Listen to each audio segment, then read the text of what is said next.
pee and then we'll get started. We'll watch it. Watch it. Watch it, baby.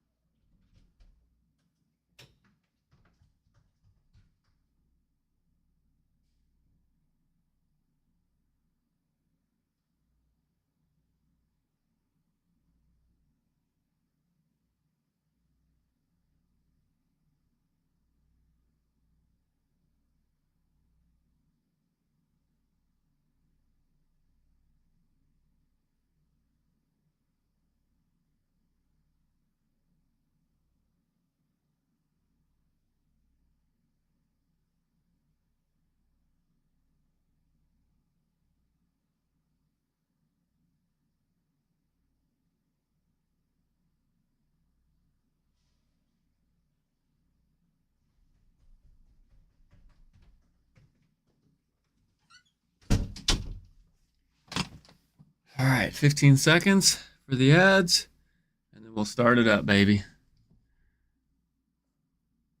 Let's make sure all the sounds are good. Oh, it's dead silence right now.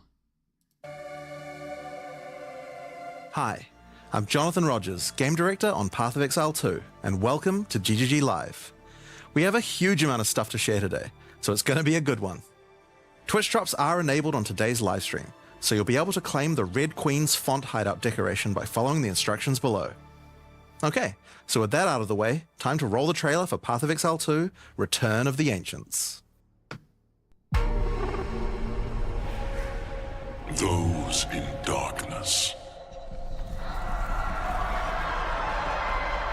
who once lay dormant,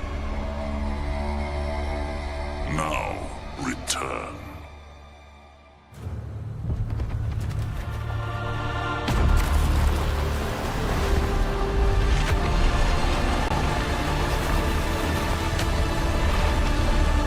We who came before rise again. Behold, the first edict.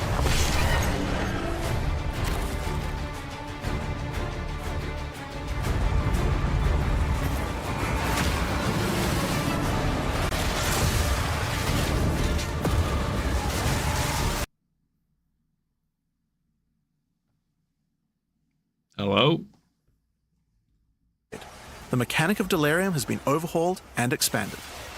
At the bottom of the screen, there is now a bar that indicates how deep into delirium you are. What the hell just happened?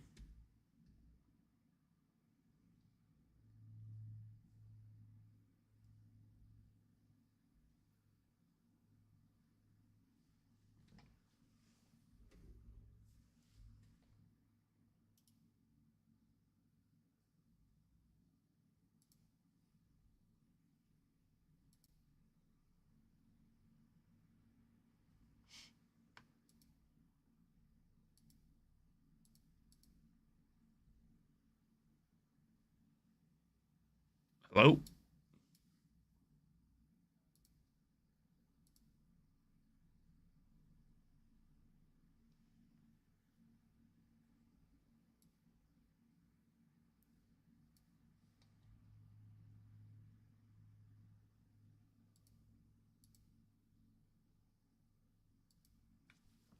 Hi. The fuck is going on, dude? Way more items. There are also nodes that allow you to How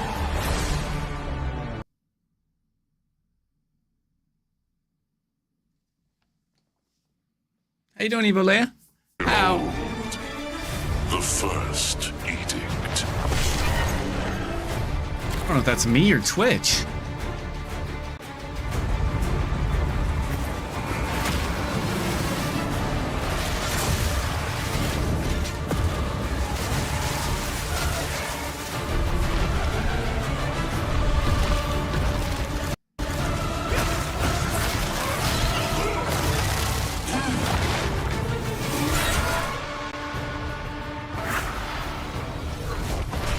I'll be right there behind you after we finish watching the PoE 2 reveal.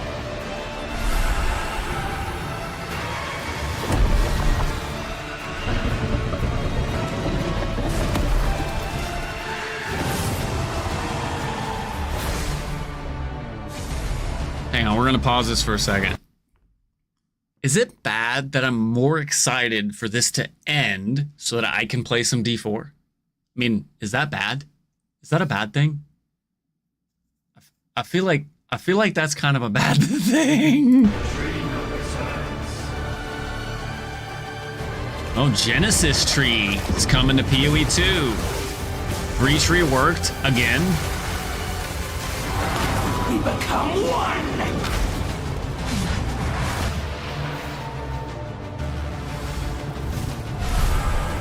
Delirium reworked. You are completely alone. It's Super Faye and Mark! What's up, dude?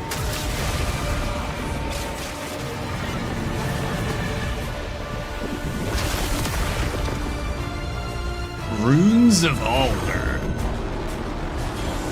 Remnant encounters. Kalguran skills. What? I remain loyal to the king. Expedition reworked. All right, all right. Is it too loud? I know the volume's on the spurts of being just as loud as me. Hunt like it's your last. Continue the search. See what you can find.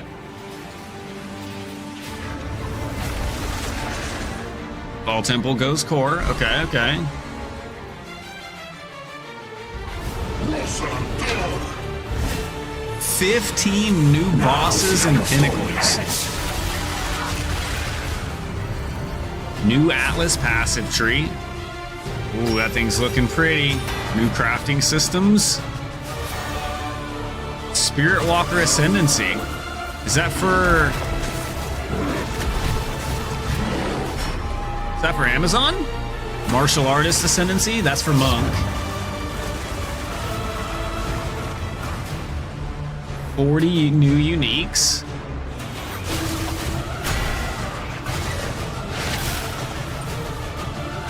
And much more. Their favorite. to face us is to face oblivion.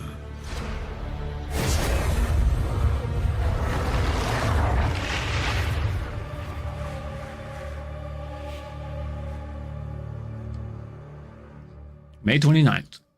1 p.m. PDT, so that's 4 p.m. So as you can see, there's just so much going on in Return of the Ancients, it's hard for even us to keep track of it all. Now, we promised that this one was going to revamp the in-game, and I'm very excited to talk about it. But first, we've got to talk about the League. So to do that, I'm going to hand things over to Mark. Mark! I'm Mark Roberts, Game Director on Path of Exile. Now, for those of you who are new to Path of Exile, each time we release an update, we also release a new league. Not only do we have a new economy, but we also introduce new content through the campaign, which gives you a fresh play experience right from the start of the game, as well as new mechanics, storylines, and in-game bosses. In the Runes of Elder League, you will encounter a man being attacked by the undead in Clairfell.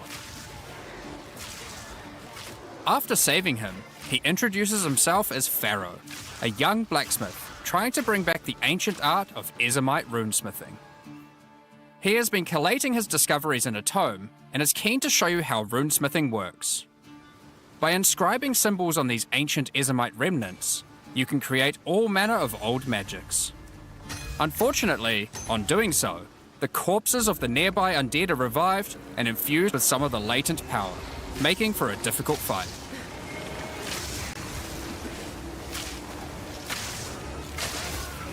After defeating these monsters, Pharaoh realizes that runesmithing is a dangerous business, and he is going to need the help of someone a little more martially inclined to discover these secrets. He lends you his tome and asks that you note down anything you discover when you return to him. Right. In each area in the Runes of Elder League, you will find a remnant, and as you approach it, you will notice that some symbols are already present, and some are waiting for you to fill them in. Depending on which symbols are already present, you will have different options for which items you can create using this magic. Oh, For they want you to example, fill them in. If you combine Tempest and Lightning, you can create an Orb of Augmentation.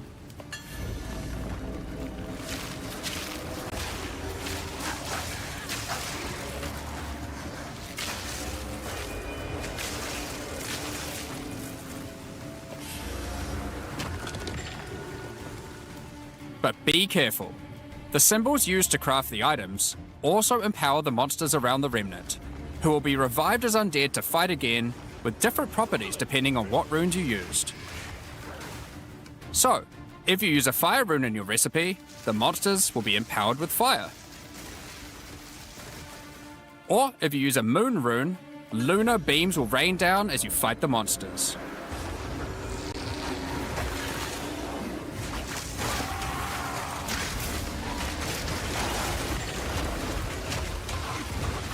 With no tell of where they're dropping to. Or little time? No, there's a little bit of tell. After the fight, break the remnant to receive the item you crafted. As you get higher level, see. you will start to find remnants with more slots for more runes, allowing you to craft rarer items. It is a mechanic, so I would As the assume number of slots increases though, that you more can waves of print monsters will currency be from added, it. with each wave being empowered by more and more of the runes. Wonder what the max number of runes is. And this can get pretty dicey, because some of the runes can have powerful effects. Ow.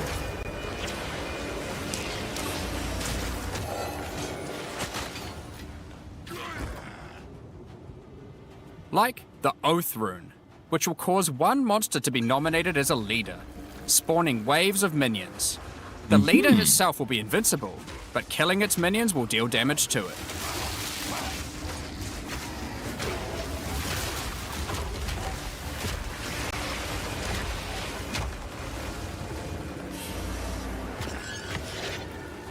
Greater Chaos Orb. Some recipes can get pretty large, requiring 6, 7, Oh shit. or even 8 runes. 8 runes, baby.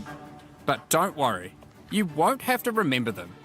Pharaoh's runecrafting book will record all the options, allowing you to simply pick which one you want to craft, given the existing runes that are already on the Remnant.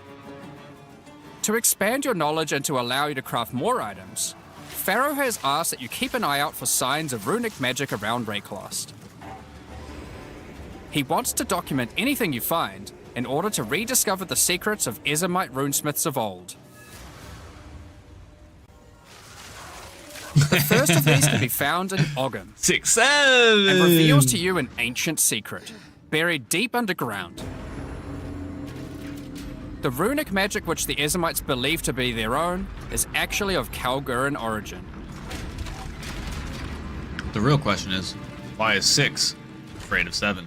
Thousands of years ago, the Kalgurans came to Rayclast to find sources of verisium, a metal on which engraved runes allow control over reality. Pharaoh is determined to learn these ancient ways and gain mastery over them. If you can bring him more verisium, he'll be able to use it to smith power into any armor, granting you runic ward, the power harnessed by the Kalgurans since ancient times. Runic ward is a new resource that protects you from death. Should you run out of life, your runic ward will kick in, sustaining your body until your life can return.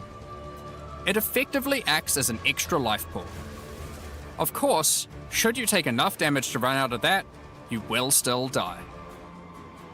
Every single piece of armor in the game can be upgraded this way, even uniques. Some are just a strict upgrade, giving runic ward with no downside. Others are more extreme, sacrificing defenses to get a much larger amount of runic ward. There are even some that add new modifiers to uniques entirely, making them much more viable for higher level play. But the Kalgurans use runic ward for more than just a defense. It can also be used to power many other magics. Instead of using gems created from corruption, the Kalgurans used runes of power and fueled them with runic ward. Many of the options available from remnant crafting are new types of Kalguran skills that exclusively spend runic ward to wreak havoc. An example is Triskelion Cascade. Using it will cause your next spell to be triggered multiple times in a Triskelion pattern. You can use it with skills like Ice Nova that you cast from yourself, Oh, or shit. with something you target at a distance, like Comet. There are also skills to modify existing effects using runic magic, like Frost Flame Nova. Using this skill on a pack of burning enemies will transform the Ignite into Frostfire, both burning them and building up freeze at the same time. You have basic buffs like Hollow Shell that guards all nearby allies, to more complicated mechanics like the Mark of Repulsion that creates a mark capable of pushing away all nearby enemies. Instead of spending mana, like skill gems do, all these skills cost Runic Ward, and unlike gems, they don't have a color. This means that they don't care about attribute requirements, or what kind of weapon you use. These skills are designed to be used on any class, and so often interact with mechanics that apply across many characters. By combining different runes together, the Kalgurans were able to support their runic abilities, and you can as well. There is also a set of runic supports that can be combined with regular skill gems in interesting ways. Concussive Runes allows you to add these concussive shockwaves to any skill that stuns. Okay. While Runic Infusion lets you spend ward to directly empower the damage on any skill. Now, there are other quests during the campaign too, that unlock even more interesting crafting methods. Buried deep in the jungle in Act 3, you can find the Mystic Refuge, containing even more secrets for Pharaoh to learn from. Using this knowledge, he gains the ability to reforge unique weapons. With this technique, many low-level unique weapons can be upgraded to do significantly more damage. Now, we've been able to take a bunch of uniques that had interesting modifiers, but were not in-game viable, and give them a bit of a boost to get there. And it's not just low-level uniques. All Kalguran uniques are able to be runeforged this way too, and they can do some pretty interesting things. Like Searle's Grit, a new unique, which when runeforged can get one of several different outcomes. Now, there is still so much more that you can craft with remnants. There are also 100 new runes, as well as many other new crafting currencies.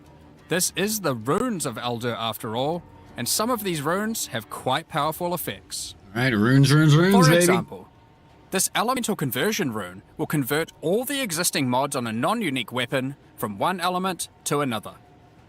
Using it, you could combine a weapon with all 3 elemental damage mods into a single element, making a weapon with massive amounts of cold damage. There is also a rune that lets you destroy your rune sockets to turn them into a dual socket on your item. And there are even crafting meta runes that can unlock new types of mods when used with regular crafting. For example, this Rune of Chronomancy will unlock a set of time-related mods to be crafted on your boots. Once placed inside, use regular crafting orbs to attempt to get new mods like cooldown speed or increased skill effect duration. You can also create a new type of currency called alloys. Using regular metals alloyed with verisium, new modifiers not normally available can be directly crafted onto your items. Using imbued alloy could improve your ailment damage, for example. There are honestly so many options here that unlock all sorts of crazy crafting projects. So I think people will be experimenting with these for a long time. Once you get to King's March in Act 4, Pharaoh finally meets Danig, a real Kalguran runesmith. And riddled with excitement, he wants to learn how to merge modern Kalguran techniques with the ancient knowledge that he has found. From here on, Pharaoh joins in the Kalguran expeditions that Danig has been leading. With the ancient knowledge that Pharaoh brings to the table, the Kalguran expeditions that Danig has been going on will change significantly. For those of you who haven't played it, the Expedition League mechanic involves carefully placing explosives, uncovering the buried dead, and recovering verisium from them. By choosing where to place the explosives, you can choose which kind of challenges you would like to face, or rewards you would like to claim. But unlike before, Expeditions now contain the remnants from Runes of Eldur, allowing you to do some specific crafts along the way using the new League crafting mechanic. One very important difference from the simple remnant encounters, though, is that the empowerments that the remnants grant apply to every monster down the explosive line for the rest of the encounter, stacking together. Ooh. This can lead to some pretty That's gonna be extreme rough. situations. If you stack too many remnants, you might be in for a fight beyond your abilities, but the rewards can be very worth it. Each mod on the monster is improving the items that they can drop. Once you get to the endgame, you will find that the Atlas has changed substantially. To the south, you will now find the coastline of Rayclast, with the ocean beyond. Kingsmarch has not fared well after the Cataclysm, and lays in ruins. Rog's shop has been destroyed, but he is much more concerned about his wife, Gwenyn. He would like to launch an expedition deep into the ocean to find her, and this begins a new major mechanic for expedition, exploring the ocean. Oh shit. Previously, a logbook was a single encounter. Now, using a logbook, you can send ships to explore an area of the ocean to the southeast, uncovering a range of islands to begin your search for Gwenyn. You can hop from island to island, doing many new encounters. There are islands with expeditions, grand expeditions,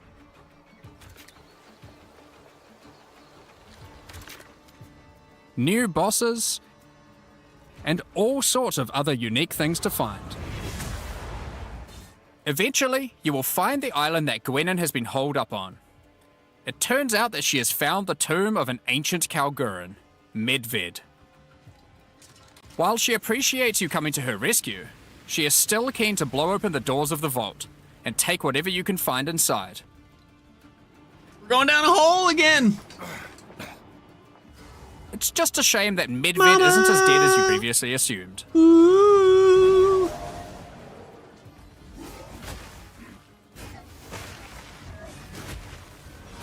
Now, after you have defeated Medved, you will find another logbook, and this time you can use it to choose which direction you want to explore. The ocean is vast and contains a huge number of new islands to find. With each logbook, you can explore one sector and you can go as deep as you like. There are all sorts of interesting As objects deep to as you'd uncover like, baby. and dungeons to explore. Going all the way to the Many bottom. of the islands have expeditions with totally new mechanics. So for example, here is a volcanic island with voltaxic sulfite. Blowing up the sulfite will unleash extra waves of enemies. But there is also this wall with a suspicious light coming from behind it. On blowing it open, a giant ogre comes out, and he is determined to eat as much sulfite as possible. The more sulfite mounds that you have blown up, the more empowered and the more rewarding he will become.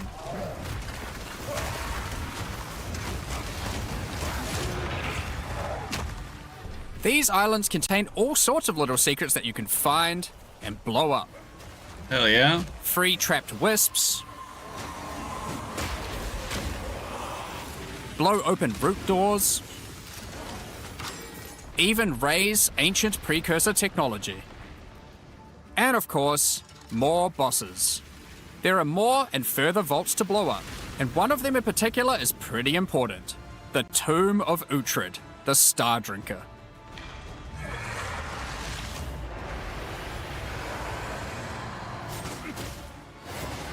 Uhtred, the Star Uhtred Drinker. was responsible for calling down the meteors of Verisium, which the Kalgurans used to power their ancient magic. And upon defeating him, he calls down a truly gigantic one into the ocean nearby. Oh shit! On visiting it, you find that it is shrouded by a strange energy emanating from the Verisium core of the meteor within. There is something growing in there, and it can't be anything good. In order to gain entry, Danik suggests that the Triskelion Flame, an ancient Kalguran artifact that can absorb and cancel the effects of Verisium magic, could be used to enter. But to find it, you will need to locate the Tomb of Olroth, leader of the Knights of the Sun. The Tomb Defeat him of and Olroth. gain access to whatever eldritch nightmare is growing inside. Now, we're not going to spoil the boss, but one thing you should know is that the verisium that makes up the core of the meteor is of a quality that has not been available for millennia. Bringing this to Pharaoh and Danig should allow them to forge some objects of power, the creation of which has been lost to time. So that's the League, and there is a lot going on. To sum all that up, there is a new encounter with over 30 new monster types and over 30 new rune modifiers to enhance. Don't tell anybody, You can Orbidity. create more than 100 new runes to craft Cheating your on gear, Diablo as well as with dozens of other new currency Path items. of Exile. And there are new quests added to the campaign to unlock even more new crafting options. Rune forging armors, upgrading uniques, dozens of new Kalguran skills and supports, tons of new islands to discover by exploring the ocean, 5 new bosses, including a new pinnacle boss, Oh shit! It's an alien spider-head beam and shooter! a bunch of new uniques to top it off. But there is still a ton more to come. It's time to talk about the massive changes to the endgame. Oh, But for that, snap. I'll hand it back to Jonathan. Here we go, Now, as Mark Jonathan! hinted at before, the endgame atlas is very different now, and the ocean to the south is the least of the changes. The entire area around your starting location is now teeming with new questlines and things to discover. Will you investigate the strange forest to the west? The cracks in the earth to the east? Or perhaps visit the ruins of a Val city in the north? The atlas now has fixed points of interest at specific locations, giving you specific objectives that are easy to find. Like before though, no matter which objective you choose, going to towers to see what's Don't out there worry is though, always a good idea. we'll be back on D4 in no time. The first time you do that though, something new happens. The earth shakes, and a gigantic fortress rises from the earth, Oh shit! a remnant of the ancient precursor civilization. That's huge! The cataclysm of the beast has caused an ancient protocol to be invoked. Should corruption ever take hold to this degree, the world must be scoured and purged of corruption. You will need to make your way into the fortress and activate the gates. Gain the keys to reach these ancient precursor weapons, and disarm them. But this will be no easy task. The fortress has many areas to explore and many new things to find. You will power up ancient machines, fight new and deadly foes, discover many new areas, and uncover some dark secrets. Now, the Fortress is the first of the new full endgame storylines that we're Dark adding in 050, secrets. and there's a lot going on with it. But not only that, it has some pretty cool new mechanics as well. The areas inside the Fortress are special. Many of them have new mechanics or rewards that they grant. Like this map, where all the rares are contained in essence crystals. Or this one, which replaces all monster packs in the area with strongboxes. Or this one, which spawns an Asmeri spirit that always moves on from a rare after you kill it, allowing you to chase it through the entire map.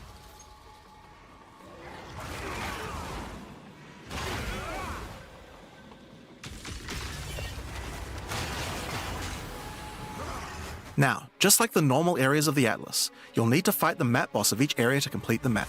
But unlike a normal map, the ones in the fortress each contain precursor nodes after the boss, and activating these nodes will give you points for the new and improved Atlas passive tree. Okay. Now, we had an Atlas passive tree before, but it was one of the areas of the endgame that just wasn't up to scratch. The Atlas tree now works quite a lot differently. We have significantly upgraded the kind of mechanics that you can find on the Atlas tree.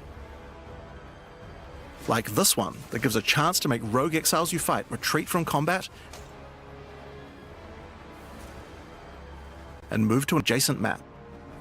Before you fight them again, they'll upgrade their gear and come back with a grudge this time. There are also a lot of nodes that combine mechanics together in new ways, like this one which lets Ismeri spirits possess strongboxes. All the regular monsters that come out of them are touched by the spirit, and the rares are all possessed, giving you some incredible loot potential. Incredible death potential, too. I hope. You get points from every single area you complete in the fortress, and unlike before, that means you can allocate the entire Atlas tree. Yes, this whole tree can be yours. This change is pretty important, since it allows us to be able to create many types of bonuses that we wouldn't have been able to create before. Like this one, which gives a chance for cities to be invaded by another faction, and can even allow it to contain 2 faction leaders, allowing you to get 2 crisis fragments. If we'd done this kind of thing in the old tree, we would have wanted to spec into it before running a city map, then unspec out of it before running anything else. With full allocation, we can have cool bonuses like these. Now obviously we still want to make sure that you have choices that define your in-game Atlas build. So many nodes in the Atlas tree are now multi-choice. Everyone will get the node, but which bonus you choose to use is up to you. Do you want your powerful boss maps to contain more essences, summoning circles, or rogue exiles? But there's also nodes that contain more unusual things. No, not yet. So for example, on this node you can choose. Do you want to give a chance for shrines to instead be given to the map boss in the area, making them more challenging but dropping special loot? Or would you rather give a chance to be given a shrine buff before entering boss arenas, making for an easier fight? It was more so for some of my friends and community members nerd out about cool that have stuff been in the having tree all issue. day. We should probably get back to the fortress. Now, one of the really important things we wanted to do But was thank make you, it dude. so I that all the appreciate boss that a lot, fights in the man. in-game are Taking now the time accessible to- with a quest line. To DM it to me. That means that to fight the Arbiter of Ash for the first time, you don't need to get lucky by finding keys. They will be in fixed locations and there's a quest to get them. But the Arbiter of Ash is no longer the pinnacle of Path of Exile 2. For that, you'll need to travel into the very center of the fortress. And Hang on though. What issues did you, Mintz and Davis, have? Were you guys having crashes, or were you guys just having like performance hiccups and bumps? My main issue is D4 would completely crash my encoder for OBS, and I was able to I wouldn't say necessarily fix it, but it did. Turning off the ray trace particles allowed me to stream and not have the encoder crashing issue. incredible challenge awaits you should you choose to go there. After the storyline, you still unlock keys for pinnacle bosses in the usual way, exploring the world and finding the keys required to get to them. But we have added a lot more interesting things to find out there as well. There are now all sorts of mechanics that can spawn on maps in the wilderness. For example, some maps might spawn as a rogue exile hunting ground, containing multiple rogue exiles who are there to hunt rare beasts. You might come upon them in the middle of a fight and be able to take out both of them. Or a map of champions that makes all the natural inhabitants of the area into magic monsters. Or this one that causes all shrines in the area to release as merry spirits when used. They're really trying to push these as Once you've merry explored and spirits. found your keys, you can return to fight the pinnacle in the fortress again. But this version of him will be harder. And not only that, he will have new unique rewards as well. Each time you fight him, you get the ability to activate one section of the fortress, and any maps that you didn't finish there will be automatically completed, giving you all the Atlas points. So if you're the type of player who doesn't want to explore the fortress, and instead just race out into the infinite Atlas, you still have a way to get all those points. So that's the Origins of Divinity storyline. It's a huge amount of new content with a ton of new areas, 5 new bosses, including a pinnacle, with a bunch of new unique items. But not only that, it also completely revamps the Atlas tree, and includes a ton of new map mechanics that you can find both inside and outside the fortress. But this is just one of the new storylines. So let's talk about the next one now, Masters of the Atlas. Now earlier we talked about how the multi-choice nodes in the tree allow you to still have an in-game Atlas build, but we didn't think that was quite enough. You have an Ascendancy class for your passive tree. Why not an Ascendancy class for your Atlas tree? Well, that's where the Masters of the Atlas come in. Throughout Rayclast are many opportunities for those with the skills to find them. Atlas Masters are willing to train you in these skills if you're able to help them in return. One such master is Jado, a member of the Order of the Jinn, an organization that secures powerful artifacts to prevent them from falling into the wrong hands. Jado will send you on missions to investigate strange occurrences on the Atlas and recover the artifacts causing them. And for each one you recover, he will gain more trust in you and teach you more ways of the Order of the Jinn. At level 1, you could choose to massively increase the chance for rare and unique chests, or make it so that all map bosses drop an additional unique item, or make corrupted waystones have an additional modifier, but at the cost of making them send you to a totally unknown location.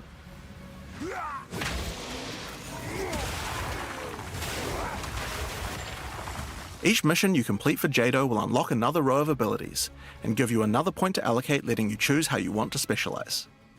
But there are other masters too. For example, Hilda. Hilda is a member of a guild of monster hunters. She will send you on missions to assassinate specific deadly creatures around Rayclass and harvest their parts. Yo, what up, Lone? In exchange, she will teach you her monster hunting skills, like this one, which adds a 25% chance to upgrade any map boss to a powerful version. Or this one, which makes his Marian spirits no longer possess rare monsters, making them go for the unique bosses in the area instead. Ooh. You might notice that many of the effects on these are both upsides and downsides. So Hilda, for example, can make it so that you only get one attempt when fighting pinnacle bosses, but in exchange for that, they always drop 2 uniques. Because of that, we wanted it to be easy to swap between them depending on what you're doing. As you unlock each master, they will appear on the side of the screen. Simply click whichever one you want to use to run the map, and all the bonuses you have selected for that master will be activated. But can we This change allows the you to have a few bonuses? different strategies that you can quickly pick between, depending on what you're running at the moment. Now, one thing that's been pretty obvious is that the endgame leagues we created when launching Early Access in 010 were not really up to the standard of the leagues we did since then. Fate of the Vaal and Rise of the Abyssal just have a lot more going on than Delirium or Expedition, for example. We wanted to do a serious upgrade to all of these mechanics before we do our 1.0 release, and so that's what we've done. All 4 of the leagues we launched in Early Access have been upgraded with not only new quest lines, but new mechanics, new crafting systems, new uniques, and new pinnacle bosses. One of the really important changes we made to all the leagues is that you can now find them on the Atlas in specific locations, and each one has a quest line that will lead you there to being able to complete the league, along with its Atlas tree and its pinnacle boss. This is true even for the leagues that we didn't do major redesigns to. So let's use Abyss as an example. Right, Luther? When you first encounter one in the endgame, you'll get a quest that leads you to the east, where you will find these mega abyss cracks in the earth leading away from the Well of Souls. All the maps along the cracks will contain abysses with special properties, and mapping along these cracks will close the Atlas scale abysses, giving you points for the Abyss Atlas tree. At the end of each Atlas abyss, you'll find an Abyssal Depths, with the boss fight for one of the Abyssal factions, giving you a guaranteed way to fight them. Yep. And after completing all 3, you'll get a key for the Well of Souls, allowing you to fight the Vessel of Kulamak. This kind of thing makes an in-game league so much more friendly for new players, giving people obvious goals and a guided experience to complete them.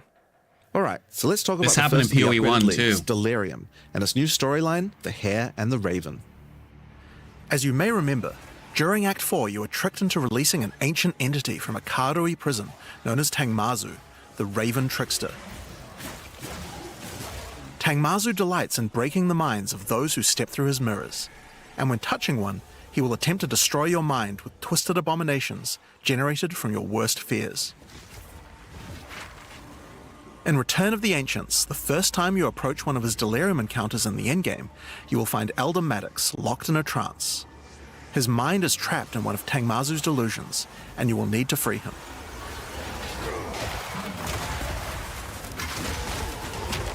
Once free, Elder Maddox demands that as you caused this problem, you should put it right. He asks you to travel west to the Withered Willow, the location he believes that Tangmazu first gained his powers. But be careful. As you travel there, the Raven Trickster will attempt to break your mind. Each map around the Withered Willow features Delirium encounters. Now this is more than a simple quest upgrade. The mechanic of Delirium has been overhauled and expanded. At the bottom of the screen, there is now a bar that indicates how deep into Delirium you are. You can see which direction leads deeper by looking at the fog, and the deeper you go, the more challenges you will face.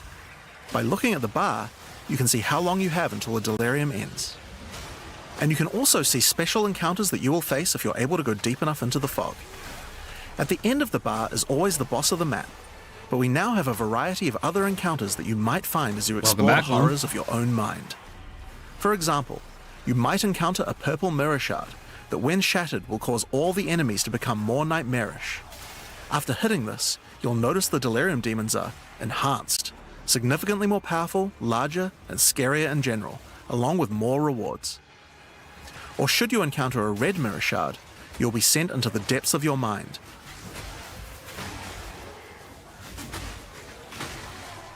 And must escape it while fighting off hordes of your worst fears. Anybody notice that a lot of the content is If you are some able dude to do using a so, mace? you will gain a powerful they're amulet showing? with 2 instilled notables on it. Oh, Once you reach the Withered Willow, Elder Maddox discovers that a shard of the mirror is missing. You will need to track down Tangmazu and restore it if you have a hope of discovering how to defeat him, and that means entering the Raven Trickster's mirrors in an attempt to locate him. Each area around the Withered Willow contains delirium encounters, so that's a good place to start. As you do deliriums, some of the special encounters will drop liquid emotions. Normally these emotions can be used to instill amulets to add notable passive buffs to them, but in Return of the Ancients, emotions have a new function as well. Each one now has the ability to add crafted mods to jewels, allowing you to add specific mods to an item slot that can be quite difficult to roll. For example, Liquid Despair will allow you to add critical hit chance, while Liquid Suffering will allow you to add movement speed or Air of Effect to your jewels. But there are many more. Better jewel crafting. Once you've Let's done go. enough delirium encounters, Yo, the what location up, of the Rain Havoc? Grand Mirror, an entrance into Tangmazu's realm is revealed. But it won't be that simple to enter. Using his powers, he reflects the map boss for a ridiculous empowered fight, then destroys the entrance into his realm of madness. Wait, that was like an Arbiter move, no? In order to find him now, you'll need to let the insanity fully into your mind. A strange fruit is left behind which you can consume to fully embrace the madness in an attempt to reach the Raven Trickster's realm. Consuming the fruit will cover an entire area of the Atlas and fog, and every map you do in the fog will get progressively harder and harder as you explore the deeper reaches of your mind. Oh, At some shit. point you enter a new layer. A simulacrum of your memories, twisted and perverted by the Raven Trickster. Should you be able to complete the simulacrum, Tangmazu will believe that you are worthy of a true challenge, and will let you take the remaining shard of his mirror, allowing you to enter his realm of madness back at the Withered Willow. If you dare to face him, it will be a fearsome challenge.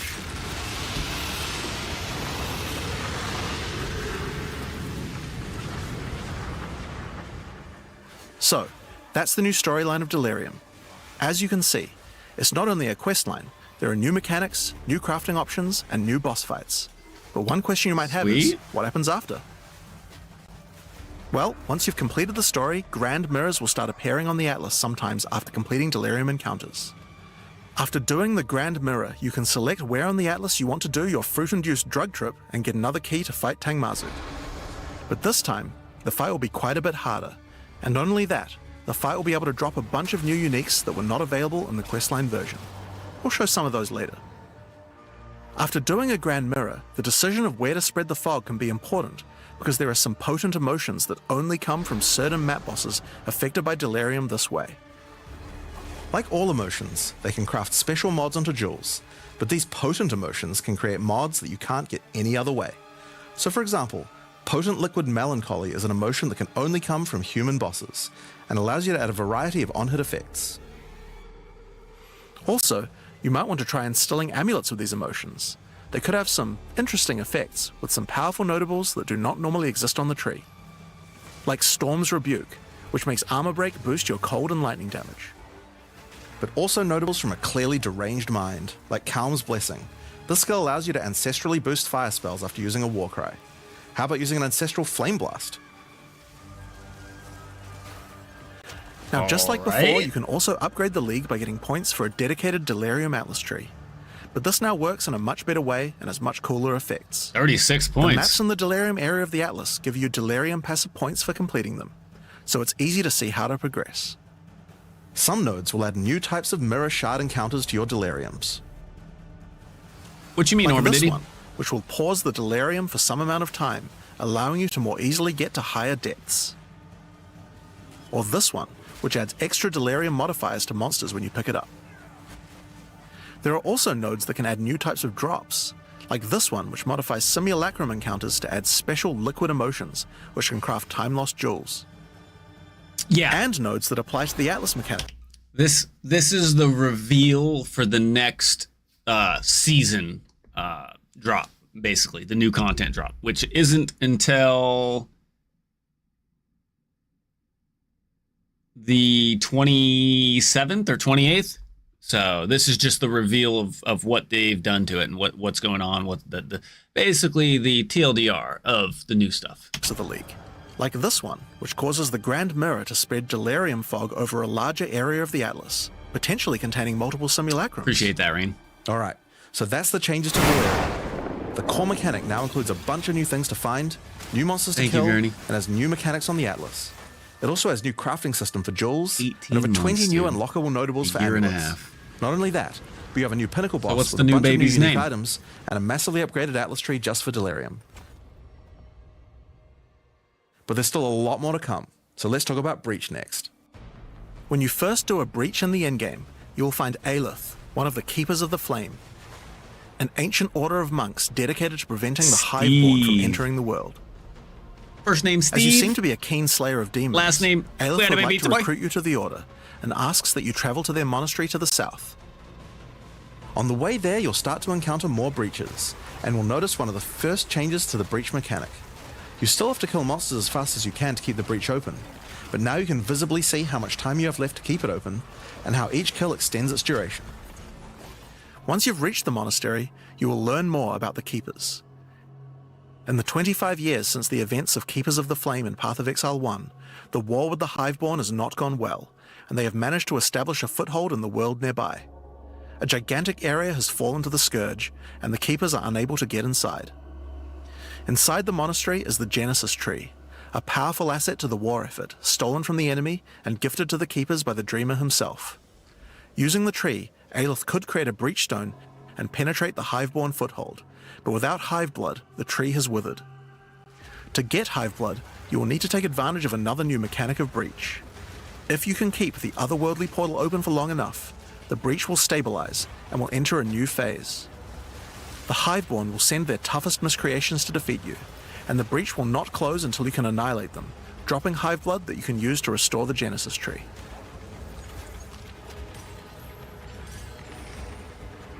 In some cases, you may even attract one of the deadliest foes the Hiveborn can offer, a Marshal of Zesht. These monsters also drop womb gifts, and if you take these to the Genesis Tree, they can be used to craft items to help you in the war against the Hiveborn.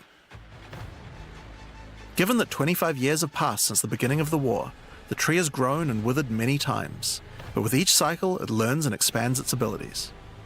When you first open the Genesis Tree, you will notice these holes into which you can place your womb gifts. Each womb gift can be used to create a different type of jewelry and must be fertilized with Hiveblood. So for example, you can place this amulet womb gift into the tree and it will give birth to a random rare amulet.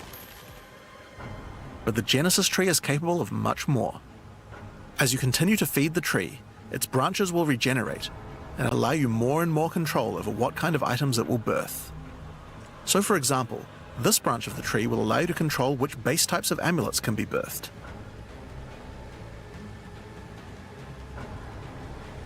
And as you go deeper, it will even allow you to create new base types that you can't get anywhere else.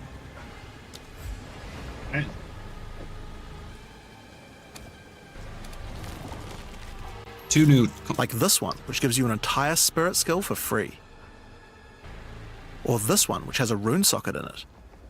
Yeah, but does it actually give you the skill for free, To or the do you have left to and right use are spirit branches to that will let activate you it? control which mods the amulet can get, including making sure that they're higher level, or controlling which specific mods that they will always have.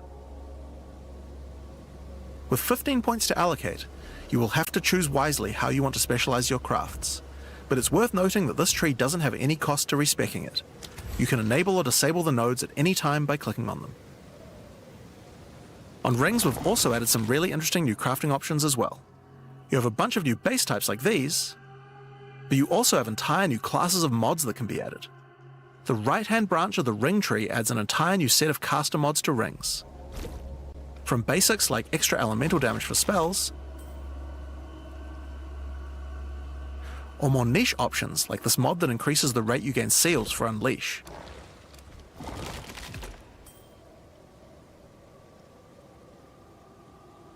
And on the left-hand side, you can unlock an entire new set of mods for minion characters. This stuff is actually pretty important, because casters and minion builds didn't have as many slots with interesting item crafting compared to attack builds. The Genesis tree narrows that gap. There are also trees for belts and currency. I won't go over them too much here, but there are all sorts of goodies in these too, like being able to create new catalysts for jewels, or a belt that gives lightning damage. Once you've done enough breach encounters, you may finally get a womb gift capable of birthing a breach stone.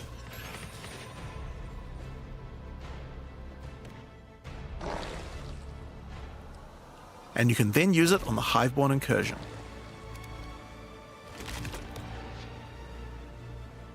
Once used, the true extent of the Breach Demon's foothold becomes clear. They have not only transformed the land, but constructed huge sky hives as well. When you enter the outskirts of their realm, you will discover breach hives. Using the power of the Keepers of the Flame, these otherworldly structures can be burned away when walking through them. But for each one destroyed, more of the Hiveborn will attack when you attempt to purge the hive.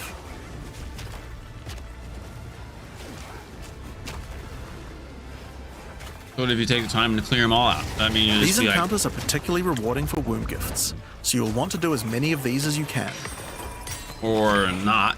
But your real goal are the sky hives deeper into the domain. These twisted creations are securing the demon's entry into our world. Inside the very center are the Breach Lords Tool and Ash, and you'll need to defeat them if you want to get rid of the foothold once and for all. Now, once you've completed the questline version, there is still more to do. You will find other breach domains on the Atlas randomly in your travels. For each one, you will need to find a breach stone, destroy the sky hives, and defeat the Breach Lords. And doing these encounters is what will give you access to fight Zesht, the existing Breach Pinnacle boss, which you can access by communing with the Dreamer himself inside the monastery. While completing the questline for Breach, you will also be gaining points for the Breach Atlas tree, and there are a lot of cool new options here. This node will cause breach hives to spawn outside of the Hiveborn domains on the Atlas. And this one will give Aelith additional abilities that you can use while attacking a hive. Like this one, which causes all Hiveborn in the next wave to be magic, drastically increasing their difficulty in exchange for way more items. I feel like they're going back to another There are also issue nodes they that allow you had. to control your rewards, like this one, which adds a set of new... I don't know if you guys are paying attention. Whoever's here anyways. Or if you've already seen it. But I see this whole complete one map. Path of Trees. not too far off, right, Annihilation? What I see is the same problem that we had with towers, right? We would do everything to just amp up a tower, to just ampity, and overlap towers, right? Now, instead of overlapping towers, we're going to be overlapping maps around said maps to boost one map as much as humanly possible. So I'm going to be doing this content to spread this content into another map, and then I'm going to try and do other content around that map to get more content to spread onto that map. I don't know. That's just how I feel about kind of the way they just described a few things already. new lineage supports to the Marshal of Zesht. Or this one, which lets you control which womb gifts you will get. There's also some nodes that affect the Genesis tree, like this one, which will cause Zesht to drop his head, which when returned to the Genesis tree, will grow a grasping orchid on the side of it. You'll have to experiment to find out what this thing is good for. Putting rings on its fingers seems to make it happy. So that's a rundown of what you can expect from the new Breach questline. There's a new stabilization mechanic for breaches, hive encounters, and Hiveborn incursions on the Atlas. But you also have a huge new crafting system and new bosses as well. Alright, so let's talk about the Rite of the Nameless storyline next. When you first complete a ritual in the endgame, Aoife, a lost spirit, will appear. She appears to need your help, but isn't able to communicate more than a few words, beckoning you to come to the Wildwood. Like the other leagues, Ritual now has a place on the Atlas to call home. The Wildwood could be found to the west. When you first Wild, arrive Wild there, West, baby. Aoife's spirit will guide you in, where you will discover that inside the Wildwood, spirits can take physical form. Aoife has been bound to this place by the King in the Mists, and requests that you free her, but in order to do so, you will need her body currently in possession of the King. To reclaim it, you will need to gain an audience with him. Inside the Wildwood, there are many ritual encounters to complete. Like before, in each area, triggering rituals will resurrect the nearby bound monsters to attack you, and killing the monsters will give you tribute. In addition, each ritual you do in the area will add the monsters from the previous ritual, making the encounters much more challenging the more rituals you complete. Once you've completed them, spend your tribute to get items. Now, an important change to the rewards of Ritual is that all the items in the reward window are now uniques or omens, making this league's rewards much more valuable than before. Okay. In order to gain an audience with the Nameless King, you need to sacrifice tribute to him. Any remaining tribute you don't spend can be sacrificed this way to fill up this bar.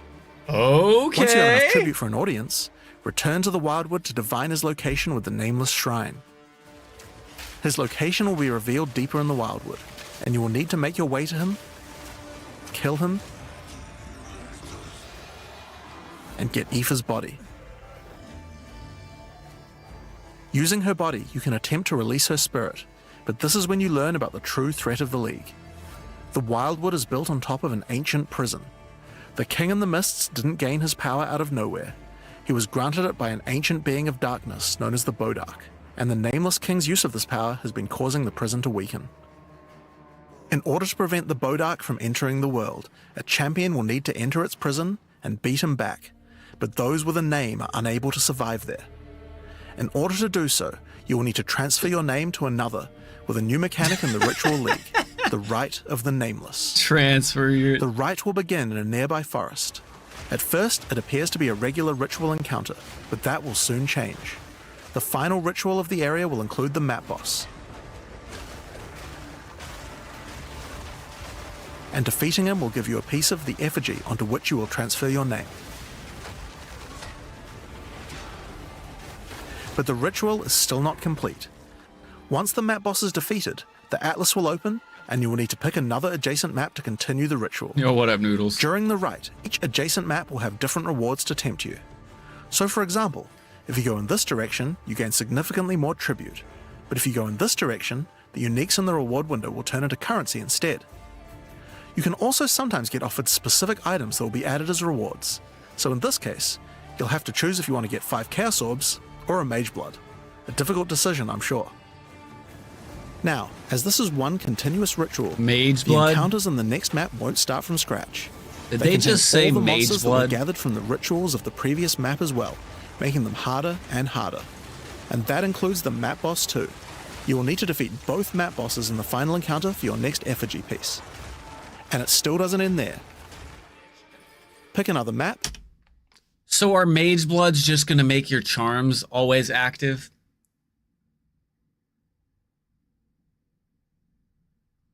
Because that's the only thing I can think of. Another reward, and add another map boss to Oh, I'm continue sure until they the don't, ritual of right, the Rain? Nameless is I mean, I'm complete. sure. Yeah, I It will did take not 5 maps in expect all, them. and will be an incredible challenge. Holy shit, the 5 map bosses. What the fuck? But once complete, you can return to the Wildwood to perform the final rite. Transfer your name to the effigy, adorn the crown of the Nameless King. That's just what I enter the was prison. thinking, Nico. I was like, what about the hardcore guys? They did not think Now, that of one course, through. once the pinnacle boss is complete, the league doesn't end there. As you do rituals on the Atlas, you can continue to give tribute to the King in the Mists for another audience.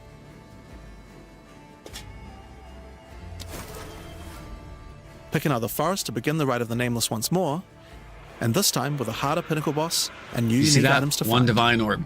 Of course, we've also significantly upgraded the Ritual Atlas tree. Get points by completing maps in the Wildwood, and you'll be able to unlock some pretty cool nodes. Some of them affect the Rite of the Nameless, like this one, which extends its duration. You thought fighting 5 map bosses at once was hard? How about 6? Or this one, which makes maps during the Rite have more reward mods, often adding 5 2. not enough? You also have nodes that allow things to combine with other content, like this one, which gives a chance for rituals to be created inside summoning circles, adding a random boss to the ritual encounter. There is even a node which adds a new type of possible ritual, the audience with the Queen, which causes the bride of the king to sometimes appear. Okay, so that's ritual. But let's have a look at what this means for endgame content as a whole for Path of Exile 2. When you include the expedition changes made by the League, we have a total of 5 new endgame storylines, each of which has a hub, crafting systems, areas to explore, NPCs, and a pinnacle boss as a capstone. Not to mention the Masters of the Atlas storyline as well. But more importantly, you now have immediate quests as soon as you arrive at the endgame, and goals with obvious progressions that you can see how to finish. Each endgame questline has a progress bar that you can pop out from the side of the Atlas screen at any time that shows you how far through you are, and buttons that will take you to the hubs for them. Overall, it's just a way better endgame experience with a significant number of fun objectives to complete. But just in case you didn't have enough goals, we did have one other thing that you might want to complete this league. These are called challenge leagues after all. Where are all the challenges? Well, players of Path of Exile 1 will be used to the fact that each league comes with a series of challenges that you can complete in order to prove that you are indeed the best. We haven't done these yet in Path of Exile 2, but it's time to change that. If you're able to complete them, you'll earn pieces of the Knight of Alder armor set. Opening the challenge screen will show you a series of 8 challenges. After completing each one, anyone in chat or in the forums will be able to see your prowess. In addition, you'll get a statue to put in your hideout showing anyone you trade with how many challenges you've completed. You'll earn the first piece of the armor set after doing 2 challenges, and the full armor set after completing all 8. So that covers all the content you'll encounter in Return of the Ancients. But what about some new tools to fight against these new pinnacles with? Well, we also have some new Ascendancy classes as well, but to introduce them, I'll hand you guys back to Mark. As Jonathan said, we have 2 new classes to show you today, the Spirit Walker and the Martial Artist. Let's start with the Huntress's new class, the Spirit Walker. The Spirit Walker has developed an affinity with the Asmerian animal spirits. She is able to infuse the power of multiple spirits at her choosing. On the bottom part of the class you will find paths for each wisp you would like to commune with, be they primal, vivid, or wild. Each one can give you different abilities that align with the stag, owl, or bear. Each ability gives you a method to become possessed by wisps of that type, and a new ability when you spend them. The stag allows you to summon stampedes when you attack. The owl grants boons in the form of their feathers, which adds extra projectiles and enhances the projectile speed of your next skill. And the bear simply summons a giant bear companion to your side. The bear will maul, slam, leap, and do intimidating roars to debuff your enemies. Now you can specialize more into each of these wisps, but if you want to combine all 3 of them, then a new hidden power will be unlocked, the power of the Sacred Wisps. This node is free and enhances the quality of all 3 of your spirit animals. Your bear will take some of the damage you take and grant you life regeneration. Your stags will become more aggressive, leaping towards enemies, and your owl-empowered skills will leave a trail of soaring ground behind them. But that's not all. Okay. The Spirit Walker has other powers beyond wisps, such as Idolatry, which can give you large bonuses for using idol socketables in your equipment. And this one, which is my absolute favorite. The Spirit Walker, having attuned herself with nature, can gain the ability to tame beast bosses, opening up a whole suite of very cool options for your build. Wow. Maybe you tame the mighty Silverfist in the jungle depths. Or maybe a 3-headed chimeral beast in the chimeral wetlands. Or then there's a giant frozen owl beast, Rakar, the Frozen Talon. There's so many choices. You're going to have to experiment a bunch with this one, and I'm very excited to see what bosses you all choose to have as your trusted boss companion. Next up, we have the Monk's new Ascendancy class, the Martial Artist. All right. After decades of training, D3 he has monk, mastered baby. 3 of the 7 hollow techniques.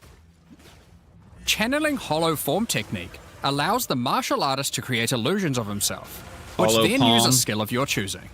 Perfect for turning skills with less area of effect into ones that can obliterate packs with ease. Should you find yourself overly vulnerable while channeling, You might want to take Way of the Mountain, which causes you to be covered in stone when you immobilize enemies, mitigating large amounts of damage. This can even enhance your attacks too. By hardening your weapon in stone, you can deal even more damage. After taking Hollow Focus technique, you can manifest your spiritual energy into objects. In this case, bells, which will appear around the martial artist and can be shattered by any of his attacks, even ones from the Hollow Form technique earlier. Hollow Resonance technique furthers that by adding a manifested bell to your back, which rings each time you deal a critical strike, damaging all enemies around you.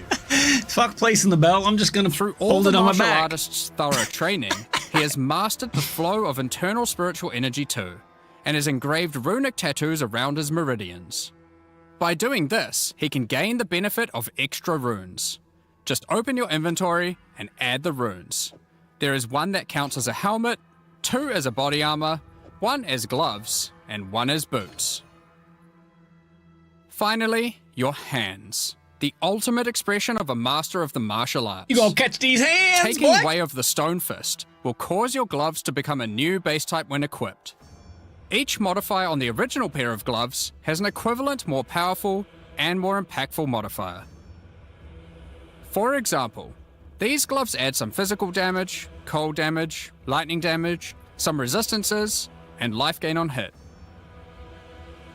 Now, Decent when gloves. I equip these, they become literal fists of stone, and not only grant me a bunch more evasion and energy shield, they now also grant a lot more damage, some maximum resistances, and a significantly Holy higher amount of shit. life gained on hitting enemies. With That's all like the double different rune damage right combinations there. you could do, and the different modifiers and gloves, there's a ton of different build options, and we're looking forward to seeing what you can come up with. Now, with so many new bosses in Return of the Ancients, of course we want to have a huge number of unique rewards. Yep. There are some pretty cool things in here, so we wanted to show you a few of them. That wolf's sick. Twisted Empyrean is a two-handed mace made from the purest of Verisium, combined with the beast's corruption. It converts all of your mace's skills fire damage to cold, and visually does so too, turning your volcanic That's fissures into sick. glacial ones. This mace also comes with its own built-in skill, Starborn Onslaught. Using Glory, you can leap backwards, throwing your mace at the ground, creating Verisium fissures, before calling behind it a storm of cold metallic bolts from the stratosphere. That's pretty sweet. Next, we have Eventide Petals, an amulet that not only grants runic ward, but also comes with its own reservation skill, Midnight Zenith. This skill causes your critical hits to grant Arctic Petals that hover around you. Arctic petals that hover around you. Once you have acquired enough of these petals, they will be consumed, creating a floral ice crystal near an enemy. Then, destroy that crystal to do devastating cold damage to everything around it. Holy devastational damage. The Raven's Flock is a staff perfect for minion characters.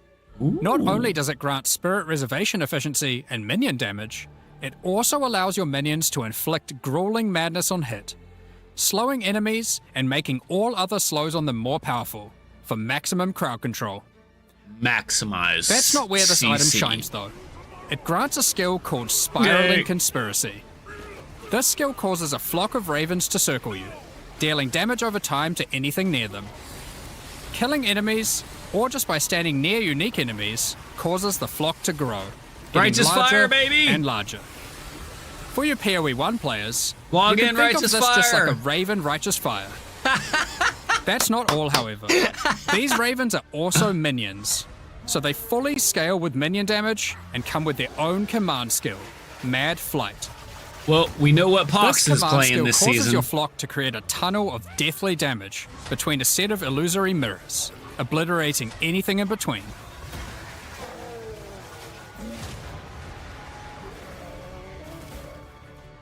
Horror's Flight is a pair of gloves instilled with the purest of fear. Equipping these causes your enemies to become terrified of you. These gloves cause you to gain stacks of fear incarnate when you cull enemies. To aid in your culling, these gloves also come with the skill Crushing Fear. This is similar to the monk skill Killing Palm, except it deals chaos damage, and the amount of damage and area of effect scales drastically based on the power of the enemy. Yeah. As you use this, gain your stacks of Fear Incarnate, which increases your culling threshold, meaning enemies become easier and easier to cull, even to the point of being able to instantly kill some monsters from full life. Sylvan's What about Effigy is a bosses? scepter for those wanting to run companions. It allows you to have any number of companions of different types, instead of the normal restriction of just one per type. But what makes this cool is the Asmerian wolf companion it comes with. Oh, This is a persistent snap. minion that bites foes to maim them, leaps to cause bleeding, and even howls to buff nearby allies. Additionally, it comes with the command skill Eternal Hunt, which when used it will howl, calling on the spirits to manifest spectral wolves to ambush all foes around you. Liminal Coil is a crazy wand. Gazzy's gonna It have a allows blast you to this apply as league many too. curses as you please, but those curses will have no effect. What's the point then? 2 reasons. Firstly, your spells gain a bunch of extra physical and chaos damage for each curse on enemies. Secondly, is the skill it grants called Yep. Coiling Bolts. This skill is a projectile spell that fires coiling physical and chaos projectiles with every cast. What makes this skill truly special though, is that it will split and chain through every cursed enemy, causing an absolute ruckus. See for yourself. Almost like a kinetic bolt Periphery setup is a type unique thing. bow, which utilizes all the powers of the Asmerian spirits by dealing damage of all elements. And all elements can cause all ailments. Oh shit. The coolest thing about this bow, however, is the Asmerian Swarm skill.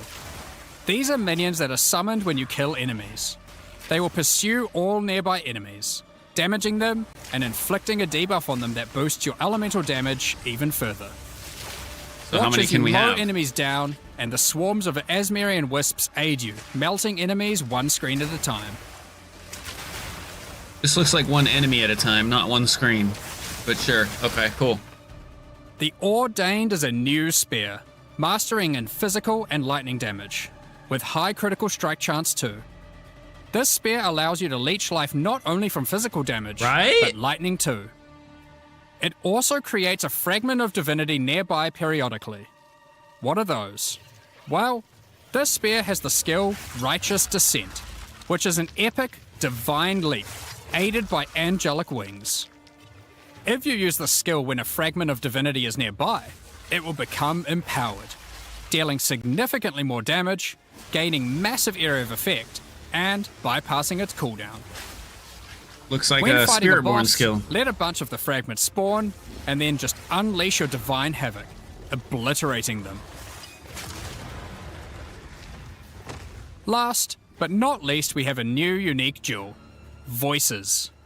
Voices is simple. It consumes one jewel slot to add more. There are versions that add 2 jewel slots, 3 jewel slots, and for those who are absurdly lucky or rich, one with 4 jewel slots. Equip it and notice the slots appear next to your character's portrait in the center. Oh shit! One of the things we are concerned about is how long it takes for experienced players to replay through the game in each new league. As we learned from Path of Exile 1, one of the things that can really help is having elements in the campaign that tell you where to go, if you know what to look for. We'll cover just one example per act for Acts 1 to 3, but there are many more than just these. For example, Hunting Grounds in Act 1 is a large, sparse area, containing multiple entrances and landmark encounters. Here's an example of some of the changes we've made here. Finding the ritual encounter in this area isn't too difficult. Now after completing it, a trail of locusts will lead to the entrance to Freythorn. Just follow it and find the source of the evil. You Oh, may also man. find corpses of dead animals, killed and pecked at by the crowbell. You'll notice a trail of blood leading away from them. Follow the trail and it will lead directly to the boss. Oh my gosh, We even dude. put a signpost on the road to tell you which way to go to find Ogham Village. In Act 2, in the Mastodon Badlands, you need to find the lightless caverns and track down the abyssal. That's huge. Now to make this quicker, in the level you'll find these cracks. Just follow them, and it will take you right to their lair, allowing you to find and unlock the Well of Souls. I think it's just general direction in all In the Act acts 3, and places, the to be jungle honest. areas Not, have camps of explorers. they're just to sell giving you us one items. example. However, they are now even more useful. By talking to the explorers, they will point towards the next area. Not only that, but it will also reveal it on the minimap, so you can know exactly where to go. No exploring. You have to min-max. You have to get to your These are objective as just soon some as examples. possible and skip We as plan to many do exploration more and more of these tactics over as time in possible. order to streamline the experience. A streamlined experience. That's all anybody Now, wants. As this is an in-game expansion, it makes sense that we would work on Atlas QOL. We've added a search Son box of that a updates live as you bitch. type. Have a Oh, specific no, dude. map you want to run? Now they will be much easier to find. If there are multiple maps, hitting enter will move you from map to map. Now, making a character build in Path of Exile 2 can be pretty complex.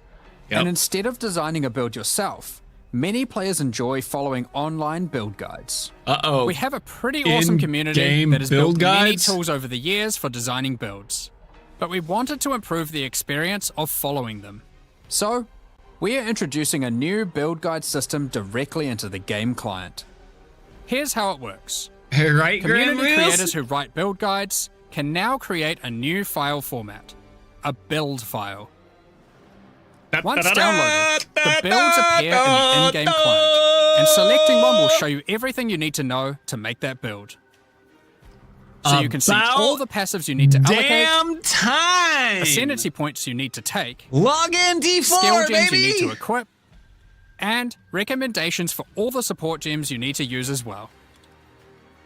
For items, the build designer can specify which uniques to use in each slot, or if needed, just add some notes to the item slot to say what kind of item you need. In fact, build creators can add notes to just about any of these areas, allowing them to explain different trade-offs in context, or just give more info about how these things should be used. I keep saying, with the They amount can of also friction give level ranges to each element, that allowing Path of Exile recommendations to has, change over time. Great I will for give it builds to that them. need to respec after they reach a certain level. in PoE 2, their exploration Now, path in PoE all 2, of this is written in a standardized build format. they that keep creators surprising can me use. with the And we friction that imagine they're that a lot trying of to community remove. build tools will be updated to add support for this format. Now that we have trade market searching built into the in-game client, we have added the ability to price check items you can find more easily. Control-Alt-clicking an item will now search for it on the trade market, showing you the current prices. For rare items, it's handy to exclude some mods, so we added the ability to enable and disable each mod so you can see what effect each one has on the price. Okay, cool. Next up, we're going to be talking about the new supporter packs for Return of the Ancients. Today, we're launching 2 new series of supporter packs, the Blood Reaver and Divinity packs. Each tier contains the pack's full face value in points, alongside several exclusive microtransactions. Your hopes are too high, Gurney. As always, Way too high. The microtransactions in these packs are purely cosmetic and do not affect your character's power or progression in any way. The Blood Reaver series of supporter packs contains 6 exclusive microtransactions. Not really.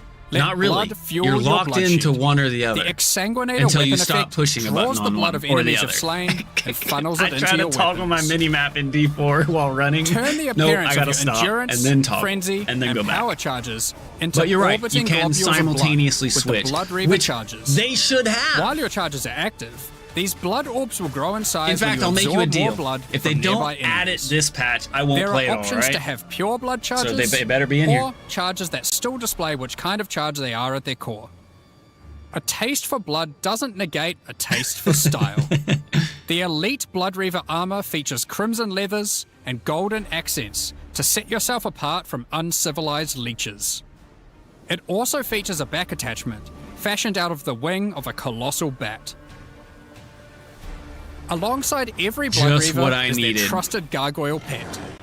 In true gargoyle fashion, they take A the form of gargoyle. a stone statue when you are idle, leaping into action when you're on the move again.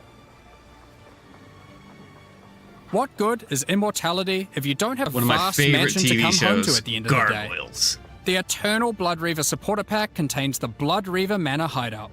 This exquisite two-story estate features an organ, a grand dining table, and cages for your visitors. You can alter the walls to create as many or few rooms as you like. Last but not least, the Servant of the Manor, eternally bound to the Order of the Blood Reavers. This henchman will manage your store, so you can spend more time spilling blood. Stop that. We won't disappoint you. But if we do, you've our permission to beat us most violently. Telling you, more pets, more The pets, more Divinity pets, more Pack pets. series also contains 6 exclusive microtransactions. Call on Divinity to aid you in eluding enemy hits with the Divinity Dodge Roll effect. As you sprint, That's pretty cool. actual divine lightning wings will form out of your back, That's actually leaving pretty a cool. trail of radiance as you engage or escape from combat. For situations that are too dicey, call on the gods above to send down the Storm of Divinity portal to create a safe passage for you to retreat through. Adorn yourself with the Knight of Divinity armor set, a highly revered attire only bestowed to those deemed worthy for the divine cause. Equipping the Divine Surge character effect empowers you with a storm of divine energy. Using skills causes the storm to burst from your character, spilling raw divinity into the area around you. All these divine The Arbiter of Divinity wings Cosmetics are the final piece remaining to makes emphasize you the think force that they're Divinity going to has bring a over this realm. divine character, right? This ancient precursor machine was found locked away in a highly guarded vault. Would divine Its be a original purpose is Templar? unclear, but it has been altered to fuel your maps using the pure, everlasting divinity within the statue. The pillars surrounding You want the portal, represent fuck how many dodge roll? portals you have left for your map. This map device also tracks your progress as you complete the new Origins of Divinity storyline added this You can't use expansion. MTX. Additionally, You must be all divine. microtransactions from the supporter packs will be made available for use in Path of Exile 1. On release A weekend, mechanic? we will also be releasing the Return of the Ancients mystery box, which will contain 2 armor sets, a set of map devices for your in-game adventures, a new tracking scroll that records the amount of currency you've gained from the currency exchange or your shop. The League and mechanic was much more, like a sorry, set of I already finisher forgot. effects and affinity stats. Thinking about D4. That's not all, however. The fragment Runic. stat It's the tab runic. is finally coming to Path of Exile The 2. runic, And with that's it the league. comes some tabs. like the runic crafting, the Inside runic. this one You're tab, helping the there's a dude tab for your find various boss runes key and fragments. explore rune magic. There's also a tab for all your precursor tablets, with each type of tablet getting 6 tabs of storage. Finally, there's a tab for your Jin barriers. Is it and actually inscribed part of the ultimatums, expedition mechanic, both though? of which get their own 6 tabs. I felt like it was part That's of a couple lot mechanics. tabs. So that's everything in 050. This is by far the That's biggest everything. update we've ever made to No PoE class. 1 or 2. New in-game storylines, 2 ascendancies. pinnacle bosses, No act, no crafting class. systems, 2 ascendancies. I hate ascendancy to say classes, it, and so but much more. Now, because this I'm update contains so much in-game content, kind we're of doing significantly more disappointed. testing than usual. For that to happen, we're taking a little longer than usual between the announcement and the release. 050 will be released in 3 weeks on May the 29th, with the patch notes being released on the Friday before that, on May 21st. But there's just one more thing to talk about. Now that the endgame is up to scratch, we have to start talking about our plan for 1.0 release. The feedback we've had during early access has been critical for making all the improvements that we'll be making to the game.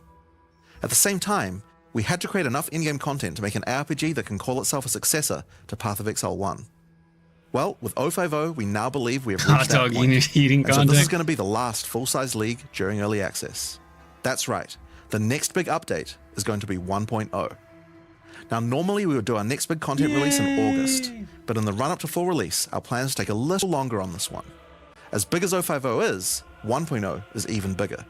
So we'll be launching 1.0 this year sometime after ExileCon. But that doesn't mean we won't be doing updates in the meantime. In this final phase, we have a lot of things to polish throughout the game and balance to improve.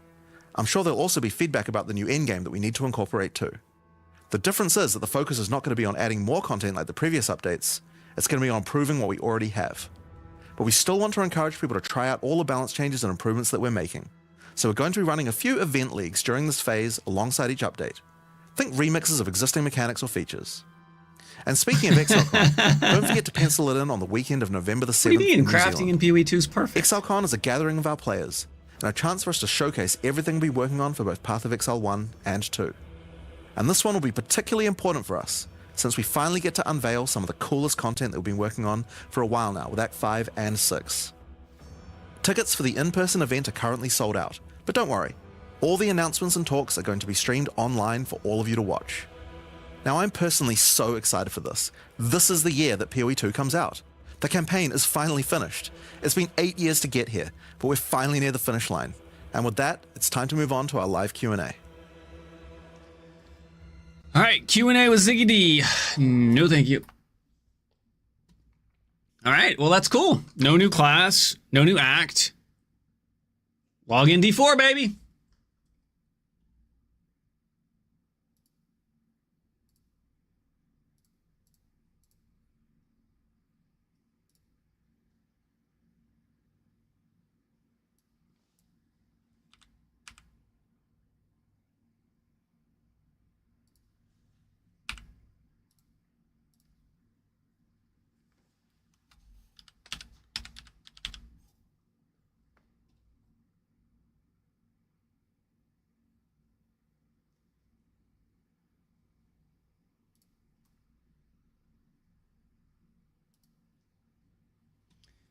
Okay, so we're gonna try this thing. I don't know if Ding had a chance.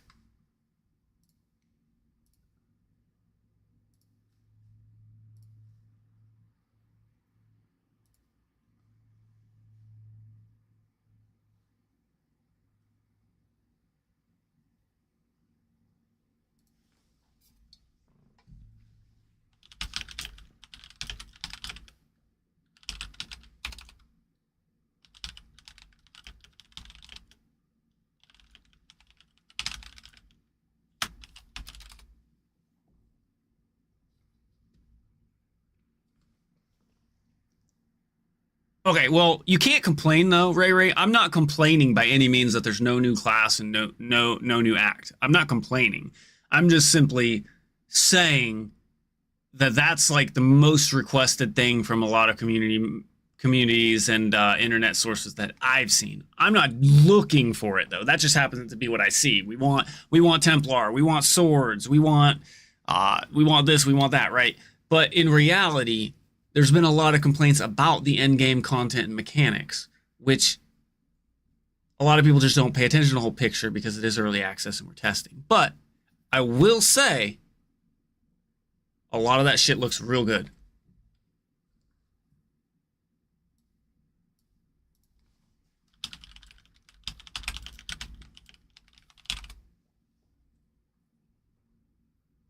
But to rework the end game,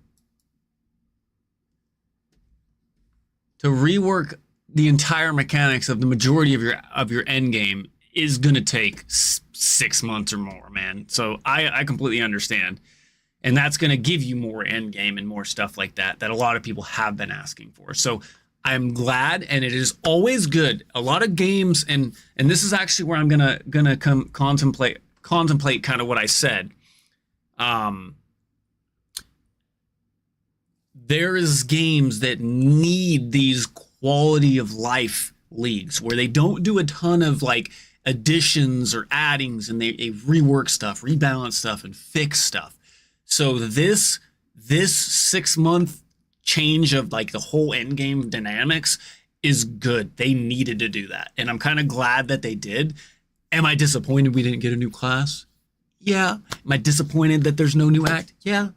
But am I disappointed that I didn't get those because they did so much more? No, I'm actually glad. It's good. It's good for them. Exactly. See, so I'm okay with it, and I will be there. I will be there.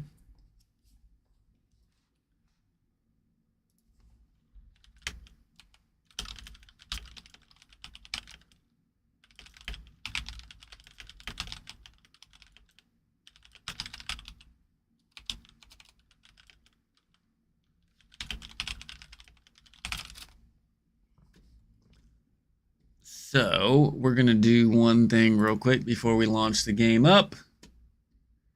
Let's get some music going now that we're not watching that thing.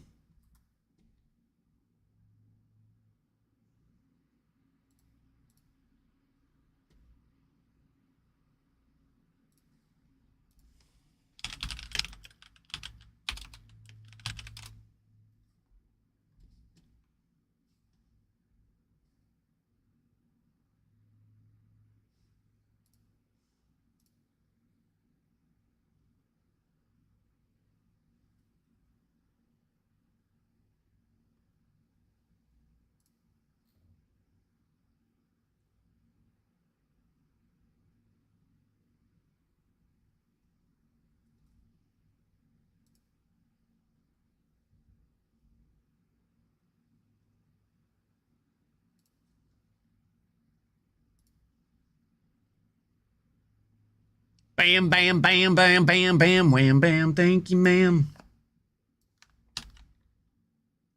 Where is ding, ding, dingaling? Ding, ding, dingaling, ding, ding, dingaling. Ding, ding, ding, ding, ding, ding.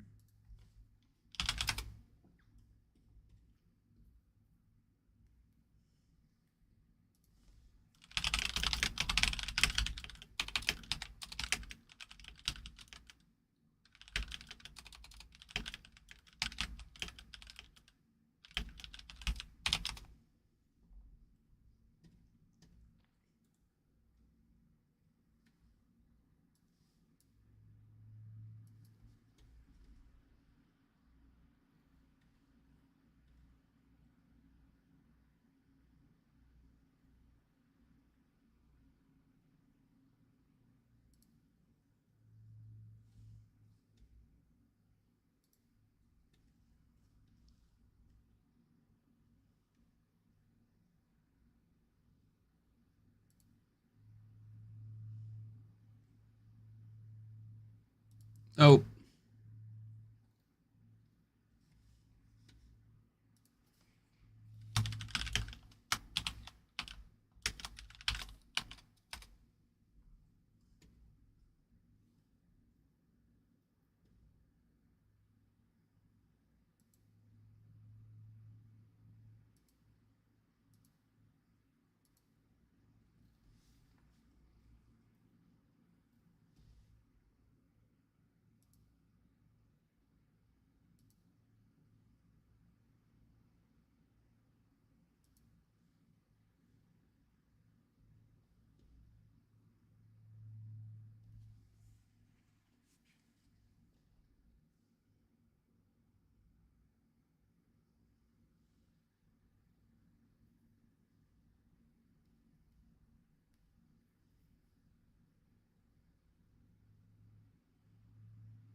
that's all good.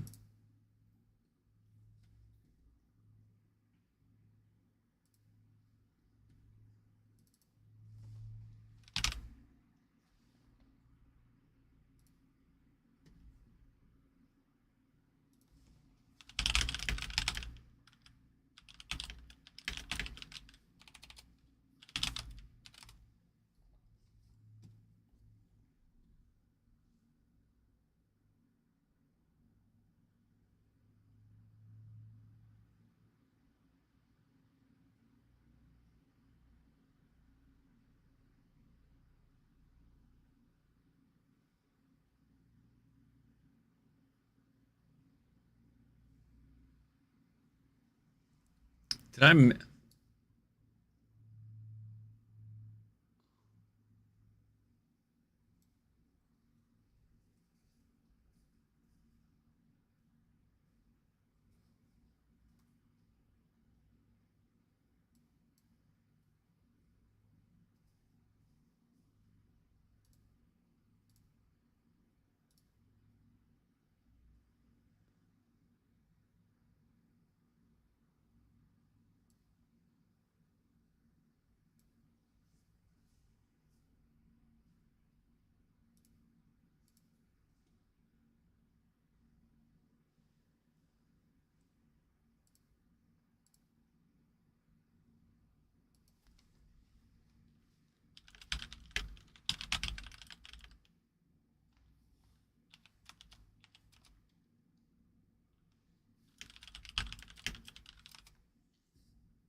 Where is the files?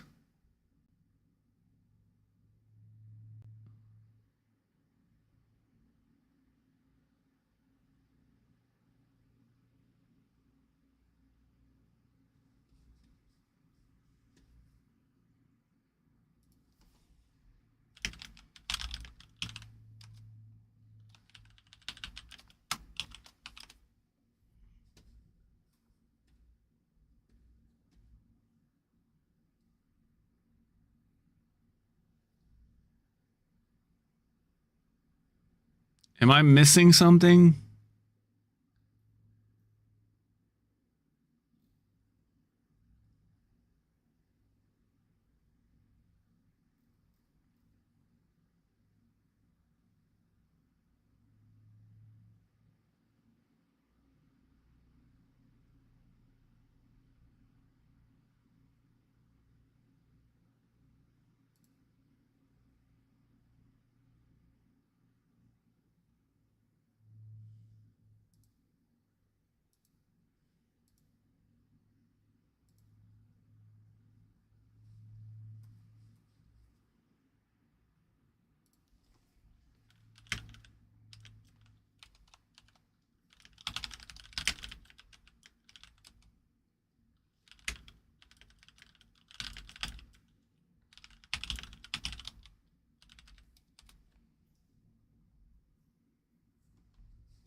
I don't see.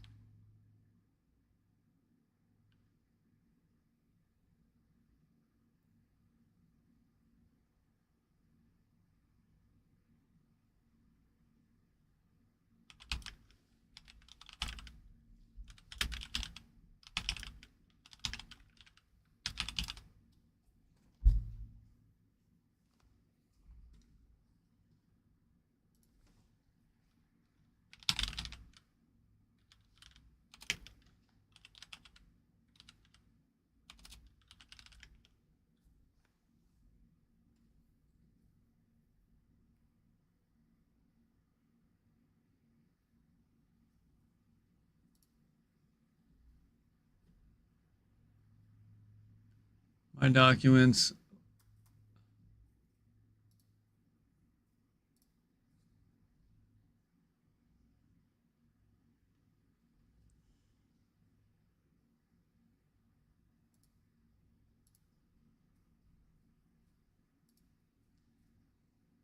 Okay.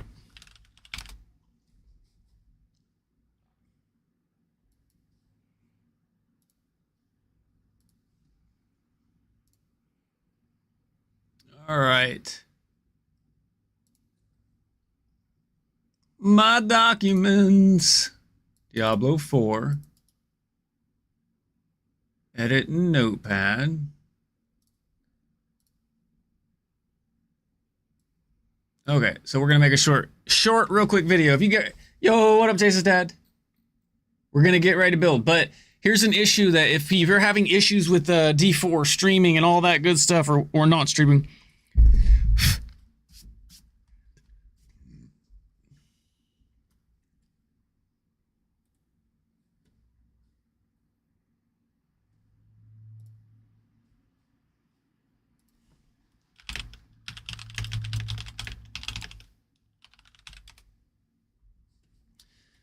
If you're having issues with D4 streaming, breaking, crashing, freezing, if you're having these issues, this is something you guys can do.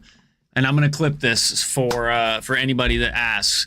But you're gonna go to your My Documents folder. You're gonna open up D4. You're gonna open up the local press text doc, and you're gonna search for Chroma.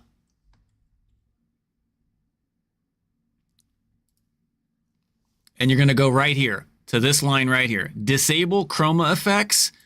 And you're going to change that from a 0 to a 1. Okay. And then once you do that, you'll just do File, Save, close this, and then you'll launch your game. That's supposedly a huge fix for freezing, stuttering, crashes, and it's not an in-game setting, which doesn't make any sense. I think any preference setting that the game is running should be accessible in-game, even if you have to restart your game for it to go into effect. So we'll see.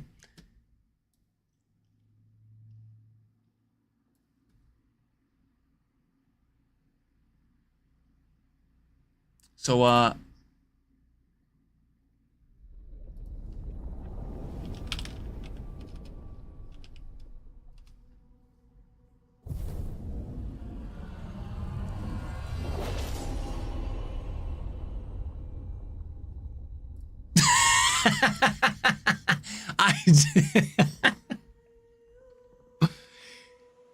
yes, but you know what? You know what though, Ding? Even if that was true, I would still log in and make a new fucking character. That's how much fun I'm having. You know what? I would so still log in and make a brand new fucking character.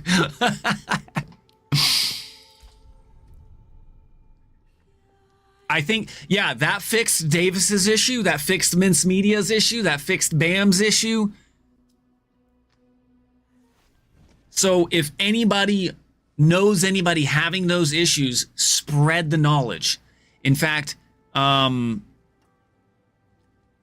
if somebody could go clip that for me and then post the clip in chat, that would be freaking great. It's I could do it, but it's more of a hassle because I have to open up my stream and then go into there, I have to rewind back to the right time and then click clip.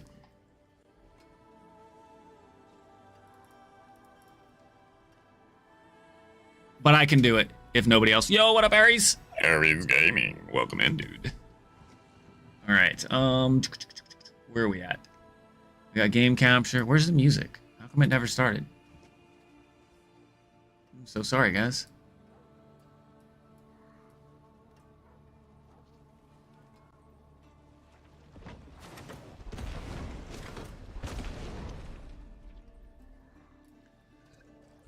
All right.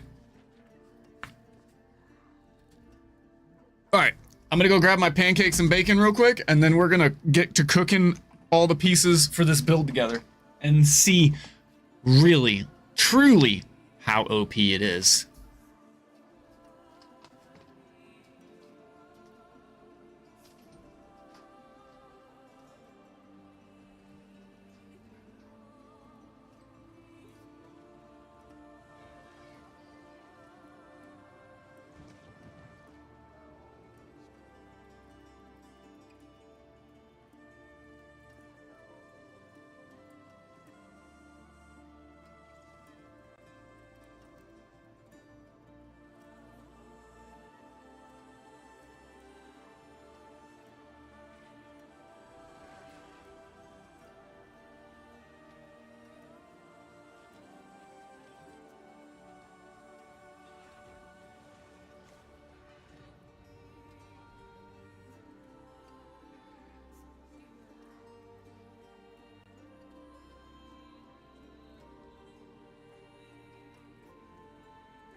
Okie dokie.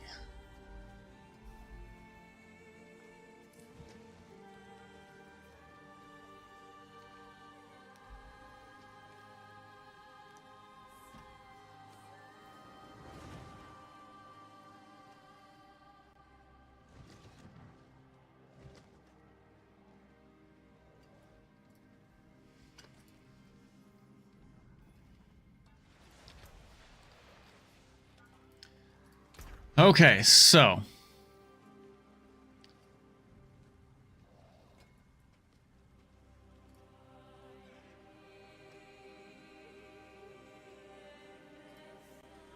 doo-doo-doo. Oh shoot, I forgot something. One sec.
Okay.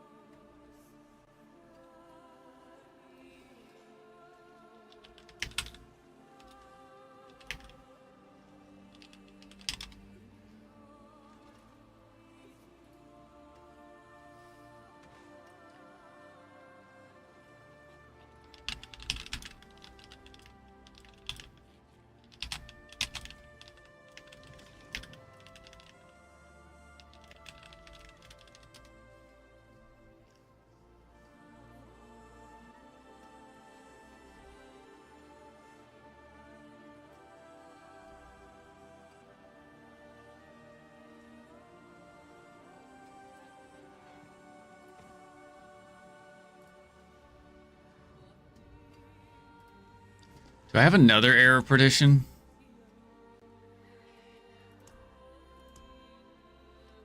I do not. Ah.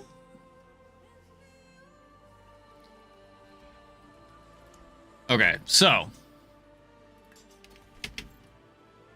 Yo, what up, Infinite Axe? How you been, brother? Alright, so we got weapons done. We still gotta do a couple things. Holy shit, 5 stream streak, baby! Let's go! Thank you so much, brother. I appreciate the support.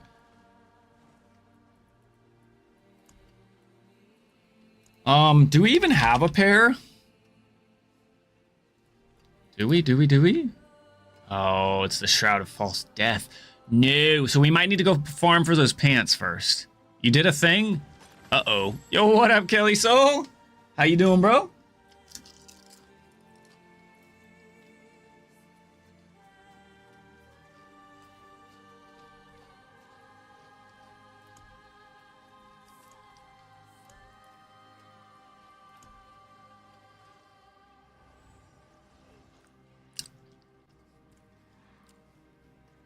Oh, hell yeah, brother. Appreciate you.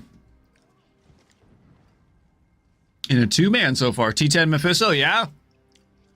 On the Warlock, or are you on a different class now? Still on the Warlock?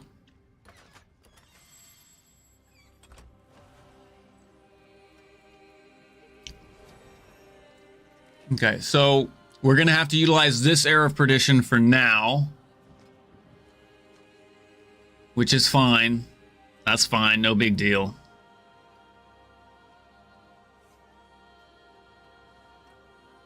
I'm just following the max roll guide for now. Have you got it? Are you slaying T12?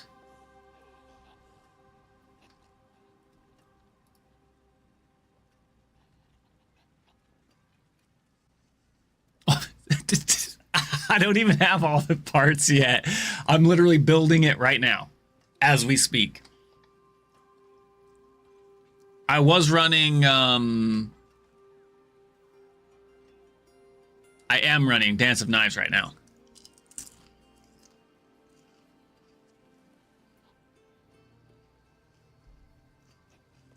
You made a barb. All right, all right.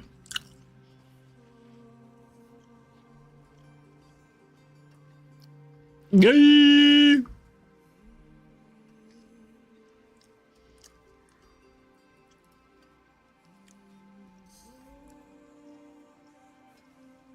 I heard you don't eat them. You just swallow them whole.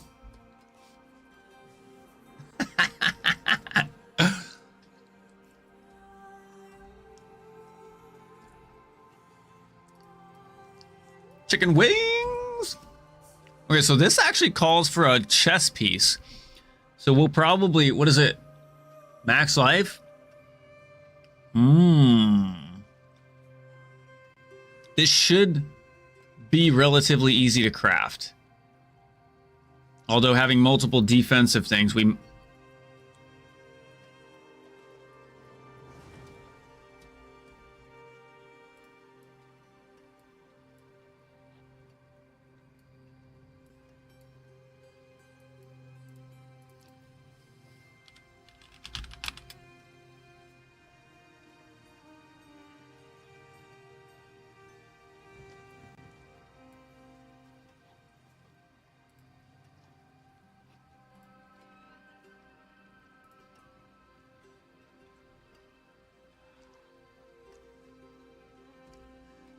All right, we need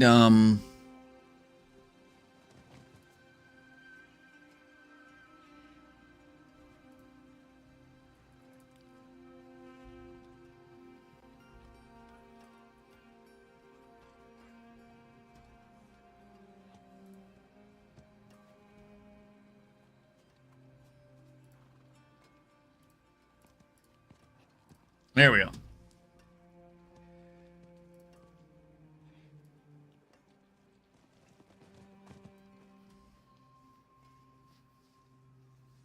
Not if they're built properly, though, Infinite Axe. But yeah, Barb is overly powerfully tanky right now with the build that they can do and the whole, what's it called? Fury generation when you take damage. So you can basically regenerate your life when you take damage from life.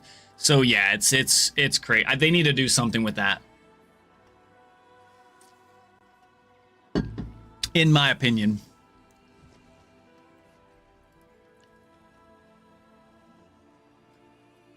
What you mean, Ding?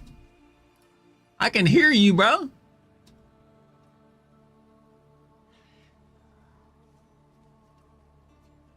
It works. Yeah, with 500 life tanking T12 Mephisto shit.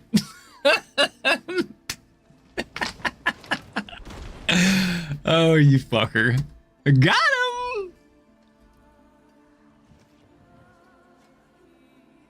Oh, yeah, I bet.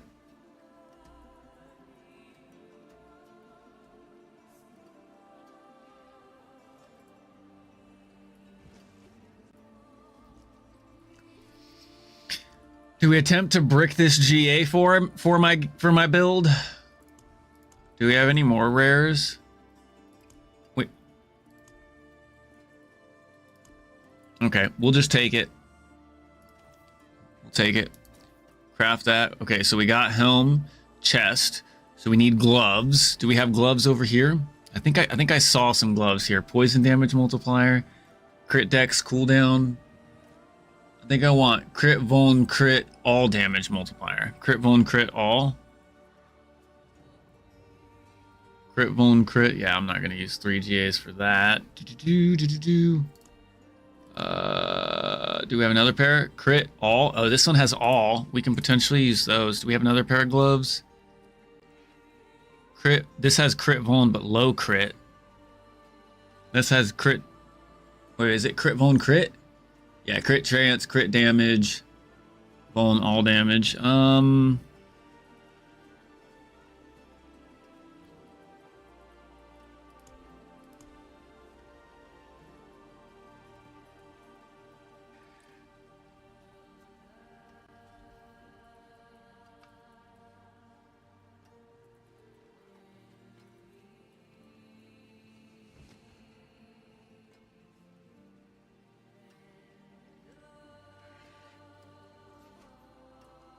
We could try to roll those too.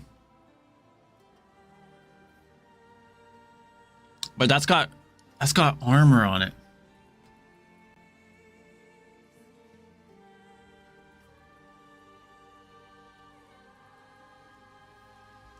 And I appreciate you guys a lot. Thank you for that.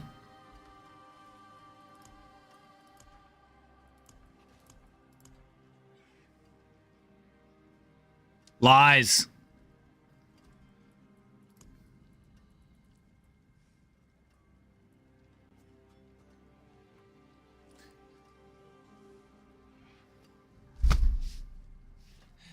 You fuckers.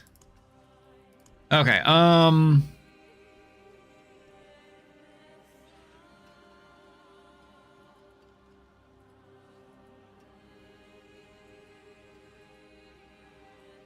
there you go. That's the one. That's the one.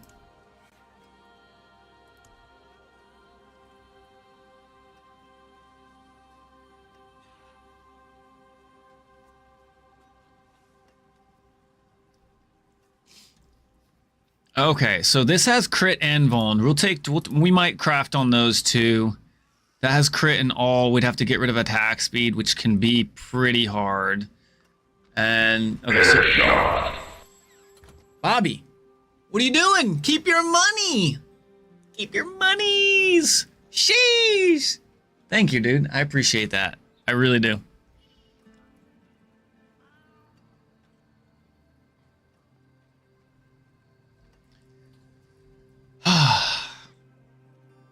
Valdez is king. If you're here, say thank you, please. All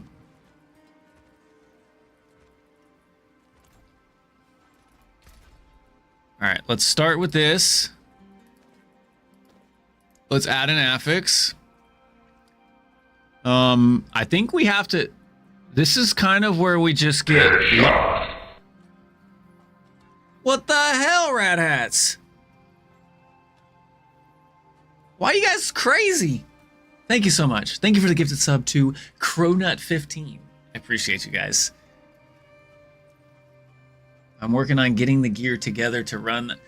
Oh, run the Selig variant? Yeah, because low life, you have to do the whole low life shenanigans. I don't know if it's easy to craft gloves when it comes to like offensive, right? Because if we add an affix, an offensive affix, we have to kind of just get lucky when it comes to which 4 crafting affixes we get.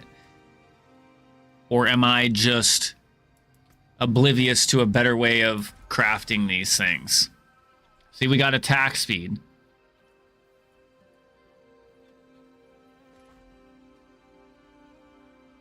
I agree.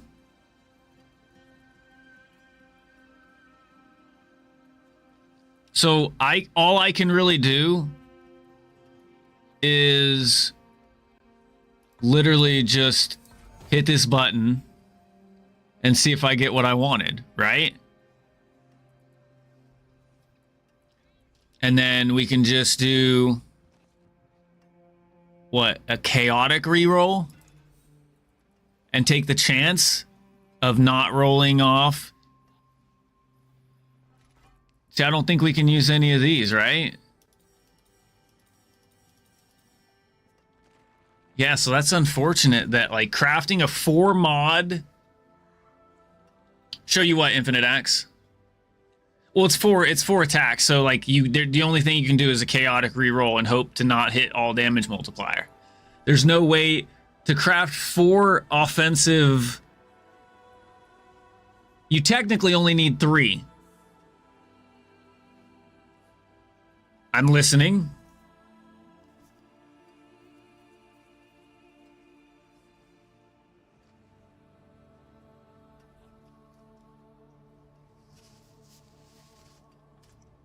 What up, dude?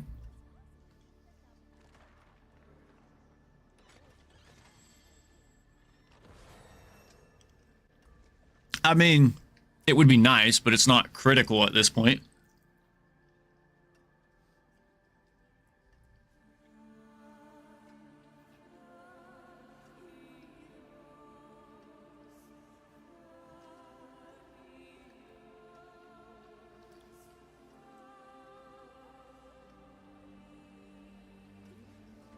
Oh, so we got some little shenanigans. But wait, that screws you because then if you can't land your 4th affix.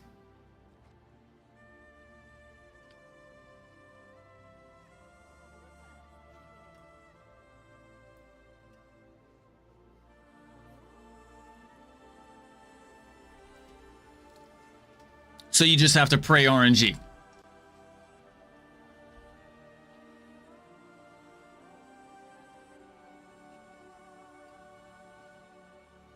Gotcha. Okay, that makes sense, but I don't know that I'm willing to. This isn't the greatest of GAs, and it's.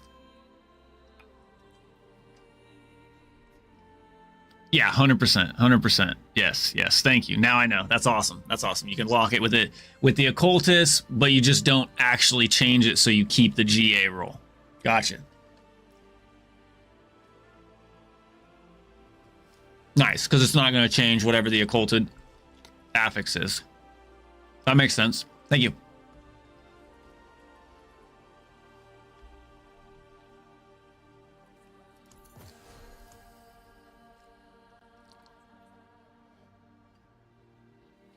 That's low crit strike damage. So we just do a chaotic reroll. And we can't really... there's no focus. So we just transmute. We got crit. So this is just literally 100% RNG. There is no... You literally just would re-roll, chaotic re-roll. Yeah, but... Right. Only if you have a non... Only if you have a offensive affix. Then you can choose what you actually want to re-roll into that point. I do agree. But if you have all 4 offensive... There's no point in wasting a tuning prism because it's going to pick one of the 4 offensives anyways.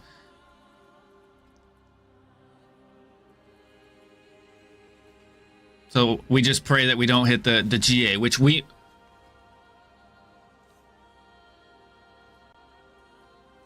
Correct, in which then we can target reroll that affix.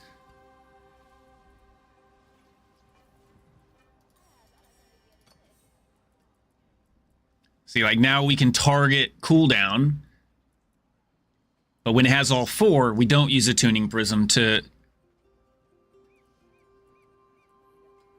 Correct, because then we can... then now we're guaranteed not to hit the GA for a chaotic reroll. Wait, why is this here?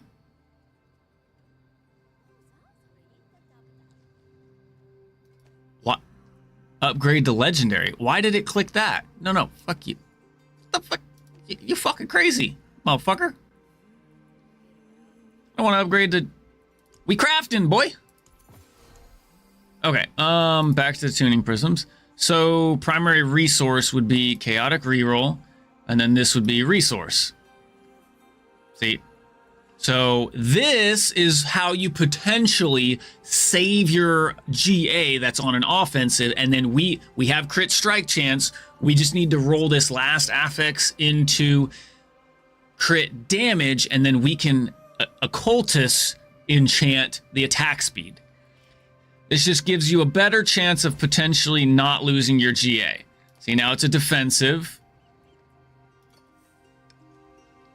Quit going to upgrade legendary. Why does it doing that? Like, don't change my... Don't. Stop doing this automatic change shit. D4? Jeez. Wait, what is that? A defensive? I could use a defensive or a resistance. Which one do I have more of? Resistance? Yeah, we'll use the resistance one. Transmute. Crit strike damage. It's a low crit strike damage, but we'll take it because we have the 4 stats we want, and we're just trying to get going. We're trying to get going, and then we can farm what we want. Okay, perfect. So we kept our GA.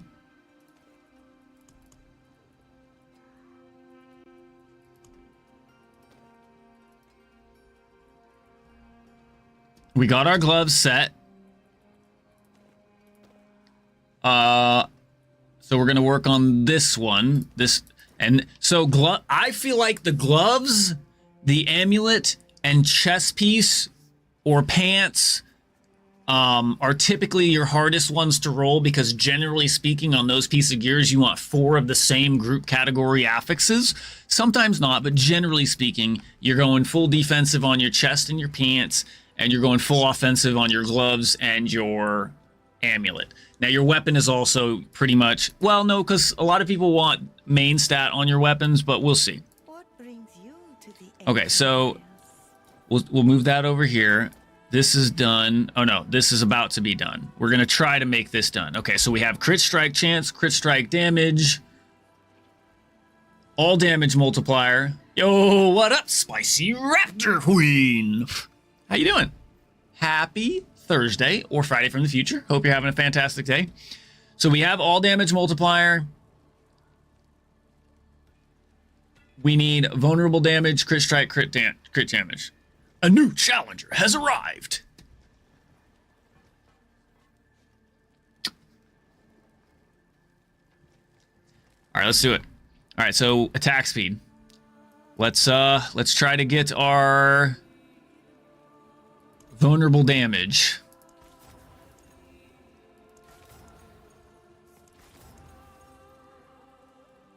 Yes, give us more attack speed. Don't know why. 2 to core skills. I wonder why we don't take core skills.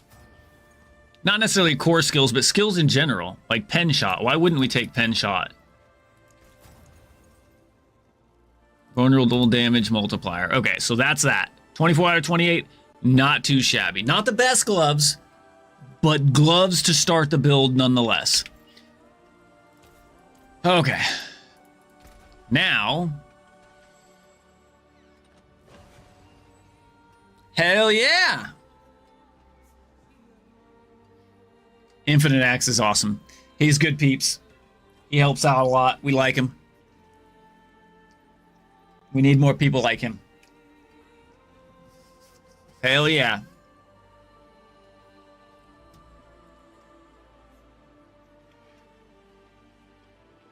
Okay, so now we're going to add an affix.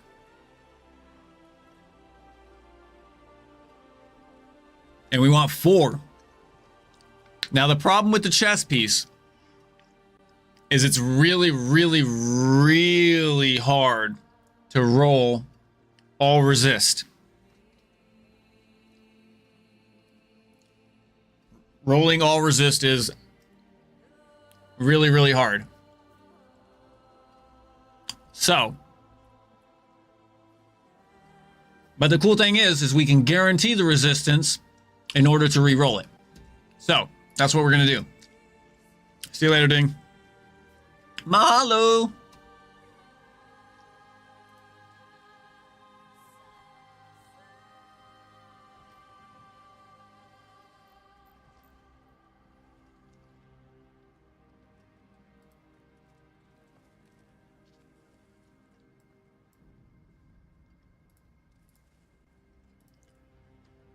Okay,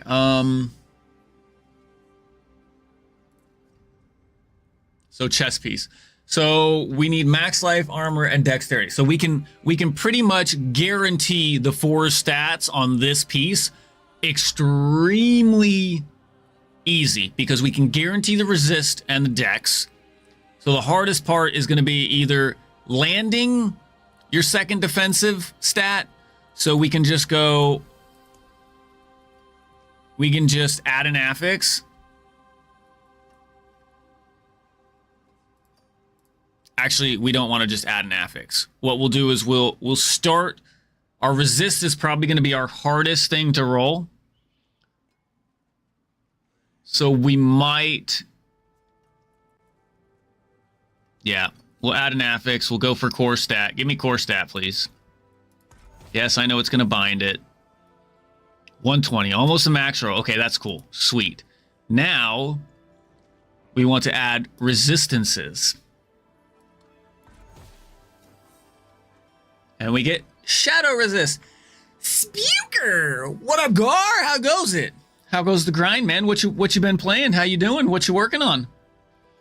Okay, now we're gonna do a focused reroll, and we're gonna go resistances. So we want to reroll until we get resist all,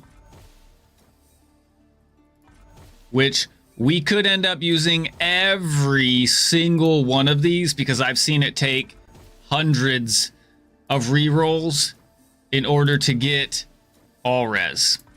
So we're hoping and praying that we don't have to use hundreds to get our all res. But I do wish that we could have this just shown in the middle of the screen or somewhere so that we don't have to literally come up here and hover over it every time. What if I move it down here? Does it? Nope, it puts it back up here. Let's just hope it doesn't take all 120 of these to roll it, because I might need these to roll on something else. Yeah, exactly. Pin it, hold it, or just have it completely shown every time.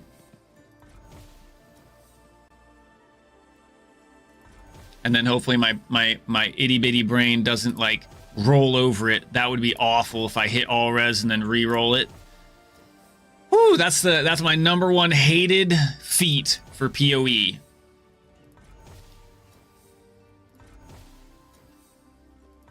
And I know the all res weight is extremely low. So while it would only, the average roll to get the different resistances is like 10, it's like 100 for all res.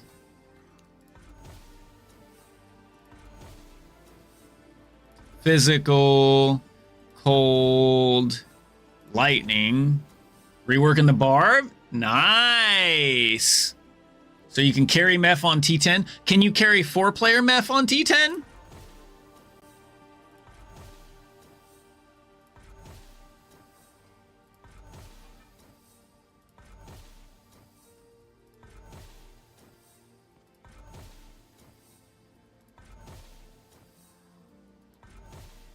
Haven't tried, but probably. Yeah, I wouldn't be surprised. Barb is a super, super strong.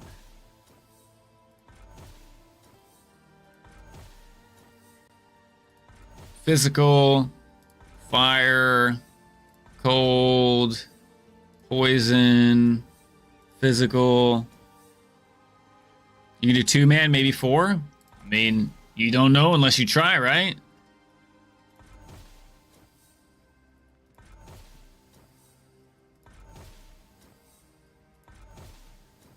We might have to just settle with a random single res.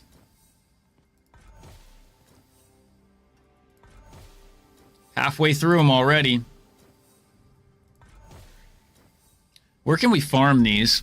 Cube spoils, cash rewards from the tree, and elite monsters. Okay. Gonna have to farm some of these up. Because I already guarantee I'm gonna use every single one and not hit all res.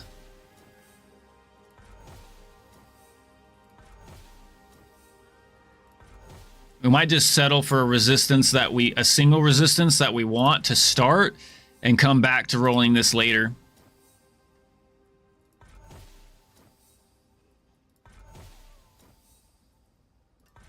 Oh, appreciate the alert, Gar. Much love, and I appreciate you. Do the thing. Do the thing. Do the tang.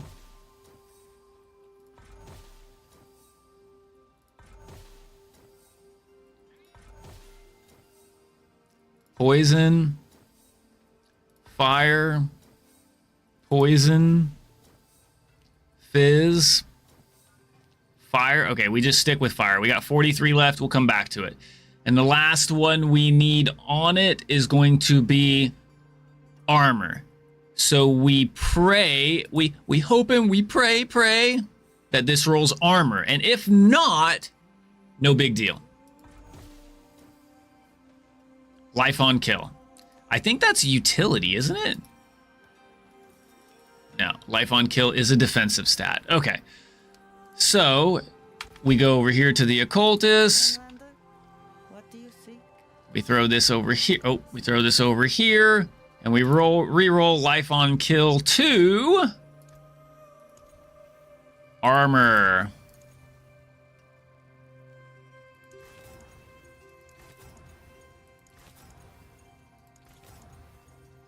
$2,000 armor? What is 2,000 armor? That's a low roll. Let's try and get a better roll. Oh, there's a little bit better roll. 22? That's not terrible. That's not terrible. Okay, so now this is done. Dex, life, armor, resistance. Not the resistance we want, but we can potentially just work out on that. Work out on that. So we have the weapons.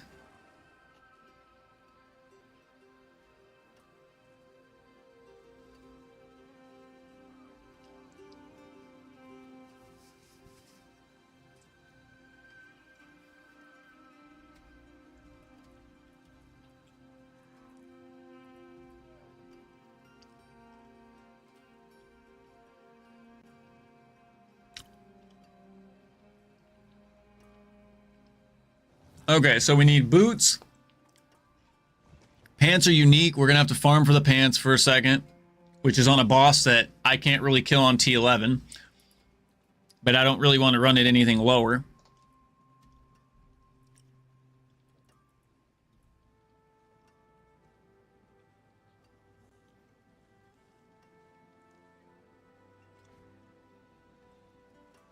Okay, so the Shrouded Gift pants are literally for pure defensiveness. So I don't need those for the build to work, although it does give you toughness. So that makes sense. So we can actually just roll some pants for defense.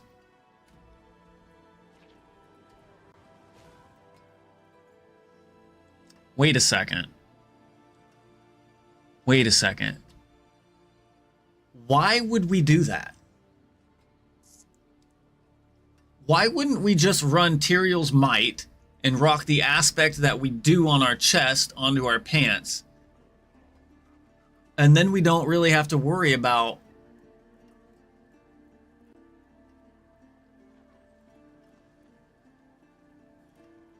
because that's purely just damage reduction.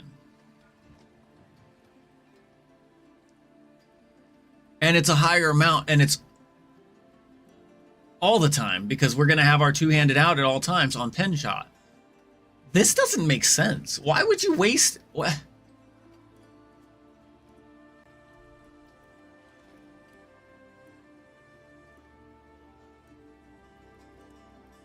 Yeah, that just does not make sense in my head. Because you can get 35 damage reduction from Tyrael's.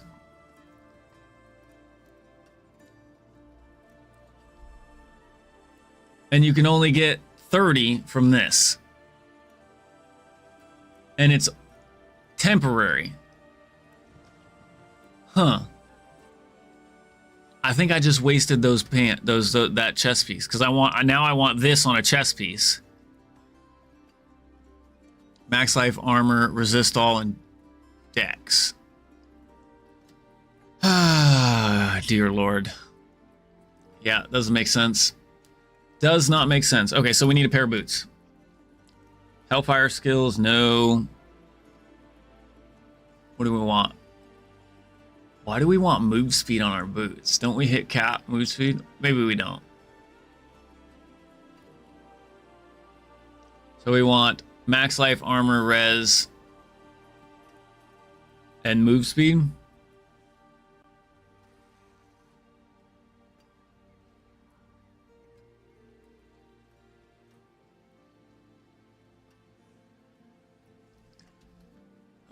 I don't think so. I don't think there's very many builds that do that at all, to be honest. Oh yeah, it does.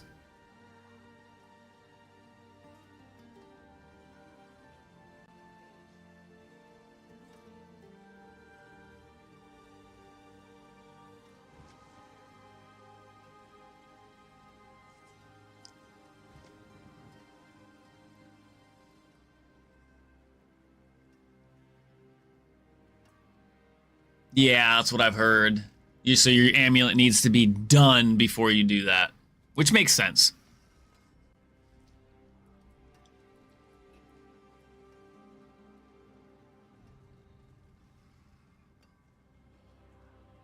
Okay, so we got res, move speed. So we need max life and armor.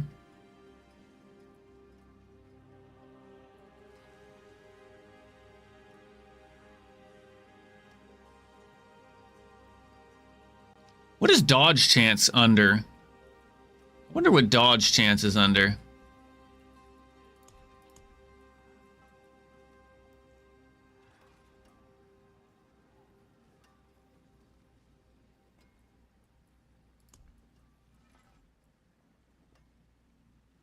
Mobility.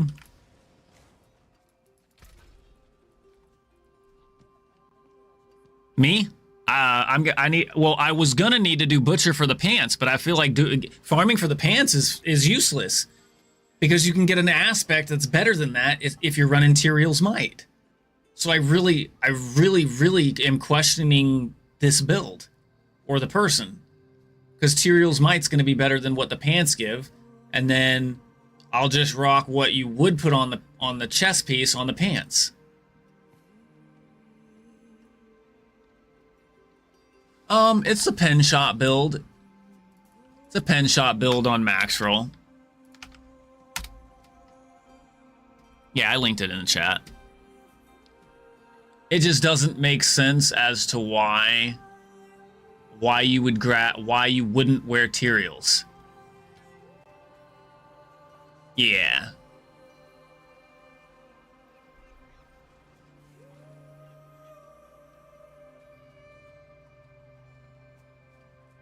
I will have to farm up a Scoundrel's Kiss.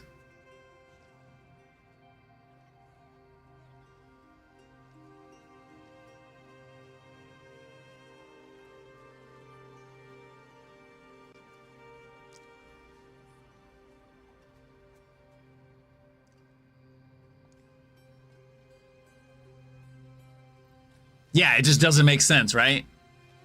But it's all good. I can understand. So, we're going to re-roll these boots.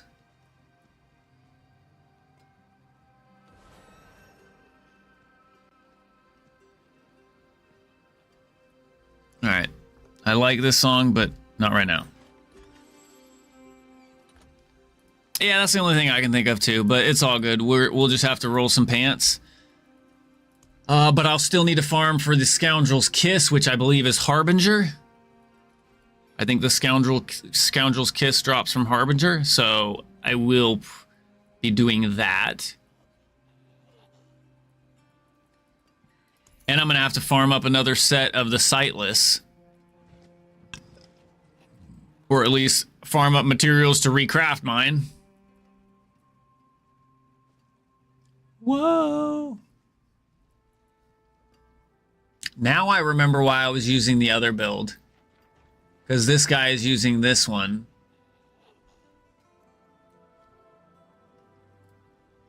I think I know why he does that now.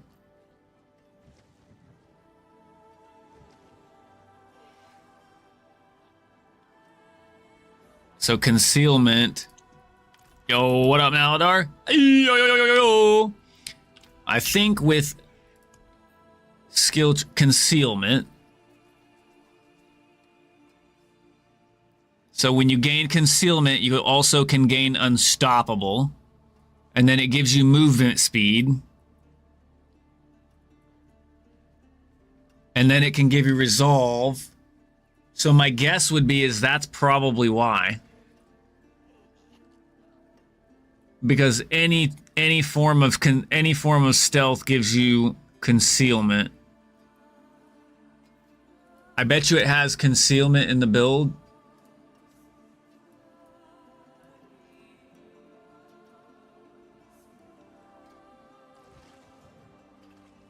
And concealment gives you overpower stacks and gives me crit strike chance.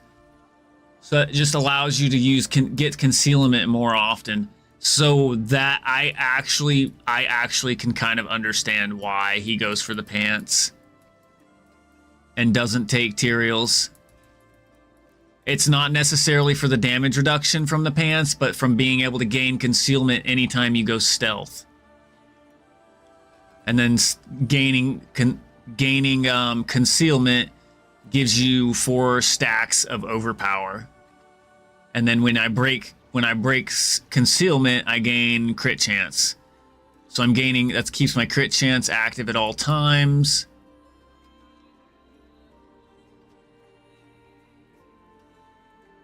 Yeah, I kind of see the synergy now. Okay, yep. So we're gonna need to farm the butcher for the pants. If you want to help me with the butcher infinite.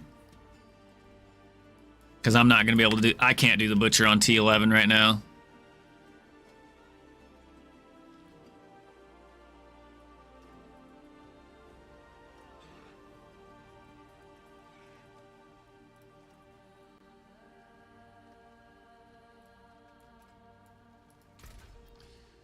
Okay, so crafting these boots.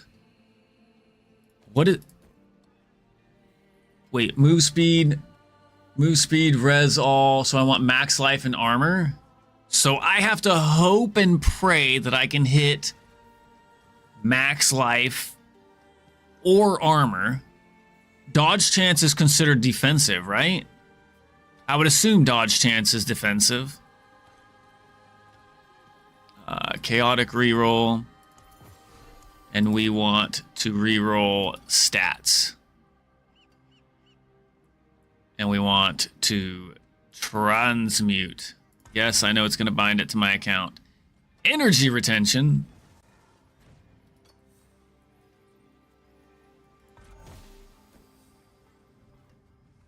We hit main stat.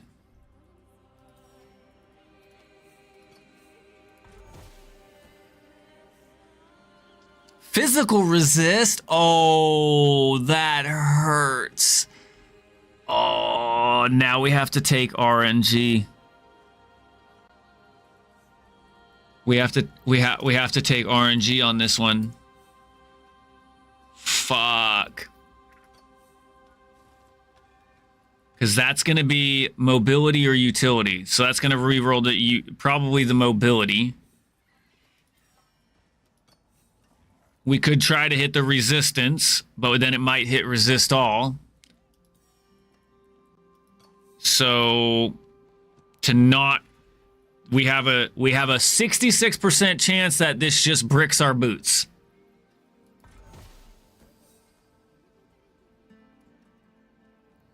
It didn't brick the boots. Yes. Okay, so what is that? Evade grants? That's mobility, isn't it? Is that utility?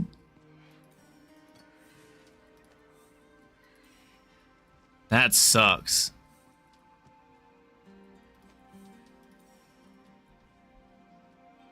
Yo, what up, Bearded? Yeah, I see you. That D4 grind, baby.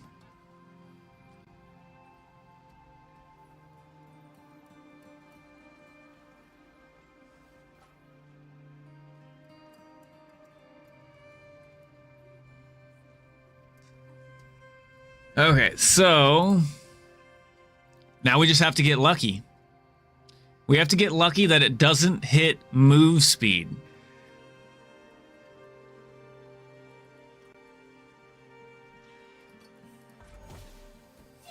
And of course it hit move speed. Get out of here, this is my stream. Left my door open.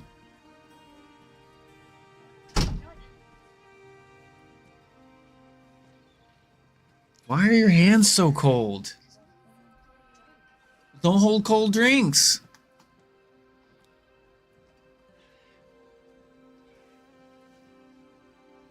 Get out of here.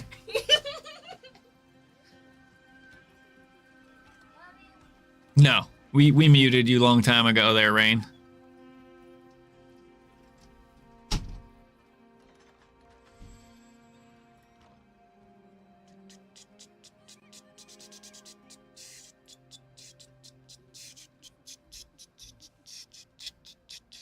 Yes, we can hear you, dude. Oh, I'll be the first to let your ass know when that shit happens. Okay, so we lost move speed, so now we can...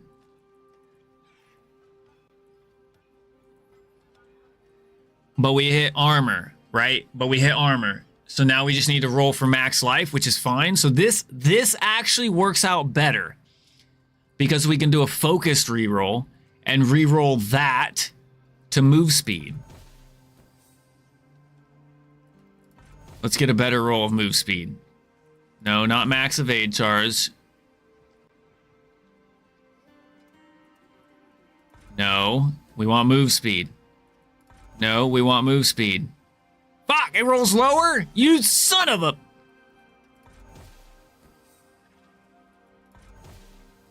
Come on.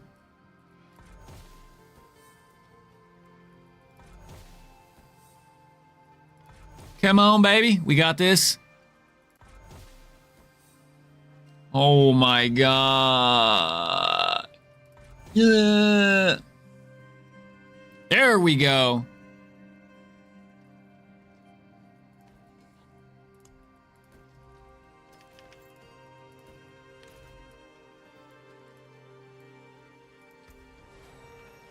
Okay, so now we can take this, hit the physical resist because we got armor and we just need to roll max life.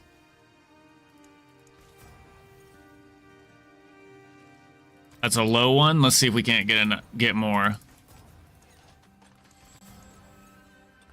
1386. What is that? Like a mid? Yeah, that's pretty good. That's pretty good. This is it's above mid-high. Okay, so that works. Okay, so now we got that. We got that. So now we got to farm the pants from the butcher and the signet. We need an ancestral signet from the harbinger, I believe. And then we basically have everything we want, right? We got both weapons. We got the bow. We got the boots, pants. So we just need a ring.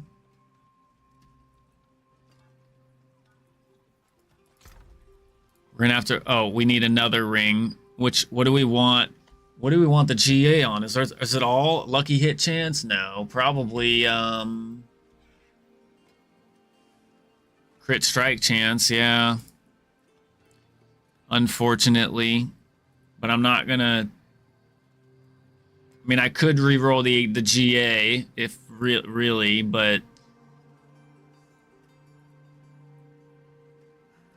We'll just take a plus to core skills for it for now.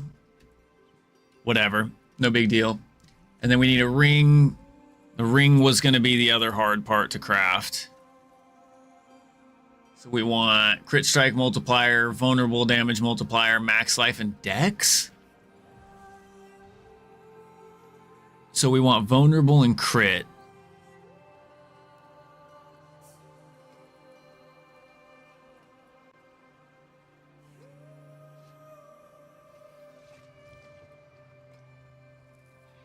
I wonder how hard that would be to hit. Do we have a ring? We don't want double crit on our ring? That's actually kind of bizarre that we don't want double crit on our ring. For once. So maybe we take...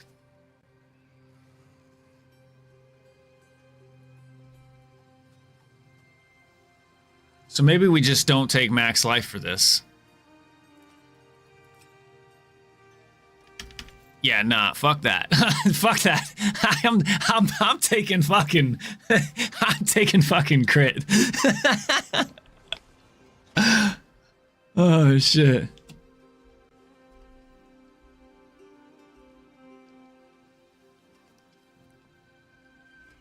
I mean, if we're gonna die, we're gonna get hit by a one shot that kills us no matter what. I don't think a little bit of extra life is gonna make the difference, in my opinion, but not on a ring, maybe on defensive gear for sure.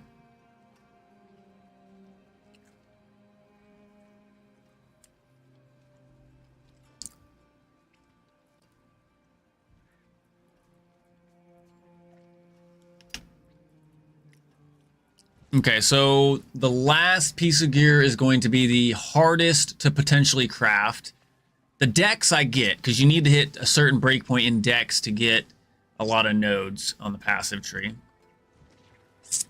For Tybalt's Will Pants, I think that's a generic. I might have a pair for you. They're not great.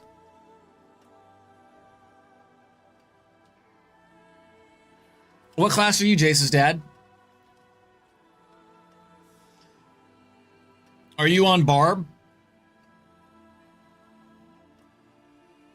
Yeah, Barb.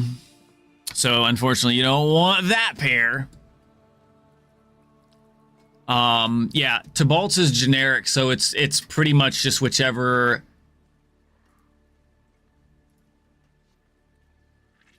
But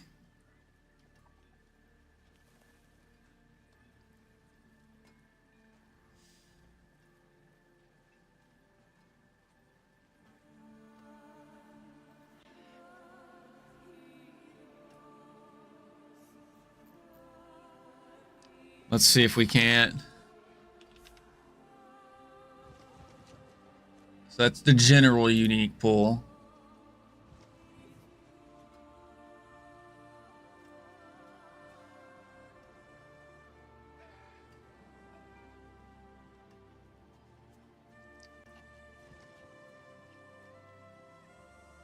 So I would just run any of the lair bosses you want that may drop something else for your barb that you need, and you should just get some Tybalts. It's one of those that, yeah, it doesn't really have a target farm for you because it's in the general unique pool. It's also not even a boss unique drop. It can be just random drop or use the cube to convert pants into a unique.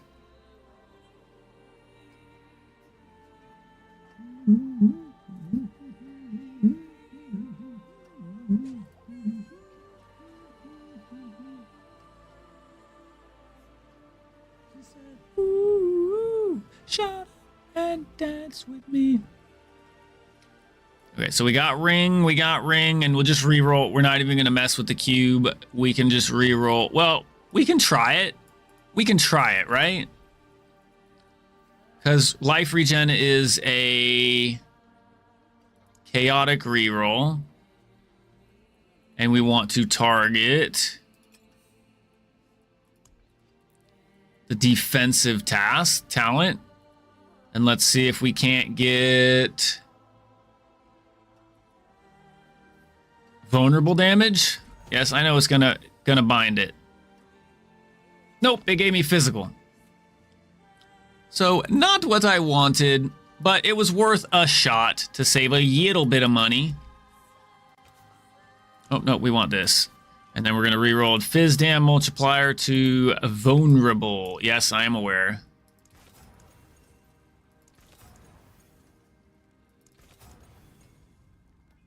Well, all's better than nothing, so we'll take that.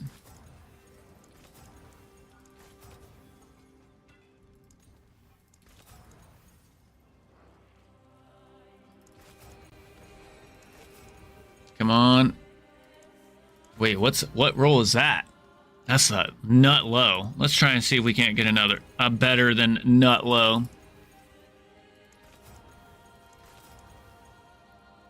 Another nut low. Double nut low, baby. Double nut low. Oh, there we go. We'll take a 13. 13's good. Shut up and dance with me.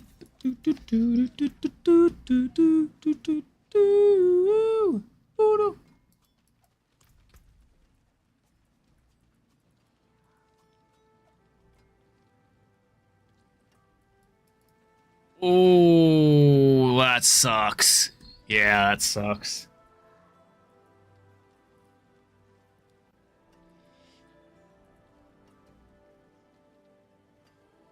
No, it does not cover the loss. Okay, so we got ring. So the only thing we got left is the amulet, and then we have to farm up the pants. I'm pretty sure that's it. So we have 2, 4, 6, 8, 10, 11, 6, 7, 8. So we got 3 parts. We need pants, amulet, And what else are we missing?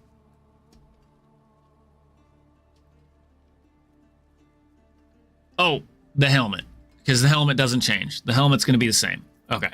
So that's 11. So we need pants and amulet. Pants and amulet.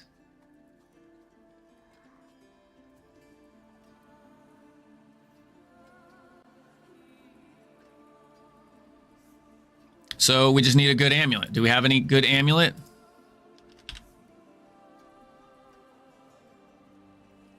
Ew. Ew. Ew. Ew. Crit strike chance?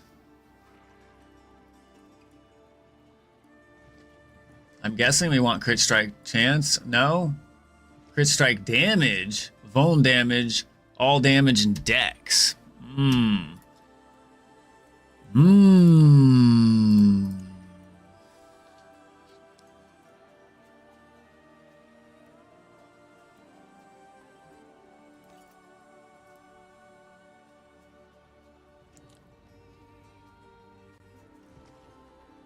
So if we can just get this to be... We got Vuln and crit. We just need all damage multiplier instead of fizz and dex.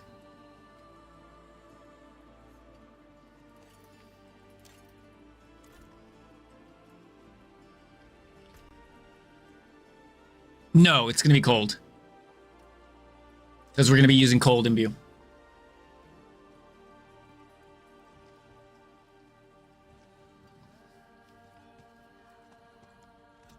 I understand.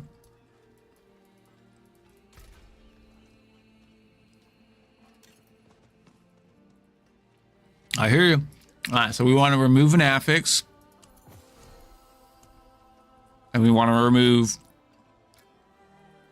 Wait a second. We don't need to do remove. Since it's in the same category, we can just do a reroll. Are you kidding me? Aw, man. Are you serious? We can't do a focus reroll?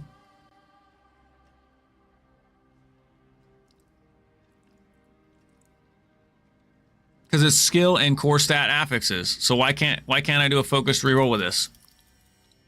Still a little buggy. Okay, I get it. We'll just remove the skills. Oh, wait. Basic skills is not considered a skill? Alrighty then. So that changes everything. Chaotic reroll.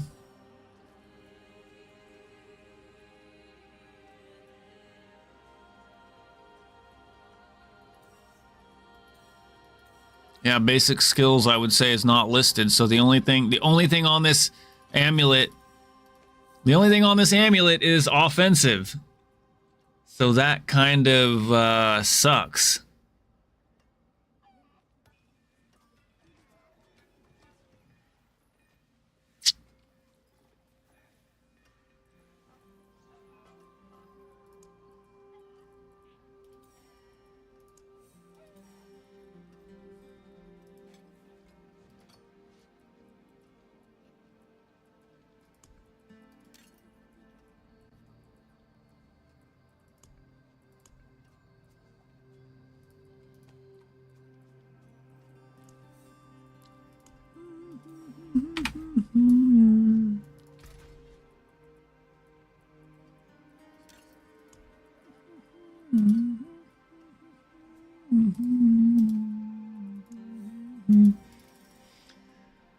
Damn, that changes everything. Is it worth risking? It's non-GA, so do we go for it? Non-GA, do we go for it? Considering it's a perfect amulet for my basic skill Fallen Lunatic build, we do not go for it.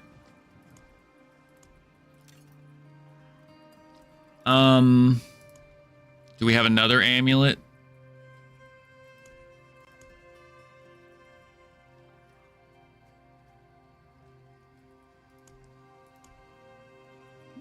My way to you. All right, so we'll take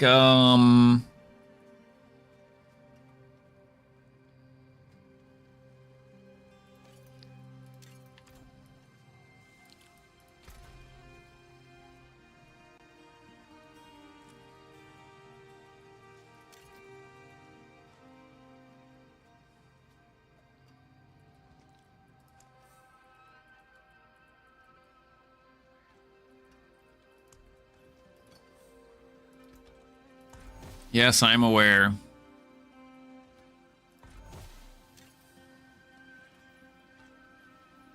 Okay, now we want to add an affix.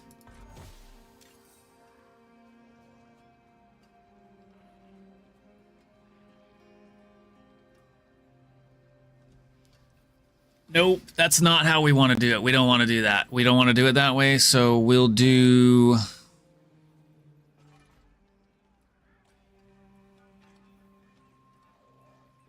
chaotic reroll for...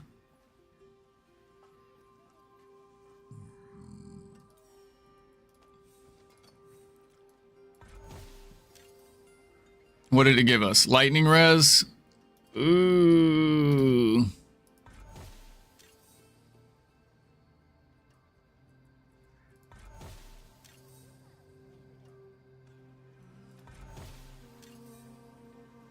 oh my gosh, you stink.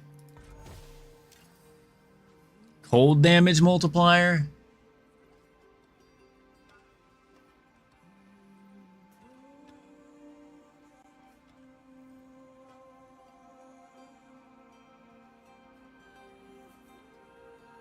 I mean, if you want to watch me brick it live today, sure, come on down. Let's brick that GA one at a time.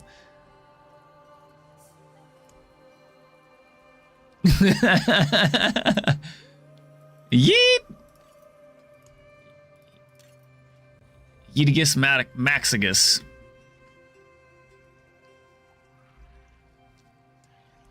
Ah, shit! Oh, that's why it smells like shit in here.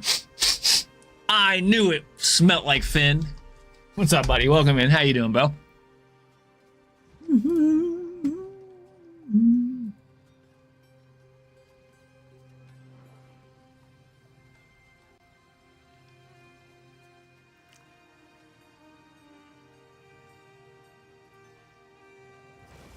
To you. Did you drop it? Oh, you dropped it over here. All right.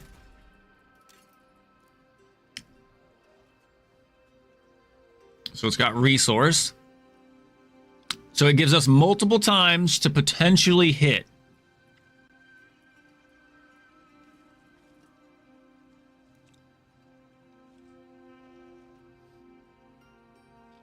Probably be better to do a chaotic reroll to hopefully hit, because as soon as it hits an offensive talent, it kind of locks it in place. That's the one bad thing about crafting amulets and gloves, and even weapons in some cases. So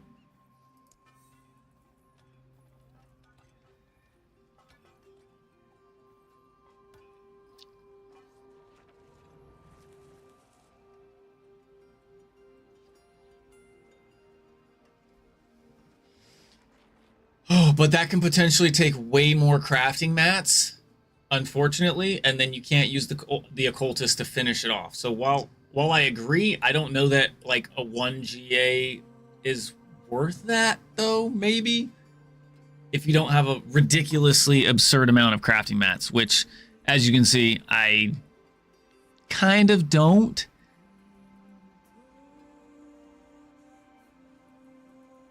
Yeah, the dust isn't going to be the issue, and even the primordial dust isn't going to be an issue. It's going to be the tuning prisms, which I can get more tuning prisms, but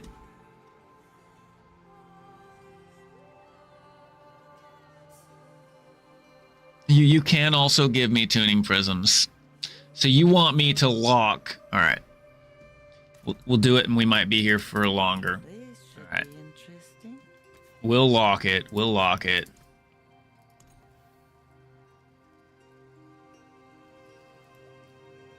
So we just don't no change, right?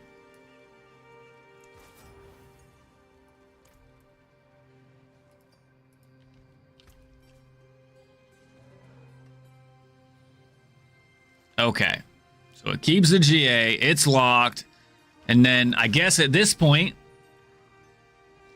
we just go for the whole RNG. And at this point, it would just be, okay, we could do a chaotic reroll. We'll do a defensive chaotic reroll.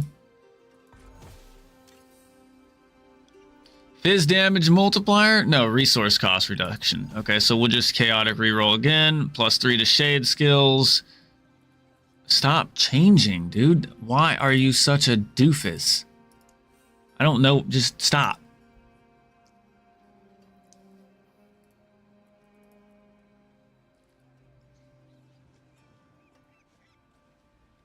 Solo progressed to T6 and been farming it for a bit. Hell yeah, Finn. T6 is awesome progression for solo.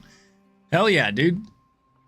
That Q&A still going more than 2 hours now? Yeah, that's because Ziggity got lots of questions about it, man. I'm good. I mean, it's cool and all. But I'm not really interested. I'd rather be playing some D4, to be honest.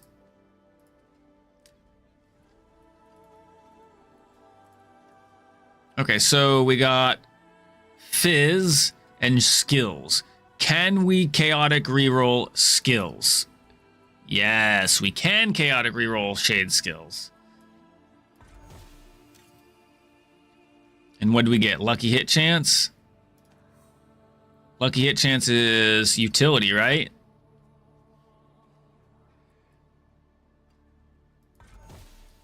Let's see what it gives me. Vulnerable damage. Oh my gosh, you freaking shitter. It's so annoying. Just blank out transmute if there's no recipe for it anymore. All right, thank you. Thank you very much. Got the T8, kind of iffy, but I need a lot of ancestrals to get more DPS survival. Yep. And that's the farm grind game, right?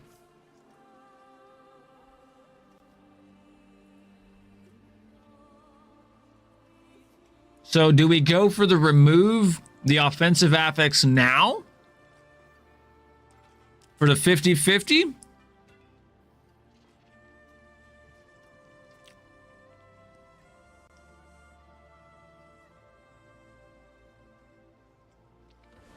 We can reroll resource, but we're gonna have to change the fizz. So do we go for the 50-50 or do we go for the 33-66? That's the question, because it's a 50-50 now, right? Yeah, maybe, Luther.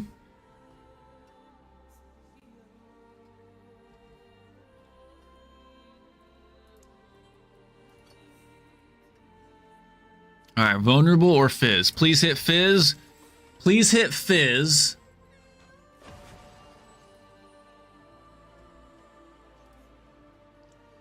Please hit fizz and change it to all. That's all we want.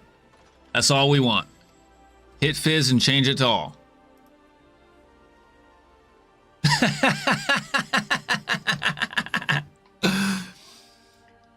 Damn. I mean, it hit Dex, but we can guarantee Dex. So we want to put Dex on last. So we're going to do a chaotic reroll and you're going to reroll Dex. Oh no, actually, what the hell am I thinking?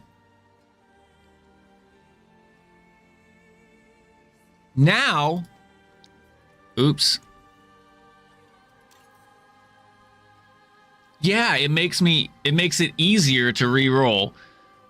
Let's go reroll this.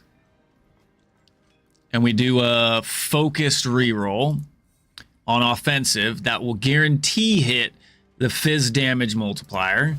And we want, ah, fuck, I forgot Dex is also an offensive. I should have removed the Dex and then done that, and it would have guaranteed it. Son of a bitch. Okay, so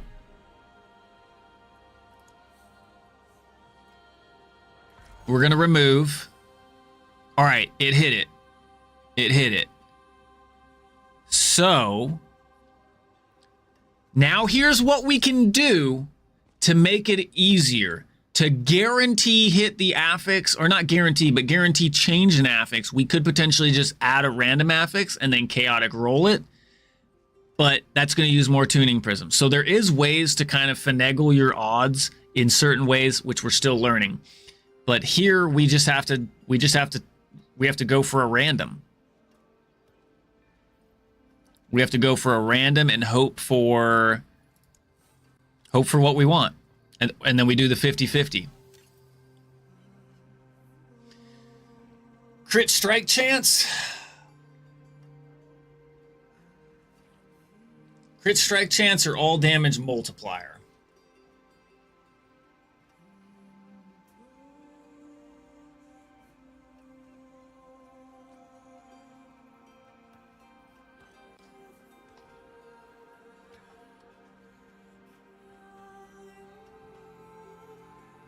Yeah, but I don't have crit on... I don't have a GA crit on my star list, so we'll see.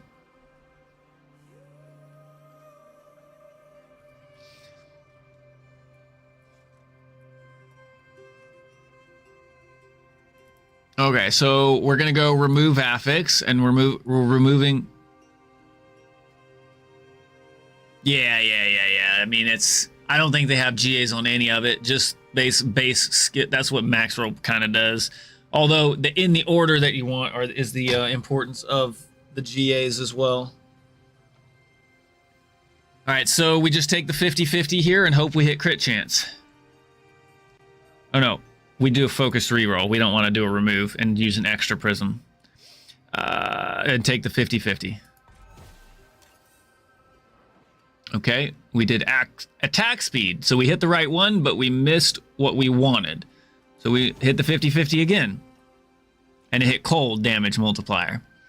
Which I honestly, like, I think cold or all, I mean, you could go with both. At least for starter. Now it just fucked them both.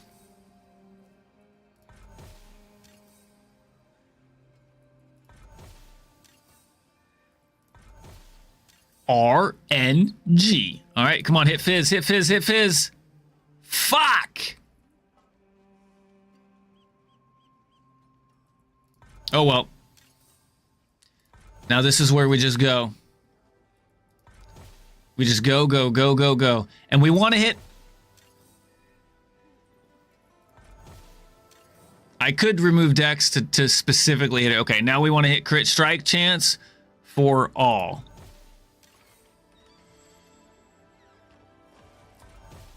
My RNG ain't that great, man. RNG, not so great. Awful. Awful.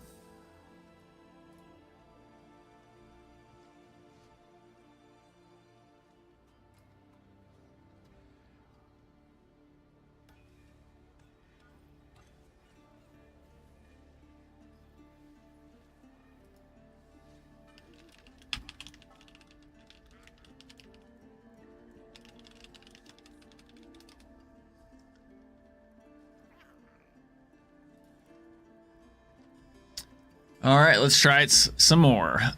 Come on, mouse, please come back. Thank you. Okay, we got vulnerable damage. Nice vulnerable damage too. Okay, so we want shadow to switch to all. Okay, shadow to all. Shadow to all. Do you hear me, D4 RNG gods? Shadow to all. Go. It really wants that crit strike chance. Motherfucker. I'm gonna burn through every last one of these. Every last one of these.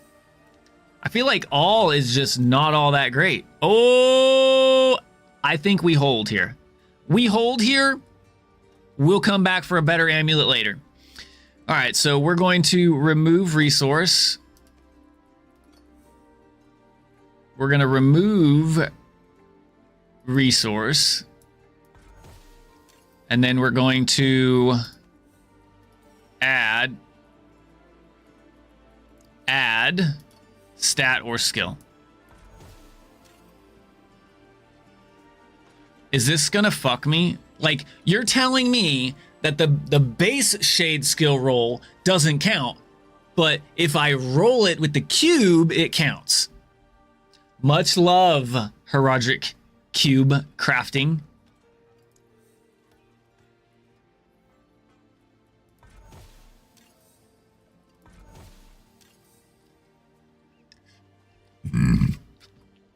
There we go. It's not a perfect, it's not absolutely giga chad, but it works. Exactly, good enough.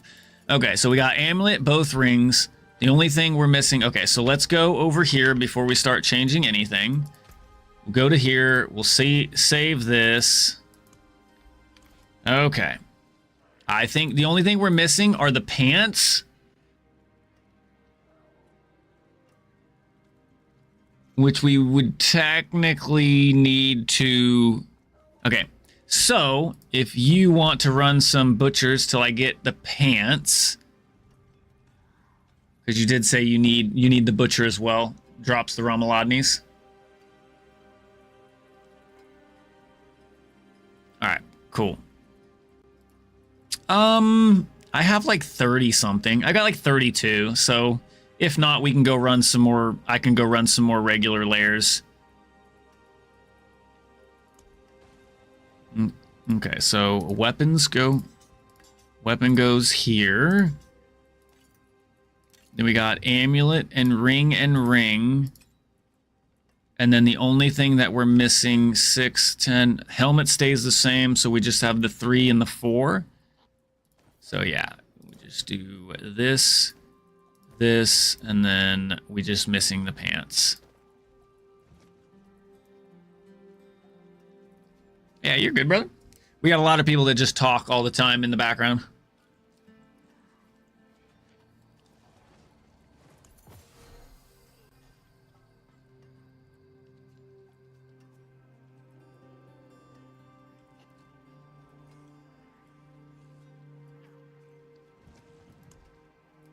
True that.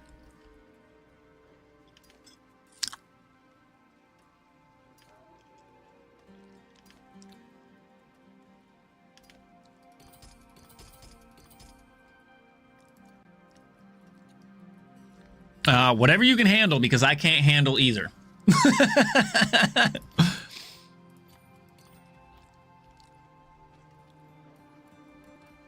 The butcher is the bitch. Like, the butcher is the one fucking lair boss that I can't kill on my fucking... I can clear T12, no problem. I run on T11 just because it's faster. World boss in 10 minutes for any of you chasing the world boss. Yo, what up, Spyro? It's still broken, or it's broken in a bad way? We can do like 4 or 5 runs. Or not 4 or 5, but we can definitely do some runs before it comes.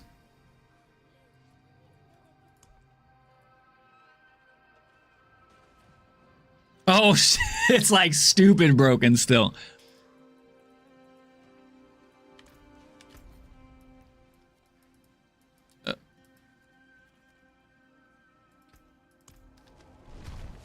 With the barb? Yeah.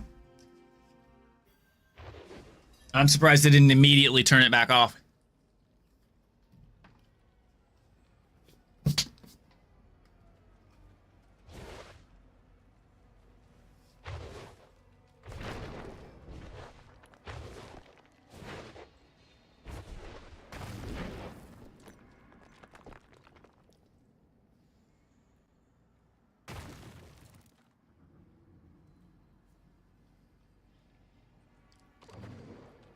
But not enough.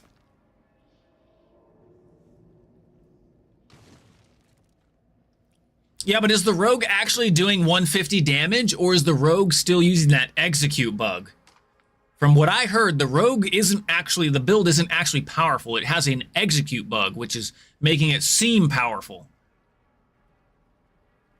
Yeah, but Sork is doing 150 with no known bugs or issues, right? Are we ready?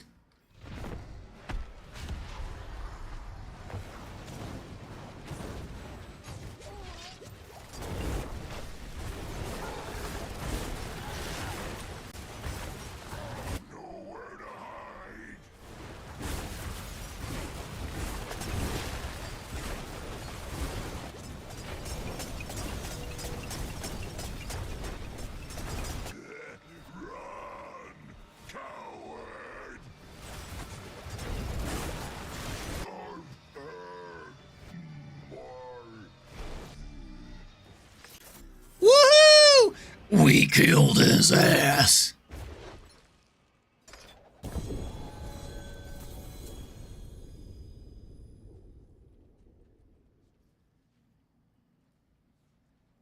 That was not supposed to happen, guys. I'll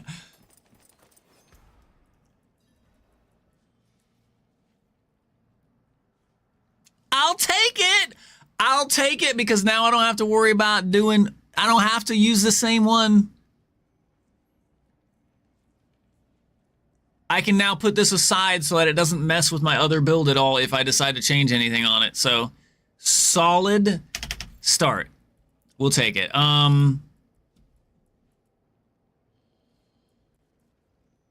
The double GA razor plate. 100% Spiral, 100%. Okay, I don't think I need to, wait. Scoundrel's Kiss is, wait, hang on. I think Harbinger drops the pants. Uh-oh, I think we're farming the wrong one. Well, I need the Scoundrels, I just need an Ancestral Scoundrel's Kiss. But let me just look real quick.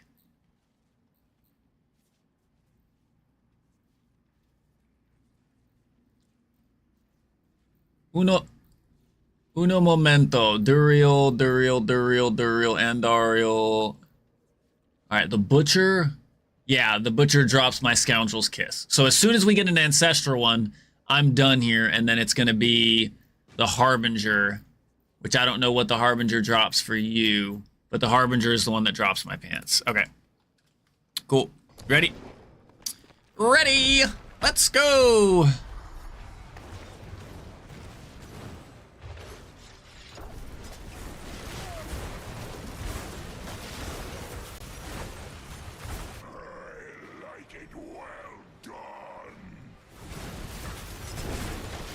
Oh!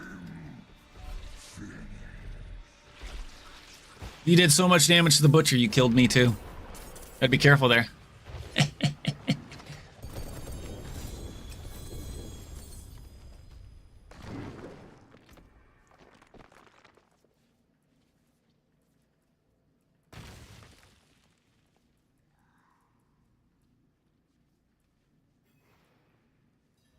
Oh, the bug's back with the warlock stuff. Shit.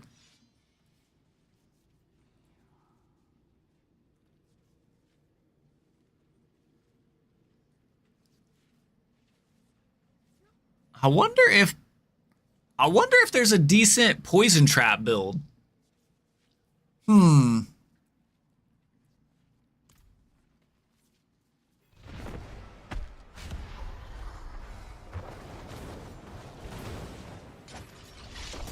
Just a GA on poison trap chest.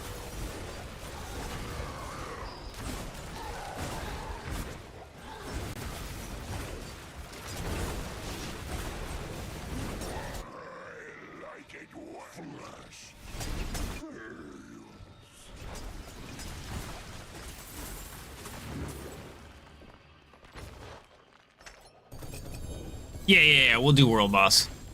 An aspect unlock? What the hell?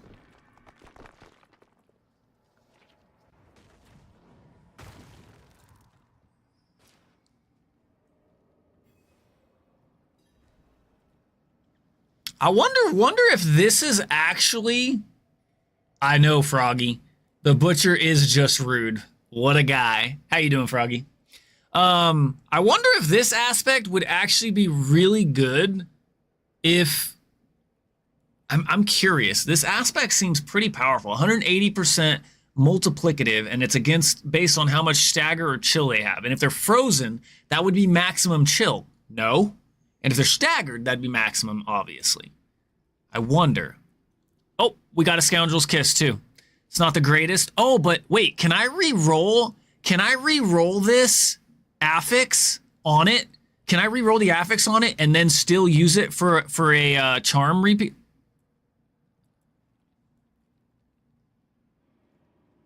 But then, can I still use it to make a unique charm? That's the real question. I need it as a unique charm. Yes.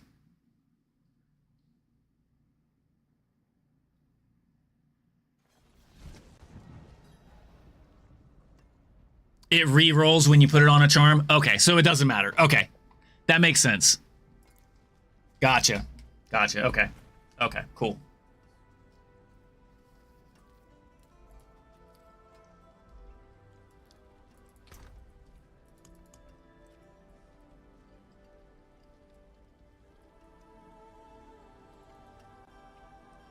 I wonder how many garbage charms I have.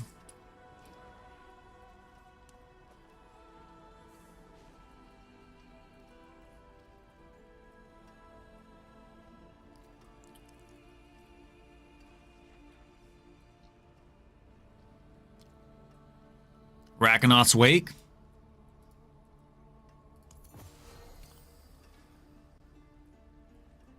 What's Night Terror? I don't know about that. Oh! Mother's Embrace! We gotta hang on to that, right?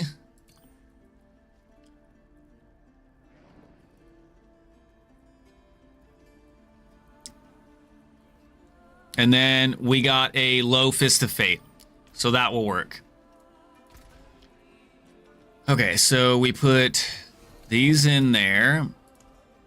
And then we put this in there. Ah, fuck! Son of a bitch! Alright, well that's not happening quite yet.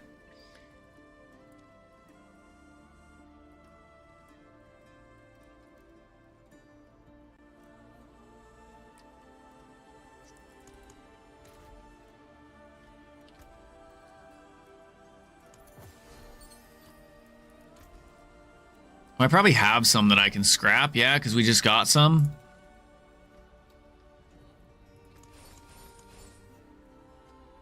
Pity to break another's work.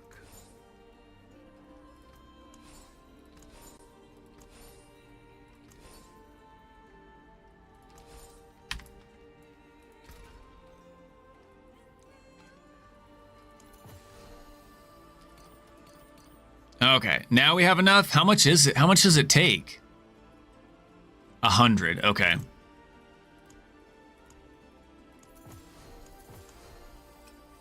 Ready? Go!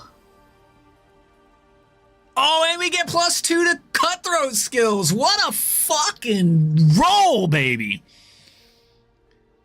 Let's go. It's in Kiovashad.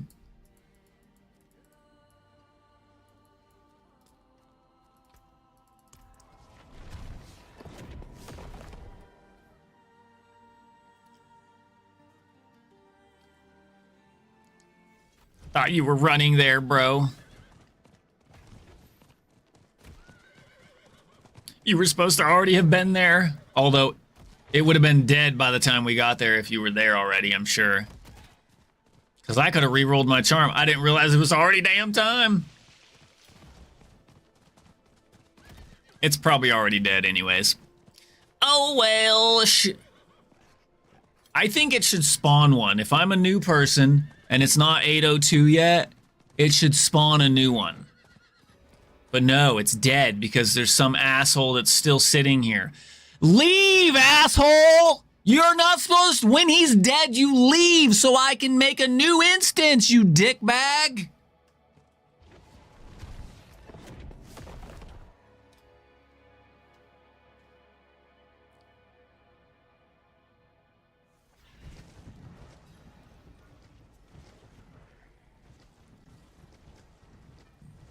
Okay. What is it, Harbinger? Harbinger. Yeah, Harbinger drops my thing. What do you need? And I think Ugly Bastard Helm, Nomad's Longing Heart, and Bane of Ajaden. I don't think you need any of those. Yeah, you don't have to use your keys for sure, but I would appreciate it.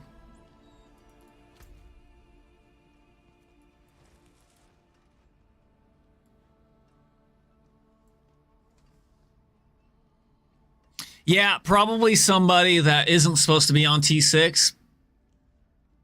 Probably. Yeah. If I want to feel almighty and overpowerful, I go to normal for world boss, so I can just go watch all these people struggle on him while his health's going like this, and then I just go, BAM! And he dies.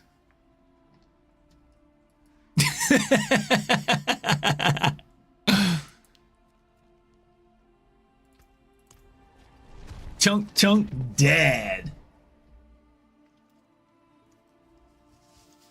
Honestly, I know this sounds kind of clunky and bad, but I really do think that the world boss should have a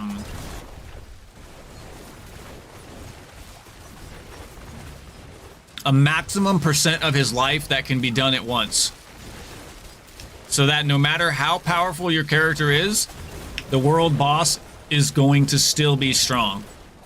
Yeah, exactly.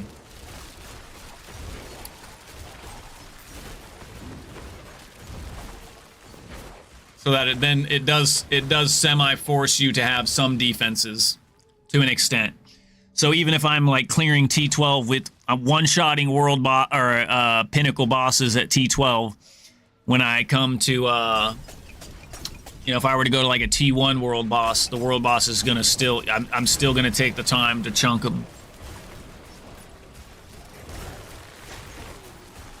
I'm there, Infinite Axe, if you want to join. I wonder if I can actually kill him. Probably not, right?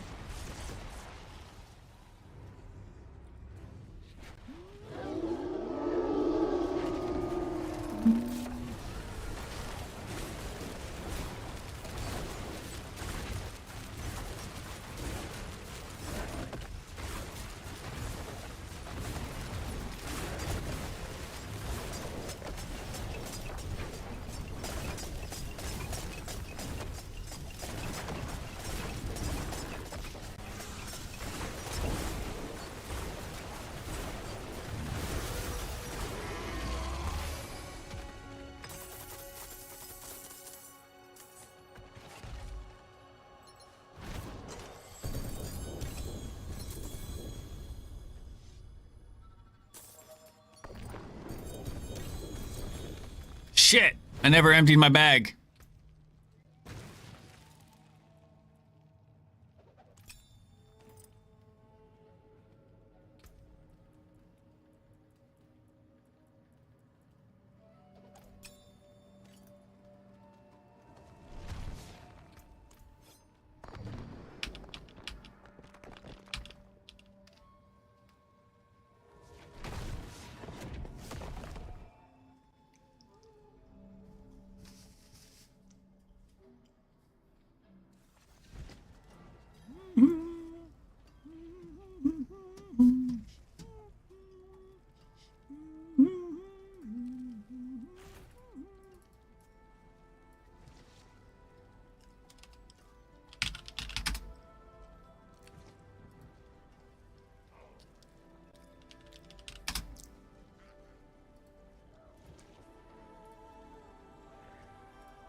You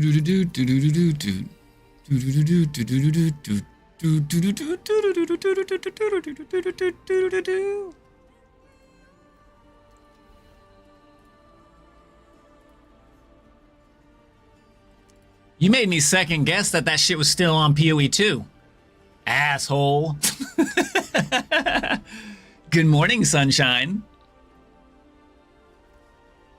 I had to check too.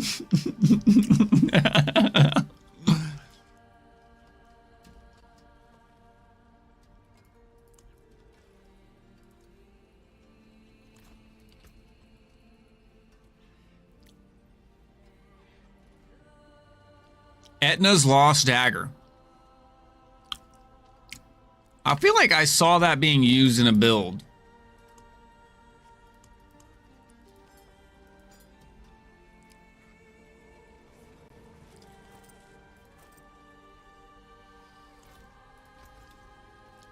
Getting ready for work soon.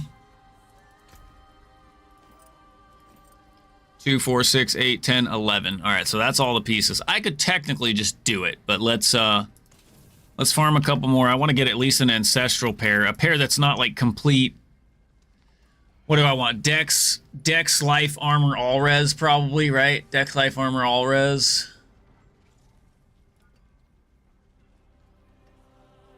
Max life, armor, res, dex. Yeah. What I figured.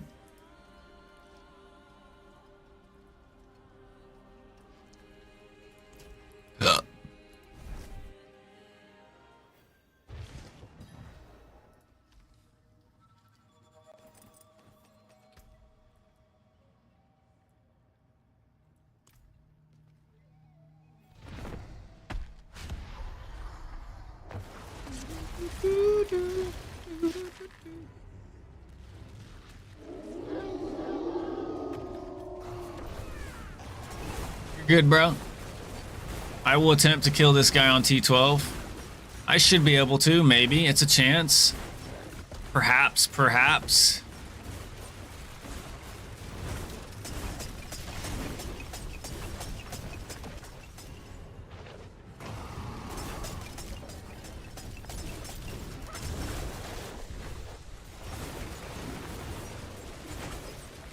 It'll take about 8 rotations to kill him. Oh shit, my ass! You're moving too much, asshole.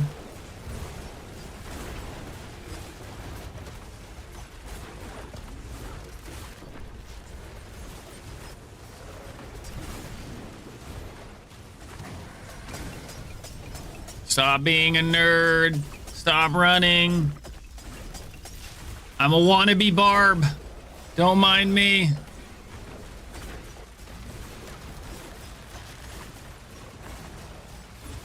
All right, a third down.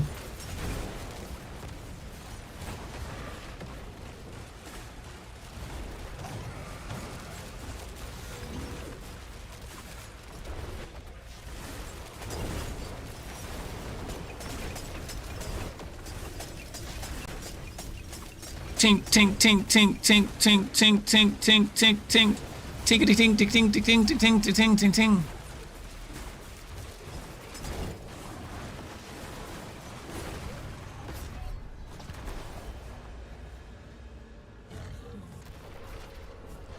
Okay. It's not going to be insanely easier, but maybe it'll be slightly easier. That's all that matters.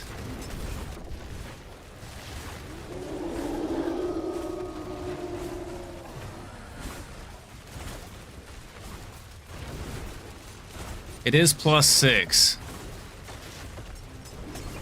Yeah, I can't do it. This build sucks!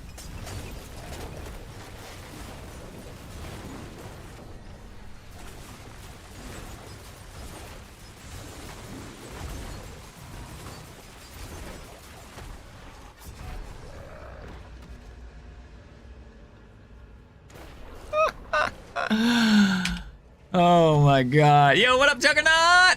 D. How you doing, buddy?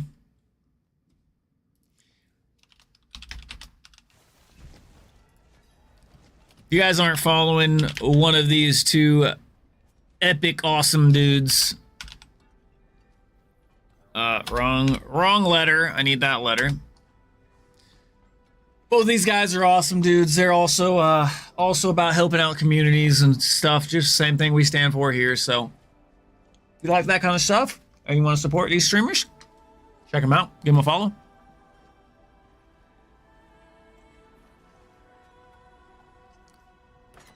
Hell yeah, setting up for the new place.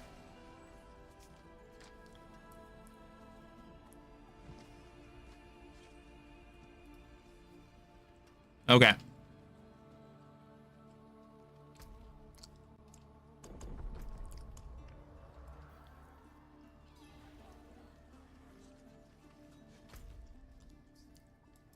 All good, bro.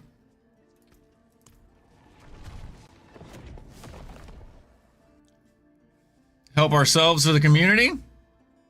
You got that right.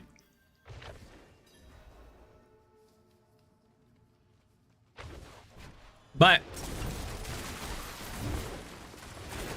we gotta help ourselves before we can help the community, right? That's how it works. That's one of the stepping stones.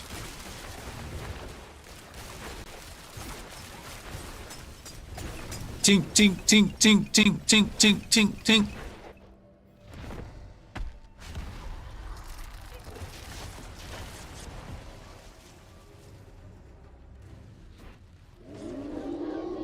Oh!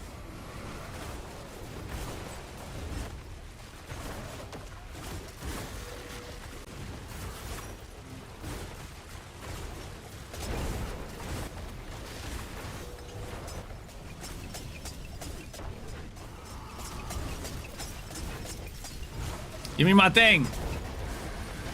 Oh, you son of a...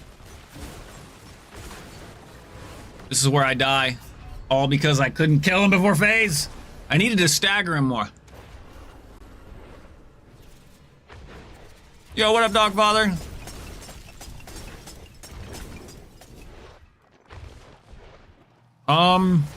Sure.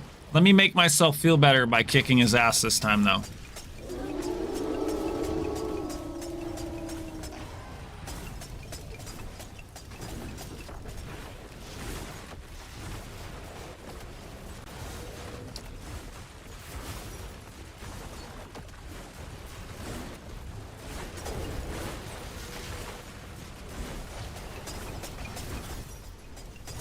Stagger!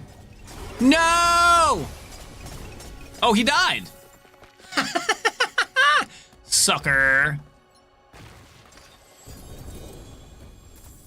And I got ancestral pants. Let's cross our fingers and pray to RNGesus.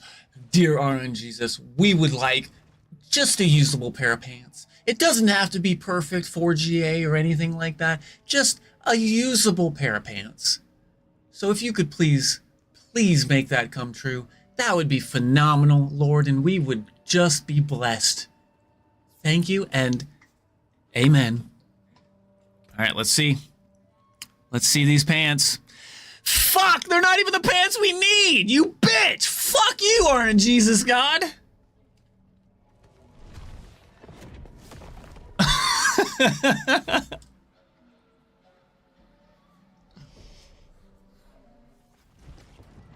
Okay, you can invite me now.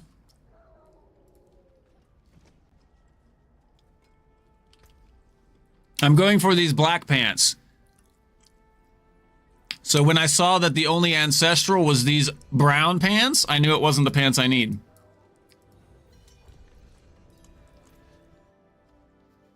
For T10, yeah, Juggy.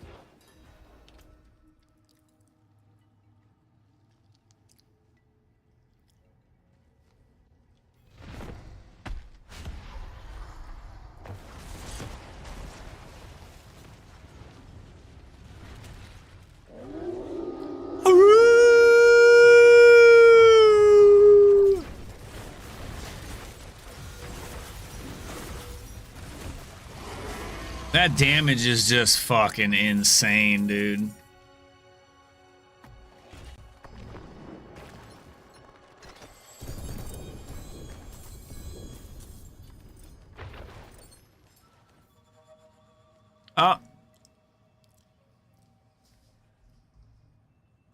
Hey, we can invite people for this. So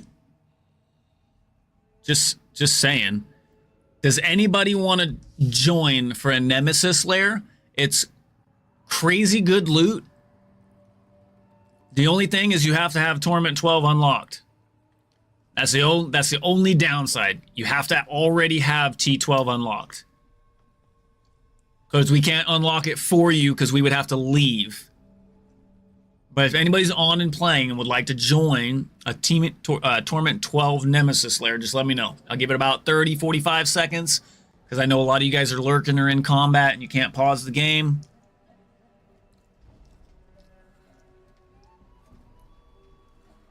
But if not, we'll just rock it. We'll find more, and you guys know I don't mind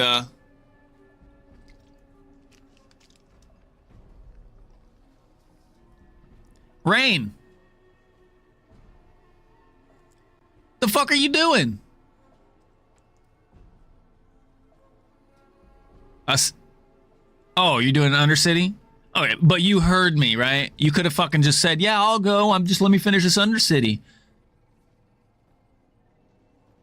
We'll scream back at him. Tell him, shut the fuck up.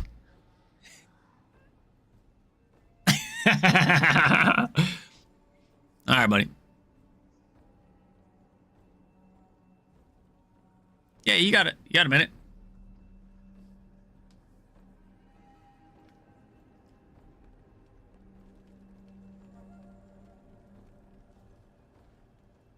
That's fine, Naladar. You don't have to be able to do it, but you can still join for the loot. Just go ahead and join in on me and TP, but don't go through the portal. Nah, this is Infinite Axe.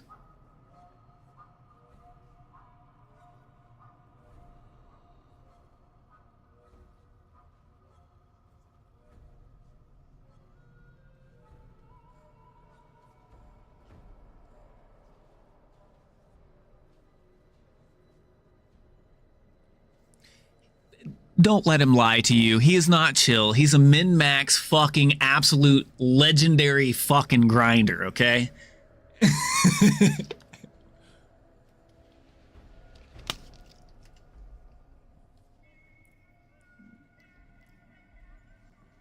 No. The fuck that guy. Oh shit.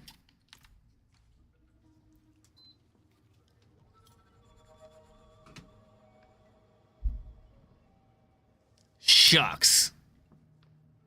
Sorry, Naladar.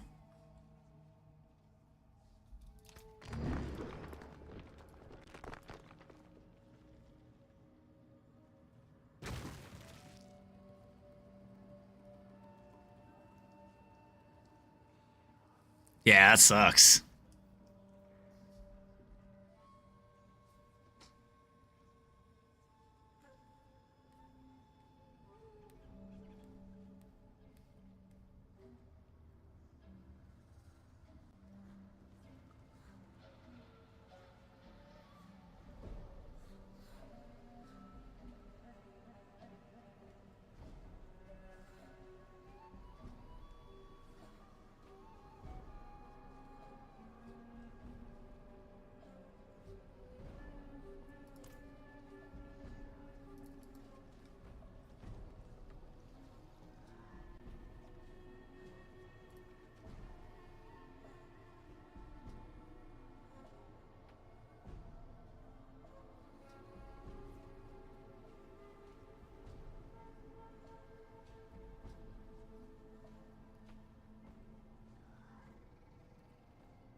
You done with that damn Undercity yet?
All right, we ready?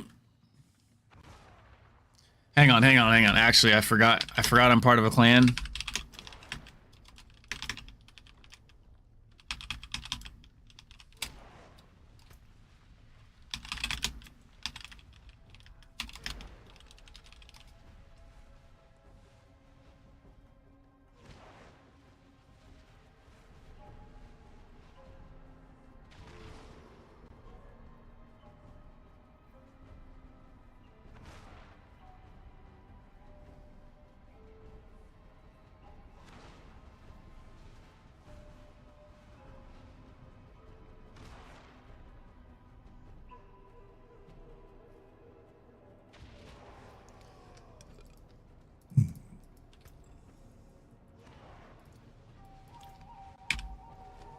I'm gonna go sell.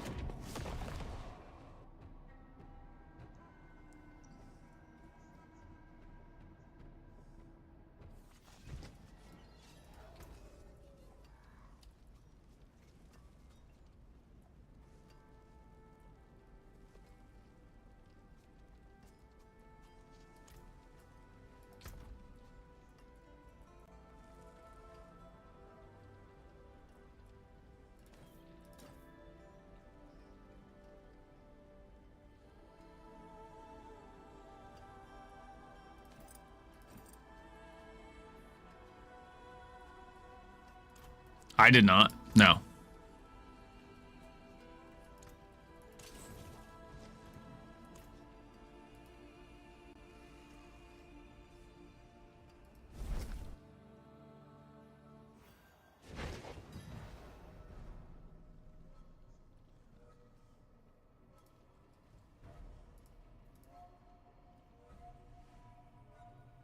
Right, because you can't, because you have to have it unlocked in order to get the rewards.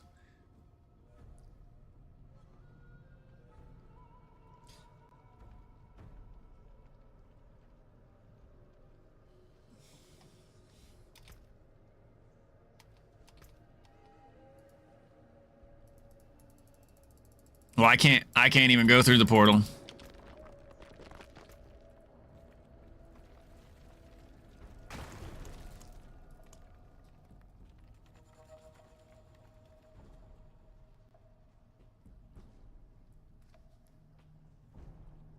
I'm pretty sure you can still get loot, even if you TP in. I've seen it happen.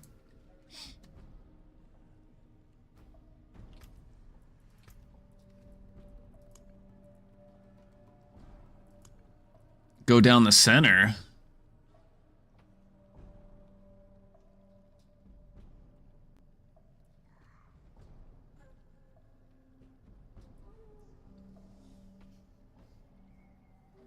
Well, I was running heavy pits, so getting a chance to fight Andariel on every pit was nice.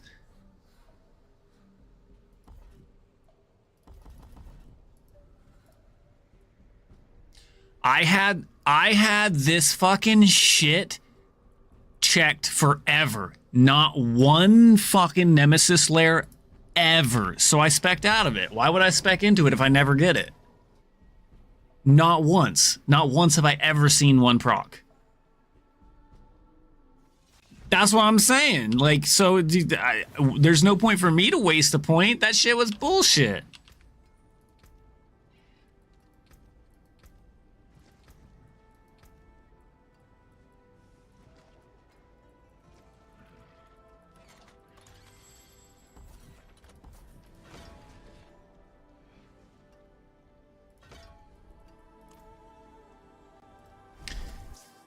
Does it even let me go through the portal, though? Even if I check it? Yeah, it does. That's so stupid. Why do all that if I can just go to town, change my spec, and come back and do it? Like, just let me through it. If it opens, why just let anybody in the party go?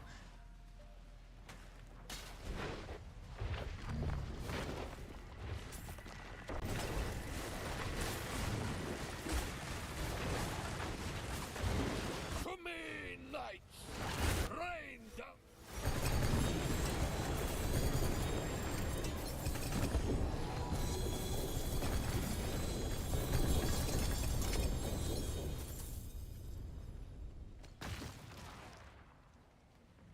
I mean, it looks like a purple beam there.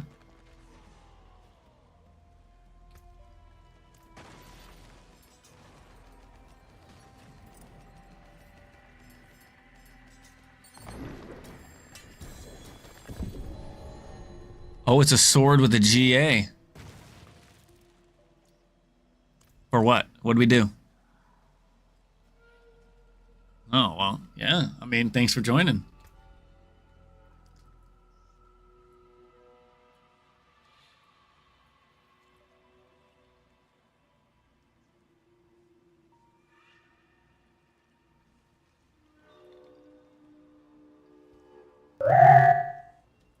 Who just...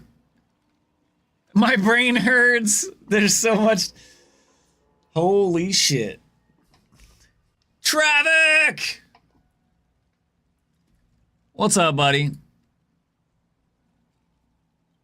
You're not wrong. How goes it, bro? Welcome in. Hey, Balefire. Thanks for the raid. Anybody from my side that is not following Mr. Travick here, he is also a community-oriented dude. The only difference between him and me is he'll call you stupid and then help you fix it if you have issues. I did not watch the Q&A, no. I skipped it. They said Q&A, my brain said D4, D4, D4, D4, D4, D4, D4. Yeah, exactly. I'll make it easy for you guys. Right above chat, just click that heart, follow him, man. He's an awesome dude, very helpful in both the PoE worlds and action RPG worlds in general. He's awesome. Got a really good YouTube videos out there as well. Yeah, I heard. I'm not disappointed in the reveal by any means. It's fucking awesome. But I am kind of sad for only 2 ascendancies, no new class, no new act. And then they're going to push us till December for 1.0, which is going to have both acts and potentially multiple classes. I don't know. Yo, what up, Budakong? Yes. Yes. So far.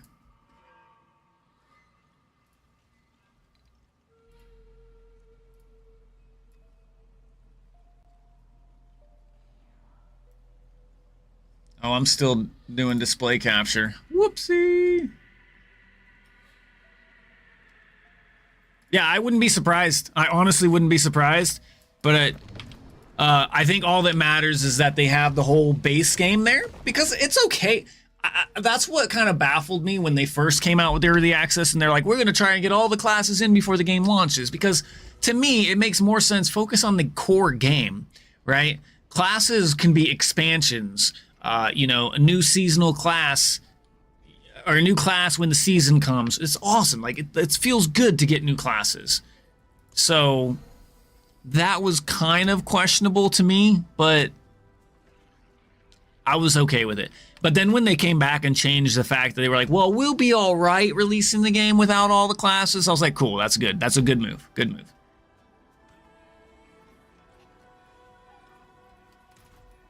Yes.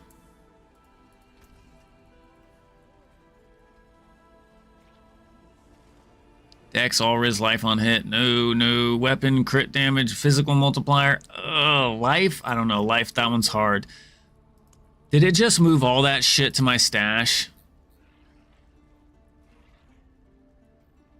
All damage multiplier, dex, no damage. But that could be a stat stick. It could be a stat stick, but it's got damage over time. We could roll, but if it's a stat stick, that's still a potential good stat stick, so we'll hang on to that. All that can go. Orphan Maker. Poison and life. Yeah, no thanks. Sky Hunter, Wind Force, Cassia's.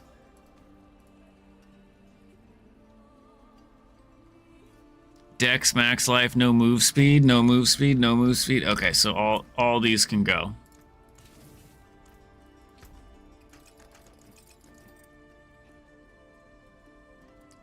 Temerity 96.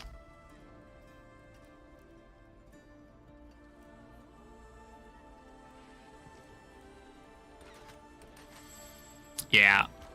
It looks good though. I'm glad. I like the quality of life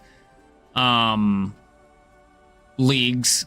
They're needed, especially in that game. That game needed a desperate overhaul of some of the mechanics and some of the end game content. So I'm excited to see how it feels when it plays, for sure.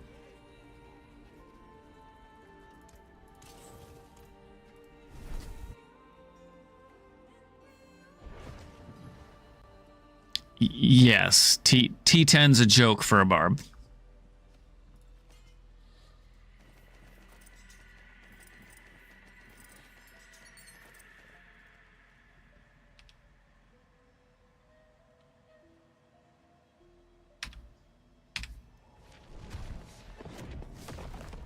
Oh, absolutely phenomenal update. I completely believe in that, Trav. Hell yeah. I do. Like I said, I wasn't disappointed in the reveal. I was just sad that there was no new class and weapon. That's what I was most excited for. But I'm still excited for PoE 2. PoE 2's been a fun time. So, all damage multiplier GA. Well, I guess looks like we're switching swords. We'll put this one back over here. And we'll put this one over here.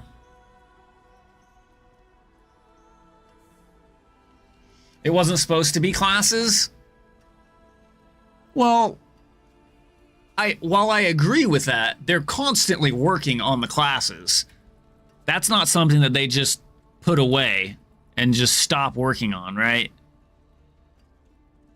That's something that's ever being worked on, just like the axe. The axe and classes are ever being worked on. Yeah, they might shift focus, but they're not just ignoring it completely to focus on something else. And that's why it takes so long to develop a game. Just so many different aspects and things that you're working on in the background. Cooldown? A GA on cooldown. That might be worth it.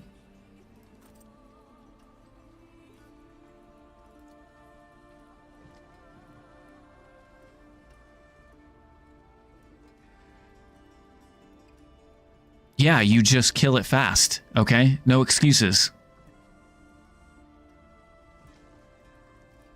And that's what she said. But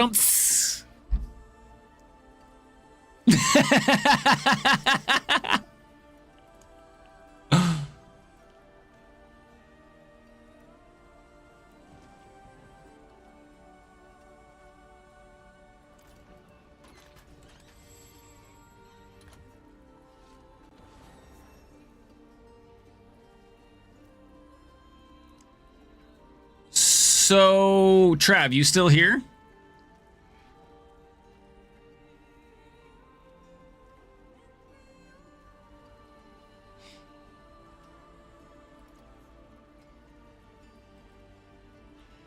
I know you probably got other stuff you're doing and whatnot.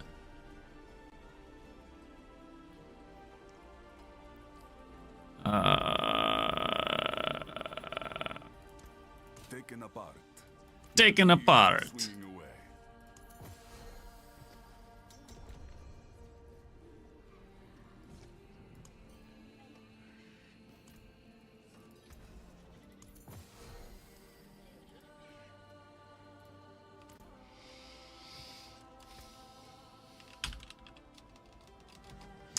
Anyone for a T10 Mephisto? T10 Mephisto. You don't need to have a crux. You don't need to be able to do damage or survive. You just open spot for loot if we can kill it. Which I believe it shouldn't be an issue, but... Mainlander, what brings you?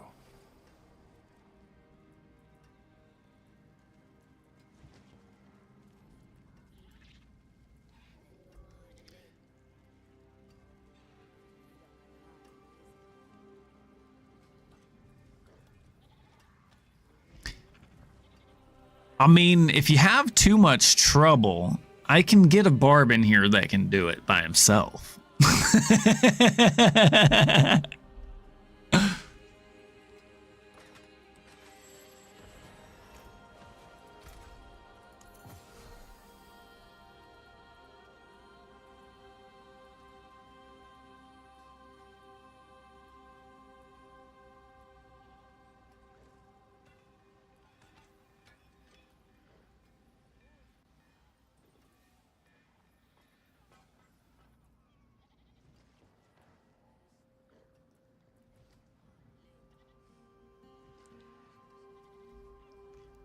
Gotcha. I understand that. Like, I'm going to try and get you killed by every fireball. 'Cause I want you to dance, baby. Dance, baby, dance! It will only make you a better player in the end, right?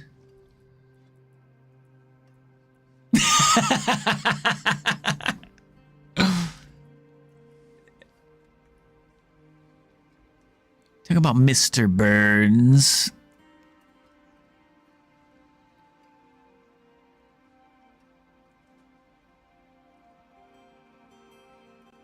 I think I'm lost. I'm sorry.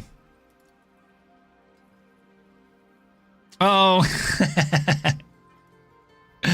No.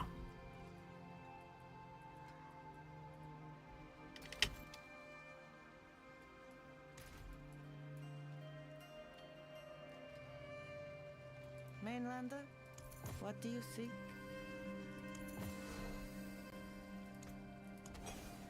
$150. $140.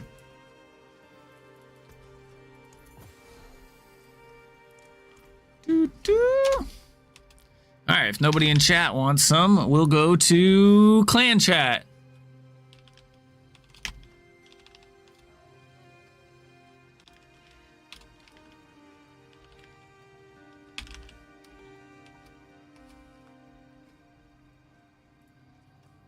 Got too many blasters and lurkers, which is fine. We appreciate lurkers just as much. Also need to do some more harbingers.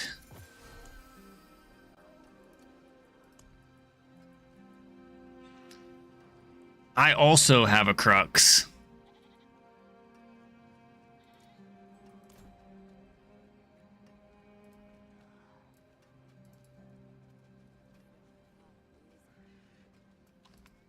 Witch dust?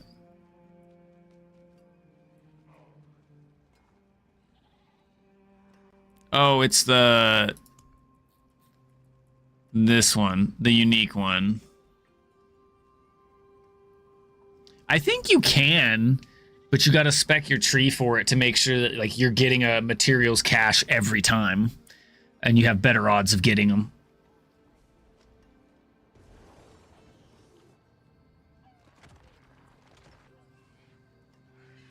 I'm pretty sure I got one, at least one, every time when I was running that tree setup. Zenith Striker, if you wanna come in, we got a total of 3 crux. Nobody else is answering, so you're more than welcome. Add me up, !BNet, if you're not already on my friends list. If you're already on my friends list, just join in, baby.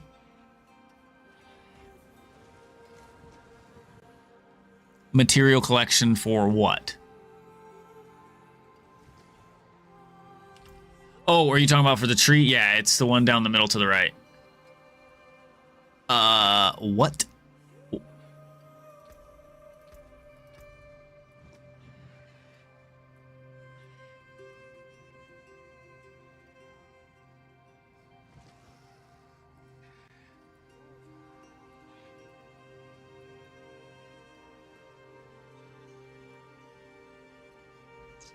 That's what I was doing to get them. Yeah, it was basically simple gifts, material wealth,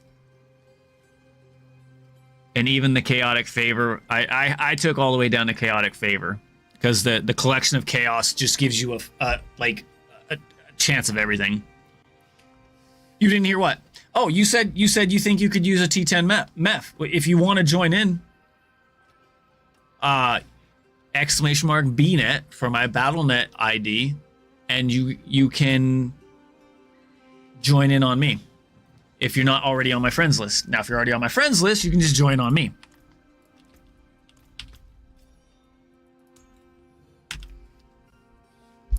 Come on in, baby. Let's go.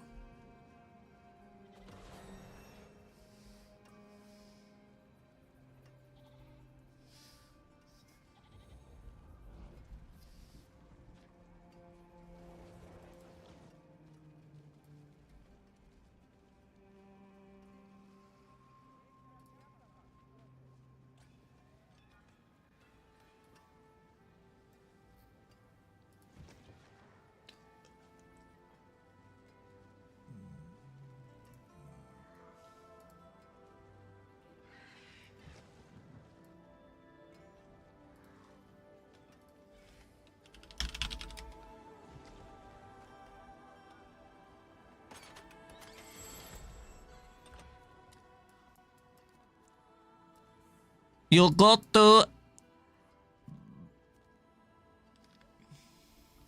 have a good night, Bobby. Bobby, booby, booby, Bobby.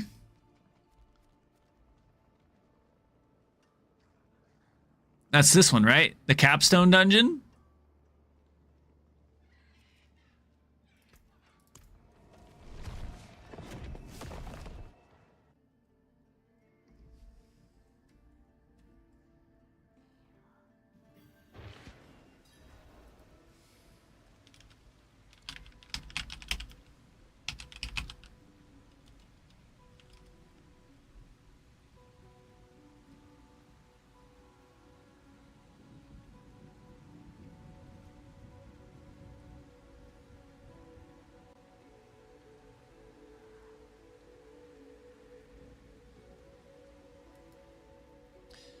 You guys heard the meme about how they named Temis? You can temper, enchant, masterwork, imprint, and socket here. AKA Temis. I just fucking went in. My bad. You all started here, born of light and of hatred. I don't even think phase 2 is going to be an issue. I think it's phase 3 that's the issue.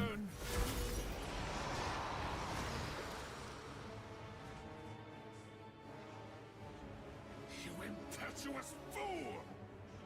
Okay, so stick to the bottom right. Gotcha.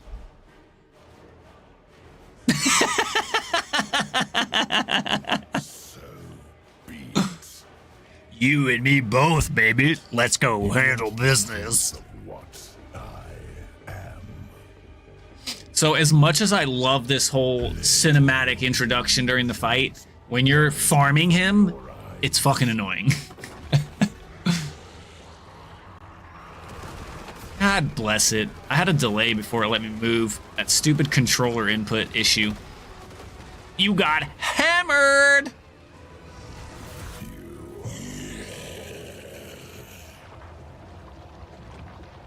So much effort. I think you have time to res now if you can. That's me.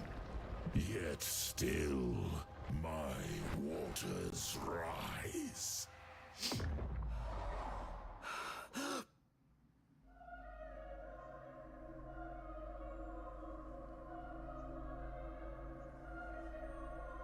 Wake up. I died to the first Empire bullshit we hit.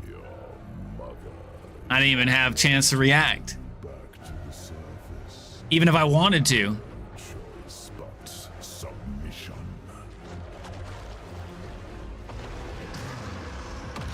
No power but what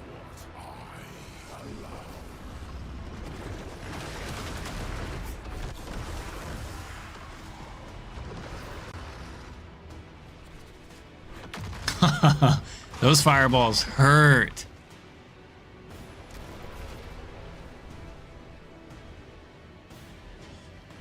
No, what a vintage.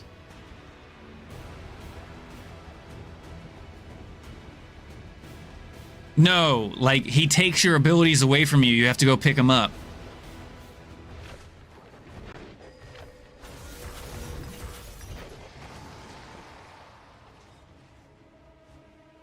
We're halfway there. Whoa!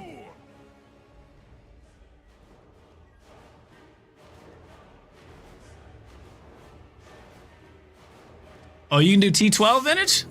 Be it. Hats off to you.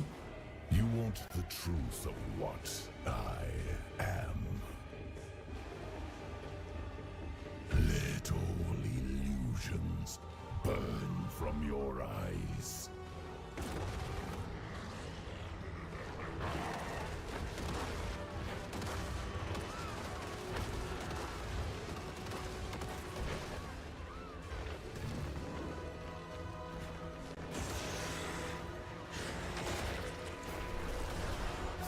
Yeah, there was no. I was already trying to get one person up. It's all good. I need to. Repair.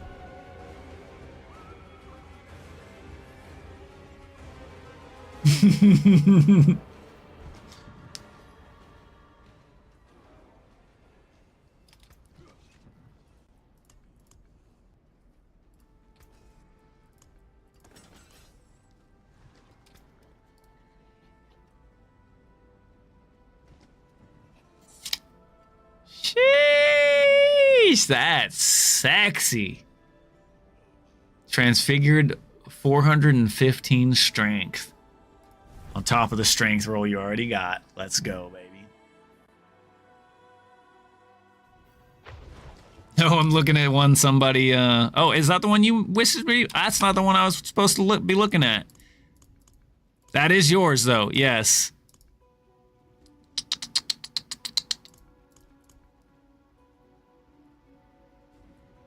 Ah, you whispered me. We have three cruxes. So we can get you in here for one of the runs for sure.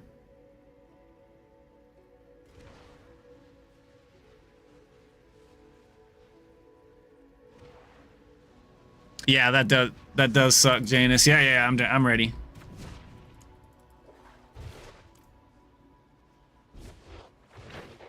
I wish I was invincible. The fuck was that? Somebody just hear glass break?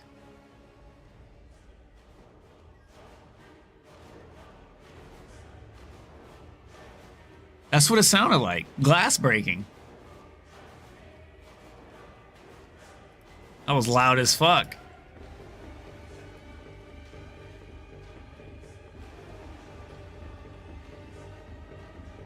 That's funny.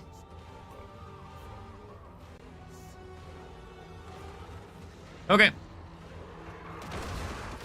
Bullshit, bro. I blinked and I was dead. Like, I understand one shot, but I'd like, if I have any input delay on my controller, I can't get out of the way. Poisons the waters. Soon you'll... How are you not withstanding all the damage in the first two phases?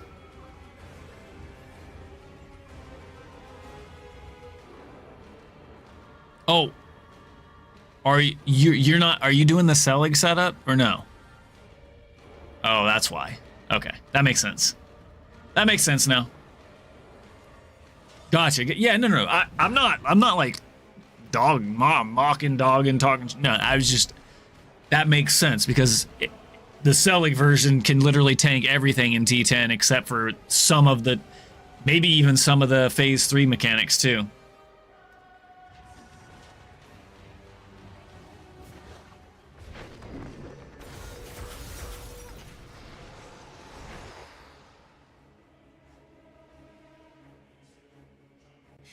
Impetuous fool!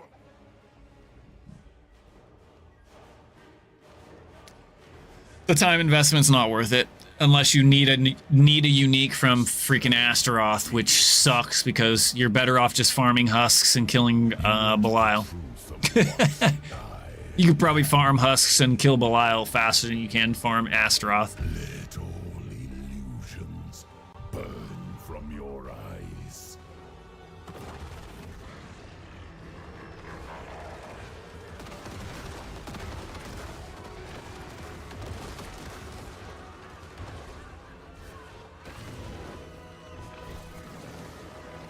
I don't know that I can.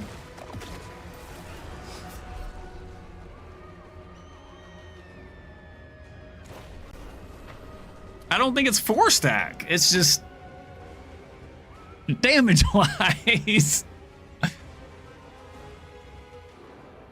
What's the issue? Like, do we need to just have each player have a corner? That way you're not getting doubled up on?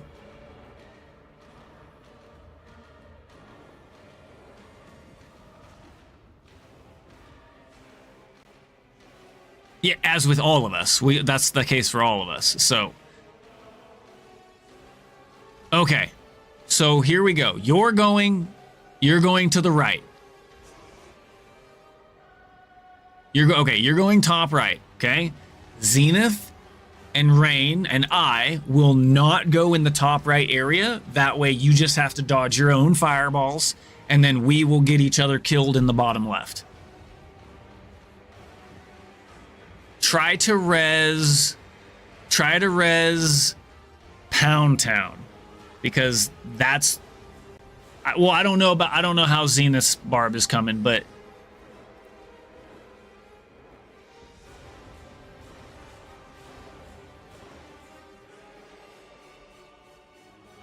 I think they're all different.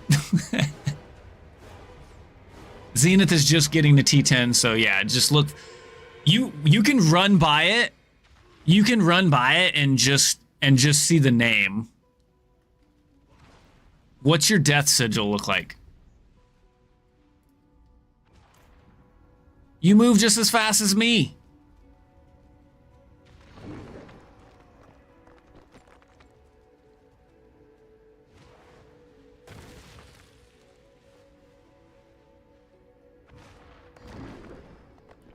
I think we can all wait until you do it without going in at all, actually, if that's the case.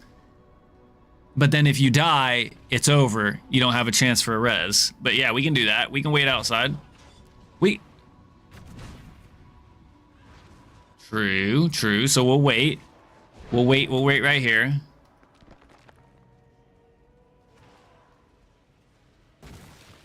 Well, you can't wait outside for the third phase because it pulls you in.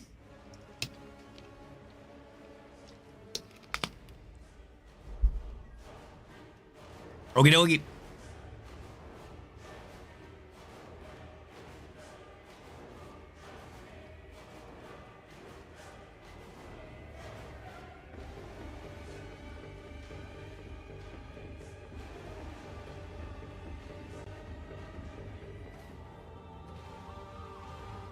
Yep, they cooked so good with this season, and then they gave us this repeatable boss fight with mandatory cutscenes and mechanics. The mechanics is fine, but the cutscenes, come on, bro.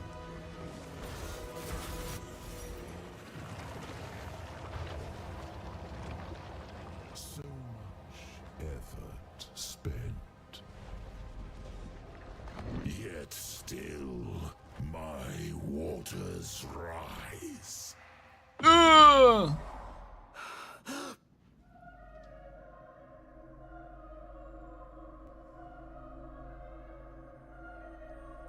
Wake up! Your mother is not here to pull you back to the surface. Though they can overlap that way. Submission.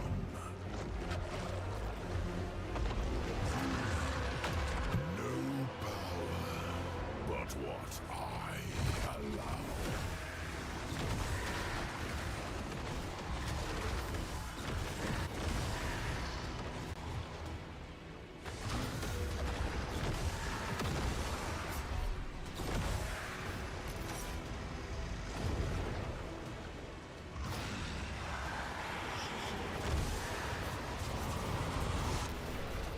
Yeah, that's such a crazy mechanic, bro.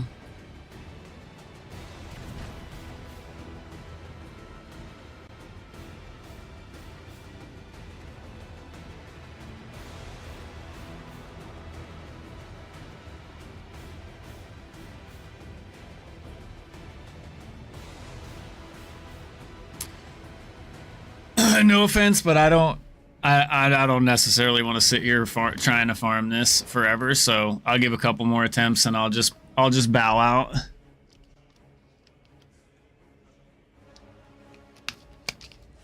But Rain, I can call or message my buddy that can do it with no issue. If you want to run it with him.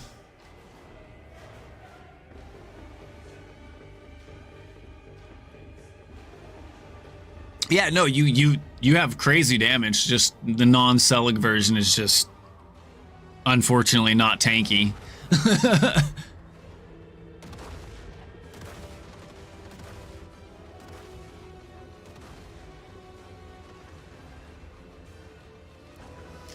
We were just trying to do some T10 meths because we have a bunch of crux to spend. Not a bunch, but I think 3 between the all of us, and with Zenith, I guess that would be 4. Yet still. So we were just trying to knock it out. Rise.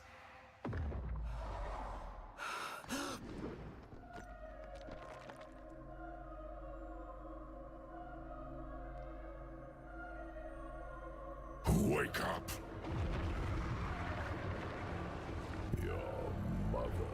We knocking everybody out, Budakong. Everybody going down tonight, baby. Choice but submission.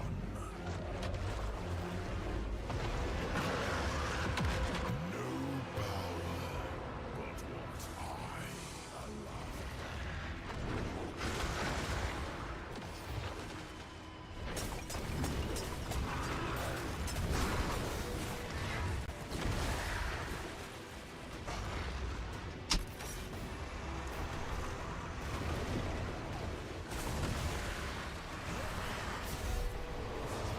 Okay, here's my question. Do you not know about the mechanic to not lose your abilities? Okay, in the third phase, I thought you were just getting unlucky by getting hit by it. So in the beginning, he does that big old ring that comes out, right? If you time your dodge perfectly, you can run out to the outer circle and you can dodge inward and miss getting hit by that mechanic. Then you don't lose any of your abilities. I thought I was tripping for a second because I've done it many times, but then I was like, wait a second. He's getting his whirlwind hit every time. Sometimes you can get lucky and it won't hit you depending upon where it spawns, the circles, but sometimes the circles will hit the whole arena as well. Just running to the edge, you can do it too.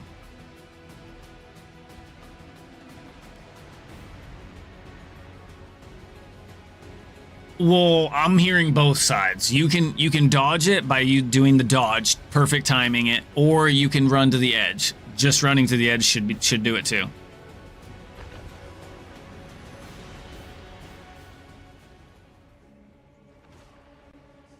What do you want? Oh, you're going to bed. Uh-huh, sure. You don't love me anymore. Love you. Good night. Hi, guys. Get out of here!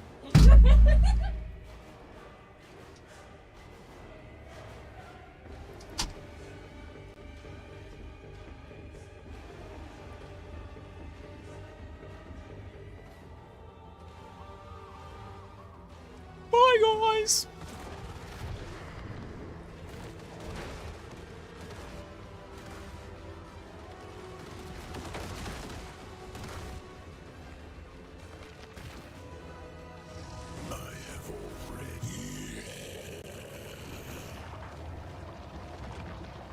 So much effort spent. Yet still waters rise.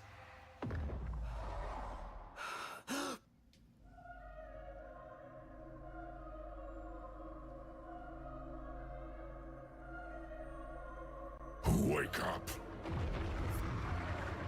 Wake up! Mother is not here to pull you back to the surface. No choice but submission.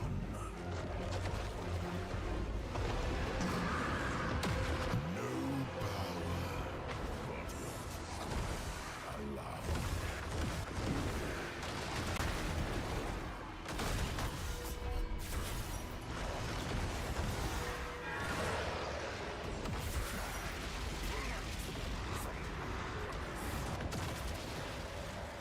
Rogue, Necro, and a Barb. Let's go! I would say, I think the safest place is to run down. Run to the bottom.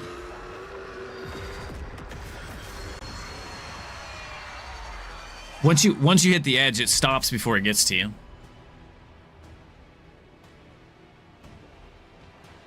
Barricade!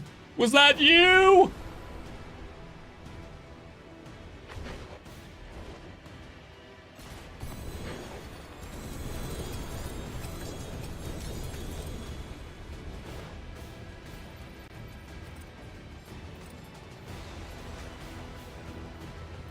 Yeah, it helps.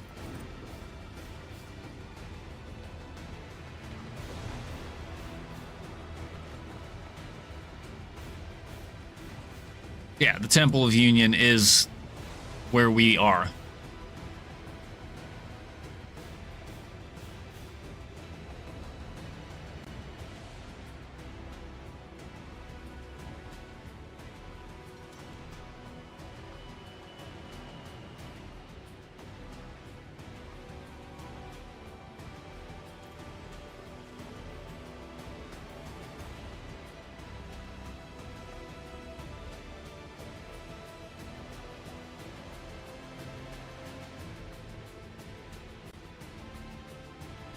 Not if you have the damage.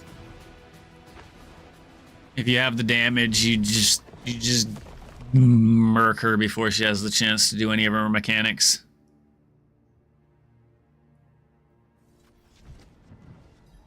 I mean, what's to say, but give it a shot. Anyone asks, tell them it's from Skovos. Damn, he hit hard. He hit that weak spot. They need to remove Mother's Embrace from Mephisto's drop pool.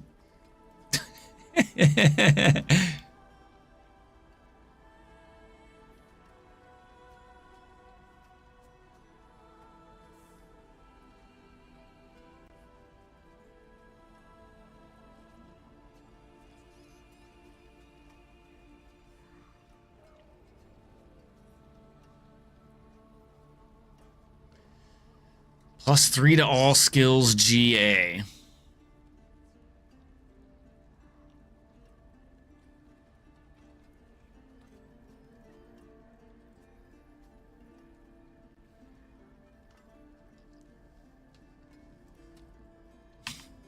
Yeah, we finally won.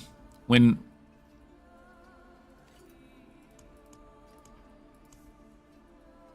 yes. Do I have a condemnation? I don't think so. There's one so that we can make a charm if needed. The Maestro.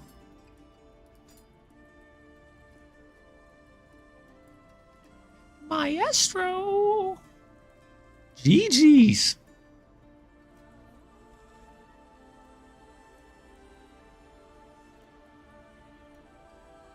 Aerogen Dex. Probably better. Why are you leveling a Barb? Budokong, just go get 7 Whisper Caches. Or do War Plans with a party and get the War Plans party cache and you need a couple extra of those, and then you'll be able to just insta level any new character from 1 to 70 in like 3 seconds flat.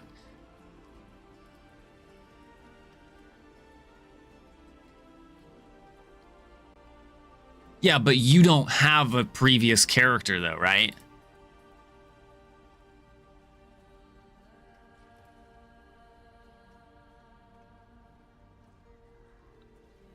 Some people do, some people don't. But yeah, that's Froggy, that's the best way, because it literally, you can do war plans in a party. If you have a full party of 4 and you guys all try and pick the same tasks, as long as you guys have 2 of the same tasks in the war plans, that's 6 caches right there. So you only have to do like 3 activities. Takes you like 5 to 10 minutes tops, and you're level 70. Power leveling somebody right now takes way more than 5 to 10 minutes because you have to run extra pits. His paladin is dead? What do you mean his paladin is dead? Your paladin's dead? Have you tried going through the door to get past the wall? No, you just... nah, I'm Juggernaut. Boom! Boom!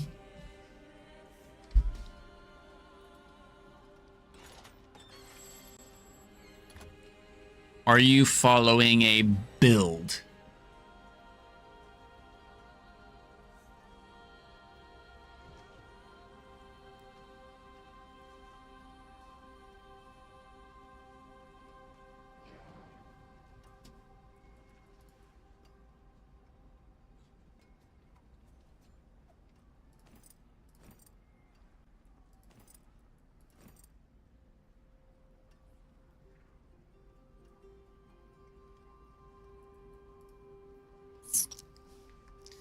Do you listen to anything, Lady Venom? I love you, but sometimes you just you ask a question and then you plug your ears. Like, la, la, la, la, la. Yeah, did you answer me?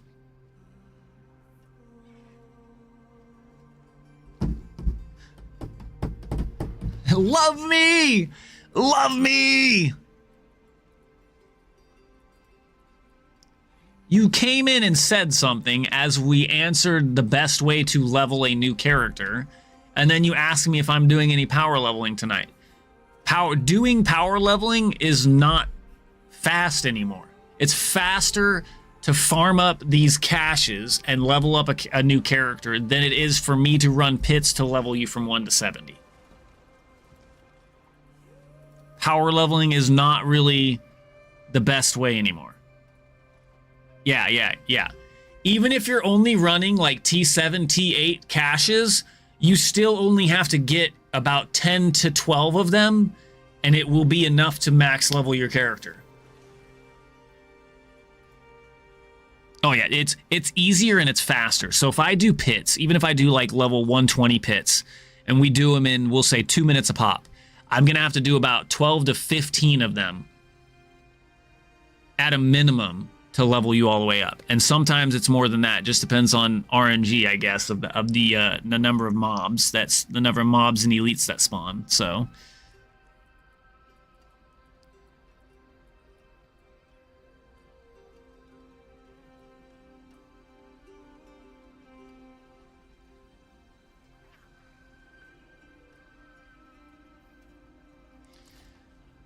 it's basically, you can get the War Plans caches by playing with somebody. So if you join me and I go do my Helltide Harvest cat, well, if you're with me when I finish it, you get a War Plan party cache.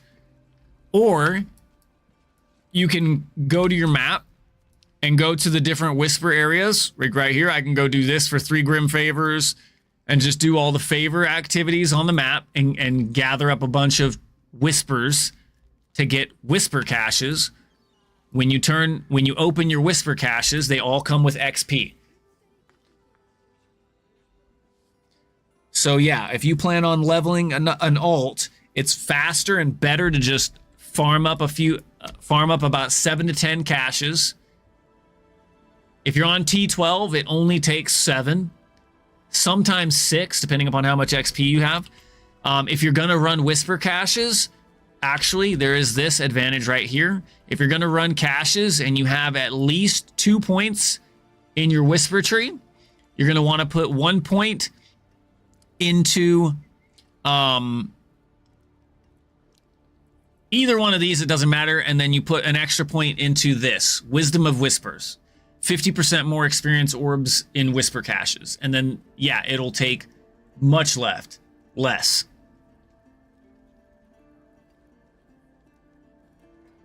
Yes, the higher the difficulty, so Torment 12, the Whisper caches will grant more XP, yes. But for T7, if you're on T7 to 8, because you're at a wall, and you're on T7, T8, it will take closer to 15, but it's going to be faster for you to get those 15 caches than it is to have somebody run 15 pits. If that makes sense. Yeah. It's very fast.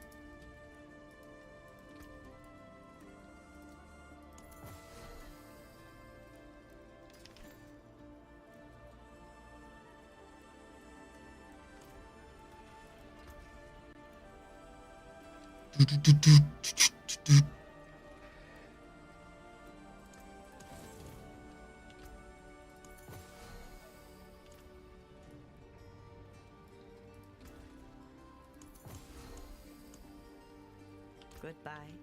It has been a pleasure.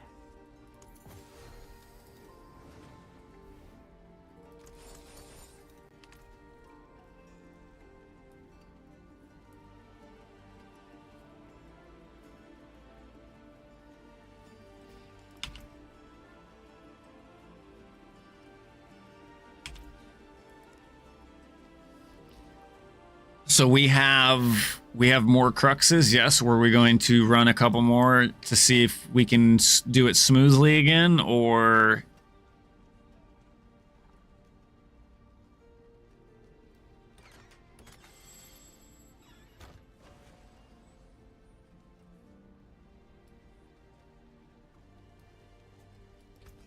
the percent of what?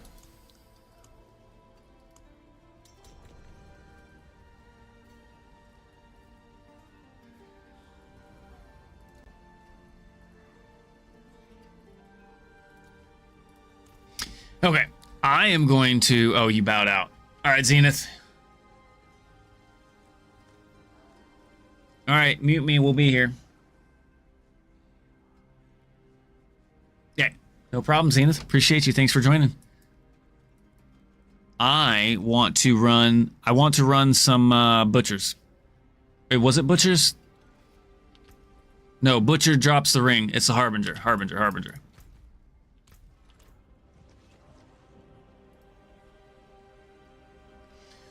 Who was that? That was Vintage Kearney, right? Mr. Vintage Kearney. Who drops a starless? All of them.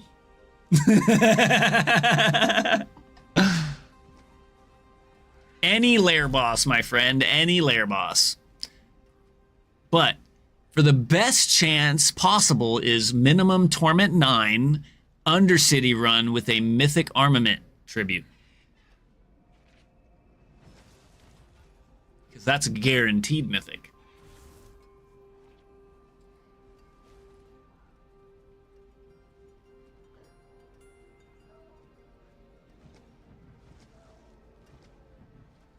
Well, you can just farm runes in the tributes with tributes, and then you can upgrade yellow runes into a legendary.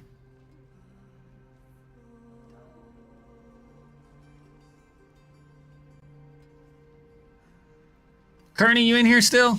Vintage Kearney, 7777777. Yo, what up, Daniel?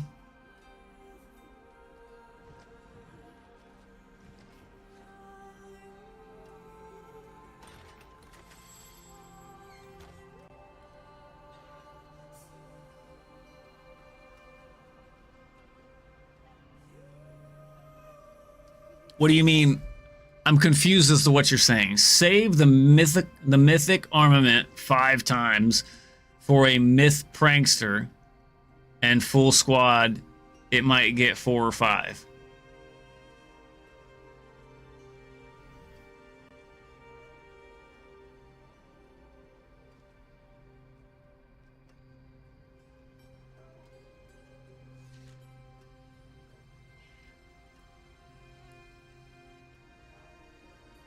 A prankster Undercity?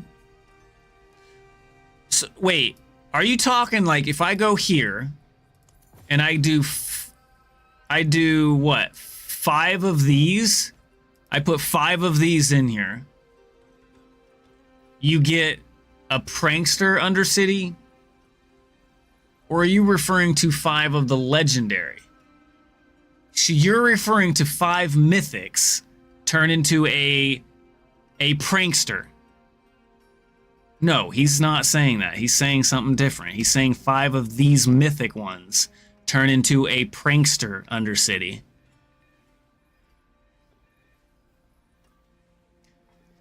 I don't necessarily believe that to be better, even if that is the case.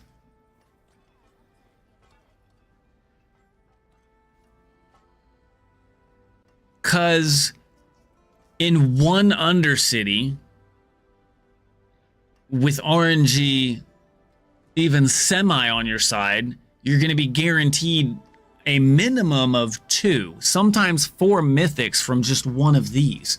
So instead of 4 or 5 from one run, which would take 5 of these, I can get a minimum of 8 to 10, right?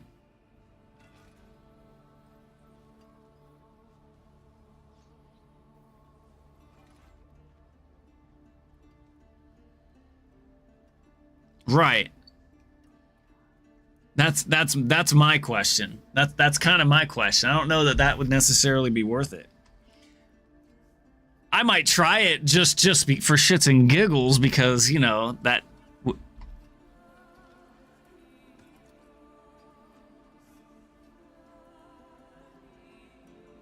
Because even if it guarantees 4 or 5, 5 of them guarantee 5 minimum.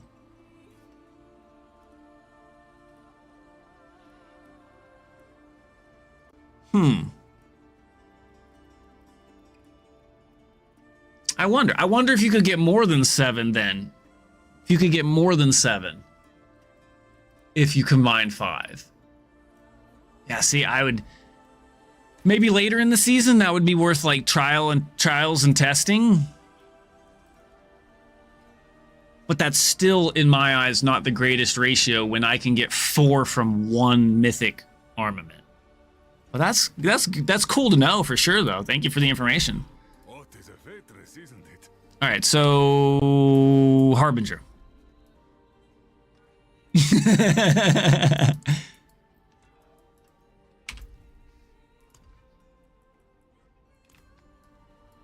And plus, that'd be fun just for shits and giggles.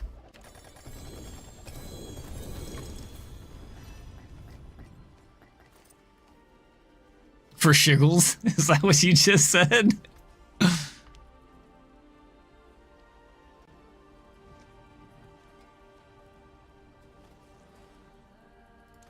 Pity to break another's work.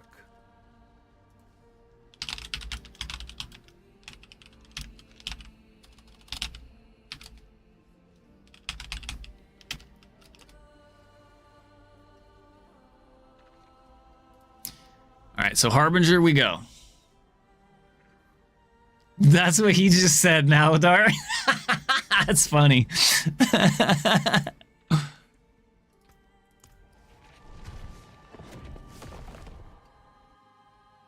Oh shit, I guess we could switch it to T12. No? Yeah.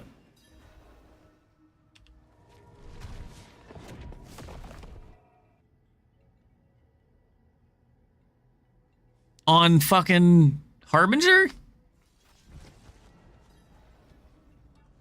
I mean, I could do it on T10. I can survive. Yeah, I can survive. An Undercity? No. Why would we run an Undercity? Are you running? You got a full party over there, right?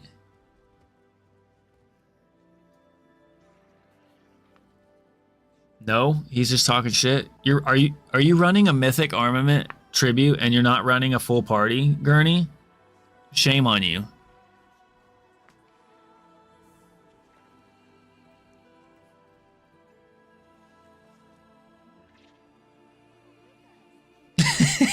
He said, fuck you, Infinite X. Yes.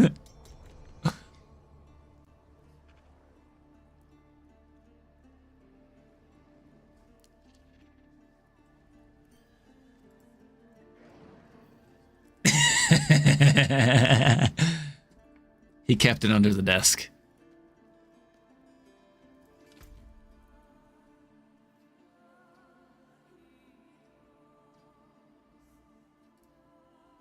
Let's go!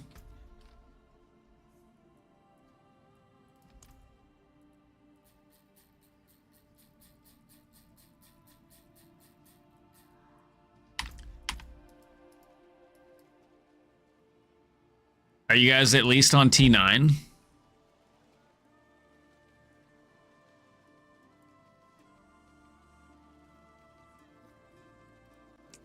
I don't need it. I don't need it. Like I don't need it. I will opt out. I'd rather just run mine. I run mine for others because I don't need it. Yeah, I could use more GA mythics, but I have all the mythics I need for any of my builds, so I don't need it.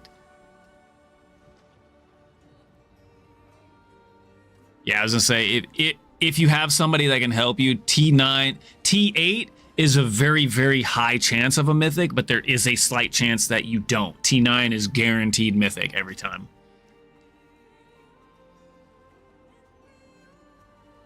Not Mr. Moneybags, I just got lucky with getting the mythics that I need. There's mythics I don't have. I have 3 here, and then I have these. Not all. I mean, I'm sure there's some that I want that I will still want later on, maybe, but I've had the.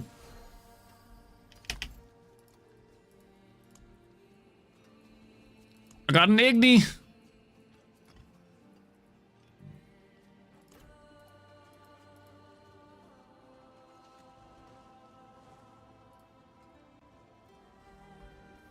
Did your stream just die?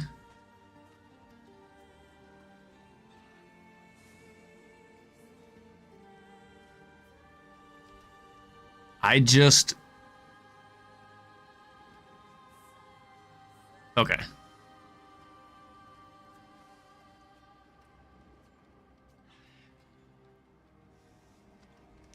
Why can't you hear him anymore? I just refreshed Gurney. I think D4 is killing your stream.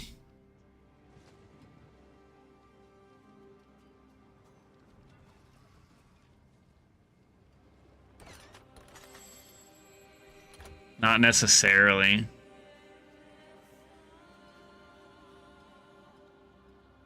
I don't have an issue with the memory leak. I had an issue with the ray tracing particles killing mine. So I turned off ray tracing particles. It fixed it.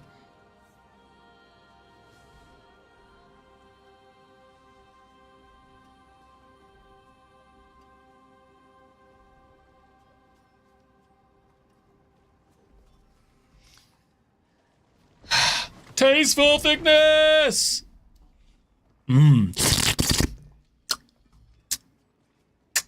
Scrumdiddlyumptious. Yeah, 25... Wait, is it 25,000 royals in order to make one flawless Herodric?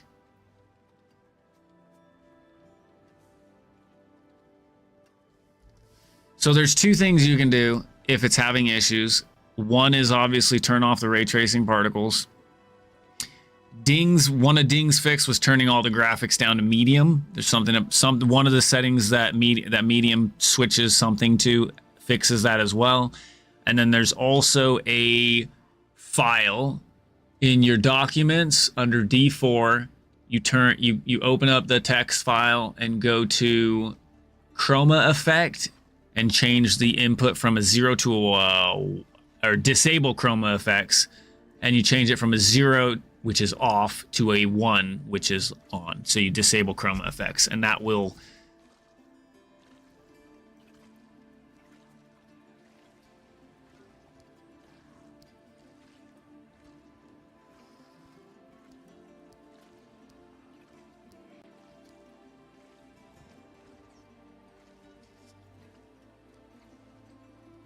$25 grand what though?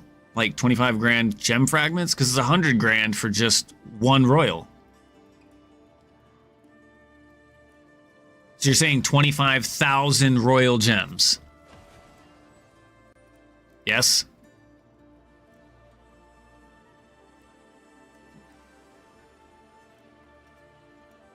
$25 million. 25 grand gems.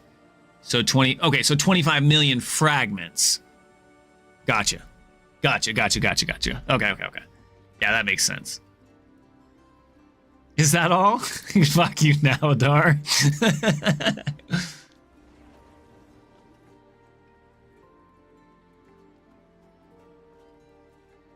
I think he's talking about the number of gems themselves.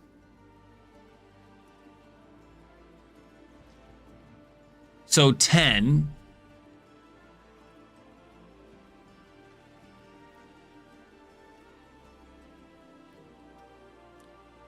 Ten times 5 is 50. 50 times 5 is 200. So it's 250, not 2,500, I think. 250 royal gems will make one flawless Herodric. Yeah, 250 per flavor. Yeah. Okay. You were right the first time. Yeah. That's a lot of fucking gems. You better farm those Scovos dungeons, baby. Oh, did you already go? Okay, yeah, you're there. I just TP to you.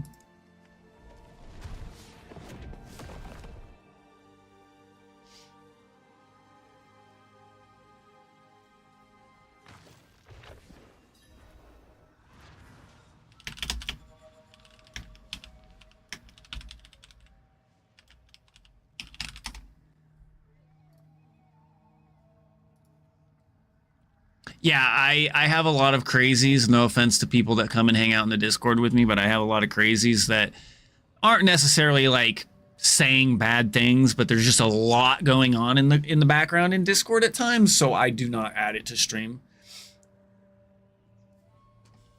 He's definitely one of them. Yes, this motherfucker will just not shut up for like 25 minutes straight, and you're just like, fuck, dude.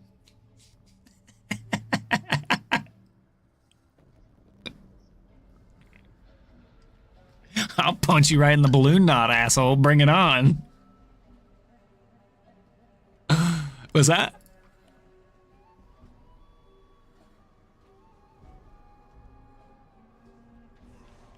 By one.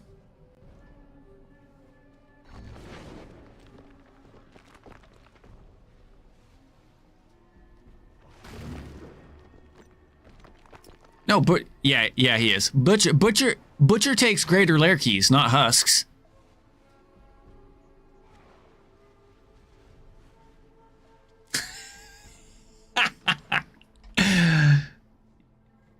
Sweet.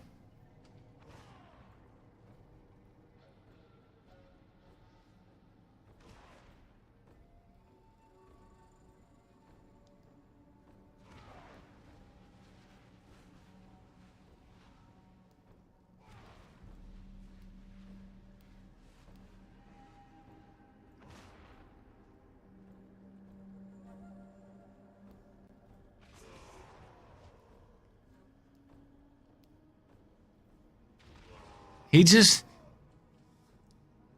Well, your stream died, bro. I didn't know if you were working on stream or not. Okay. Yeah. I just refreshed. It's good. Yeah. It's good as of now. I refreshed like twice and it was still dead, so I figured you were working on it. Nope. And it's frozen again. It's loading. It was working and then it stopped. And now it's back.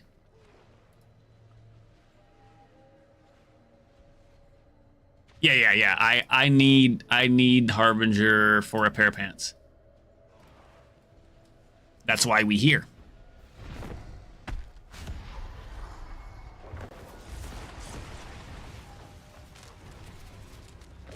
Well, I mean, if somebody needs the Harbinger, they're more than welcome to join, but they got to have keys in order for it to benefit them.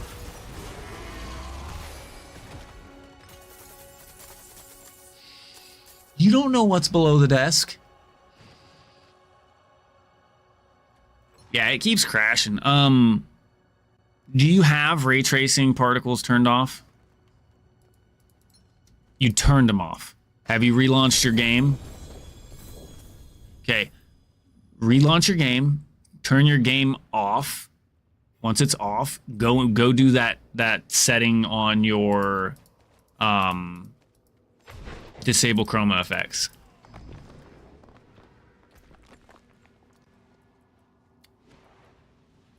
No, it's in your documents. It's not inside the game. You just go to my documents, Diablo 4, and then it'll be like preferences, D4 preferences. You'll open it, and you should be able to see it right there.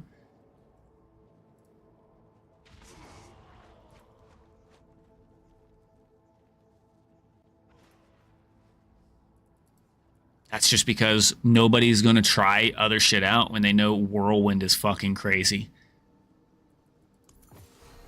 Why am I going to go try something that might work when I know Whirlwind will fucking delete them everything?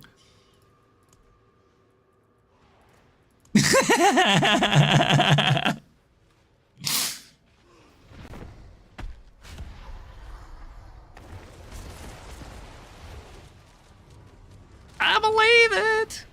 Does killing those portals do anything?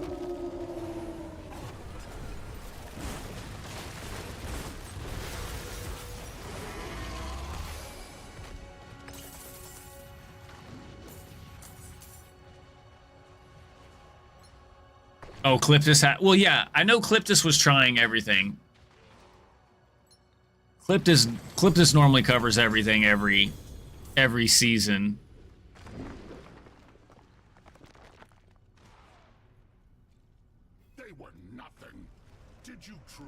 Oh, I got 2 pairs. Either one of them good. Holy shit, that's great!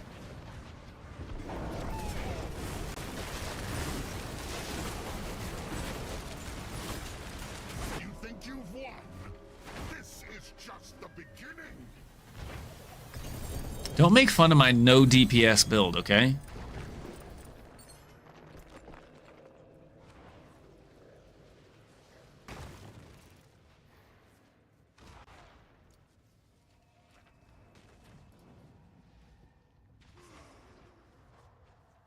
Is it potentially your internet then?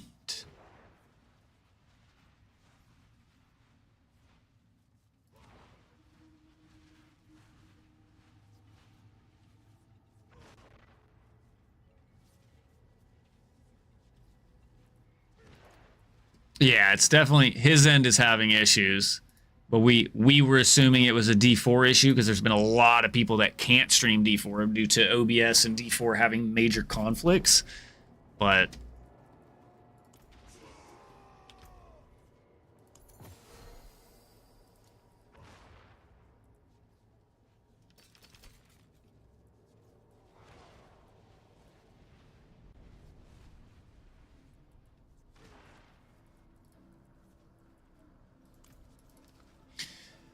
try the fix that I just told him to and see if that helps. I don't know if you've already done that or not. In my documents folder, the D4 folder, there's a preference text file there. There's a setting in that text file that you can't change in game. It's called disable chroma effect. And you just set the 0 to a 1 to turn it on to disable the chroma effect. And it will... that's fixed so far that I know of. That's fixed 5 people's problems. Davis, Davis Mintz. Who else was it? There was somebody else. I can't remember. Davis Mintz, somebody else, and then I messaged it to two of my buddies. One of my buddies said it fixed for him, and my other buddy said he doesn't really notice a big difference, but he's not crashing anymore. So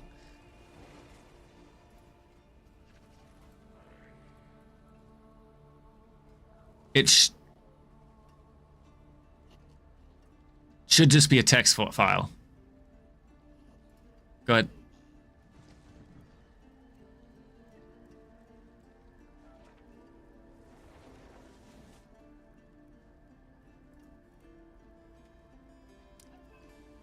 You know how to get to your documents folder?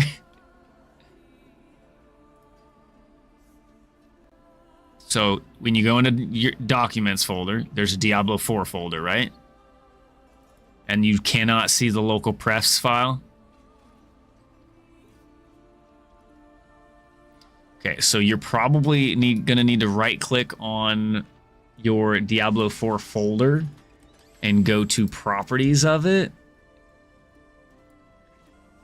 And I think it should be right there. Security.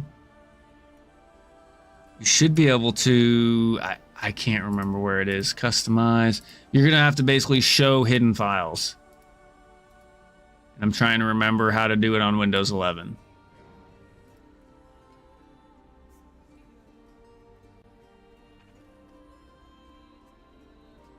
Maybe a little bit. I know my way around that part a bit.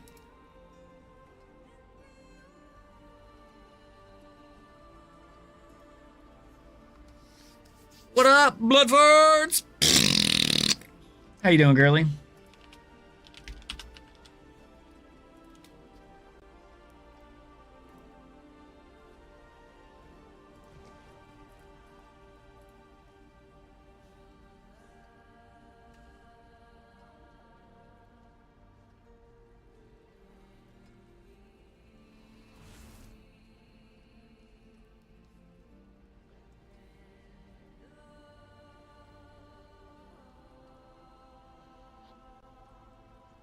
Yeah, that's weird.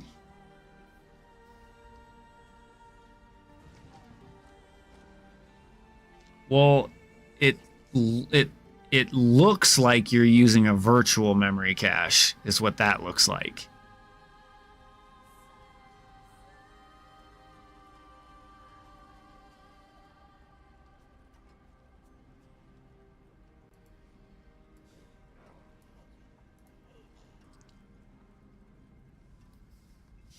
I'm doing pretty good. Oh, what up, huge fan? Windows E. Windows O. You're saying open up documents, click on Diablo, and what? Windows E? Oh, click view and then show hidden items. Oh, okay, I got it. Are you in your documents folder? Open up the Diablo 4 folder and you say there's nothing there.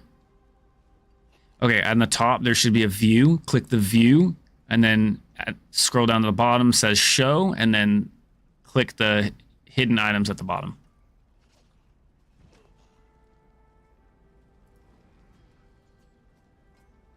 Thank you, huge fan. It's like, I could do it in Windows before 11, but I didn't know where the hell they put it on Windows 11. That's my biggest nemesis, is fucking Windows changed everything. Or Windows 11 changed everything. So I'm still learning Windows 11.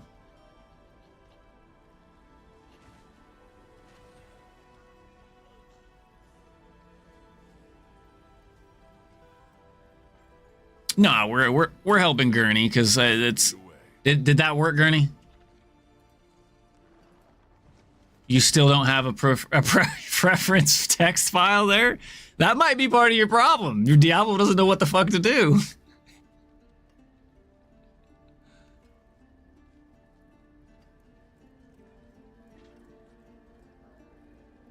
Yeah, they did.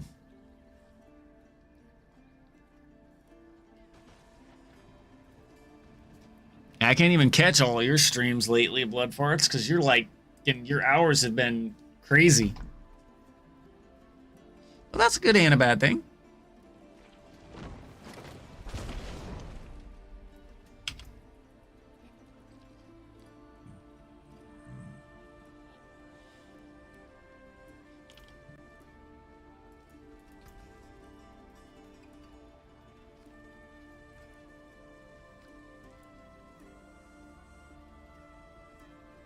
I think I'm good. I think I'm gonna run with the pants that I found. They're not perfect, but they have fucking dex, max life, and armor.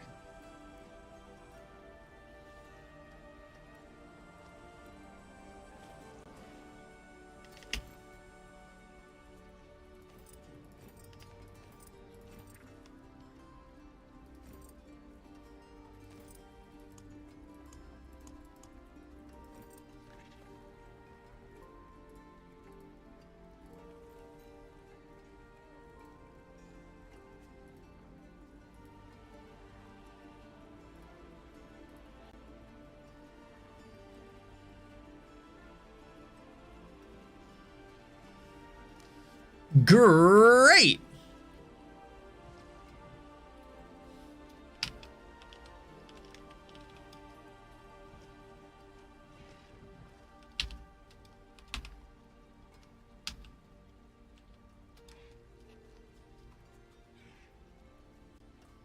It's like it works for a few seconds and then it doesn't, so I'm not sure.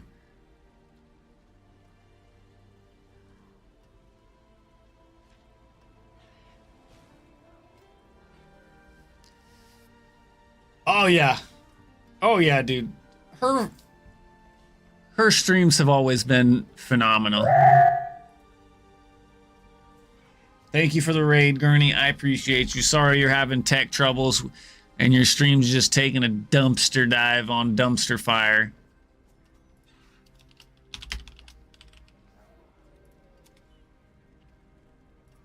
If you guys aren't following Mr. Gurney, he's also an awesome dude. Click the heart above. Awesome dude. Well worth your time and energy clicking that button.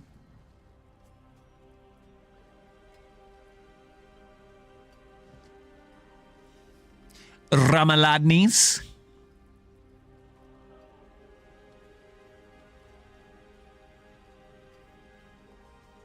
Hey, you're an awesome person. I wouldn't say it if I didn't mean it. Like you definitely are an awesome person, and we appreciate you and what you do, and the streams, baby. Let's go.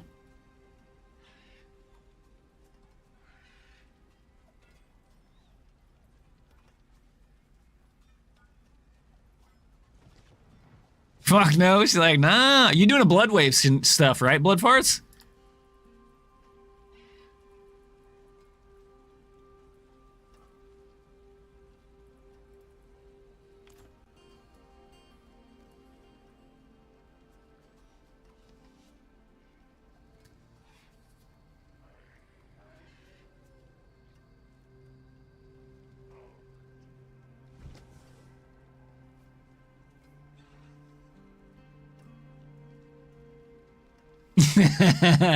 Not wrong, huge fan, not wrong. What up, Bob? How you doing, man? How you been? Mainlander, what brings you?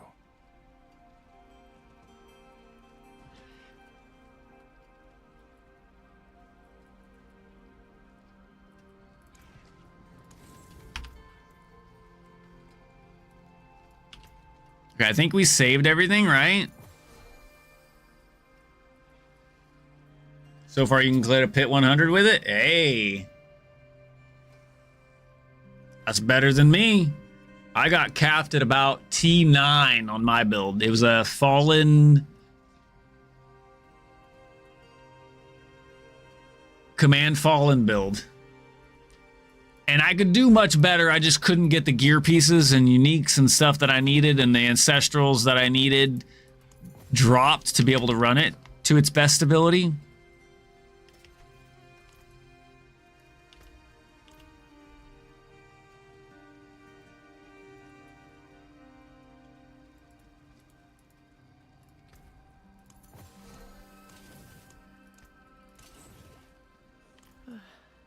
ancients watch over this one. Hell yeah, blood farts. Oh, that dude, yeah, hell yeah. I understand that. Hell yeah, Bob. I know, I get it. I get it, man. I was watching the PoE2 reveal, and as soon as they went to Q&A, dude, I was, no offense to PoE2, but during the whole PoE2 reveal, I was just thinking I could be smashing demons' faces right now in D4. That's all I could think of, dude. I was just ready to launch, ready to play some D4, man.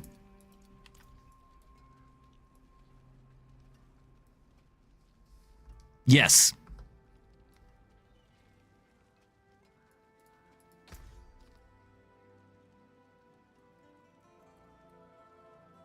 Okay, before I change anything, we're just gonna hit this.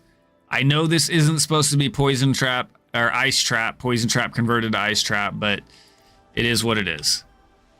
Okay, now we're gonna take these.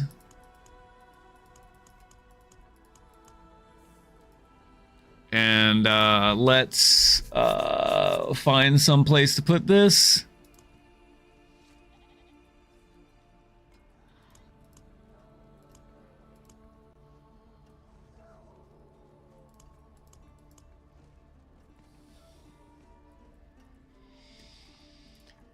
Okay.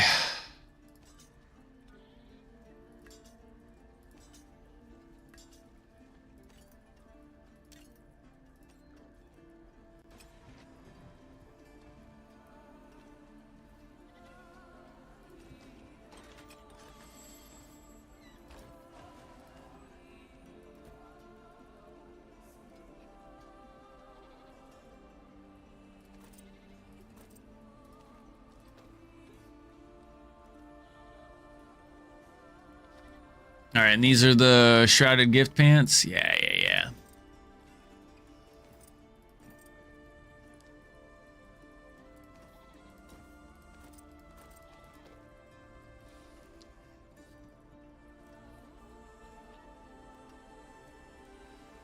Okay. So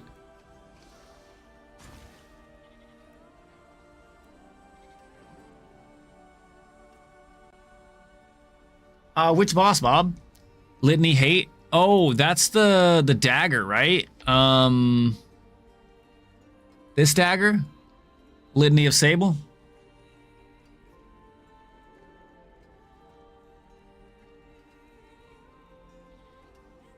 Is that the one you're looking for? Gotcha. What rules are you looking for on it? I don't have a greatest one, but yeah, dude, the Astaroth. Yeah, that Astaroth is a pain in the ass.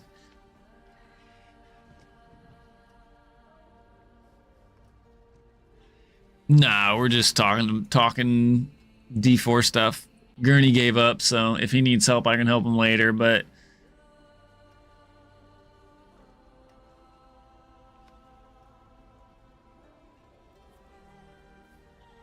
no. Even if well, I mean, unless I needed it for my build, I'm going to be putting my build together, so I can drop out to make it easier for you guys if you want.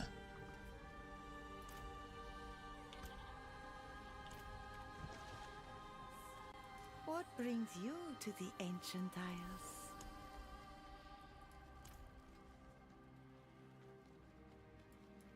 Okay, yeah, I mean, that just happens to be the only one I got. Honestly, I loved the Warlock, but when I hit a wall, I tried a few other builds. I didn't like the play style. It just wasn't fitting what I wanted to do. Like the eyes of Lycander herself.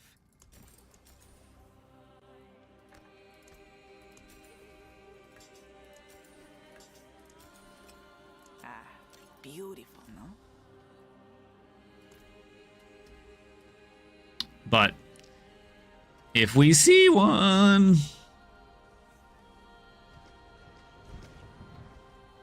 Dude, I'm telling you, man, getting good rolled uniques now is crazy RNG. Crazy RNG. Oh, we need to pull this up. Let's pull this up. Okay, so we got the rolls. We got all our pieces together.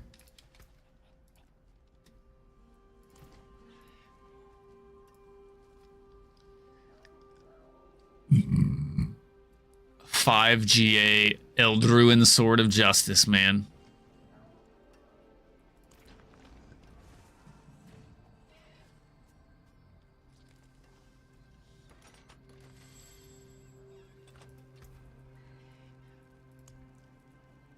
Okay, imprint aspect. On the chest, we need Heavenly Strength.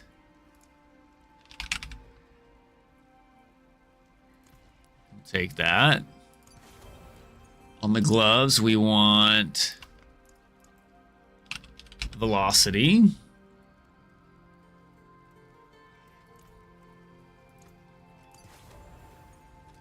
On the boots, we want Undying.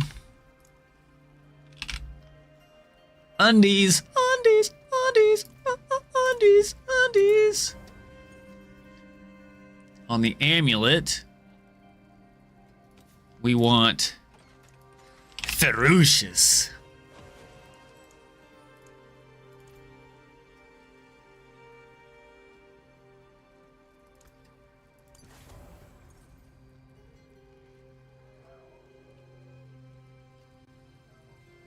And then on the other ring, we want Night Stalkers.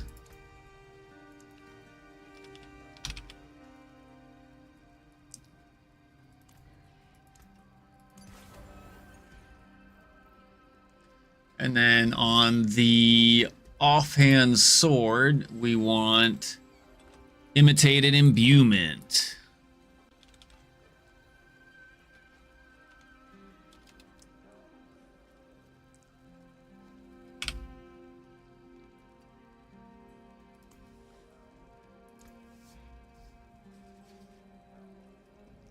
Your 6 charm relic? Nice. And then immediately dropped a second? Nice.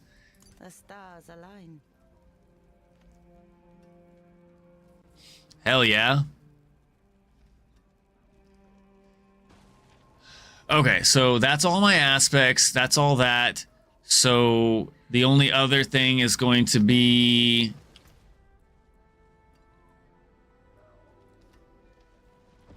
I need to reroll 1 charm. I need a Phoba with Cutthroat and a Linta with Cutthroat.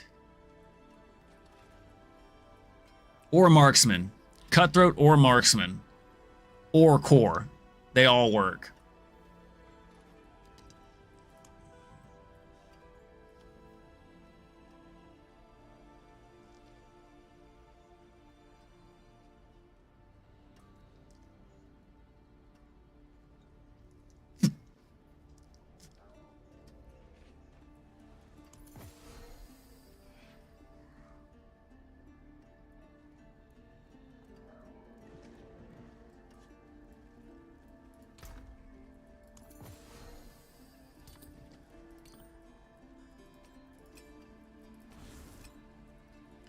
Okay, and then we want Scoundrel's Kiss here, right? Yep, Scoundrel's Kiss.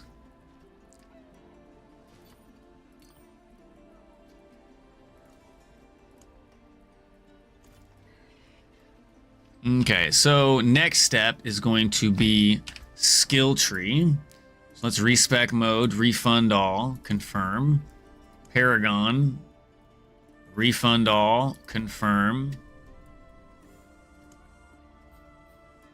All right, so let's back this up and let's scroll down. We'll come back to the gear.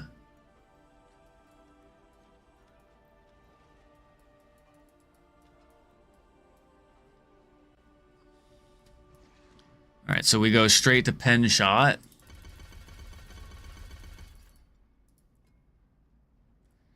And then we're going to take this one.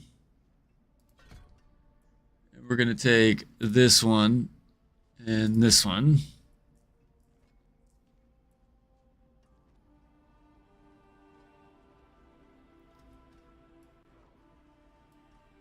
Then we're going to take 1 point here, here, here, and here. And then we're going dash. How come we don't take one of these?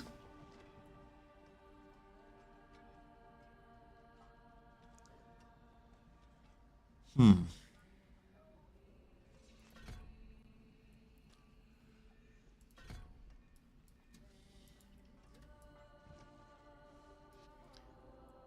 we take all these, and then we take this and this.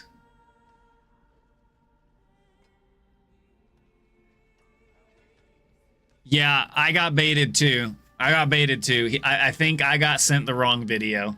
So I went and asked them and they just told me. So, my apologies. I went back and was like, you sent me, yeah, I watched a 15-minute video and it didn't even tell me what I needed. Fucker. He was like, my bad. But there is some good tips on that as well that do help for people that don't know. It is a good video. Okay, so we don't need any of those, and we do that.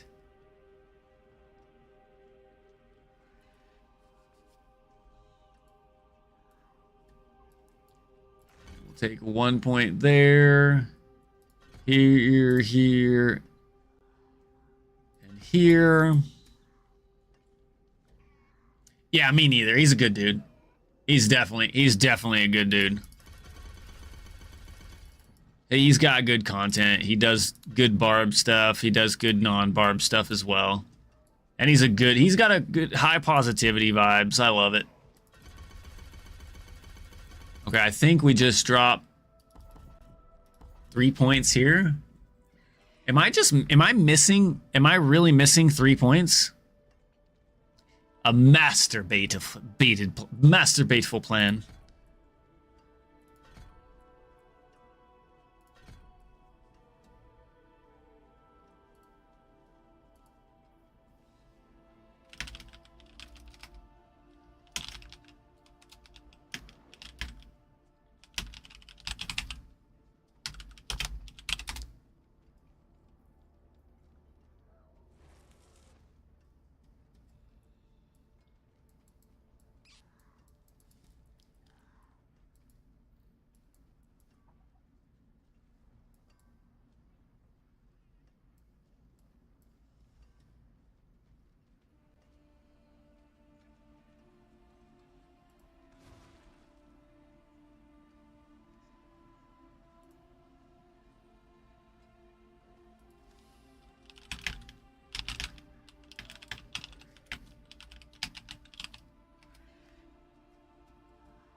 Okay, now we do Paragon.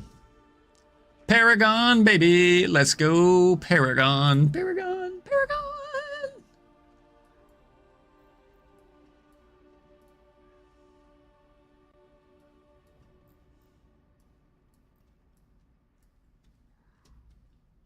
$276. I have 268 points.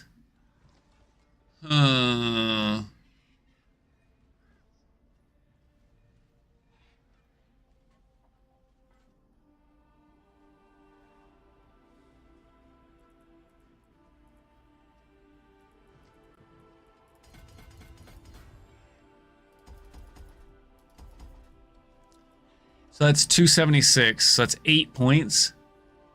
So 1, 2, 3, 4.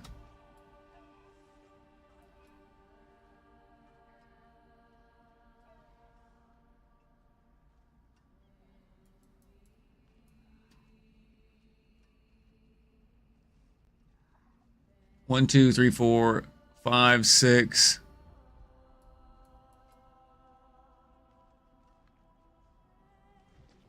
Seven, 8. Meta Slave! Pashaber! What's up, buddy? Welcome in.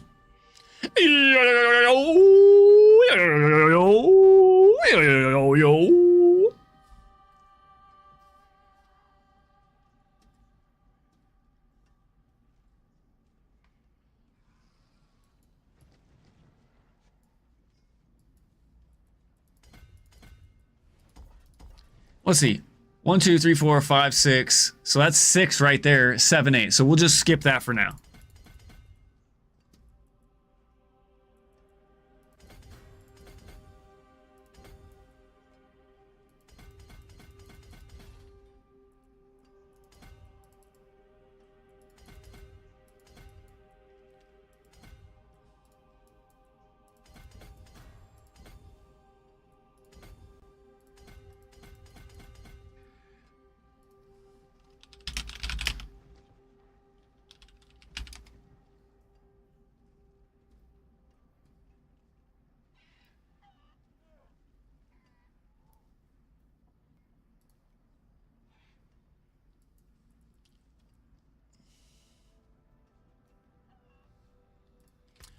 It's in Kyovashad. Kyovashad, and I believe it's like right here. There it is. Yep, right there. Kyovashad waypoint. It's right up here. Training grounds. Dungeon. Right there, my friend. You're welcome. All right.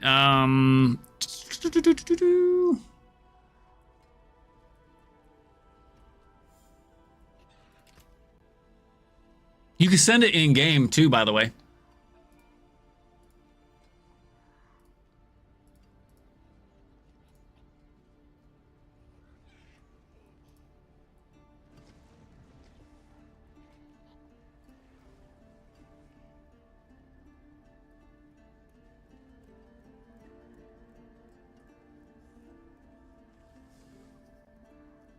So what'd you...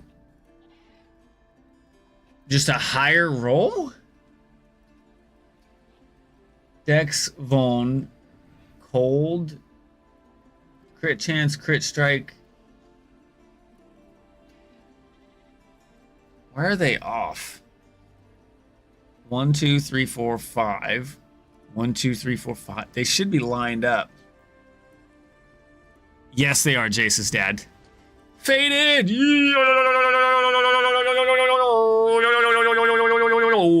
What's up, buddy? Crit strike damage. Cold damage multiplier. Okay, so you dropped cold damage multiplier for crit strike damage multiplier. Or the crit chance. The crit chance. So you swapped cold damage multiplier to crit chance.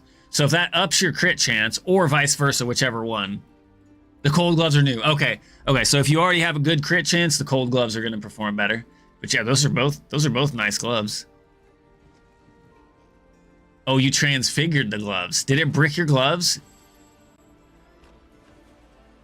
Did whatever you when you transfigured them, did that brick them?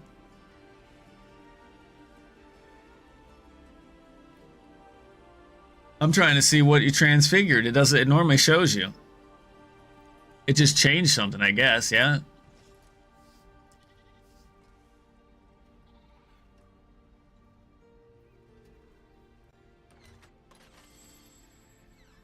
No change? That's bogus.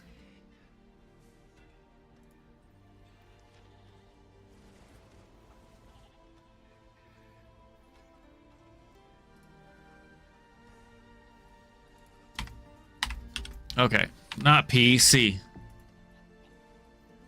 Okay, let's get this. Let's get this.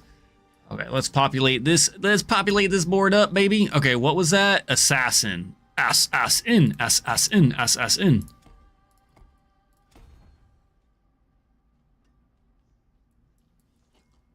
What is this? For every 5 strength?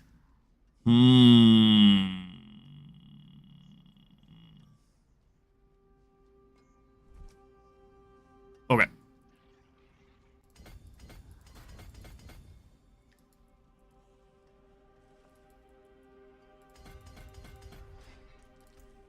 Okay, and then we're taking cheap shot control. Cheap shot, cheap shot, cheap shot. All right, cheap shot. Preview. And we want unique to be down. And then we want to take these nodes. Come on. All the way over, all the way over, all the way over. Come down and come over. Oh, I'm not taking these two. We'll drop those two. Yeah, we'll drop those two because that's the 8 points. Okay, and then we got those nodes, and then we're coming up over here.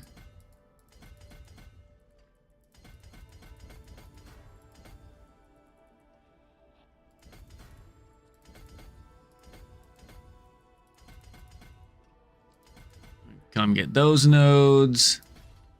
I think I fucked that up. We don't want that point. Okay. Then we'll take those points.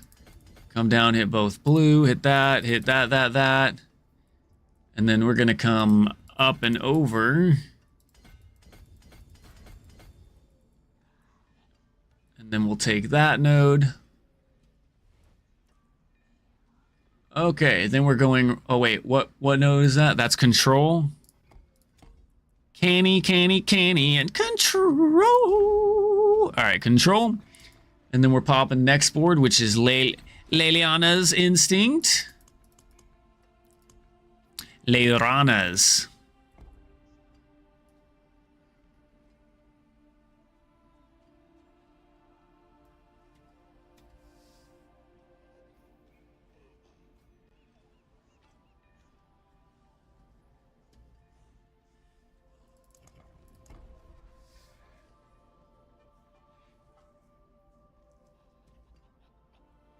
Oh, shit.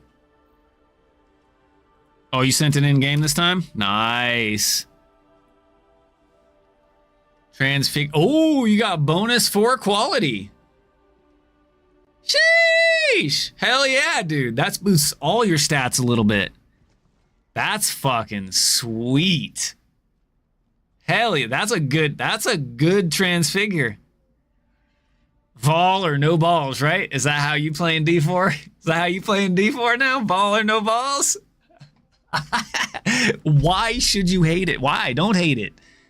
You could probably become bigger and more popular through this game than you could ever in PoE. Just kidding. I'm just kidding. Just kidding, okay?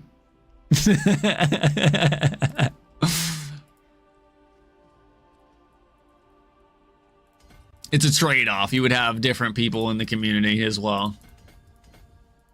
That's kind of why I don't think I could just always stream this game. PoE's so good, though.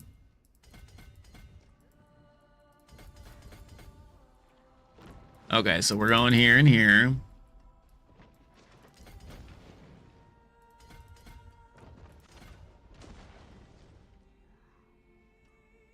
And then we're going up here to the second one, and then going over.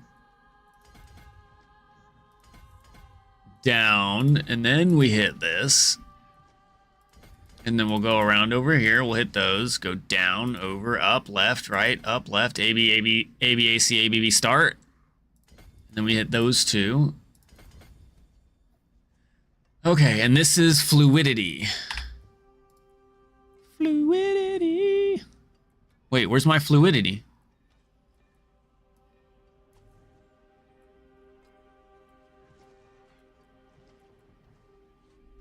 We might have a problem.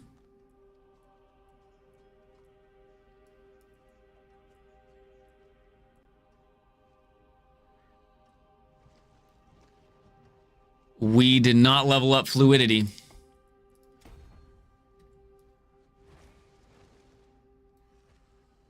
Exploit weakness.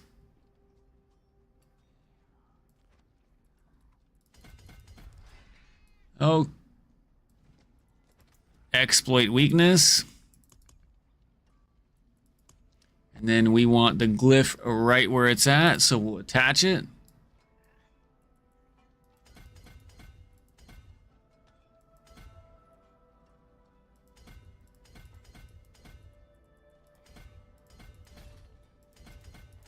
And then we'll go straight down here. We'll hit that, and we'll hit all those.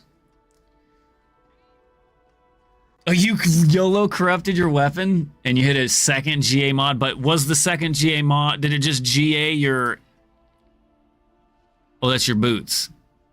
Double move speed, armor life, dex. Unmodifiable.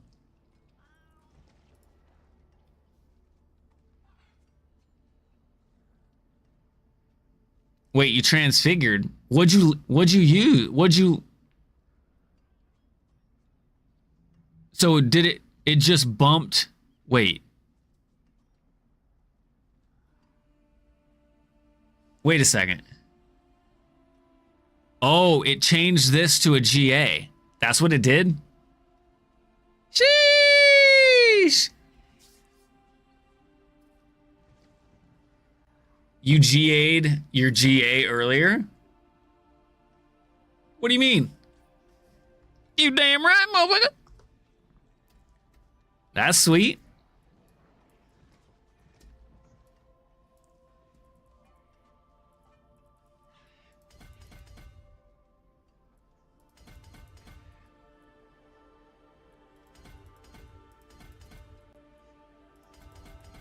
Dude, so nice.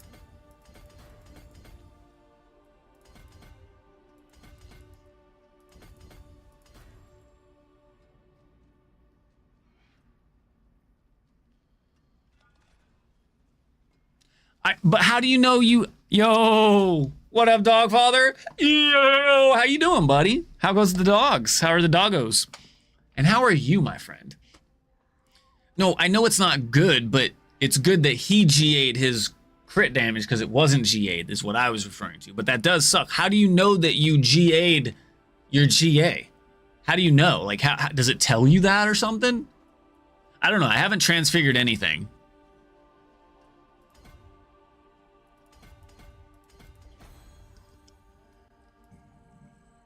Yes, what?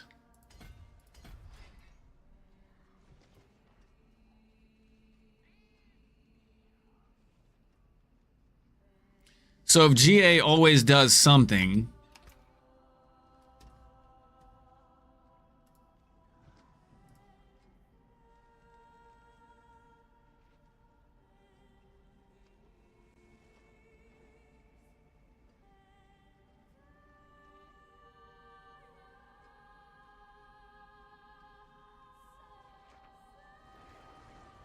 transmogrify. Are you sure there's not a chance that it does nothing?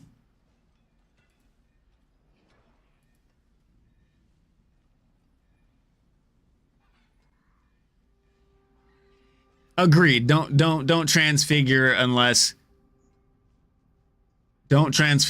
you have a backup piece of gear for sure. Oh, who does this go in? Eclipse. Well, I mean, only if it's like end game gear, right? Obviously, if you're transfiguring your gear, you know, it's just for power now. But yeah, if you have a perfect 4 GA item, perfect GA temper, and you know, you don't want to transfigure it unless you have a max aspect on it, because you can't change the aspect if you're on later. GA the spooks.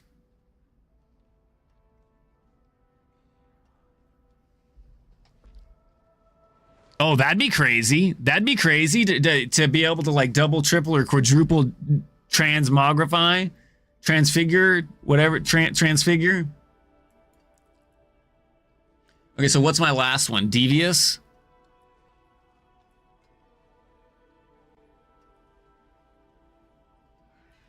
So Devious goes to my last board. So I have all my other boards with something in it, so Devious. So I just need to level up Fluidity. Okie day. Okie day. So my last board is Eldritch Bounty. Oh, that's it right there. And that's the position that we need. Yes, we know that's our last board. You messaged, you massaged your gore gloves for the barb.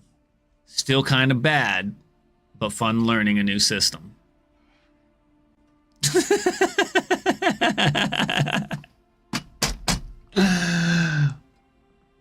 Yeah, making it indestructible. I'm pretty sure that transfiguring also has a chance to do nothing.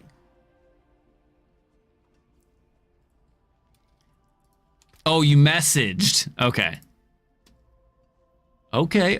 Hey! Plus 11 item quality? Let's fucking go, baby. That's huge. That's fucking sick. Dude, the transfigure is freaking great. They may not be the best gloves for sure, but I mean, the transfigure was great, right?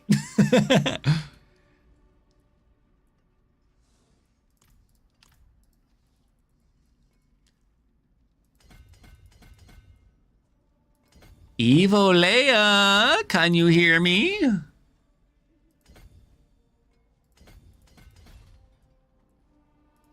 No, not Grenadier. Devious.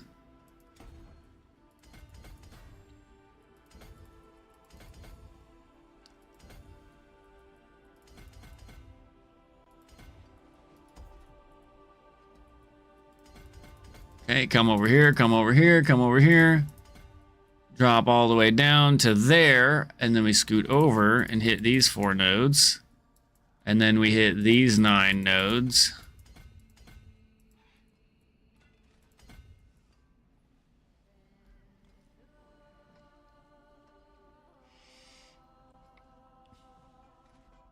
Poison, shadow, and cold damage.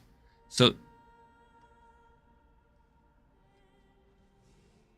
okay. Maxim 291. Welcome in. Yo, what's up, buddy? Hey.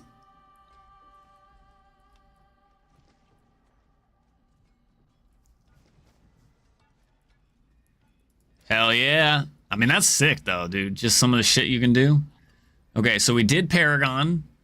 We did Skill Tree. The only question... oh, wait. We need to get rid of that.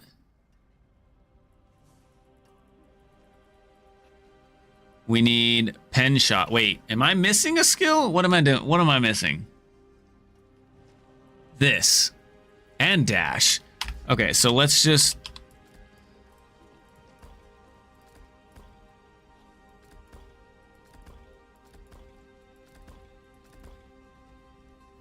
okay, so we'll leave that there. We'll put Pen Shot there. That's my main attack. We'll put that there. We'll put that there.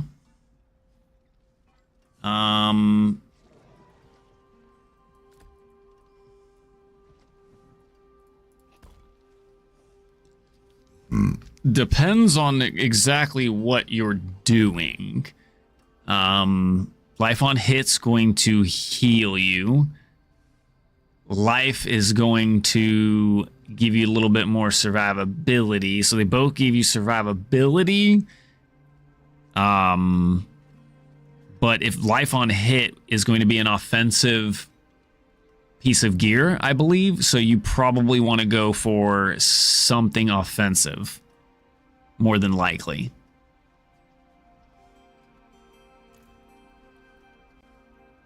Yeah, on pants you want pants, chest, helmet are the 3 defensive pieces, and boots. Technically. So those would be where you would get your life armor and main stat most of the time.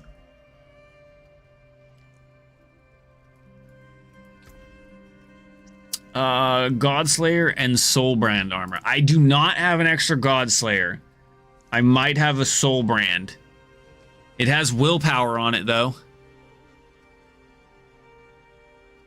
I don't know what class for you, what class it is for you, Maxim, but I do have one. But I already know I don't have a Godslayer. Unless I happen to find one and put it in here on accident. Yeah, I don't have a Godslayer. You can't reroll because it's unique. Unfortunately.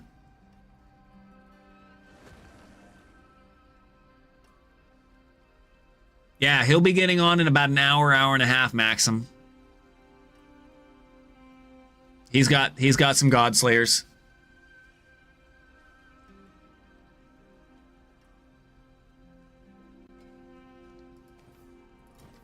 You're still at work? Okay.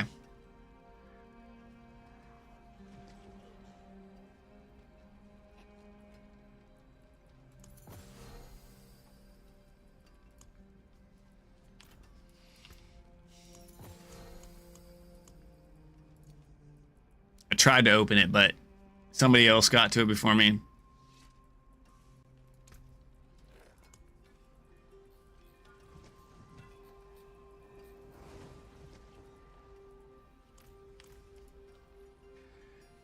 It'll still work. Yeah. You're good. You're okay. Yeah, you can log in. I'll give you this, and then when Ding gets on, he can give you a Godslayer crown.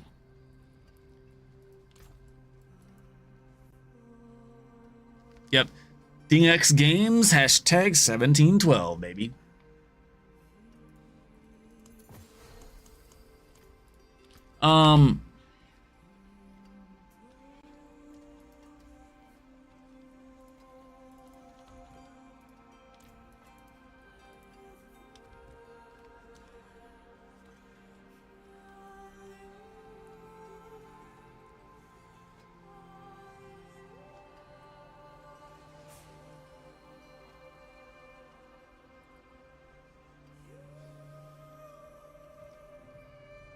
All right, so what buttons are these? B and RB. So B. Okay, I think I want this to be over here. Wait a second.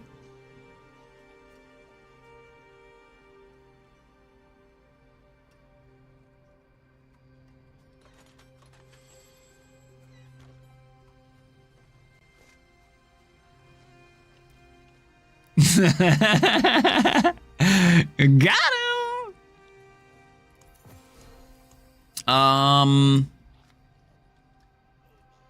Okay, we don't need that. We need to go back to equipment. Go to equipment. And then what are we rocking? Neo Jaw?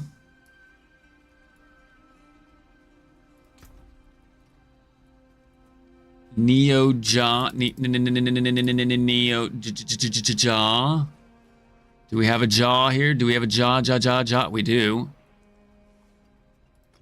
Jaw. And do we have a Neo? Neo. We do have a Neo. Wait, was that a Neo?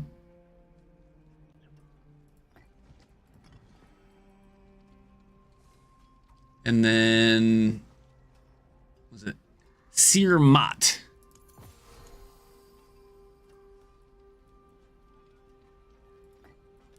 Seer Mott. Mott. Where's my Mott? That's not my Mott. Where's my Mott? I have a Mott. There's no way I don't have a Mott. Are you kidding me? I don't have a Mott? Oh, Mott's rare. What the hell am I thinking? Okay, so we don't put Dark Shroud.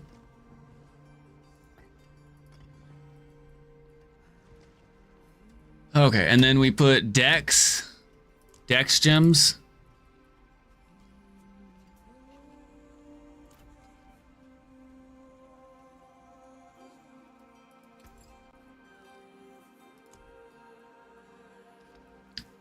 So what do we want? 2 green, 4 blue.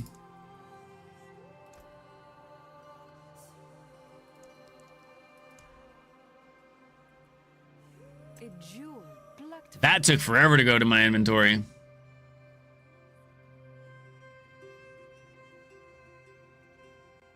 Yeah. Yo, what up, Seneca? And then we want 4 blue. Oh my gosh, we can't even make 4 blues? You better keep your mouth shut, boy. You gonna have that take stitch shut there, you little motherfucker.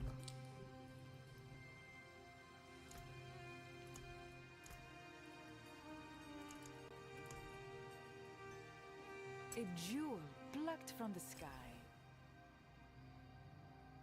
We're doing great. Holy shit. I need to farm gems. I don't want to farm gems. I'm so broke. Beautiful, no? I'm so broke. I'm so gem broke. It's pathetic.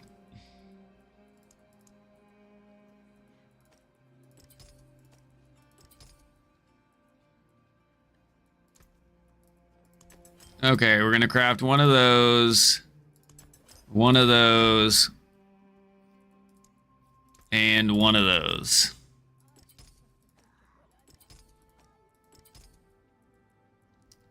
Doing good.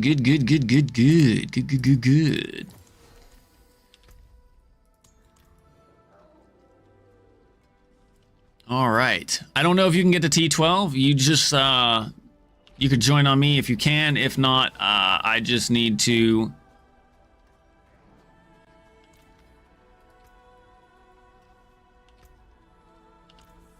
Oh, Maxim can get to T12. Sheesh. He's powerful. Powerful. Okay, so we're looking for.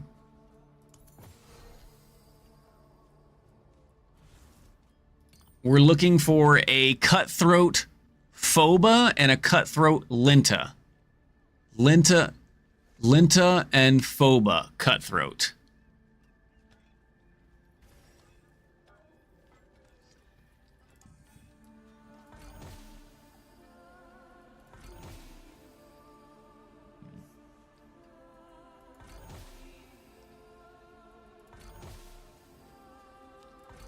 Come on, baby.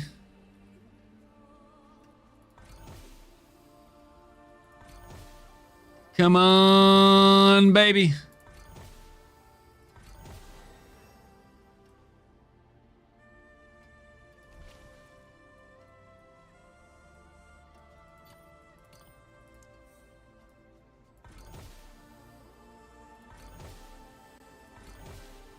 Come on, baby. Agility skills? No! And that's it. All right, we're going to be missing some puntos, and we're going to be missing some damage, but we'll see.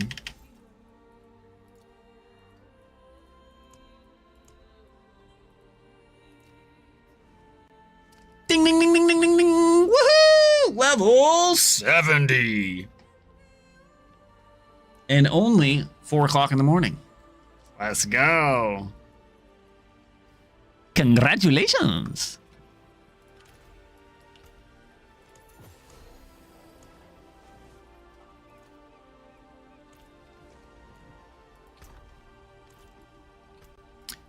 Okay, so now we just need to go through here.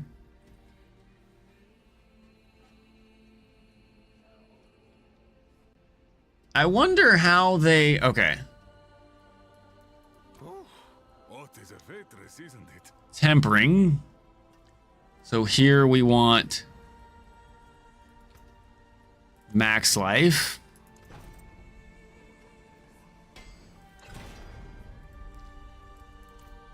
Okay, and here we want armor.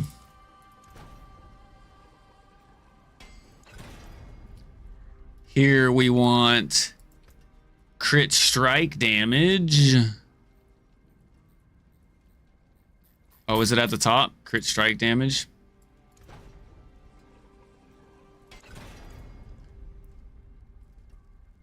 And then pants, we want armor.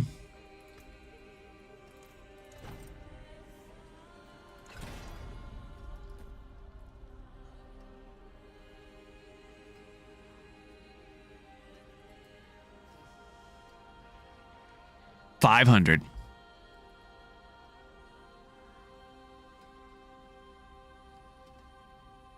All right, we're gonna take movement speed, so we'll take mobility, we'll take movement speed. I don't know that he can, because you're on Discord, you're on PlayStation, right?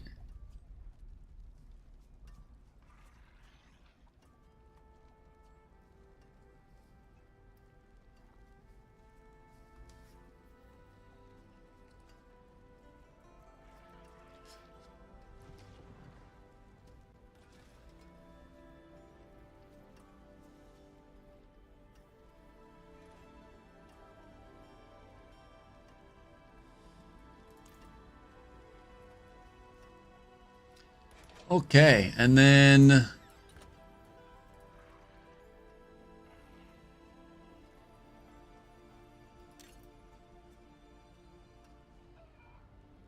resource generation.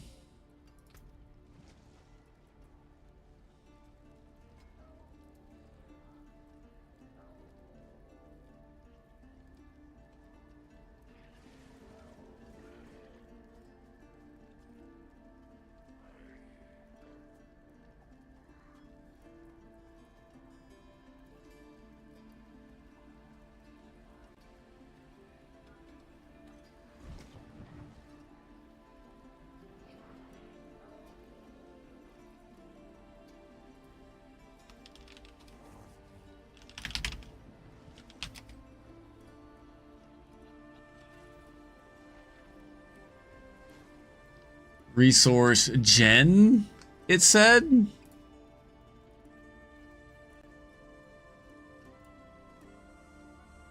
Resource generation.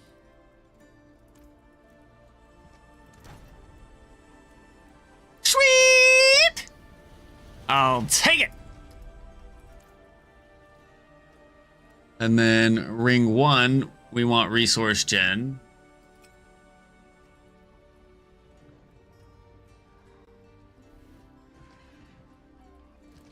Resource gen.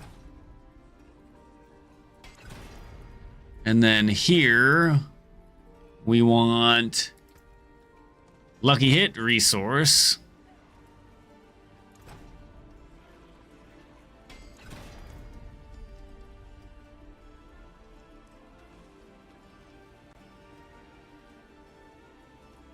Okay, and then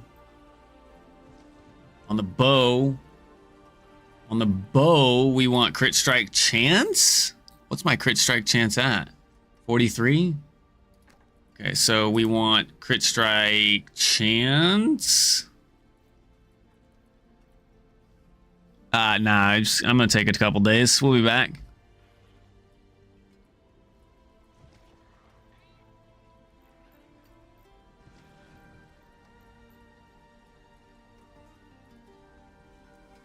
Yes, I did a podcast with them. Thank you, asshole. I know, because you're not a true fan.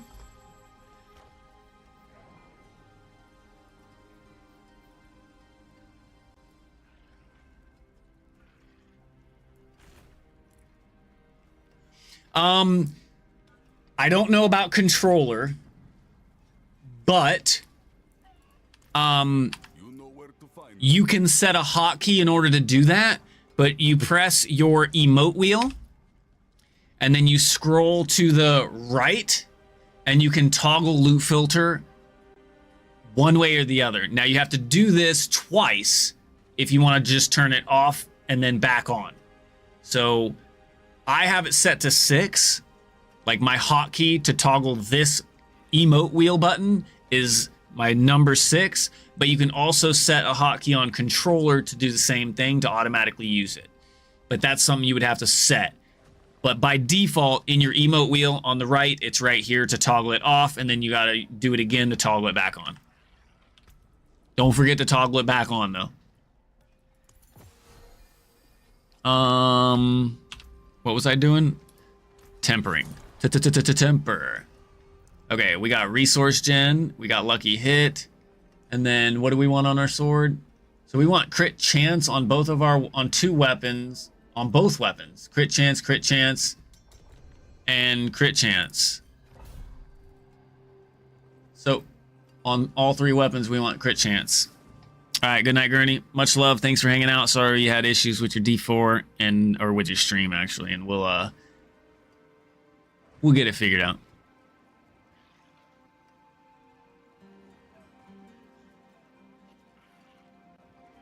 Gotcha. Yeah, we'll figure it out, buddy. No problem, Naladar.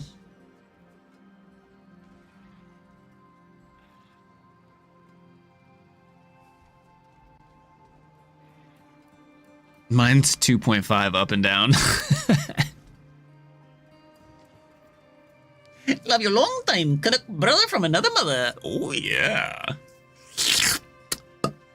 Bada bing, bada bing, boom, boom, bum, bang.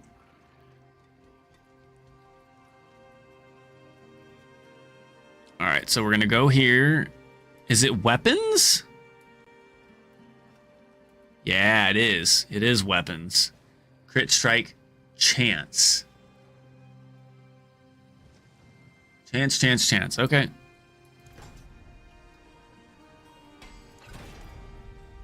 And then we'll do this. Weapons, crit strike, chance. And then we'll go here. Crit strike, chance.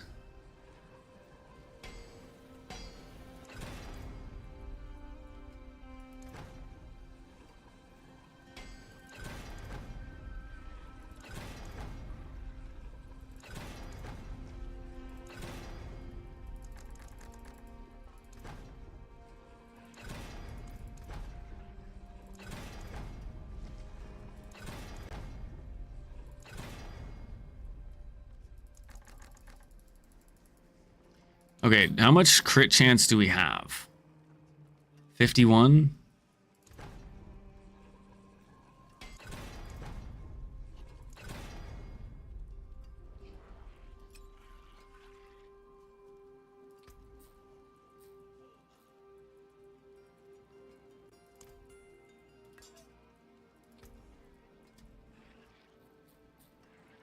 Crit strike chance.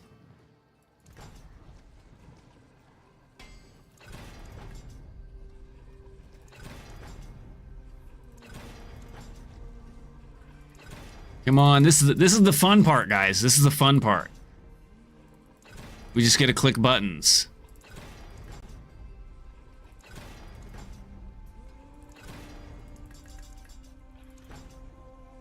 Oh, there we go, baby. We won.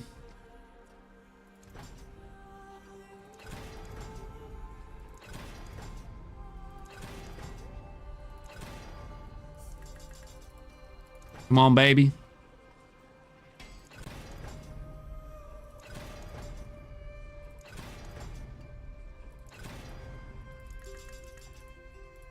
Come on, baby.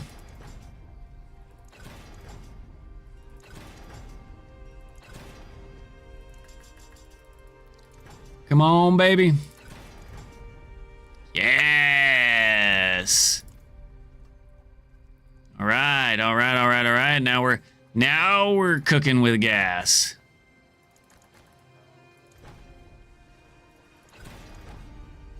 Oh, we're cooking with gas.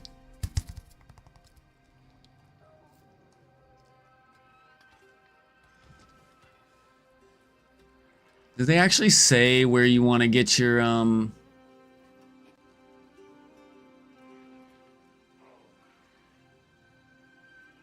Okay, it tells you here. Crit strike damage, chance, damage. Okay, so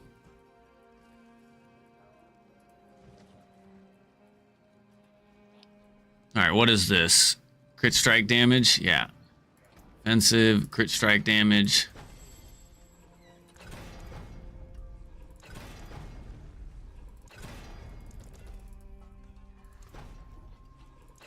Come on, baby. Give me... Daddy. Woo! Let's go!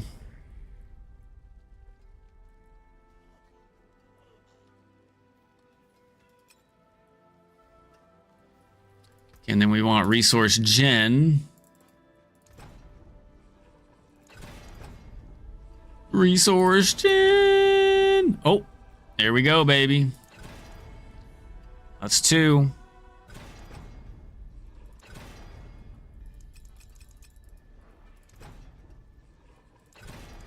Come on, baby. All right. Good night, Ratats. Thanks for hanging out, buddy. Appreciate you.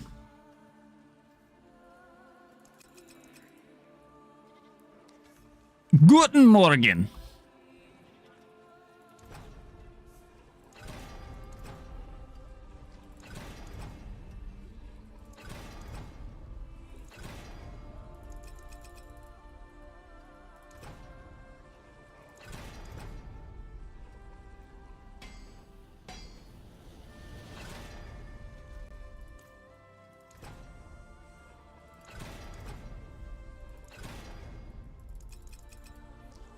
Yes, it is.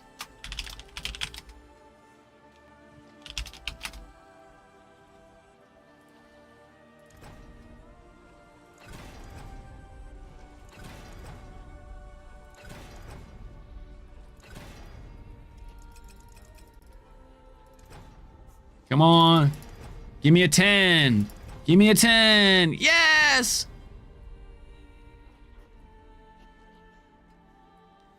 Okay, and we're gonna want armor, armor, armor, armor. Yes, there is no cal level.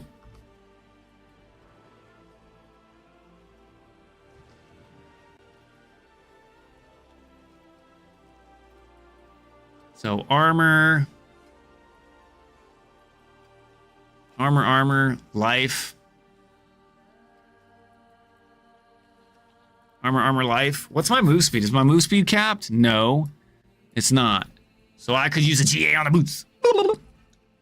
Okay, so life. Oh, this is armor.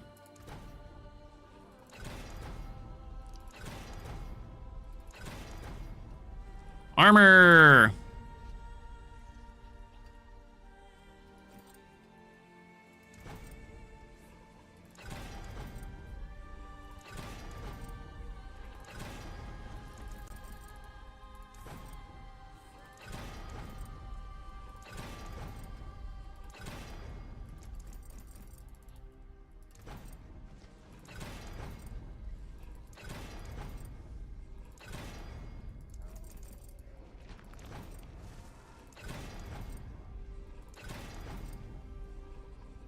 Sweet!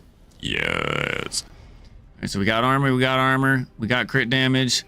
We just need move speed. Cool, that works.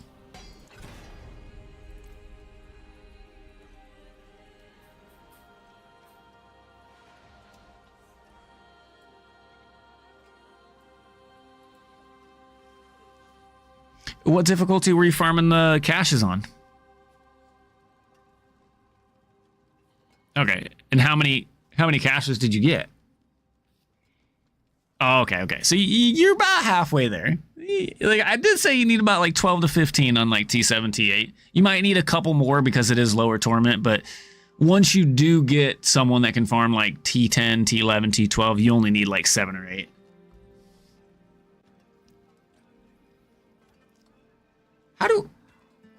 How do we say your name? Was it Maybes? What's up, dude? Glad that you're here. I appreciate you. Yo, what up, Ryan? Maybes. Maybe?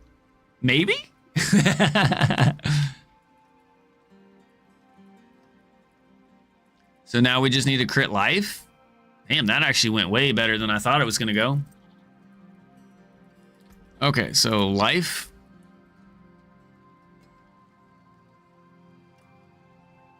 Life.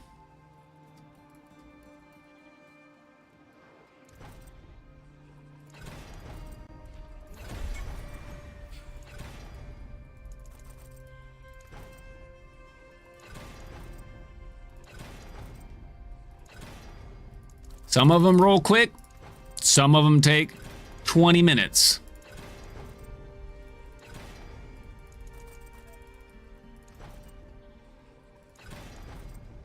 Oh, there we go. We got our life. Okay, so we're done. Done. Done. Done. Done. Done. Done. Done. Done. Done. Done. Done. All right, let's go. Changing it terrific. I'm changing it to terrific, but doesn't work. That's terrific.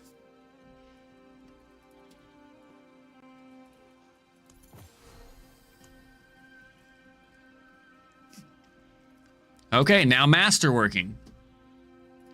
Okay, so we want crit chance on the helm, of course. Master working. Anyone asks, tell them it's from Skovos.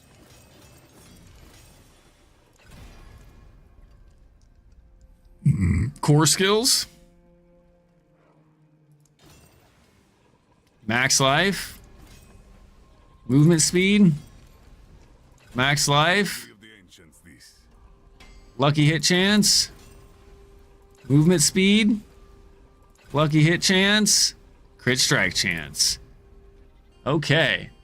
And then we want max life.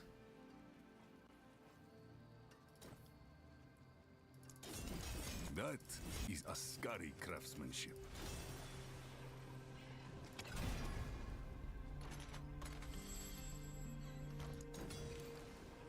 Max life, baby. Let's go. All right. And then we want crit strike damage. That is Ascari craftsmanship. Crit strike damage. Anyone asks, tell them it's from. Wait, do we want crit strike damage multiplier? Or crit strike damage? I think we want multiplier, right? Yeah, we want multiplier, not crit strike damage.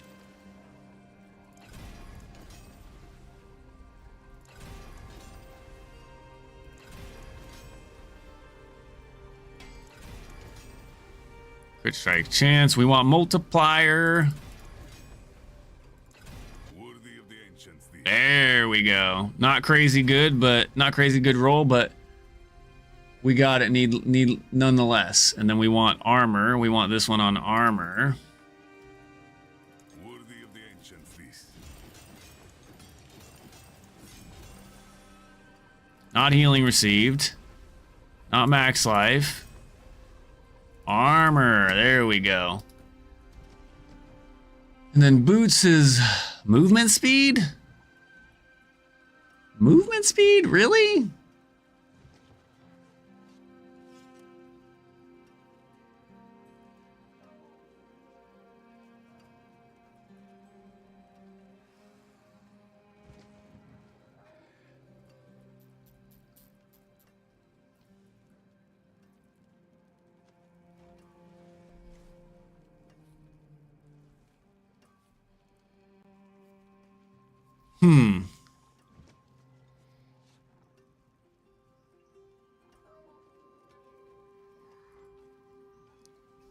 Hey, where does Gores drop? Gores drops from Butcher, right?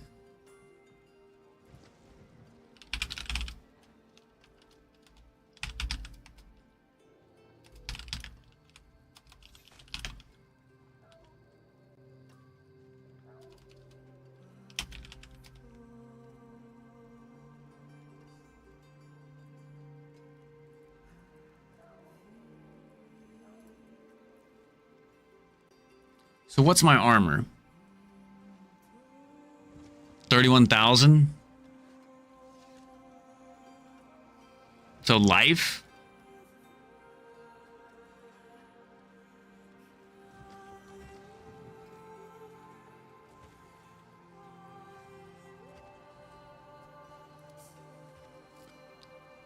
Boom, boom, boom. It's almost like whatever we get, right?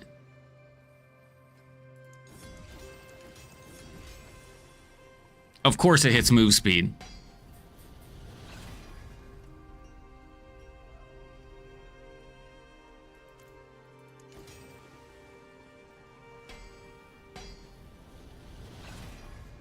So we're 8 short of our 50 move speed.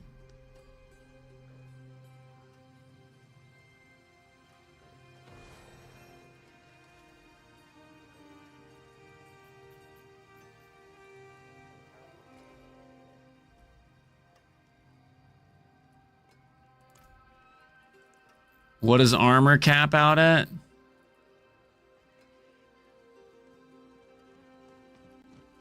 Yeah, we'll just take the armor roll for now. And then Eagle Horn, we want crit strike damage multiplier.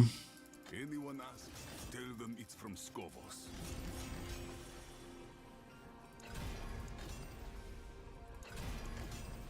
Crit strike damage multiplier. Let's go! All right, and then Amulet is crit strike damage multiplier, of course. Anyone asks, tell them it's from Skovos.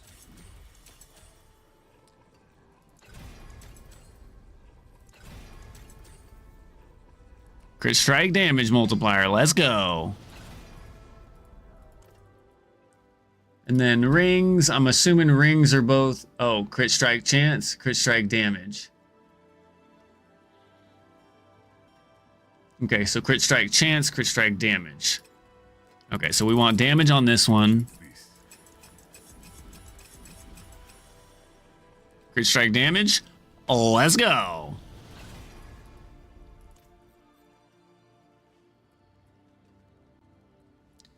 And then we want crit strike chance on this. That is Ascari craftsmanship. Crit strike chance. Let's go. Okay, then I'm assuming on both weapons we want plus the skills and crit strike damage. Why would we... Okay. Skills, crit strike damage. Okay, so crit strike damage, and then skills. Worthy of the ancients, this.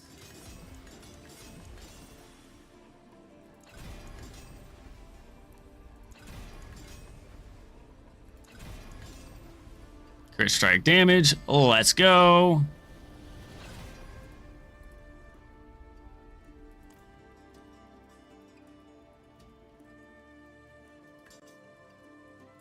And then we want skills. Tell them it's from Skovos. Why don't we want all damage multiplier?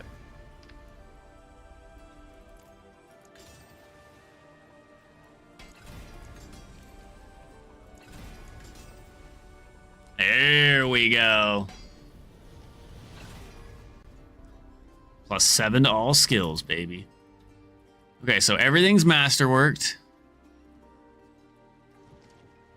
Everything's tempered. The only thing we're missing is the second aspect on the amulet, which is cold damage is increased by... I wonder which one's more important. Cold damage is increased by % and makes enemies vulnerable. I don't think I have enough to roll this, but we'll roll something on it.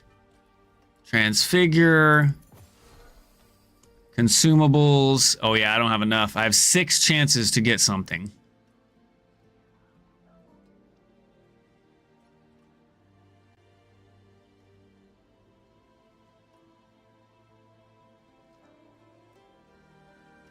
Removes the riskiest, but also the most powerful outcomes.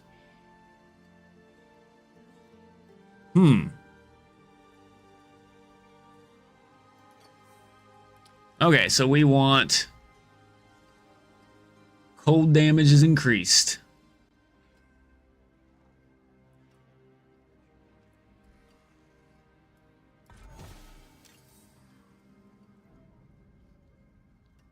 Nope.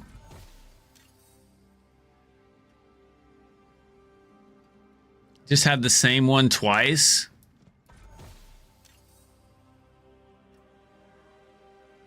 No. Give me something good, please.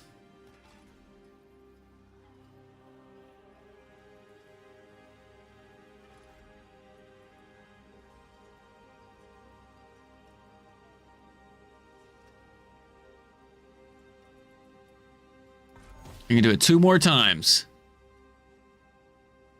Okay, since I don't have a bunch to keep re-rolling this, I'll just take the extra chill with the 20% increased damage to chilled enemies. That's better than nothing.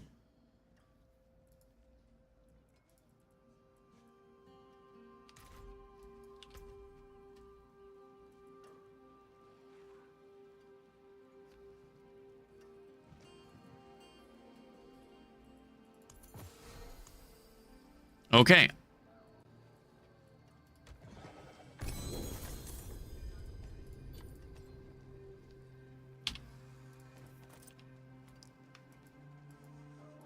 What aspect is this? Cutthroat skills have a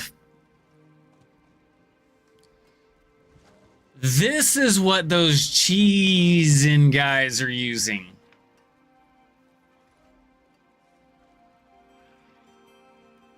So you just get high lucky hit chance.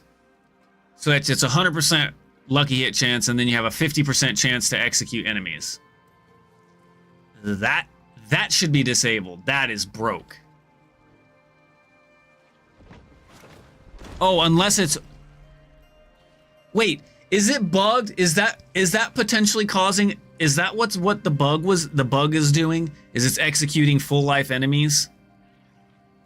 Because it's supposed to be they have to be below 15% for normal and then up below 5% for elite. But I feel like there's some bug going on with execution.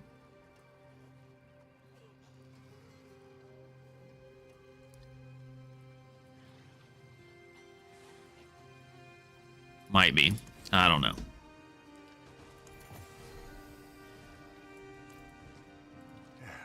Step up to my anvil. Sorry, dude. It's all good. Play the game. Enjoy it, brother.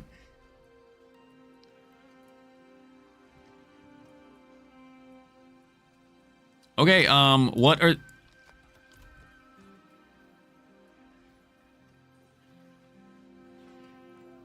Gotcha. Okay, so... What is this? B? Okay, so we want this there. And then... Do we have to cast our ultimate? We don't have to cast this. Because that just goes, right? So we're putting those two on our bar, that on our bar. I'm assuming we're putting this and this on our bar. Are we not putting our ultimate on the bar either?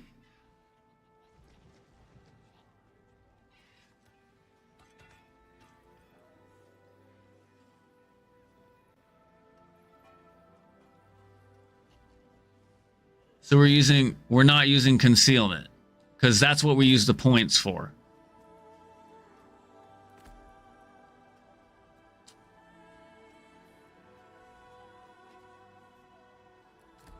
Okay. All right. Let's go see how crappy this build is.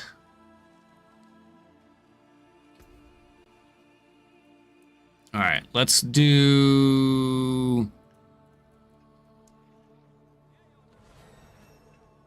Let's do a 100. We'll see. Yo, Joe Techno! What's up, buddy?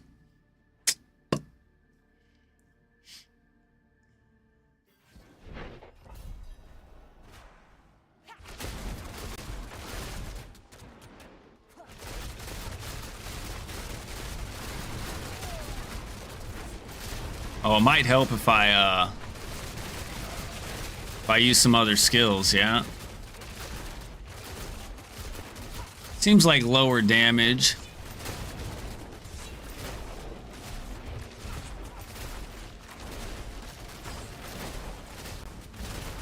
Okay, maybe not as low as I thought.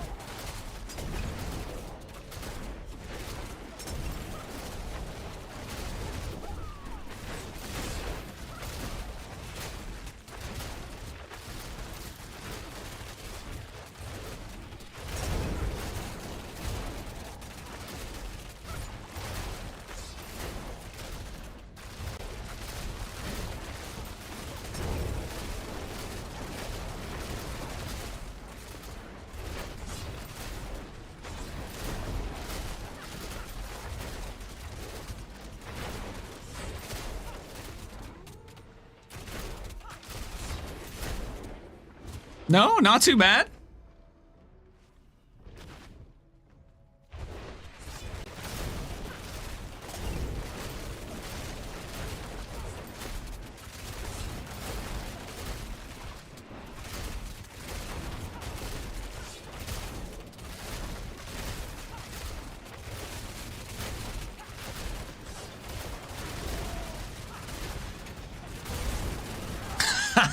I knew that was gonna fucking happen. Motherfucking fallen lunatic assholes.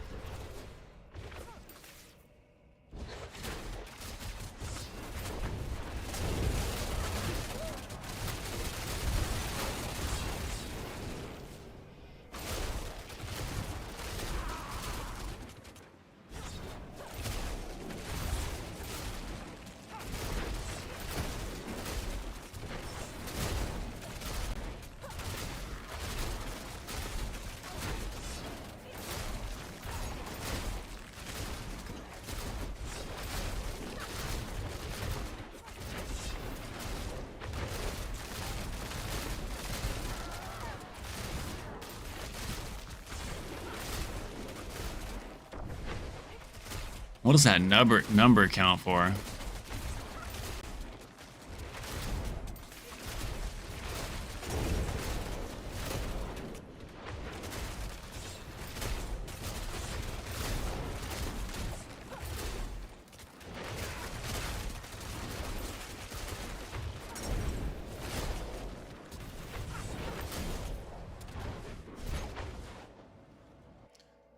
The real test is going to be the boss damage.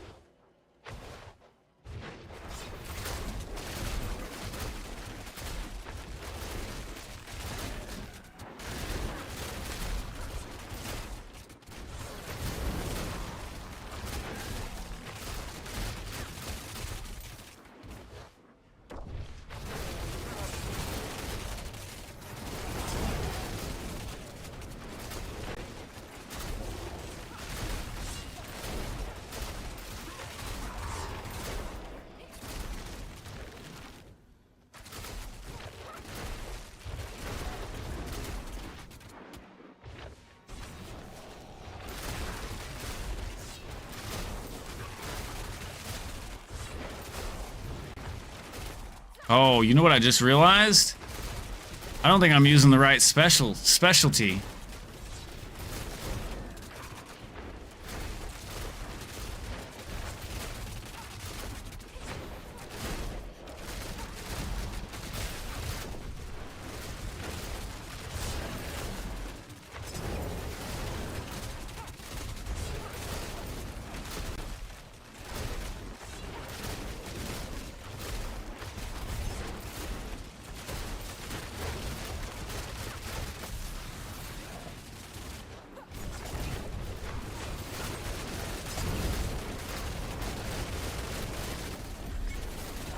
That's not too bad. I mean, that's not too bad for a pit 100 clear. And we have a glyph that's at level 1, so this'll help leveling this glyph up.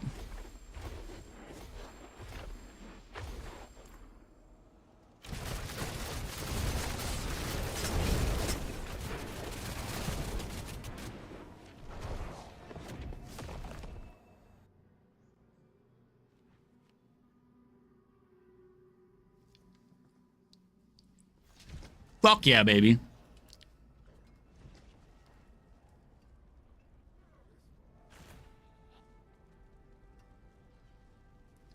Okay, so am I missing something?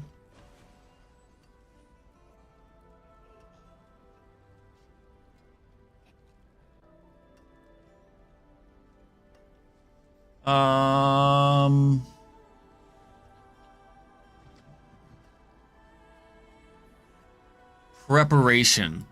So we're supposed to be using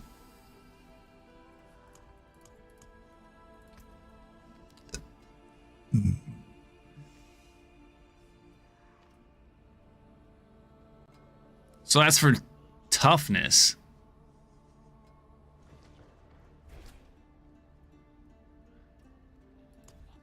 I don't know. It says we're supposed to be using that. Yo. What up, Dougie? What is it? Dougie's Raw? You use Inner Sight? The mana concern is annoying? So you only use prep for the pit push. That makes sense. Same thing for the pants, right?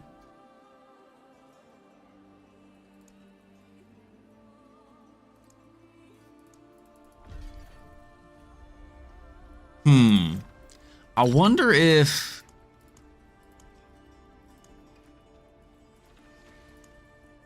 is it? Yeah, Shroud. What do they? Is that why? That's why we don't put concealment on our bar, because anytime we gain stealth, which is what, after we dash, after we shadow step, whenever we cast smoke grenade. Okay, that makes sense. Yeah, spamming smokes. I wasn't even spamming smokes, so that does make sense. But I mean, for a T100, that didn't feel bad. Let's go see let's go see if we can kick the butcher's ass.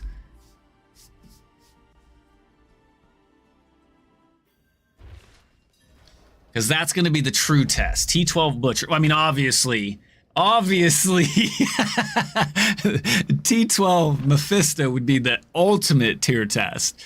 But if I didn't just breeze through a T100 pit, Mephisto might be out of the question. But I know the Butcher has an insane amount of health. Is some brick wall? Oh shit, I hit the wrong button. Oh, I'm gonna have trouble with the energy, huh? Yep. No. Chains are gonna smoke me. Yeah. This guy has a shit ton of health.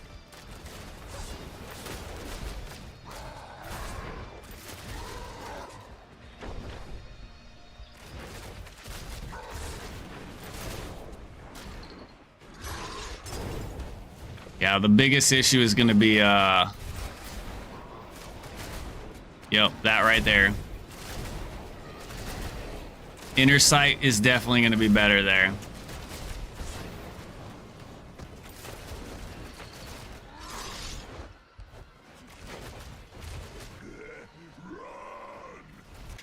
So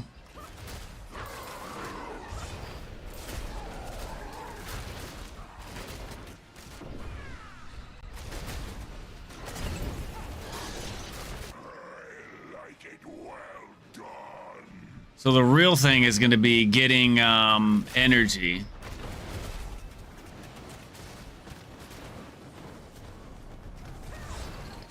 Oh, that hurt. Yeah, I'm having massive fucking massive resource issues, at least with this potential setup. So the real question is how are they dealing with it's almost like it might be better to get like a resource gen on your boots and your chest, maybe. That it might be better to grab damage reduction, or not damage, but a resource regen number. With all the resource regen we take, we take. Yeah, because we take resource regen on all the jewelry, but we need a base.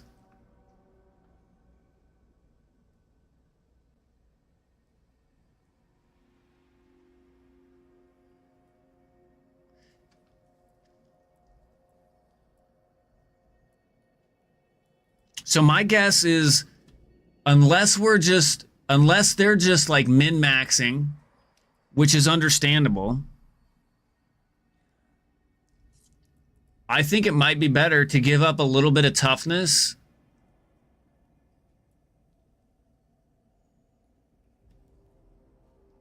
for some extra resource, resource gen. Drop like one armor roll. Well, we can't, it'd be hard to do it on our pants, so we could just drop one armor roll and one life roll.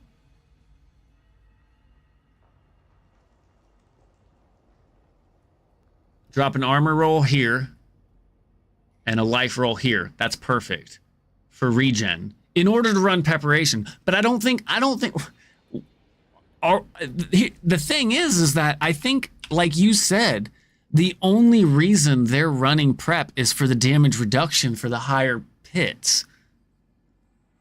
So this is just going to be more damage because it also gives you crit strike chance and crit strike damage, which makes sense why they're grabbing crit strike here and here. And on all the weapons, because that probably puts me at 100%. No, it puts me at 80. But that's probably gonna feel way better.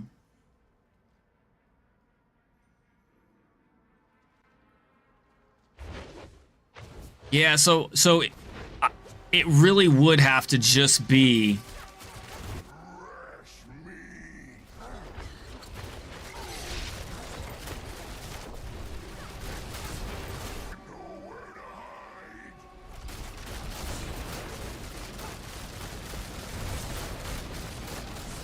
Oh no.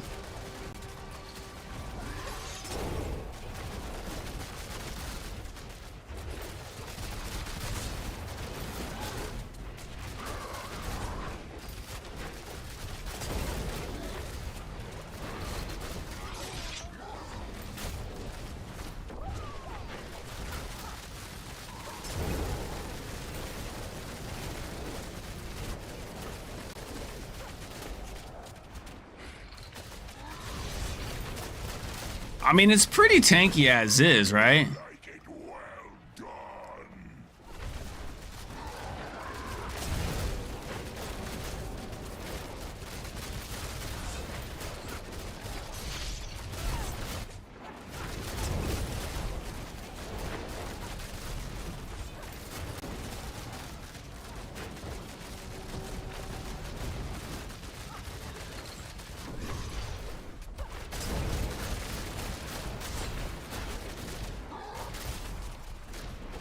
Give me my inner sight.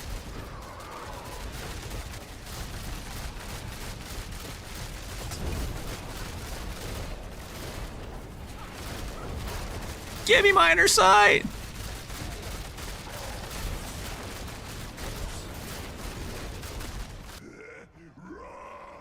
Oh, that hurt.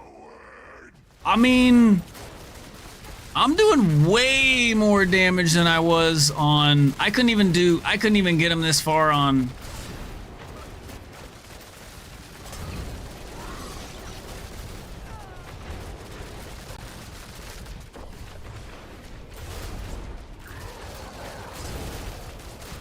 Oh, that hurts. That hurts.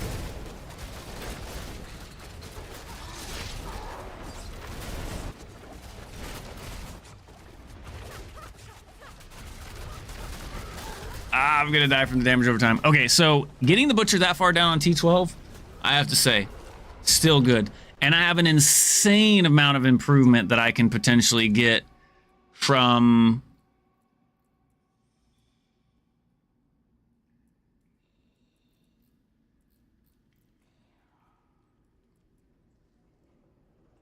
I feel like putting crit damage here on this weapon is probably going to be better than crit strike chance. It's only 7.5. I'm only at 80% chance, but if I drop that, it drops it to 71. I just feel like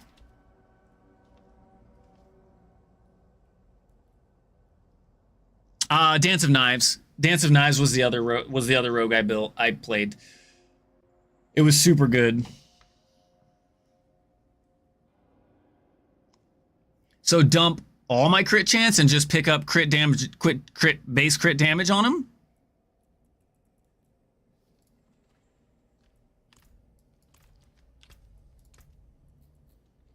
No, but I have stuff that gives me a lot of crit chance. Oh, that's not what I meant to do.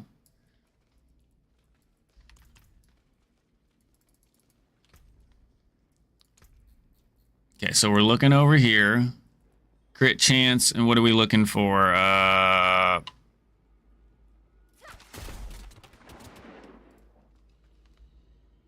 it's D, sorry. That puts me at 86. 98. So that puts me at 98%. So that's pretty...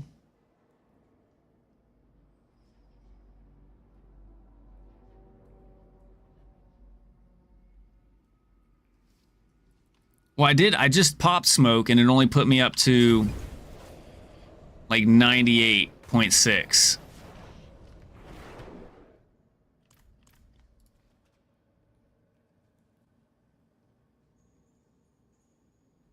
But I still think that's better. I think more crit damage would make all the crit damage multi that I have outperform what I have now. Which are you following a build guide yourself, or did you create your own version of the build? Because I'm just following a build guide at the moment, and there's so many variants out there.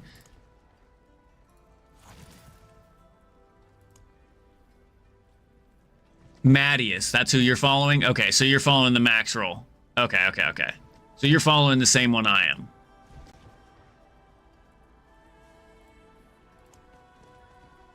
But I really think that going here and getting crit strike damage... Okay, so we got 120. And that put our crit damage from, what was it, like 14 or 12 or something like that to 2200.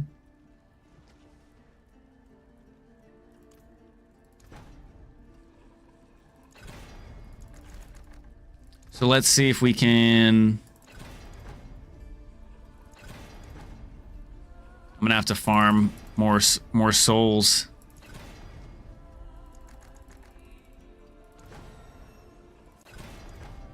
I'm gonna use them all here. Oh, you're good. I appreciate all the input and the help from your opinion.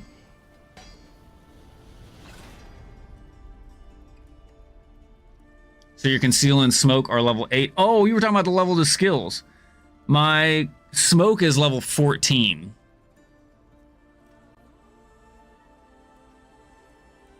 Oh, I'm gonna be standing in the smoke forever anyways. I got it. I got you. Okay, that makes sense.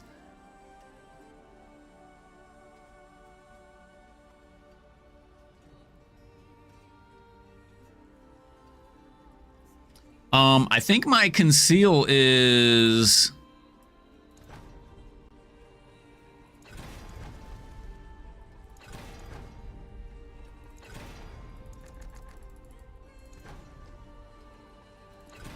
Come on, baby. Give me a crit. Give me a solid crit, baby. There we go. And that gave me about 300. And you said you're sitting at 68. So you think I can drop both of these?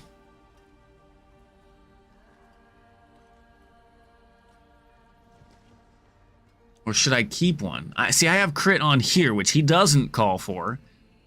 But he rolls it here and here. So maybe I take that 7.5 that I'm picking up here. And probably... I'm going to go for it and see how it affects my damage. I may not have enough...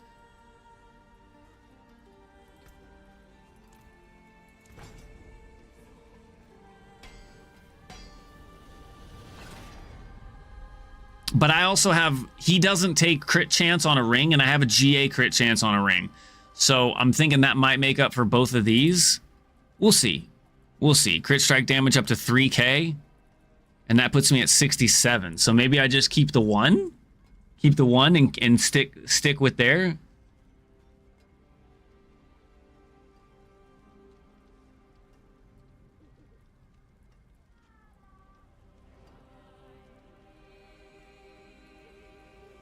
What? What do you mean? The percent of my what, of my what, of my who?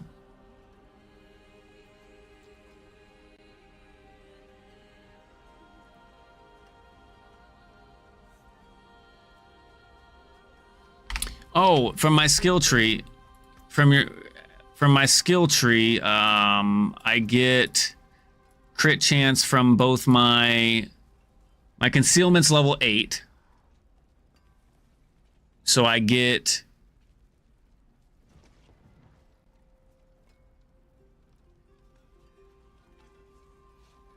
After breaking concealment, I gain 14% crit strike chance.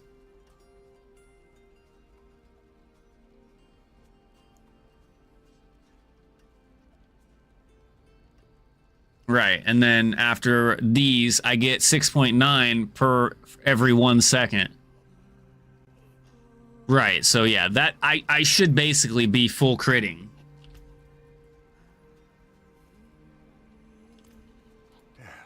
Step up to my anvil.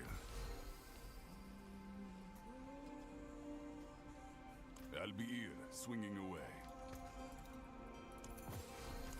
Taken apart. Taking the pot. Okay, so let's just go see. I literally doubled my crit damage, basically. No, I mean, not me personally, no.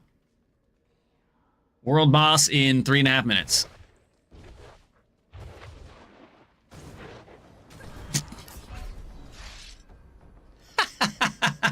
I knew that was gonna happen as soon as I got hit by the first one. That's freaking funny. Come out. Skill issue. You mother trucker.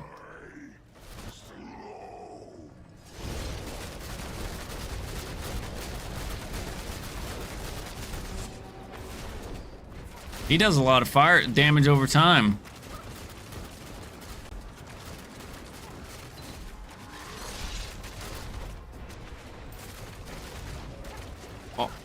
Oh, screw that. Oh, now I'm already out of potions. That's one thing that I did like about my other build. I could always gain potions back.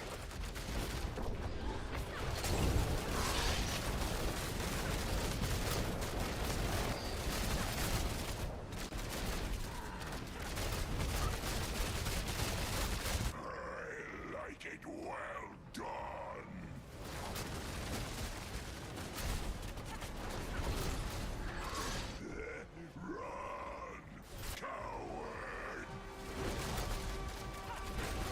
Okay.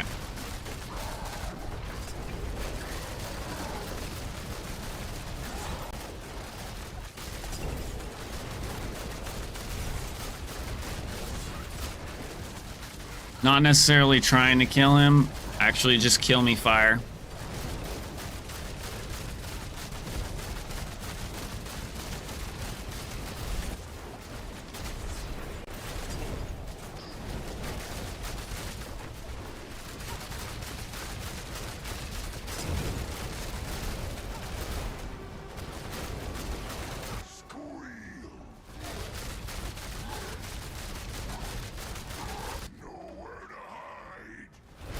Come on, come on.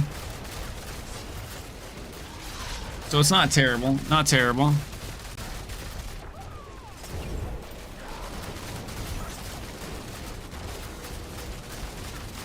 Pretty damn tanky too, I will say.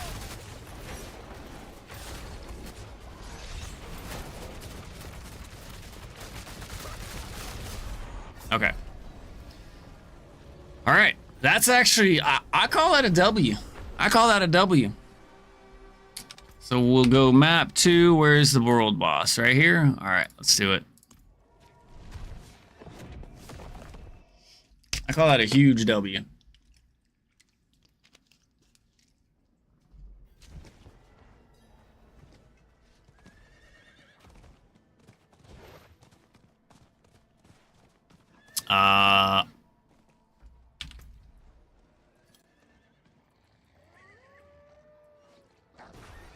I'm gonna die.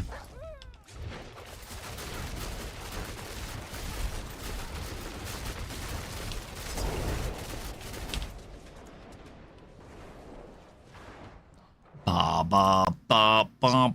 I got a request to join. Come on, bro. Ain't got time for that shit. And a load screen. Mother trucker.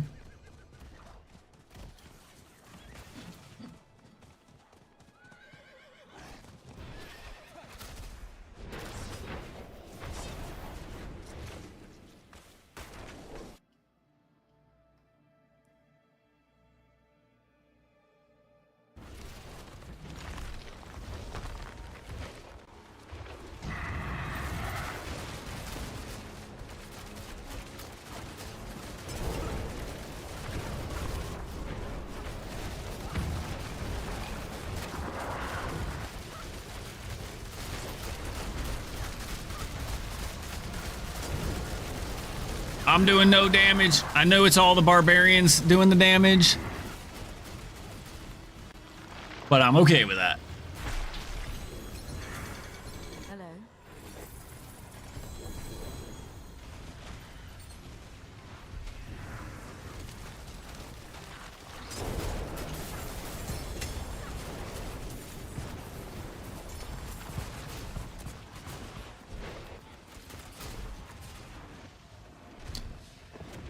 All right, it's no barb damage, but it's some damage.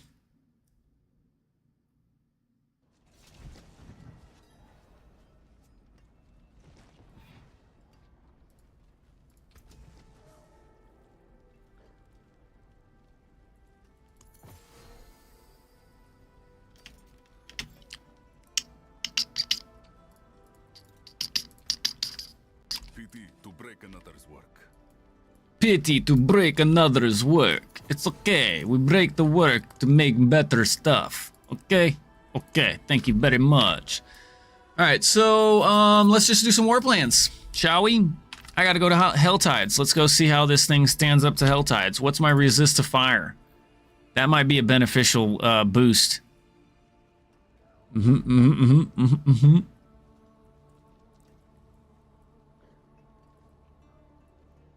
DXDJ.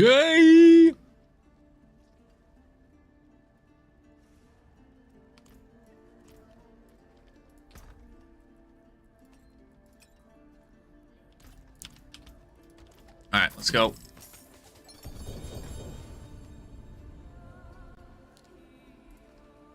Ooh, we got some Coolian prisms. Let's go. We're already here, so we might as well just do that. All items, let's get it.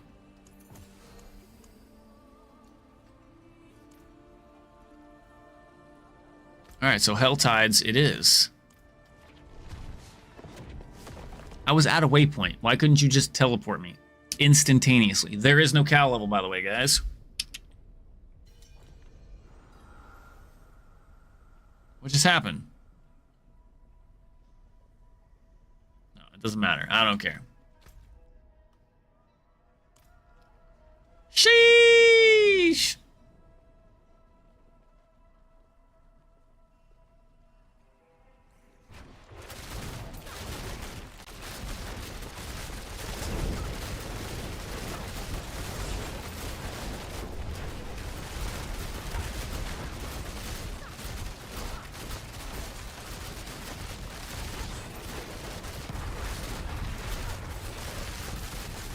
Oh my gosh. No, thank you. Get the hell away from me. Is this still off?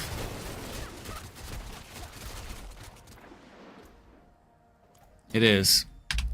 Let's hide that, please. Thank you very much.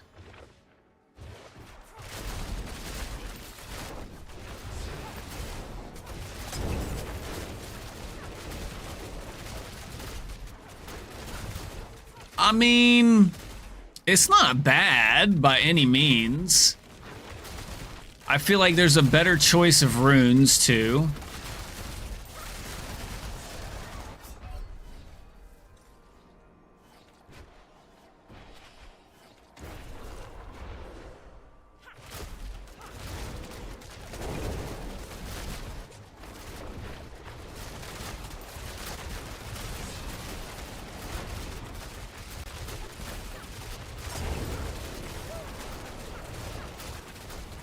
Yeah, I do. Hey, a Royal Sapphire. Let's go.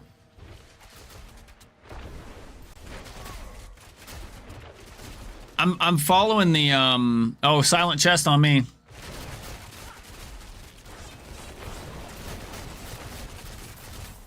So what does that accomplish? Oh, I see.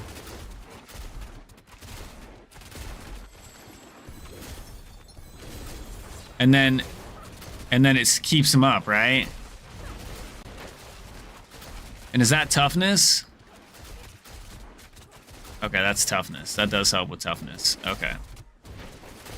So what triggers it after that?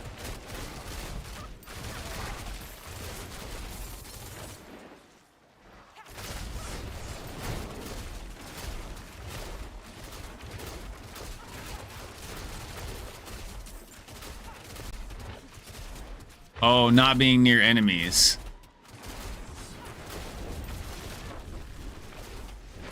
Gotcha.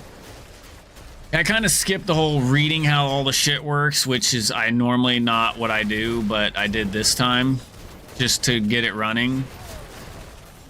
I kind of figure it out slowly as I go through, but hey, I appreciate you helping out. Less reading for me. So I definitely appreciate all the help, man.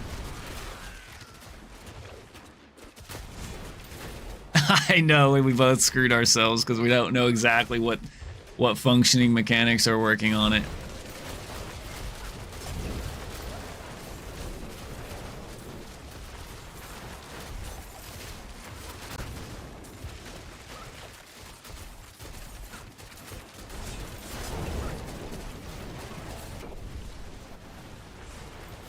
Where is she? Oh, there she is.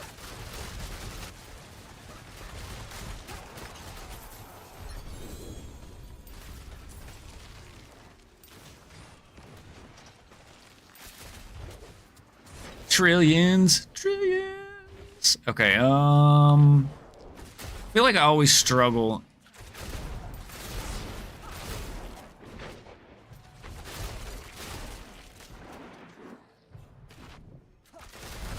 I feel like I don't ever use jaw. I feel like it'd be better for me to probably put something else.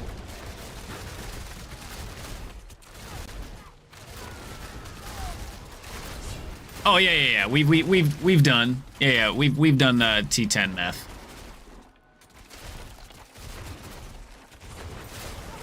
Believe it or not, actually, my dad plays the game, and my dad can do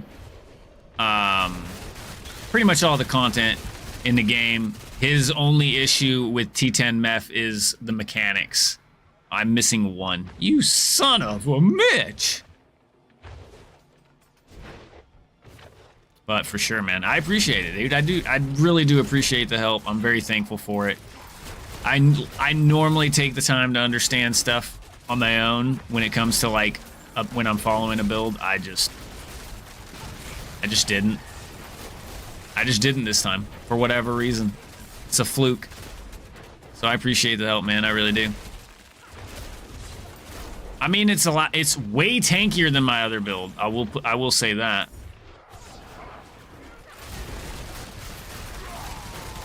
Which is just because of the way we're stacking it.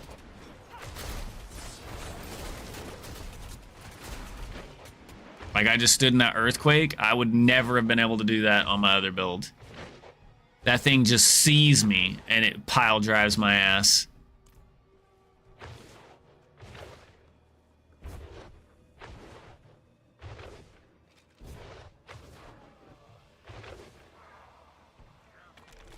So dash in, dash out, smoke, ice, ultimate. So, well, don't do that. But I got you.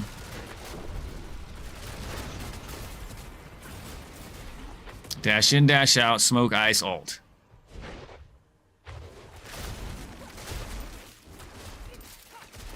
Now, what if you just can keep your cooldown, your ice on, your ice up all the time? Then it doesn't really matter, right?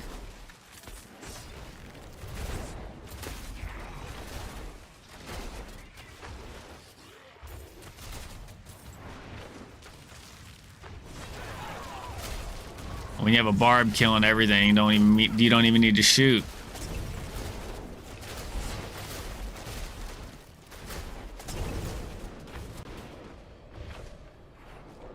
No, I'm not saying it that way, bro. I'm just saying in general.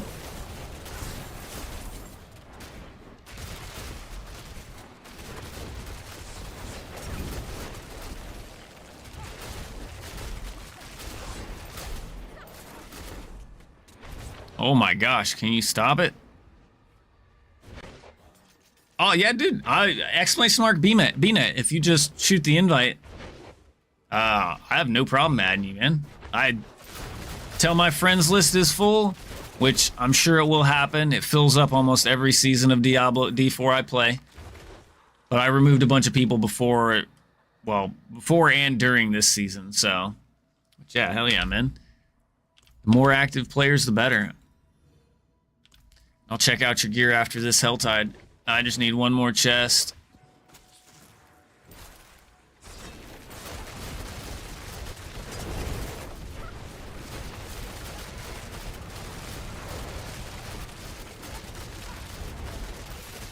I mean, you can stay here and help with this, actually.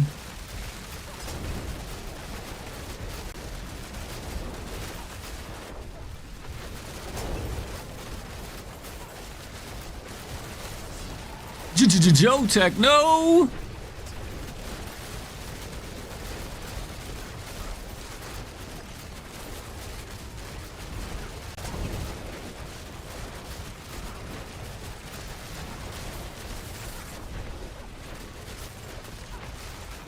Oh, I don't know what the hell that was.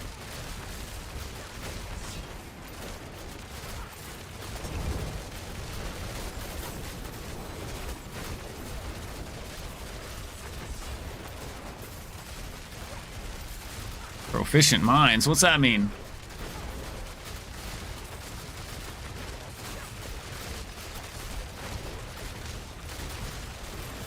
I didn't know that was a thing still.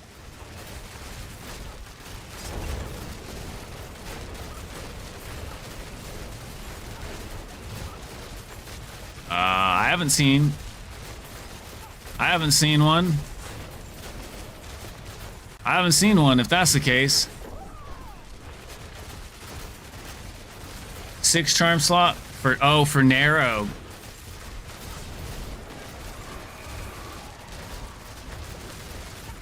Hey, I'm down. I'm down for it. Oh shit.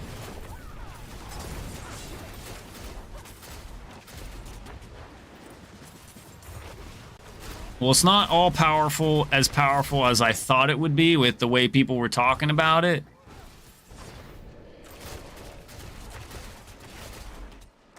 But it is definitely performs generally better than my build. Maybe not as buttery smooth as my build.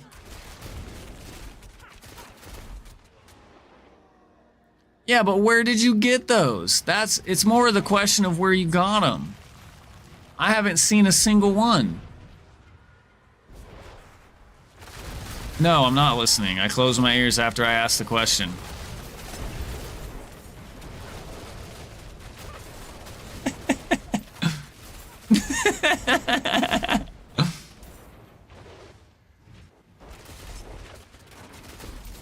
I didn't die.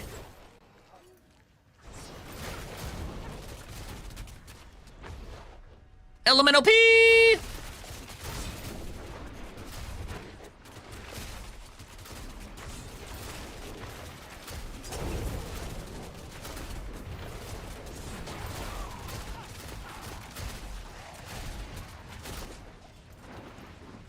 I just need one more gem.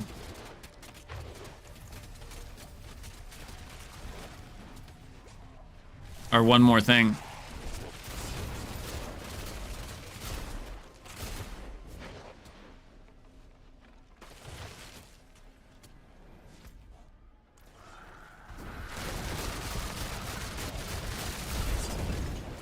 Whatever the nearest chest is.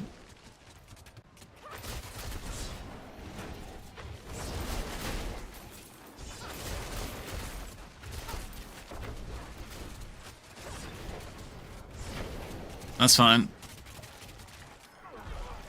That should give a cache right there.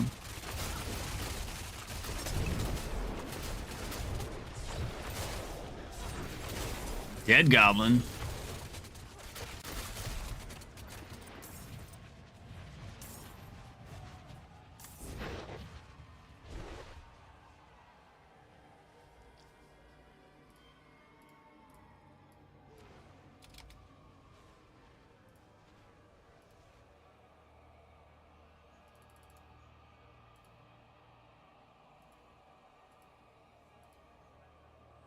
Come on, dude. Why are you being so silly?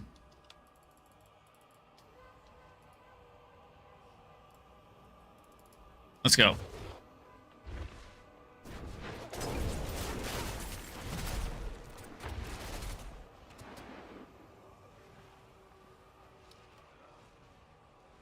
I didn't even see any loot. Or it's all garbage. Or maybe I picked something up. I don't know.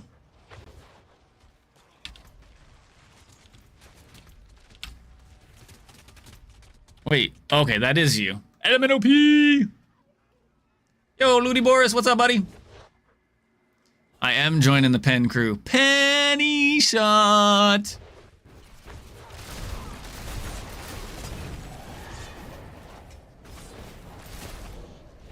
It's actually one of my old school favorites. Wait.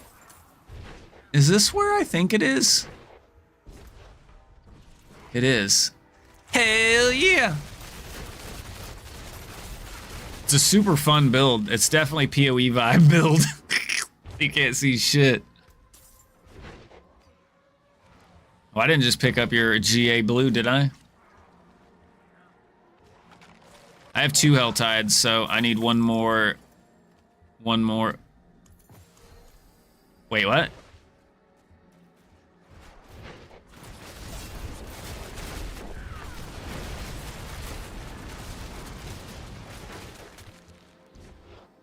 Oh, what the hell was opened here?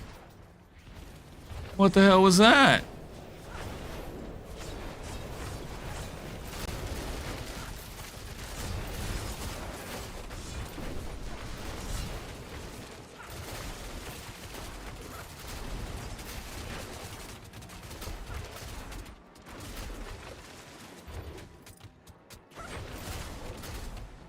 Yeah, are you back? I think I'm at...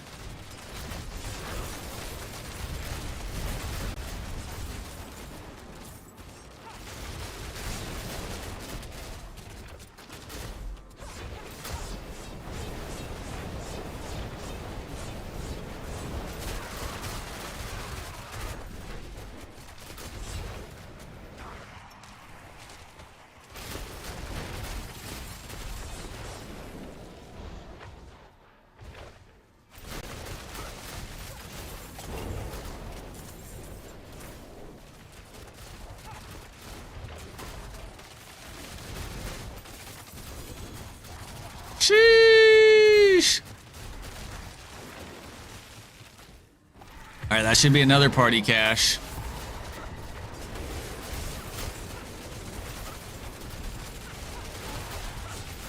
Pen shots everywhere. Dude, I expected to. I just had to put together the pieces for it. That should be it. I think I need to do a pit now. Yeah, I gotta do a pit now. Oh, I've got to do a pit and turn in my favorite. Oh wait, let me go open one more chest. What's this?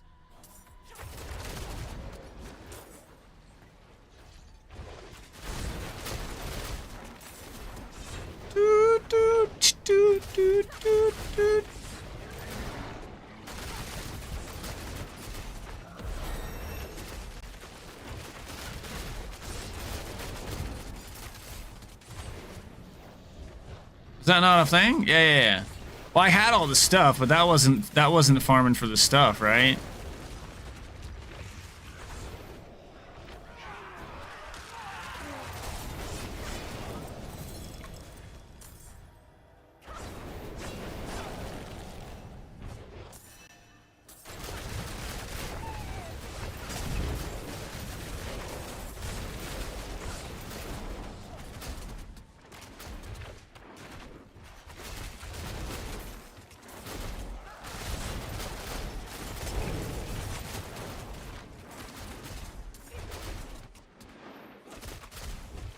Five minutes and cinders will be lost. Oh, how much do I need for that one? I think I need 250.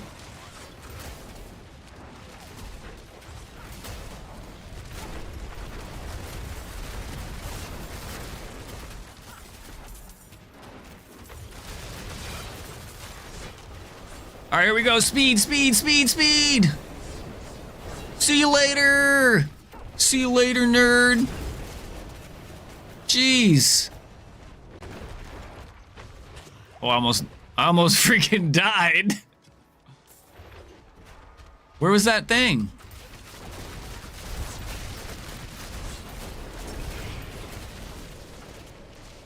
The chest.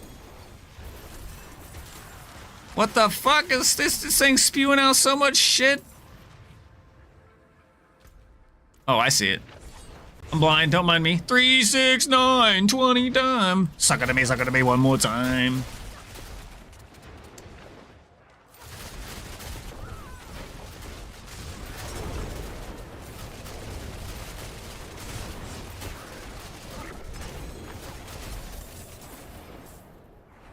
We got a twofer. 2-for-1 special, baby. I'm full and can't pick up anything.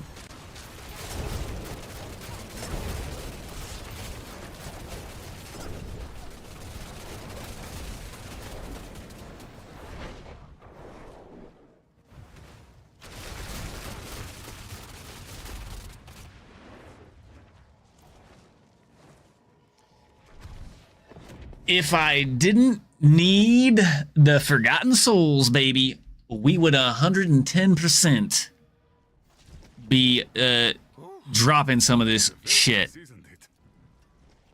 what is this? Dex max live fire resource cost reduction.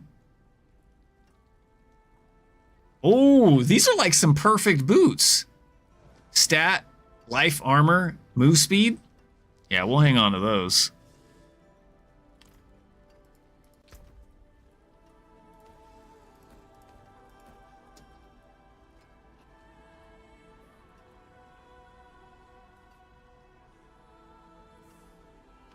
Shade, cut throat.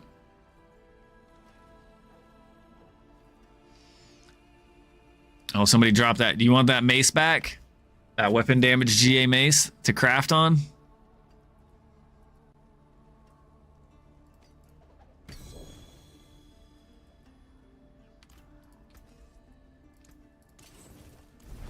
Ramaladni salami? Oh, yeah?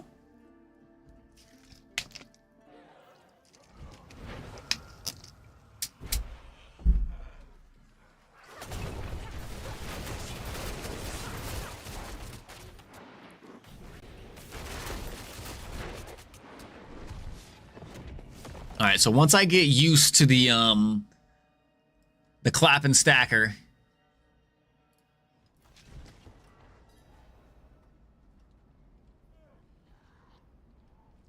Wait, who are we missing? I'm missing somebody. Oh, it's bam, bam, bam, bam, bam, bam, bam, bam, bam, bam, bam.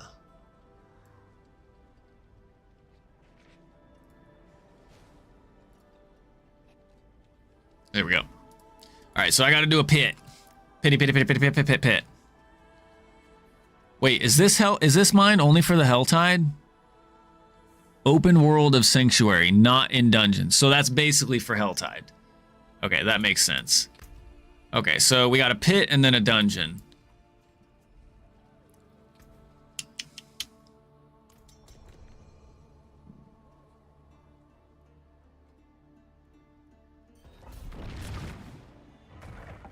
Yes.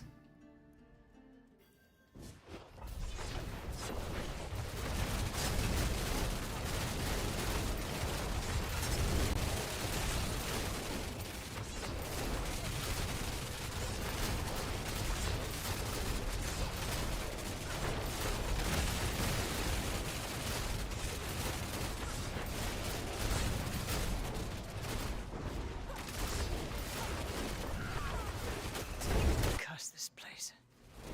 I'm being followed.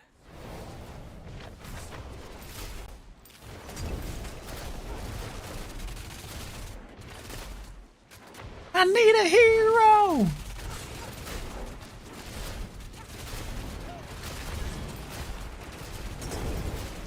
Sing it, baby. Suck it to me one more time. Smoking me.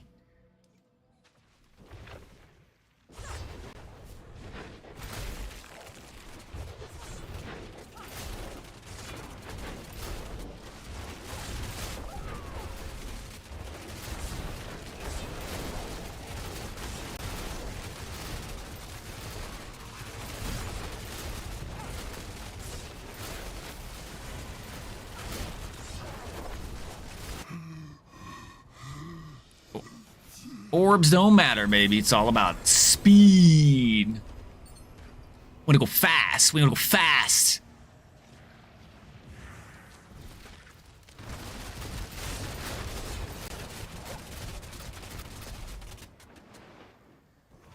Okay, so what are we leveling up? Fluidity.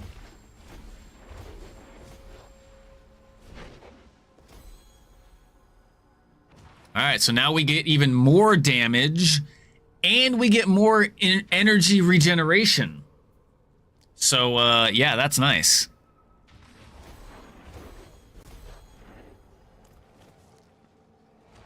All right, so now we need, I think, a dungeon, I said? Let's see. Do we want to do... You need Undercity? Well, let me... How close is your plan to being done? Hey, yo, Dougie's Raw, I appreciate you. Thanks for hanging out, man. Thanks for the help. And I got you on my list now. You can't escape me unless you remove me and block me. I mean, that could happen. But if I got any questions, man, I see you on, man. I'll hit you up, buddy. I appreciate you. For sure, man. Let me hit you up with one of these though, because I'm assuming that check mark means you stream. So I hit you with a follow, my friend, and thanks for popping in and thanks for all the help, bud. Appreciate it. All right, so dungeon. Oh, I gotta turn in my whispers. Let me turn in my whispers first. It is done. Gauntlets, helms. We'll take. You made new glove. Bro, this guy is splurging. This guy's splurging on the glove making.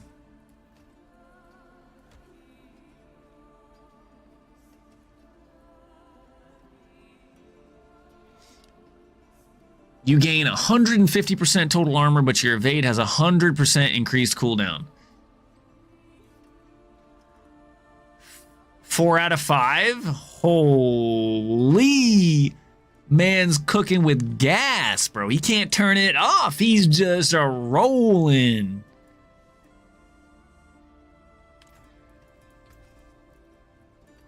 Taken apart, melted down. Stick in a box. I swear that's what he said forever. Yo, Pass Shaver. Hasta mañana, mi amigo. Gracias para atención.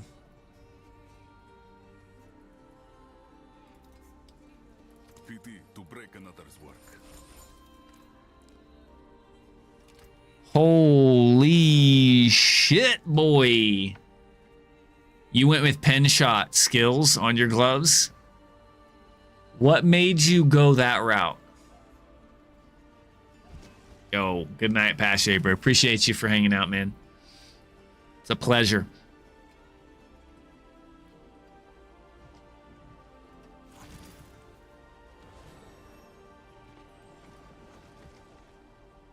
Those are smegsy, though.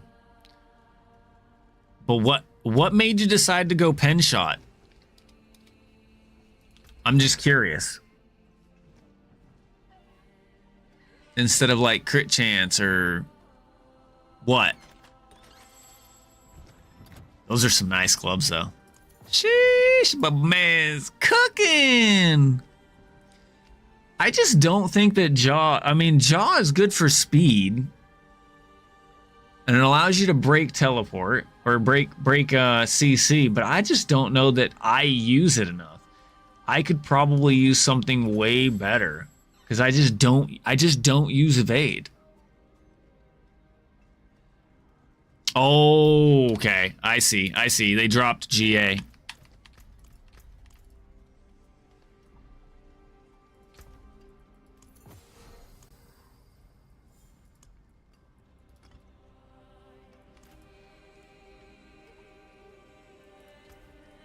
May you find your way back.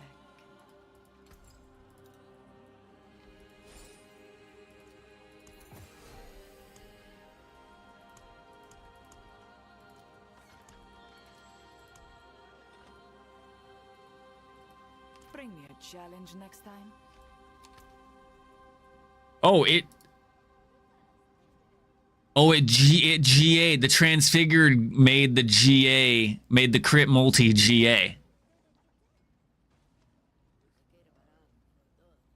Yeah, they're using Harlequin Crest for the damage reduction because they don't need the damage. But be careful because I'm pretty sure.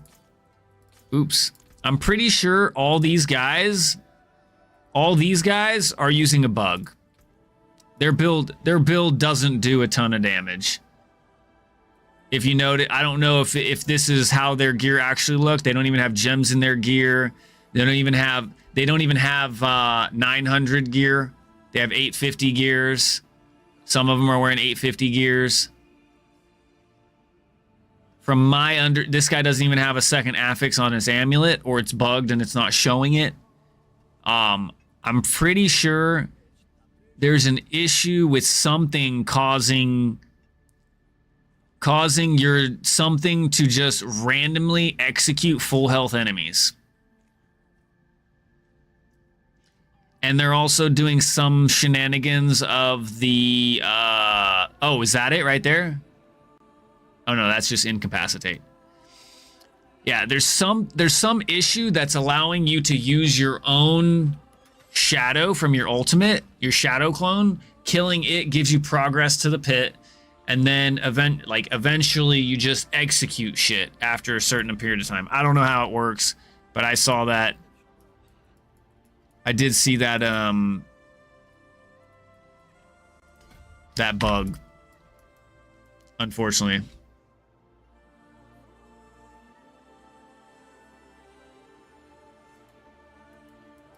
Yeah, but I don't think the rogues can do 150 at all. I think the true rogue power is going to be around like 130s, maybe low 140s. But I don't even think so with that. I don't know though. Okay, war plan. We got a dungeon. But I don't know. I really don't know.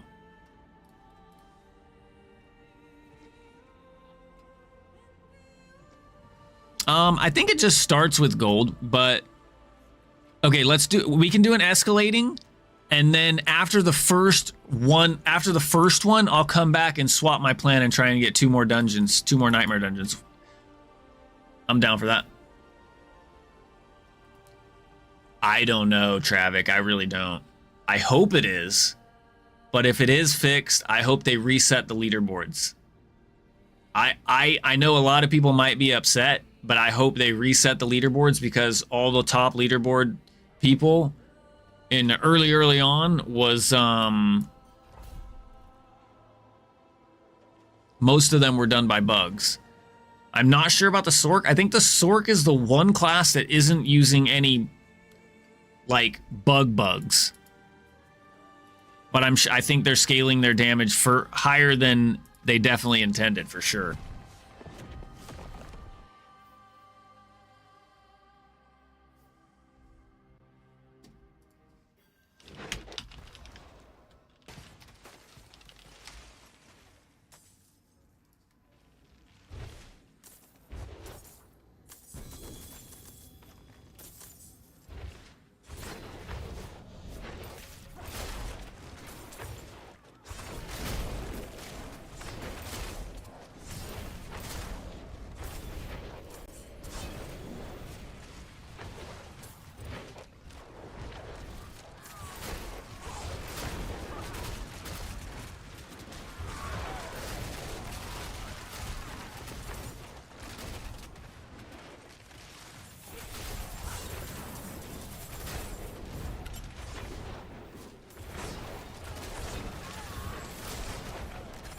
Chest over here.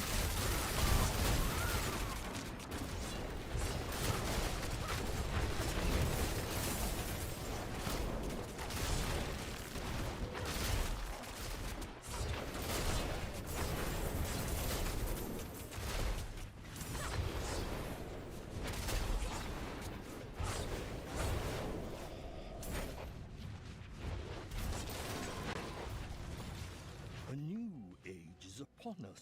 Let's go.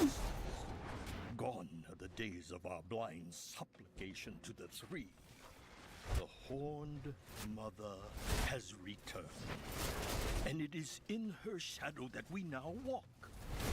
From her hand, we will sup true power.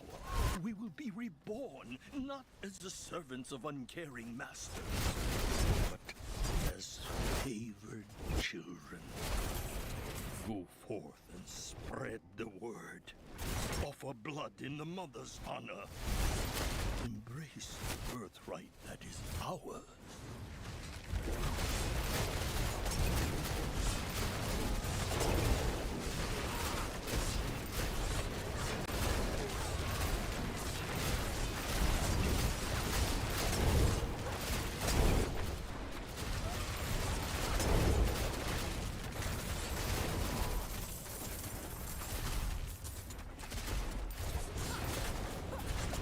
So what are you missing for your build? Traffic, do you got all your mythics?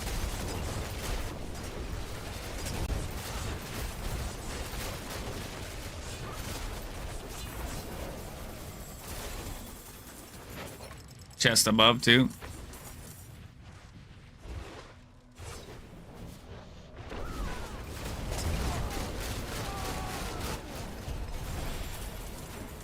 War plans party reward.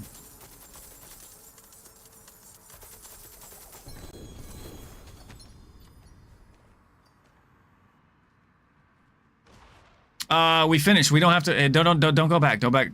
Go back to town. I gotta do my war plan.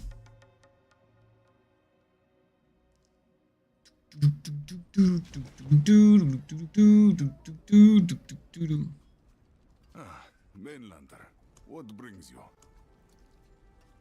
Barrier generation. Attacks. Reduce evade cooldown. And a GA on damage over time multiplier. Max life.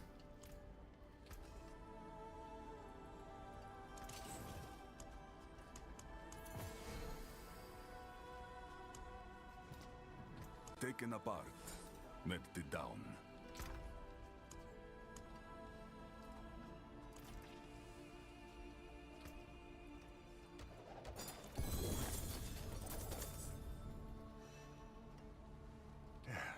Step up to my anvil. You know where to find me. All right. The people of Talk to him. They've sent their regards. Okay, war plan complete.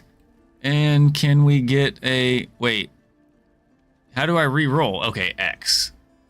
Can we get 2 dungeons? No. We can't even get 1? We can't even get 1? Oh, I don't want to do Infernal Hordes. Ew. Ew.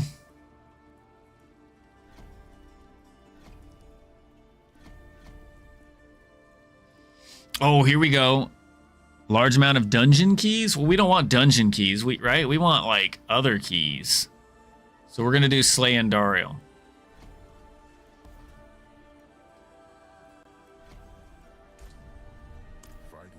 Okay. I unfortunately did not get shit that I want. So. Gem Reserve. Equipment Delve. Material Reserve. I don't know which ones of these you want to do.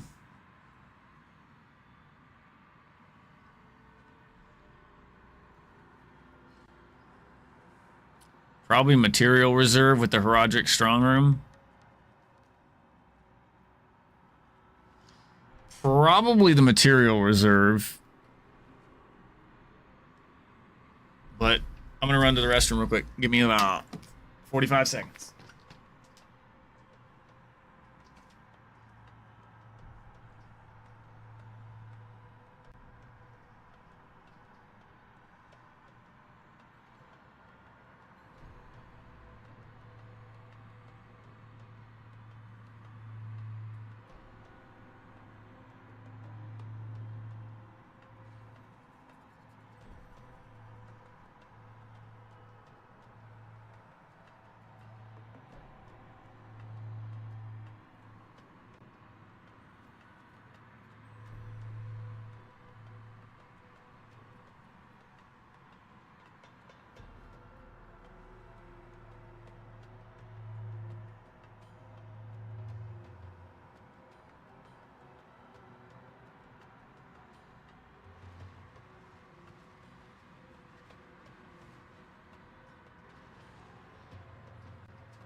As I say, if you wanted to group up, Travic, as well, like, you'd more than welcome to join us too.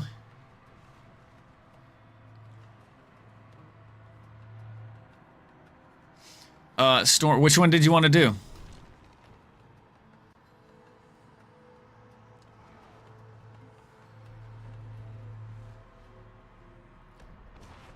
Yeah, we'll do this one then.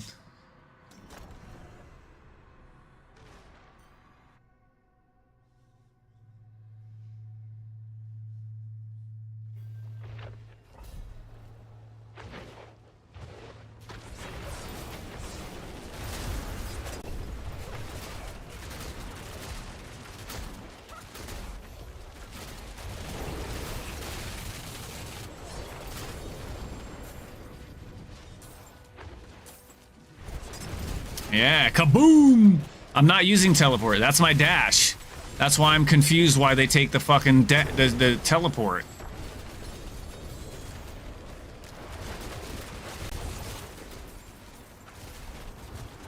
No. That's not my dash. That's your evade. The dash is my rogue mobility skill. That's why I don't get why he takes it. That's why I don't get the jaw. Maybe to break CC would be the only way. The only reason would be to break CC.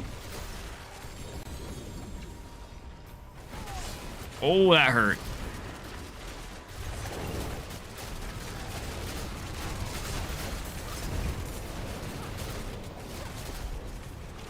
Oh yeah, we going in there, baby.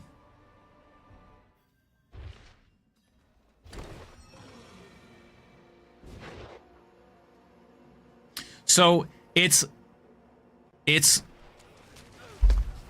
I'll talk here just to make it easier. This is a lot like Undercity, but there's not any way to get more time. So basically you pick these different things to give you the different abilities of... Can you move away from that one, please? Wait, these guys just keep coming or what?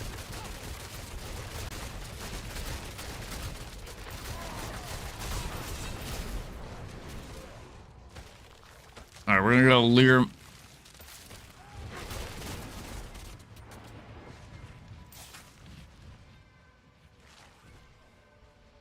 Idols drop on evade. Okay, well, I'm not evading, so I'll take the idle weight and let's go.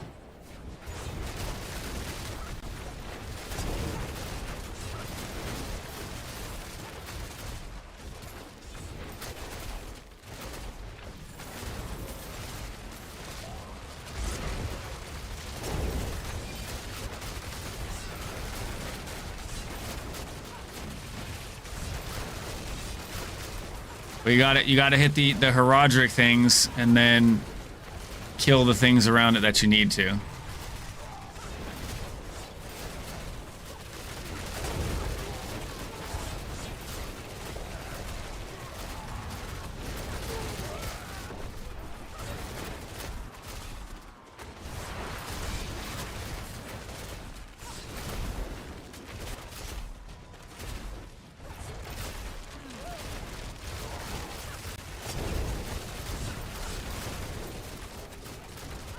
Yeah, there we go. We did good. We got it. We got maximum rewardage.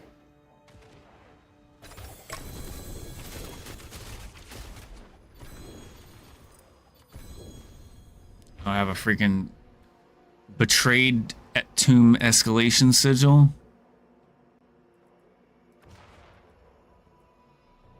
I don't know what the hell to get rid of. We'll just get rid of that.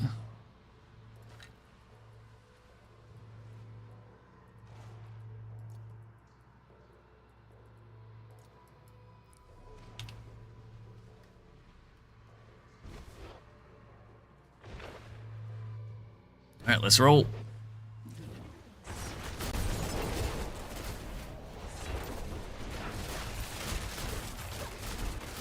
Yeah, I just don't like to be talking in. Are you the only one in here now? See, I wouldn't know because I don't hear the sounds of Discord closing, people leaving. Killers are likely. Oh, I don't want to do that. We're here for the dungeon completion rewards.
Yep, okay, you said there was a chest back here?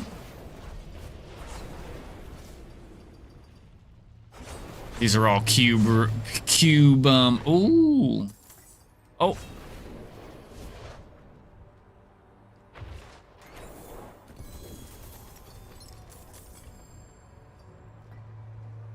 Alright, so now this is just the next one? I think this is the boss, right? I appreciate it, Maxim. It feels good. I gotta get used to the key binds and rotations, and right now, because it's only T12 and it's not like a high pit, I'm just basically spamming all my buttons as much as I can. And then I try to not spam them all until I actually have my cooldowns. Oh, there's another Herodic thing here.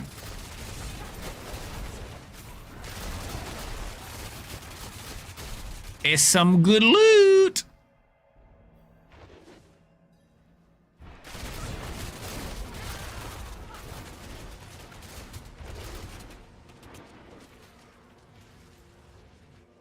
Take damage when near pillars. I don't know about that one. I mean, I have life on hit, so it's not like... Oh, monster kill plus 25% Herodic attunement for 10 seconds. So, yeah, that seems good. All right, fuck it. We'll go for it. You said you ain't worried about it. Let's go.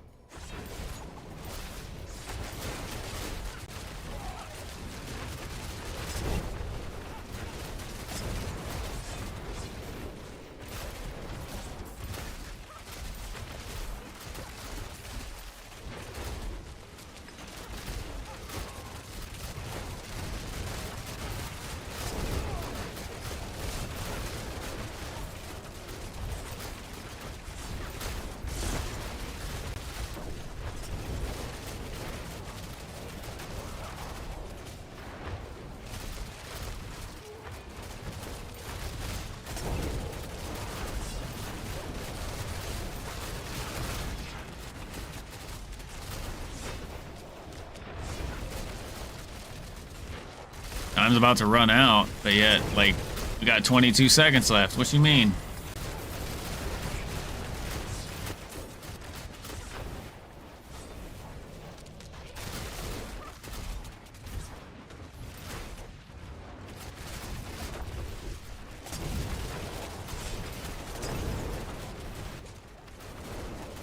It's when time runs out. Oh, he's already... He dead.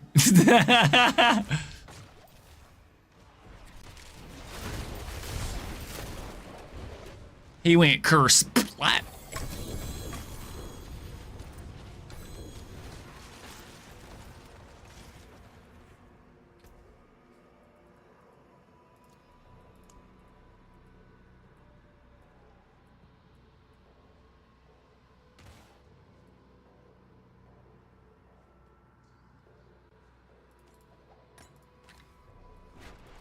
Hell yeah.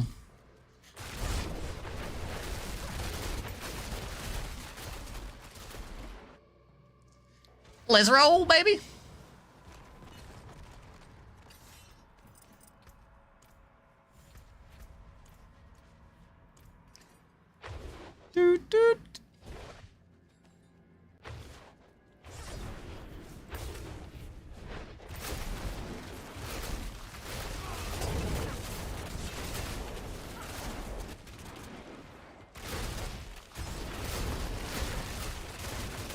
I'll say it was like the beginning of the week, I think.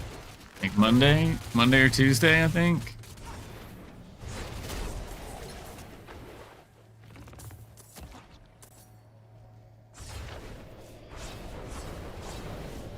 Oh, gold chest over here.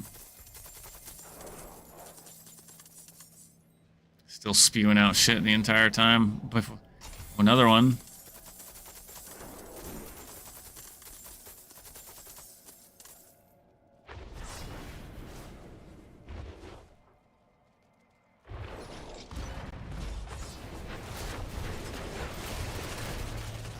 Right here.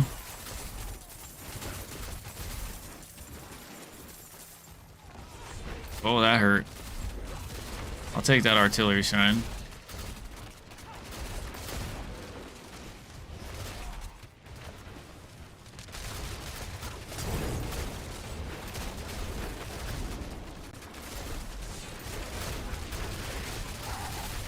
Oh, get off me, baby. I ain't taking that death. No spank you.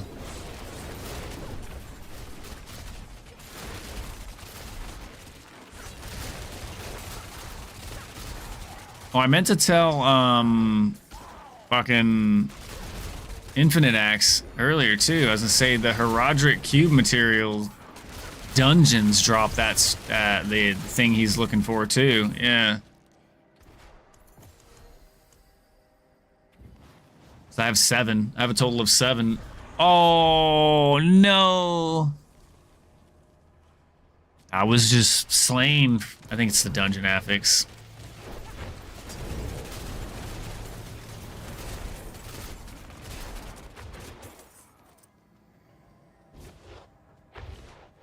Yep, there's a chest right here. Money, money, money, money, money! Yeah, and I wear glasses. There's another one right here.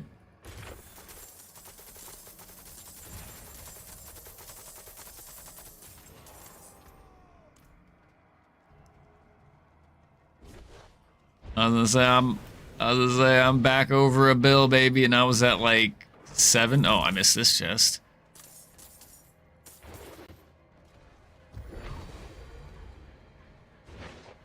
I didn't actually spend all that much. I got pretty lucky on my.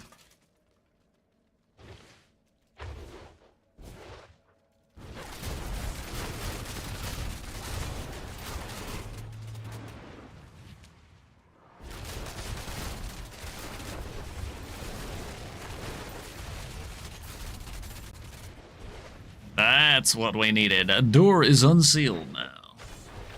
Oh, there's another chest.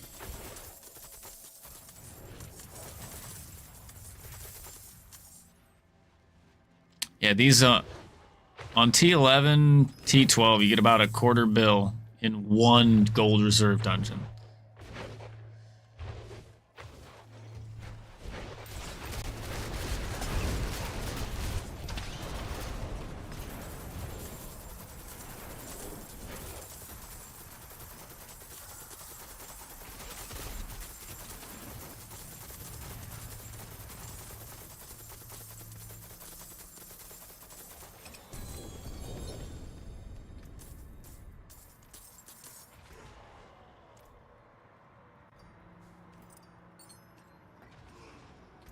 Yeah, I can go. I can go back to town before we hit this last portal. The last portal is going to be Astaroth.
Mainlander, what brings you?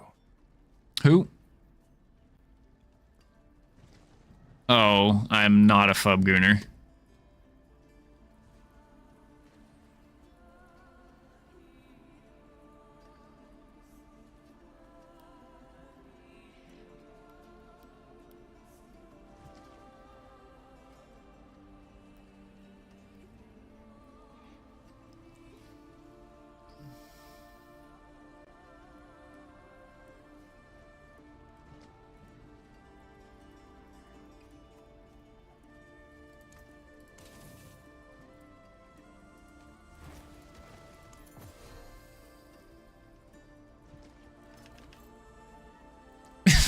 What the fuck, bro?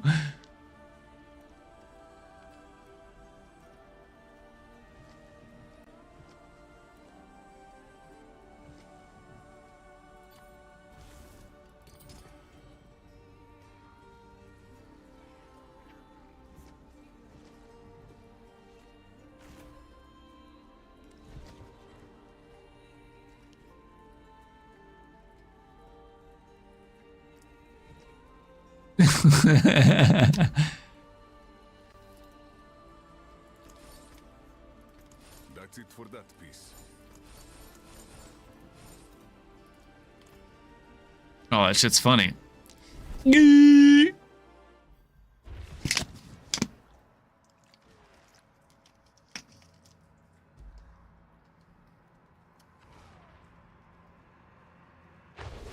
No. We missed the chest. It was just chilling there. I think it's from the tree. Yo, what up, Corn on the Curb? You missed Diablo 1? Yeah, dude. Diablo 1 was definitely a good, fun time. I loved actually, like, traveling downward. Like, you're traveling through the earth to the fiery depths of hell. Through the cathedral, down the levels, dude. That shit was awesome. They did an event in Diablo 3 that did, like, it was a similar, like, throwback to that shit, which was really cool. I actually enjoyed that. Okay, lair keys? We want lair keys, yeah? So which one we want? We want Dark Omen, Bleeding Strikes, Meteor Storm, or Volcanic Demon Horde, Rage of the Pack? Probably Volcanic.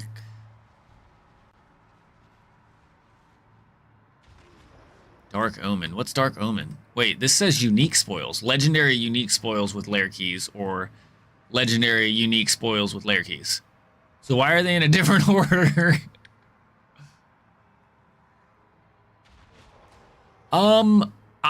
It used to be an event during a specific time of year. I don't know if it's permanently in there or not, or whether you can do that now or not. Or if it's still like a timed event during a certain time. I don't care, whichever one you want. I feel like Volcanic I could potentially dodge, but maybe not.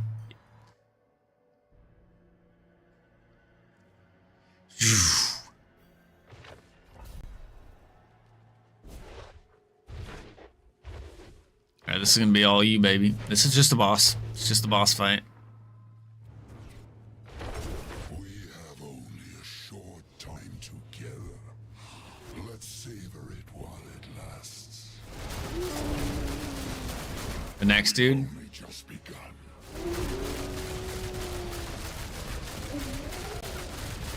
Lick your wounds, then. Sheesh, look at that damage, boy! The pain of destruction. Dungeon's over. You can stop spewing Volcanic at me, okay? I'm glad we emptied our bag before we came. Dude, my inventory's full perfectly.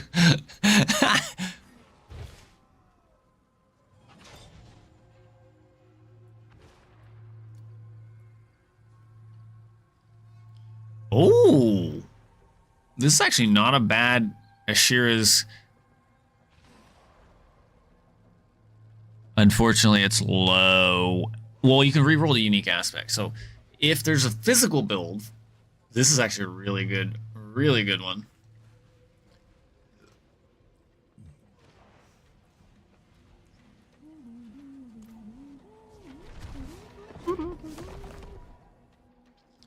Only play D2R these days? Hell yeah. How'd you like the Warlock?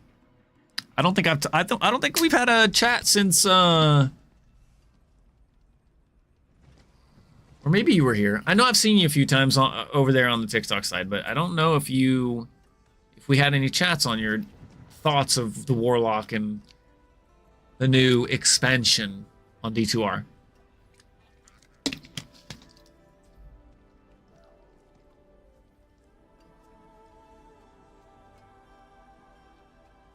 I don't think it's gonna matter. I think he's still gonna be strong as fuck.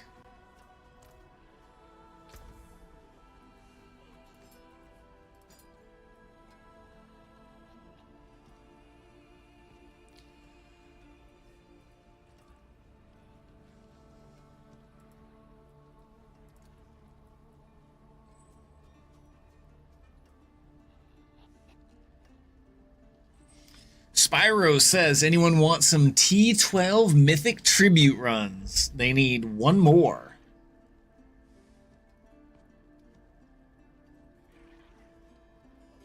Yes.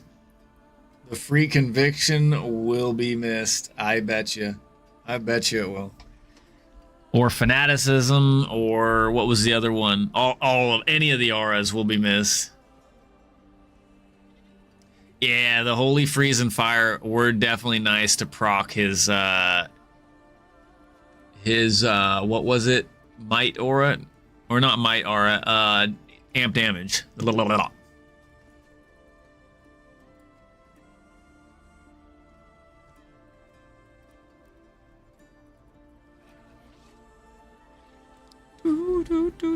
want to go with them? Shit, you want to go with them, Rain?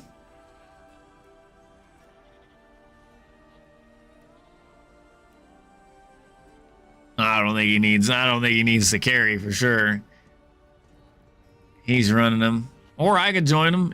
Or I could join you.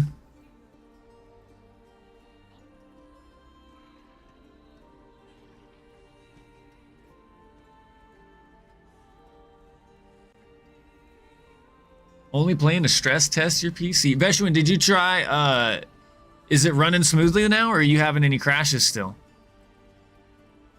Or freezes? I don't remember exactly what your issue was when you were talking the last time we chit-chatted.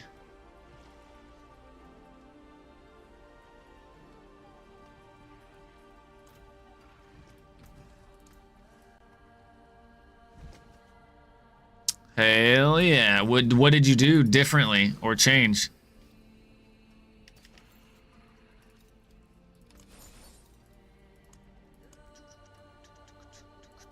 Okay, if you don't got one, let me know. I'll join up. No worries.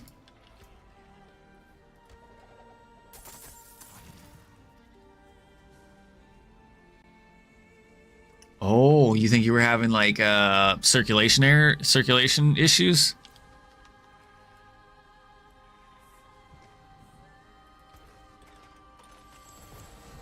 If it's just a D4 issue, I don't know. It might be multiple things that might be causing the overheat, if that's the case. Channeling shrines? Okay, I don't need that. Materials. Forgotten wisdom.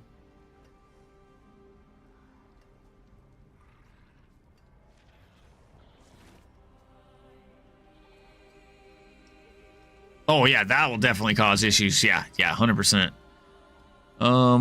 Okay, we'll just pick this one up. You can join back. I think they found one. Yeah. You're good, bro. You're good. Yeah, no. I think the majority of my my friends I hang out with are lurkers, hanging out, just vibing, playing their game.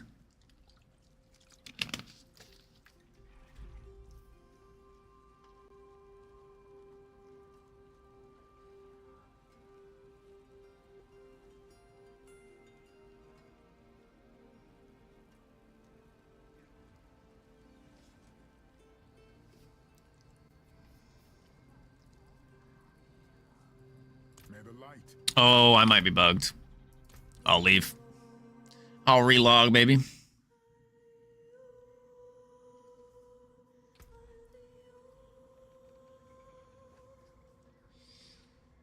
Well, a great game to test that, Vesh, would be D4, because I swear that shit will use 100% of your damn GPU the whole time. Sitting in the menus, 100% usage.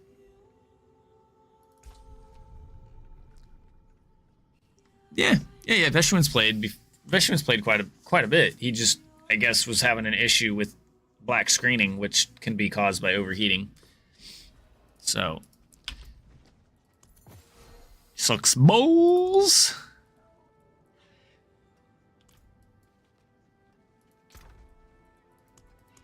Oh yeah, it's max level. He's playing with Ding Mints and Eva Leia right now.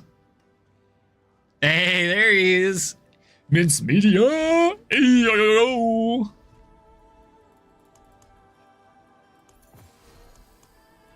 Maybe I'll go play with him too. Ditch you again.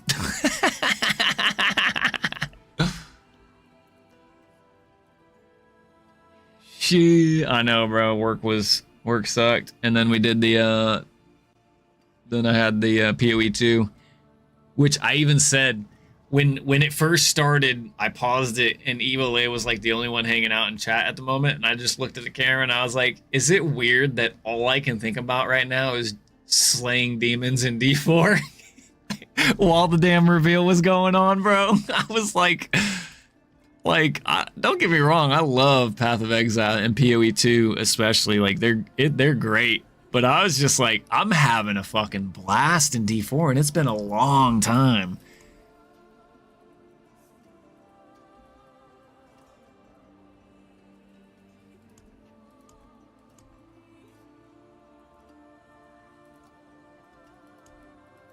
Yeah, but with the way they're doing it now, the changes, I think it's going to be way better.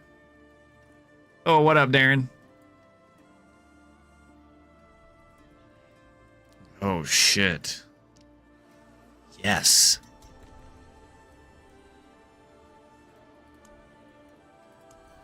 Oh, I'm always coming in.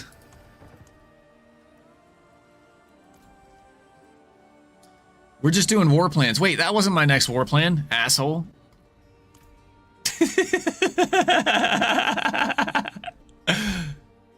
Bro, dude, we did you, and then we did me, and then I didn't get my third me. What do you mean? I only got 2 me's. So it was you, me, you. The fuck is that shit?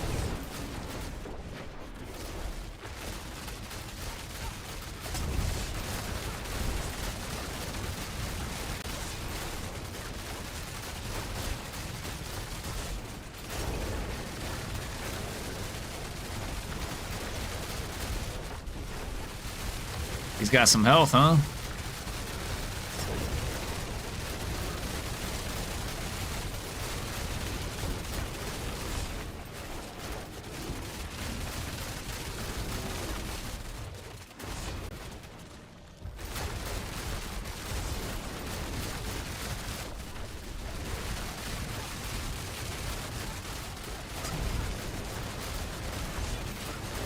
Bro, my dad's a beast. Hey, Dad, you in chat? If you in chat, I know you lurk a lot, Dad. If you in chat, how come you didn't join the Discord? I know you online playing, fucker.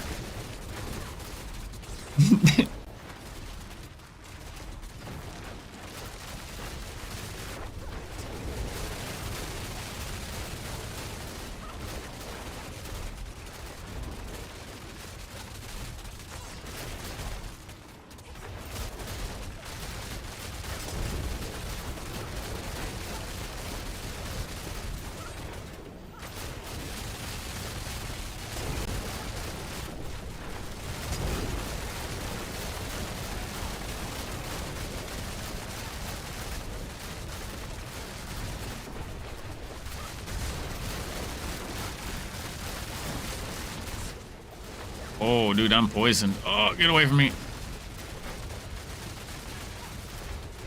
That poison hurts.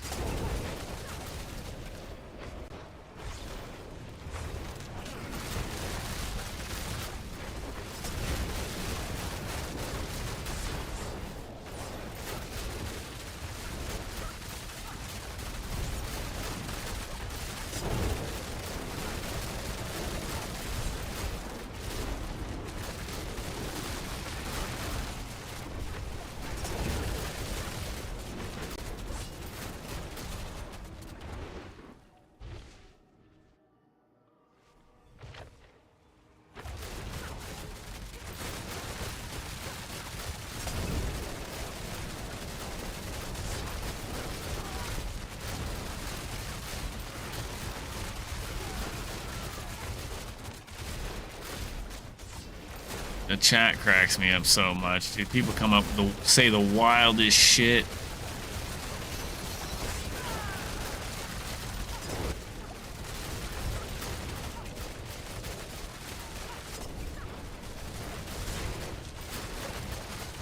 Guy's beefy. Beefy. Oh, that poison stacking is beefy too.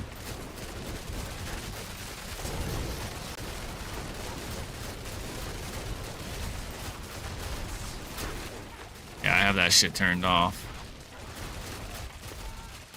I guess that would be nice. It could tell me when I'm standing in shit.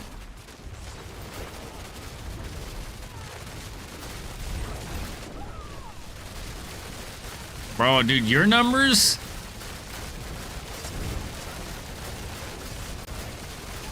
I mean...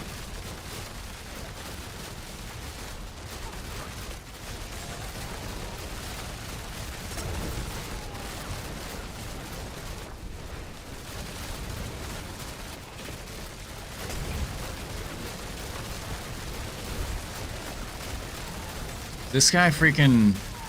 No, doesn't got anything special.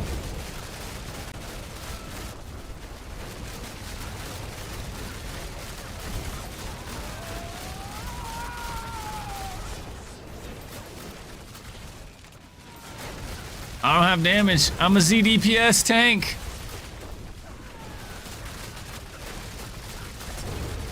Why does he teleport on me? What the hell?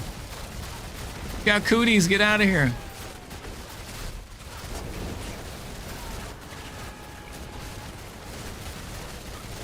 Oh, dude, I'm moving the hell away from that. Far away. I don't know that these guys are worth the damn kill.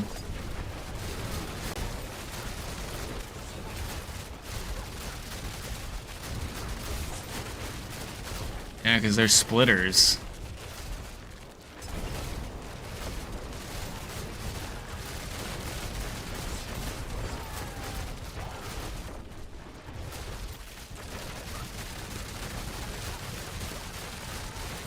I definitely don't have barb damage, but splitters need love too. I know. Not those splitters.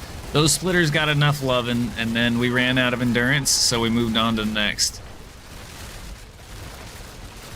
You know, they got all the loving we could afford.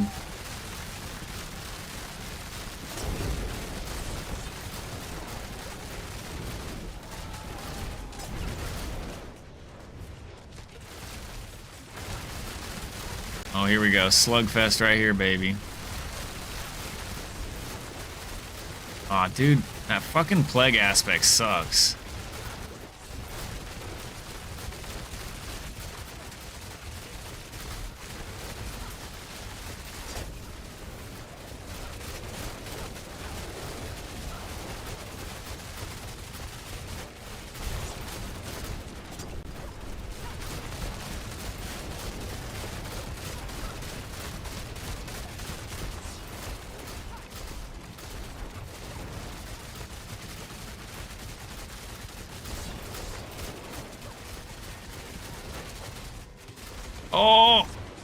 Oh, dude, I survived that? What?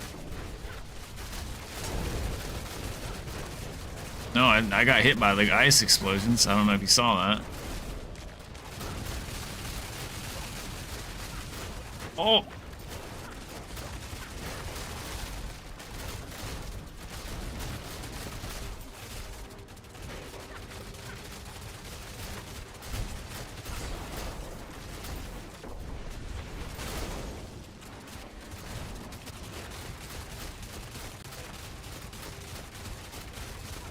Not everyone can be a swallower. I mean, what the hell? Don't worry about resing me. I'll revive.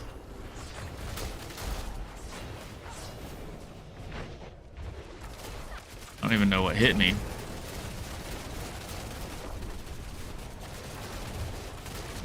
Some cold. Give me my mana. There we go. Now we got some damage.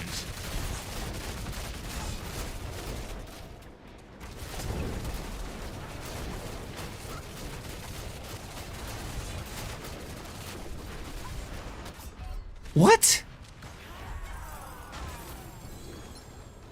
You got his ass. I'm just watching.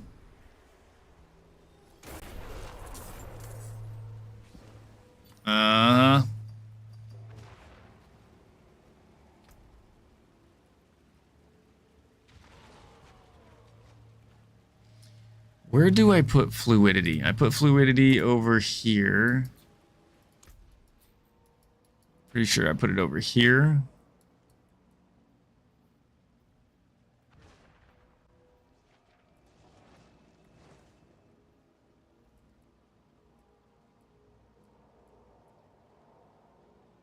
Yo, Mr. Green.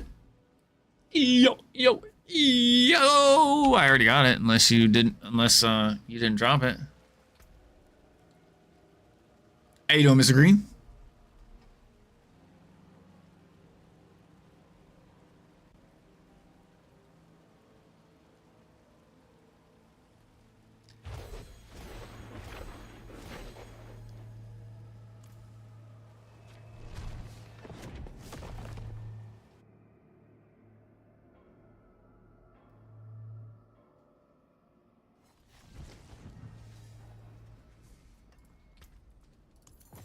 So my real question is with specialization, reduce your ultimate skills cooldown by 5 seconds. Ultimate skills grant 15% damage reduction for 10 seconds. So preparation really is specifically for just damage reduction.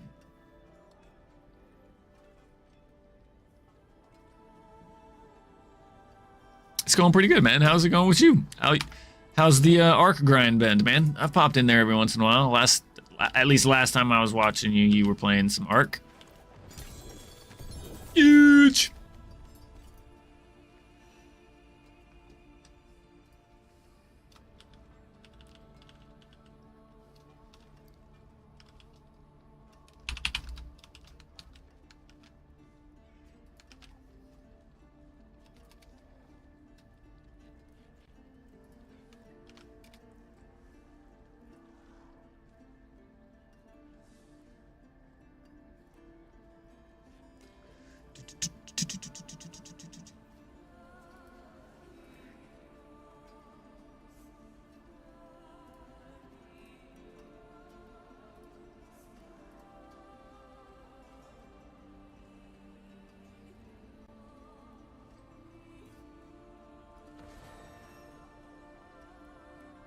A druid?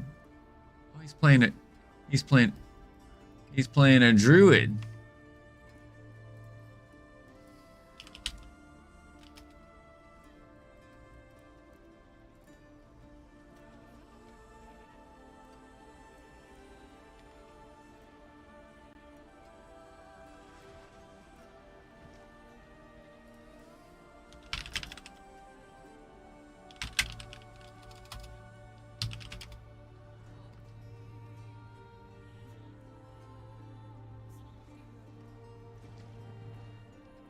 Huge. Back on Destiny 2 for a bit. Oh yeah, what's going on with D2? Destiny 2. Getting a little ass every now and then. Okay. I like it. All right, so I got Helltide, Undercity, Pit, Dungeon, and Dario. Oh, new update in June.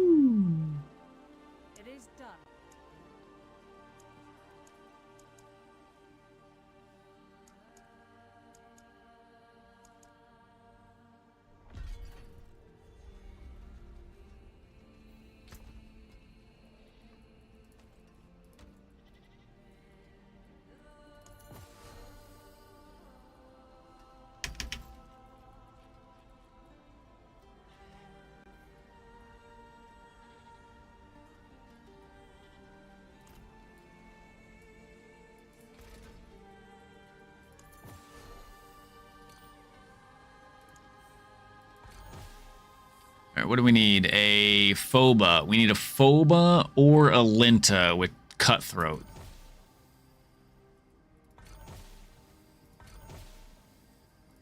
There's the Phoba.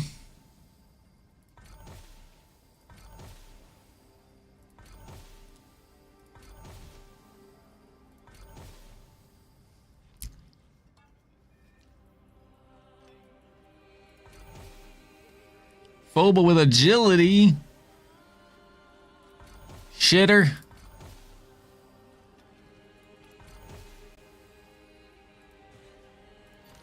Sheesh.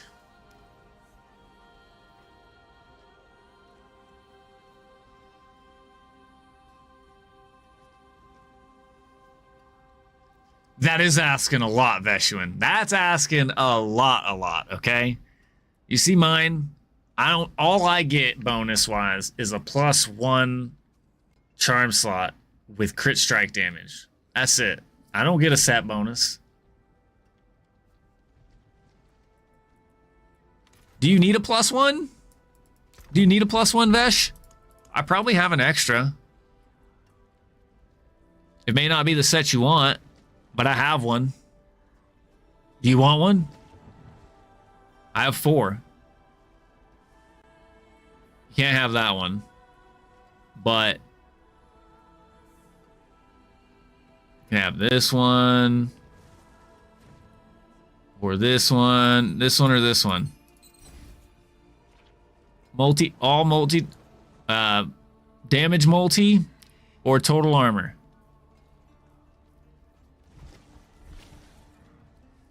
It's yours, +1. You know you want it. You know you want it.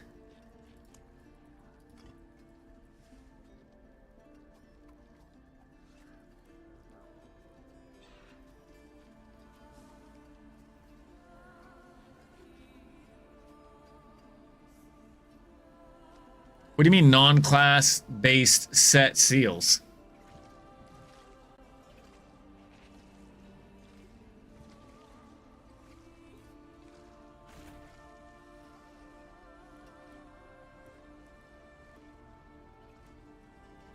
You talking about seals or charms?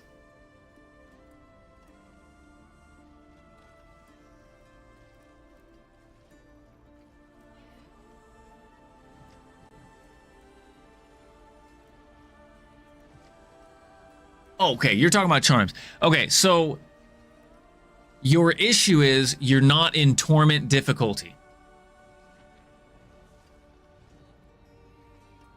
Oh, you're talking. Oh, okay. You're talking about non-class specific sets on the seals. Yeah, there's an issue with seals. Yeah, there's an issue with seals. Okay, I got you. My bad. Yeah. No, I hear what you're saying. You're talking about this set bonus, the set bonus that the seal gets on it. Yeah, you're lucky that it even goes to non-class specific set. Because from my understanding, at times it would roll other classes set seals too. Bad. So maybe they fixed that though.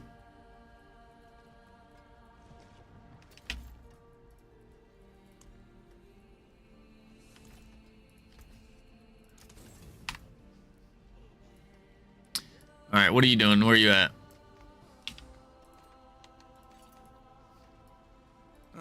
Mainlander, what brings you? Are you do you have T12 unlocked or no?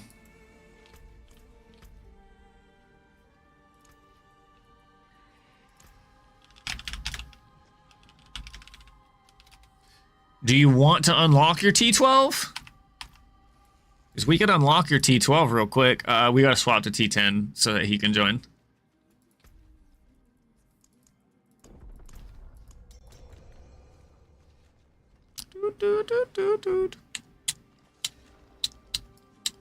Hey, I get it. I was there too, man. I 100% understand. Are you on my friends list? I know you were at some point. I don't think I got rid of you. Yeah, you can just join on me.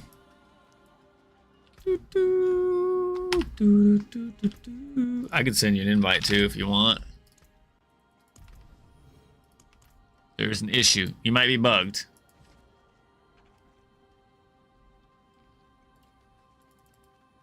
I don't know if you're bugged or if I'm bugged. I'll be here, swinging away. I just relogged, so I hope it's not me. Yep. Yeah, I can hear you.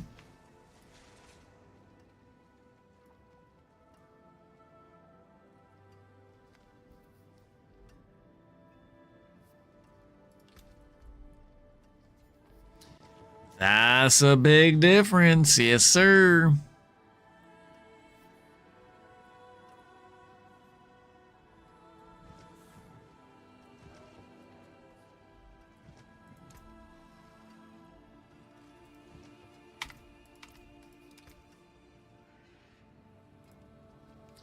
A nice little 4 GA, 4 out of 5 GA error prediction. That's pretty smegsy.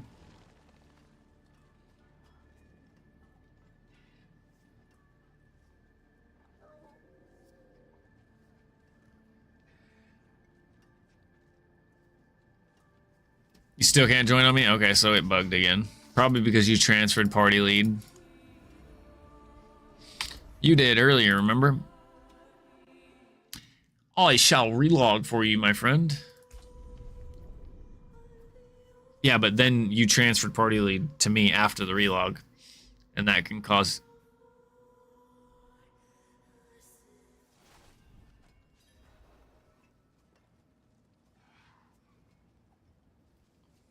Oh, your shit might be set to private.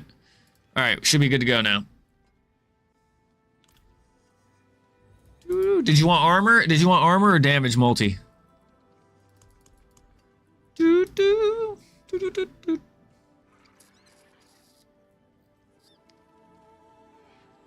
Damage multi, of course he wants the damage multi.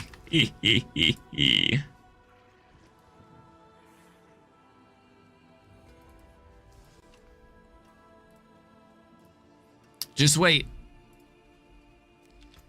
All right, sir. I don't know why you joined me. Well, I mean, I guess Mr. Veshwin can drop out. No. I was just saying we got to switch. I was going to switch the difficulty, but I'll just wait till he can leave. There you go. Thank you, sir. Enjoy the +1 charm slot. They are very rare. I have only found 6 of them. I've found a ton of everything else. I've found more mythics than legendary seals with +1 the charm slot.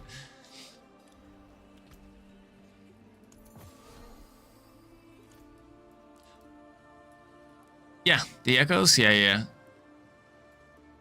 The sightless eye. Have you?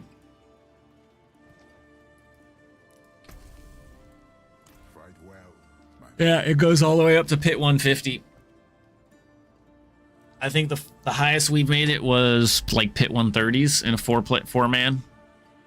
You're welcome, man. That being able to equip that unique on top of your 5-piece set is going to give you a tremendous boost.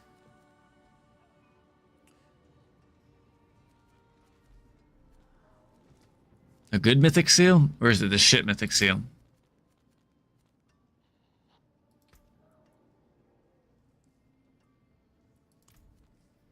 Oh, which one is it? Have you equipped it? No, 100% the +1 is the way to go for sure.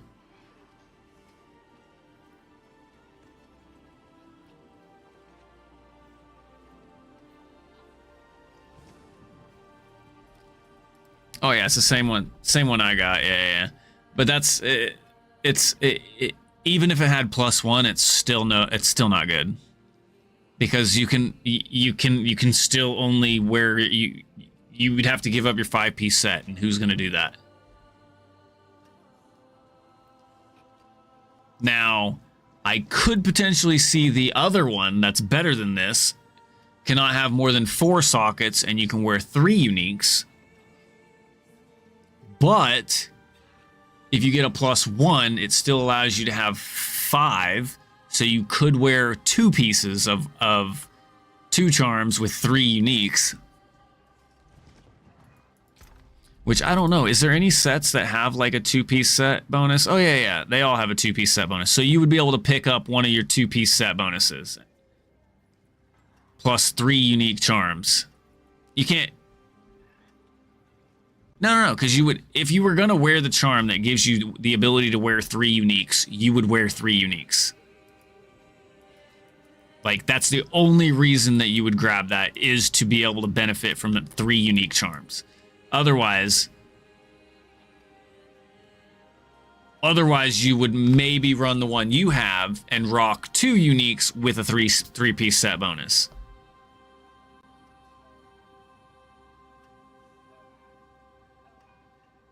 Hey, what do you mean, Mints? Companion druids run 2? Oh, 2 and 3 of 2 sets. Okay. Really? That's interesting. I guess I don't know all the sets of all the different classes, so that makes sense though. I mean, I'm sure, like I said, there's probably going to be some builds that call for it that you can do it with. I just need more space, or need to just start breaking shit down.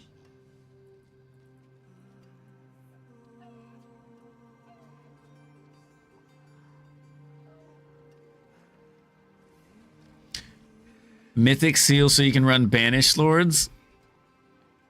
Why? But how does that benefit you? I don't understand. Like, not Banished Lords, but like, how do you? You would have to drop your 5-piece set. There's no mythic seal that will allow you to. Wait, is it? Yeah, no, yeah. There's no mythic seal. Yeah, but you can't wear more than 1 unique charm with it. Seals are the seals are restricted to 1 unique. That's why that mythic is almost the most worthless of them all, in my opinion.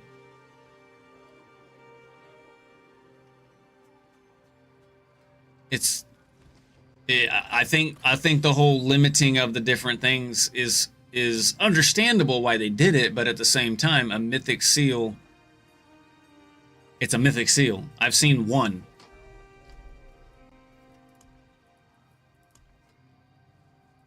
No, you're reading it right. If it's the mythic you're talking about.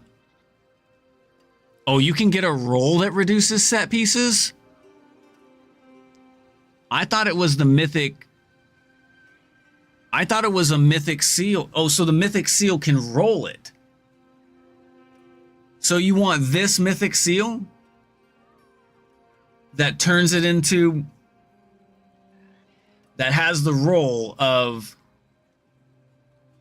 oh, see, that changes the game then. See, I thought the mythic seal, like at the bottom, the purple affix of the mythic seal was you only need 4 set pieces. Unless I'm wrong, because I remember reading that.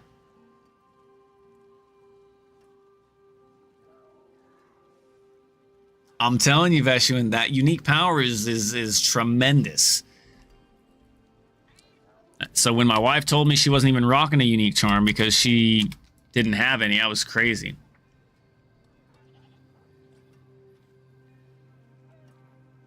Okay, now I wanna, now I'm curious. Okay, so we got.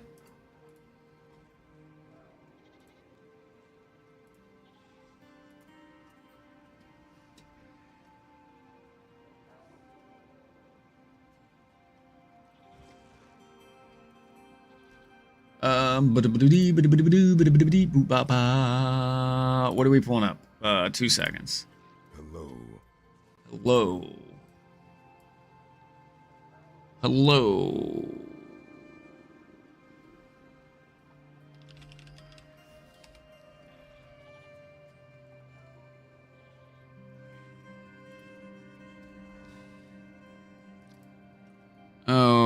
Okay, I don't think that matters. So we go to the seal. These are your seals, right? Seal of the Diamond Mind reduces the number of charms needed for set bonuses by 1 to a minimum of 2. You have to wear at least 2 pieces of the set to get a 3-piece set bonus, or 4 to get a 5. Now, with that being the mythic thing, you cannot wear 2 unique charms with that set, right?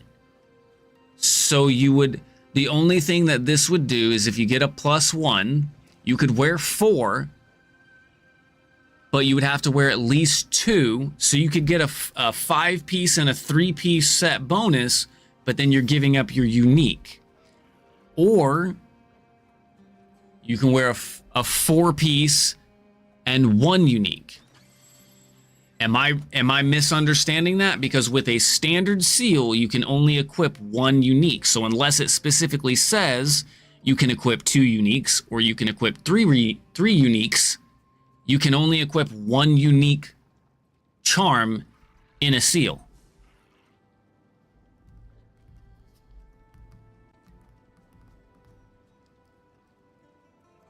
So unless there's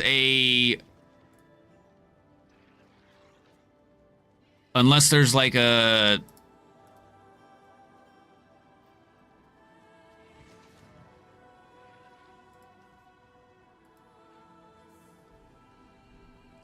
I'm all ears. I'm just curious.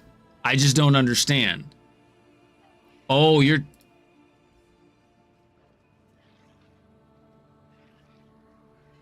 3 rolls on a mythic unique.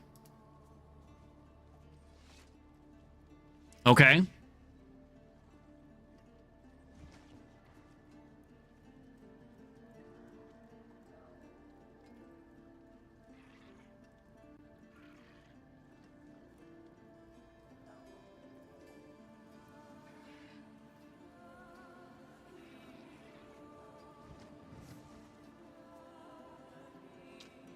Oh, so you're saying that there is an actual affix roll, not the aspect of the mythic. You're saying there's an actual affix that only these 3 can roll? That says +1 unique?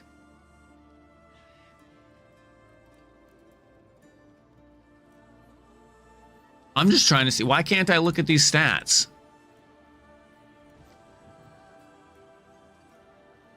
Can I not adjust like what these can roll?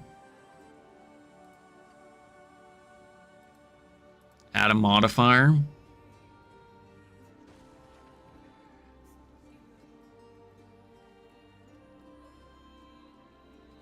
So we got all the stats.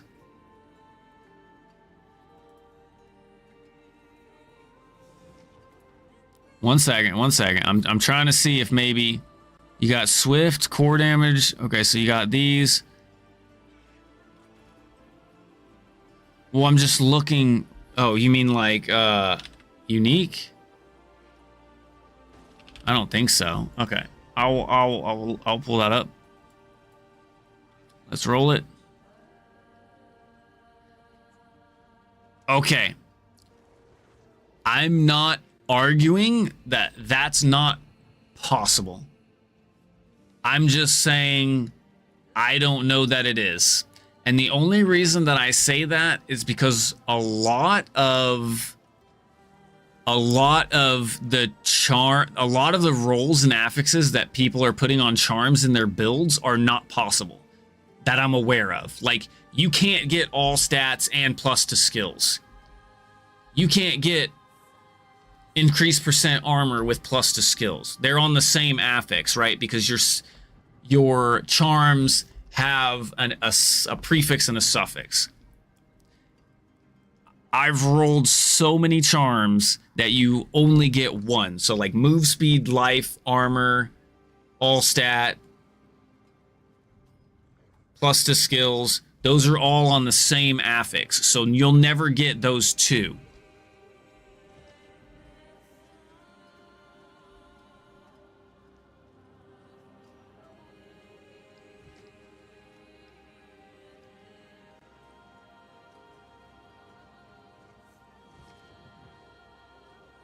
Yeah, and the UI doesn't allow for 2 charms. So you could, I guess you could roll. My only thing is I don't disbelieve it, I assume it is possible, but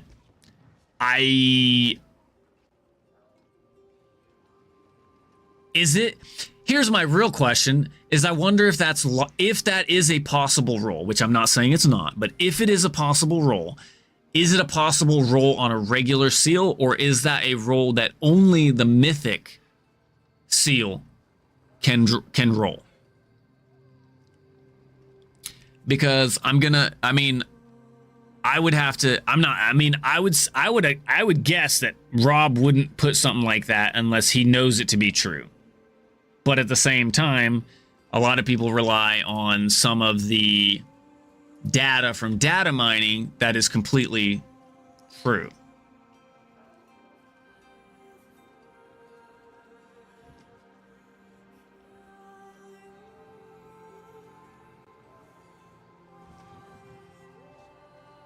I completely agree with you, Men's Media. I completely agree with you. I feel like the mythic seals were a bust. The way they designed them, like the mythic seal, like I come over here, I look at this mythic seal, and cannot have more than 5 sockets, but you can equip 2 uniques. But if I get a +1 on this, then it can still have 6 sockets, and I can equip 2 uniques. But what good is that? Because then I lose my 5 set charm bonus, right? So that's just kind of a boo. Unless I ran maybe a 2-piece, or we'll say a 3-piece set, and 2 unique charms with just another set piece, right? So I've only seen 1 mythic seal, so maybe we just need to do some more mythic tribute runs and use some modifiers for, let's see. Can we do a mythic tribute here like this and then do like a modifier for, oh, we can't. It actually locks it.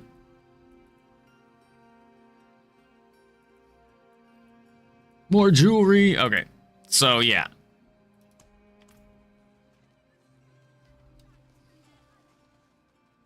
Well, I don't think there's...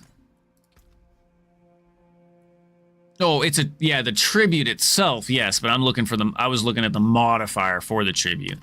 So, you're absolutely right. That would be a GOAT.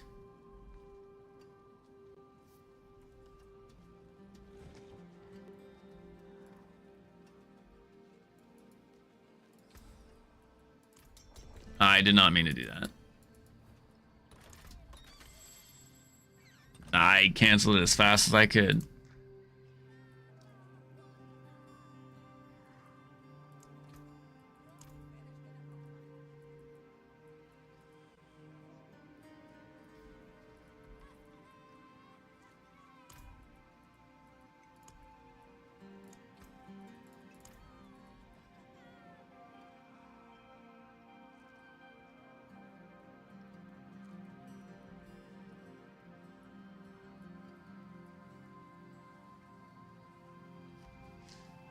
Okay. I mean, here's somebody that's using a 4-piece set with 2 uniques, but the charm doesn't say +1 to unique slot. Just throwing that out there. This is a snapshot of somebody's build in the leaderboard. It's a Necro. Well, Seal of the Diamond Mine is 6 charm slots, right?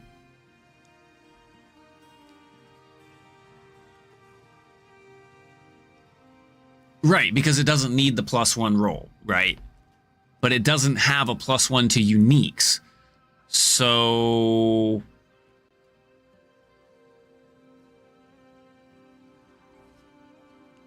I guess the mythic variant of maybe the mythic, it being mythic, it just has a natural, you can wear 2 uniques. Then there's another mythic that allows you to wear 3. And then this mythic, you only get allows to wear 2, but it doesn't reduce the charm slots to 5.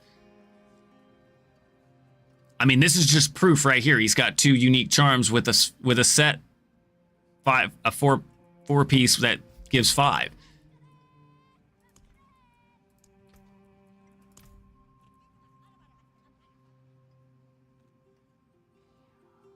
Can I test with mine? What do you want me to test? I don't have the +5, right? Mine's, and there's 3 different mythic ones. Mine's the one that has 5 charm slots, but it says that I can equip 2 unique charms. Right? So I think the mythic aspect maybe doesn't tell you on the diamond one, but it gives you this same perk without the negative side.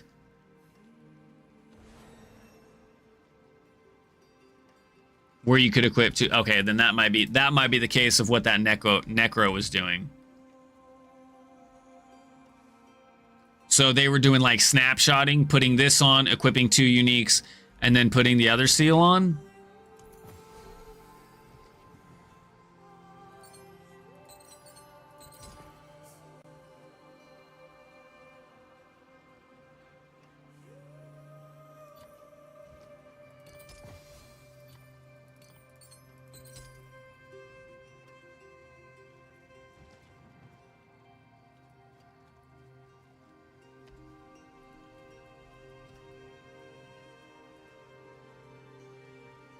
So am I getting the 49 stats? That would be the real question.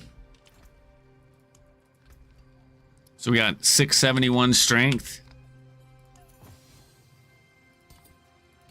671 strength. So yeah, I was benefiting from it. So yeah, that is probably exactly what they did. So unless that is actually a roll, I hope that that gets fixed, but at the same time, yeah, that's still a thing.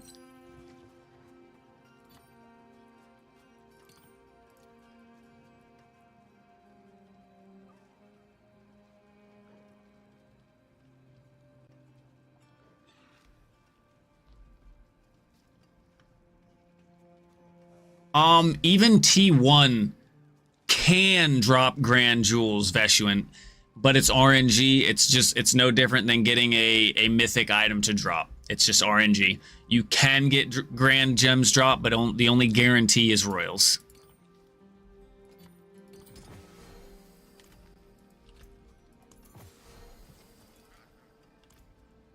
Well, that's what that person had to have done, right? They used the 1 mythic to get the 2 uniques on, and then switched to the other mythic that reduces the set bonus. So now they're getting the benefit from the 2 unique charms and the 5-piece set. No, he wasn't having a ton of grand drops. Nah, it was 1 every now and again. It is rare. It is still rare. But he also farmed the ever-living shit out of it too. Okay, Helltide. Roll Tide! World boss anywhere, anytime soon? No.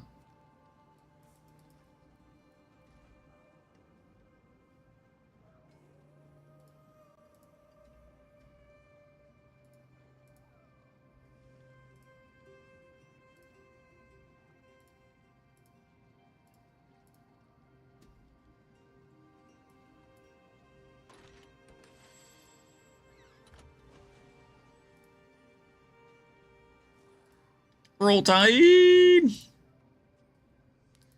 Let me see what my dad's doing, see if he's gonna answer. He's been up. I invited him. Let's see if he joins the Discord. He joined! Hi. Hi.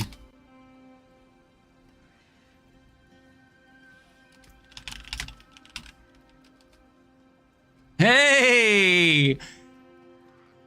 We have summoned thee. What's up?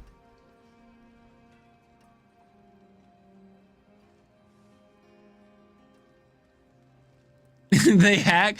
I I just demonstrated on how they do it too. So it's just a snapshotting. It's just a snapshotting bug with one of the mythic uniques that allow, or one of the mythic seals that allow you to wear 2 unique charms. Because it was still giving me the benefits from the unique charm, even though I removed the unique charm and put my regular seal back on. So did you want to run some stuff?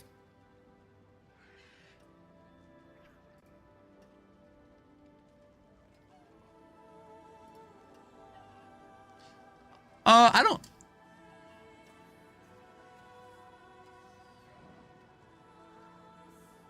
We don't necessarily need help or want help doing anything, but you're more than welcome to join up on us, Mints, and we can just run some war plans. That's all we're doing.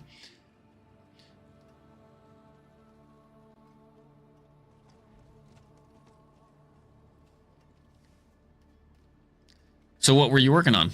War plans? Just war plans?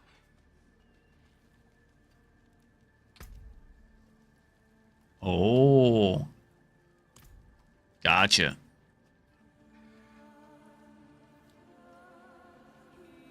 Gotcha. Yeah, no, I mean, that makes sense.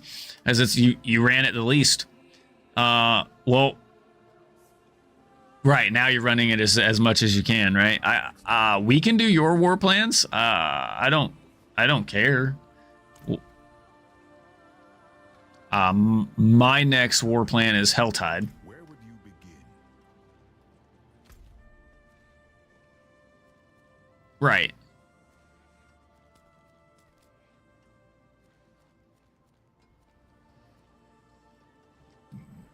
Ooh, whispers. I don't know if you heard me, Mince, but you're more than welcome to join on us too.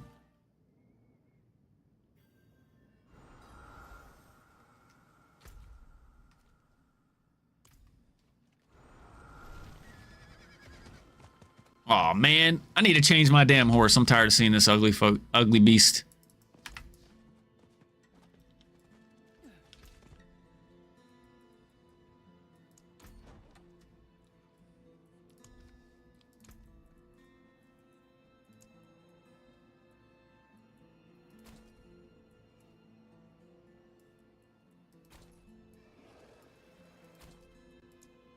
That's terrible.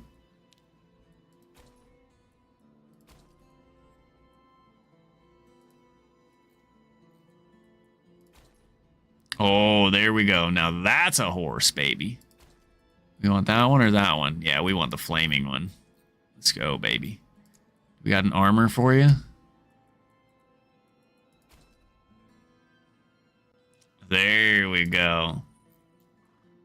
And horde flag. Yes. Yes. There we go.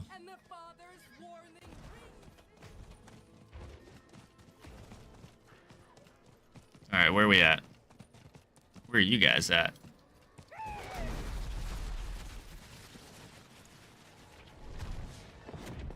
Shoo!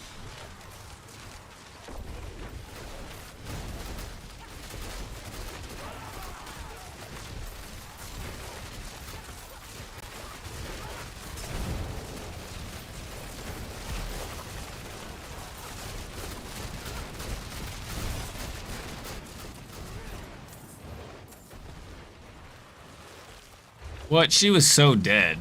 Oh, I guess she wasn't.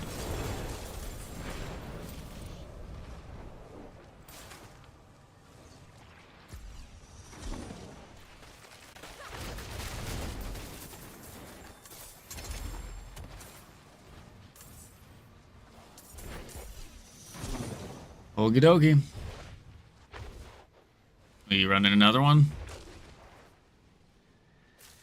Okie ding.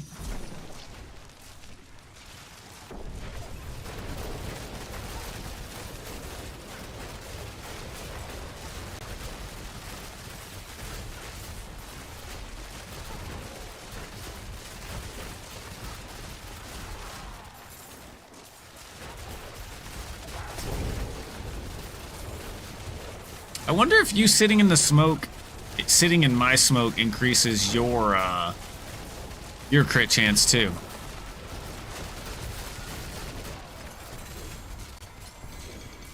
Well, I mean, if you're at 100%, obviously it's not going to, but...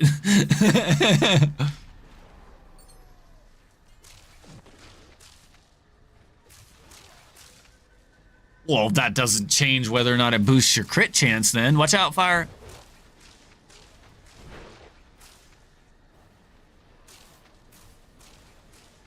It's not a matter of point, it's more a matter of science. Does it? Wait.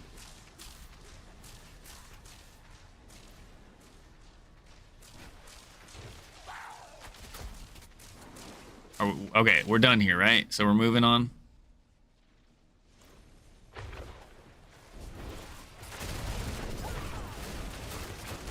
Okay, I'm just killing shit for cinders then.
I do not. You're the one that gets distracted with whispers.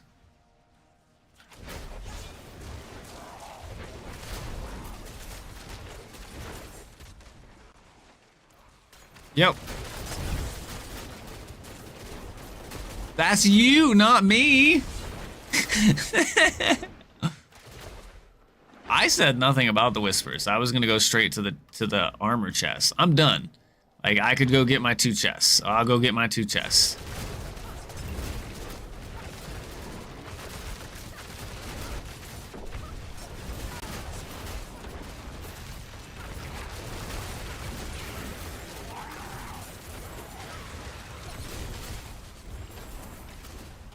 I'll take the lair keys. Thank you very much. Okay, going to get my keys.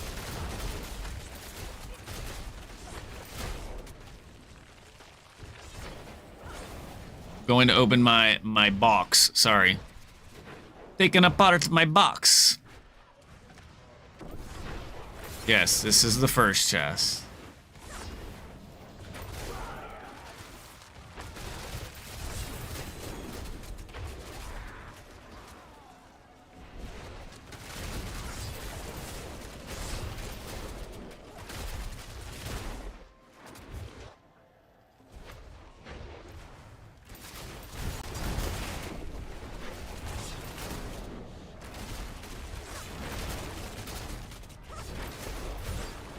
Alright, I'm opening my second chest. You guys, I don't know if you guys, how close you guys gotta be, or just, if you just gotta pay attention to your feet for when the war plan drops. You guys ready? Hello?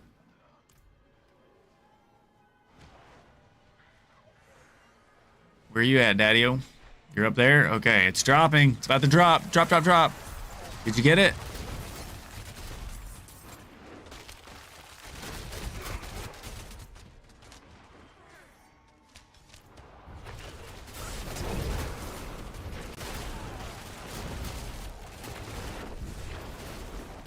It's above. Yeah, it's on his pin.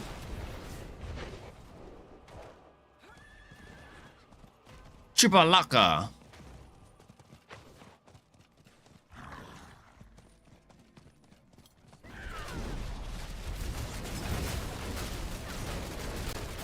Perma teleport's not perma teleporting you.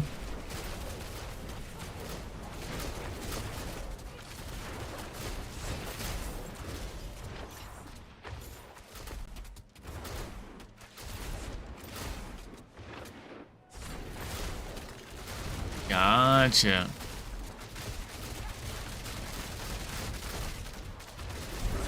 Yeah, I don't have it. I don't have enough.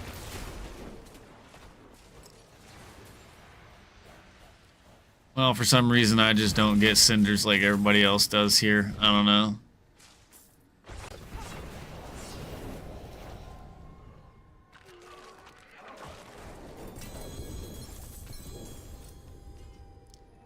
Okay. We got to do an Undercity.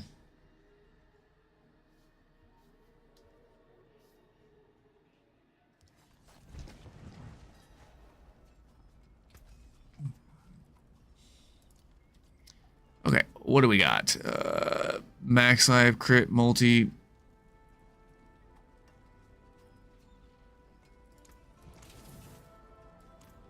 Okie dokie. So what do we just run the mythic, or not mythic, the legendary...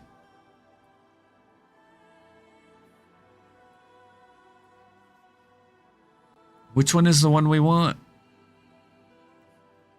Cube materials, greater runes, greater talisman items, right?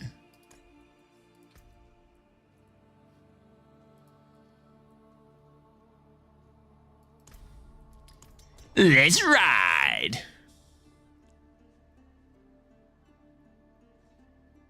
No, but we could get you ball lightning gear.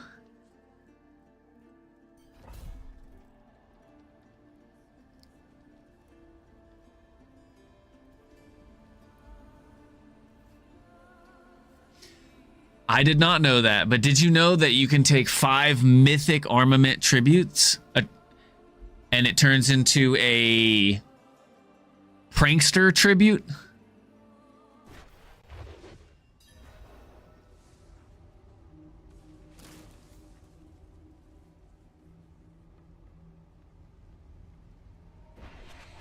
Yep.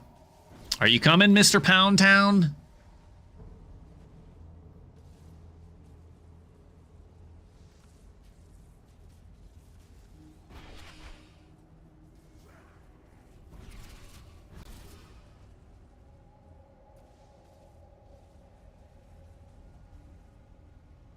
What?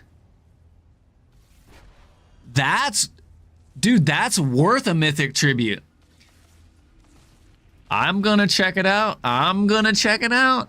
Quad GA Ring of Starless. Actually, it's technically...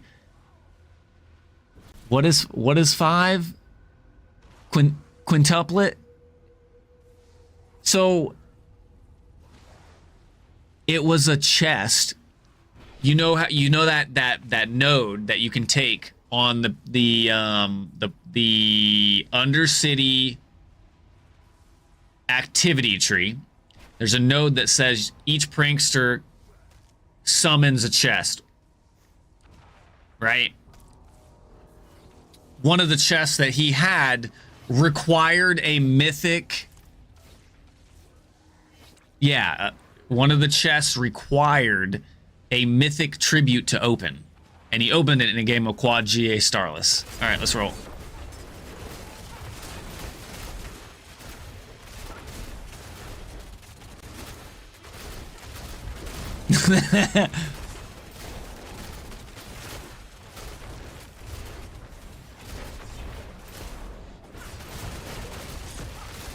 Right, I agree.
Dude, my dad's a boss.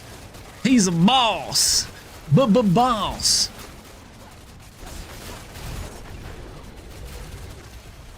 Nice.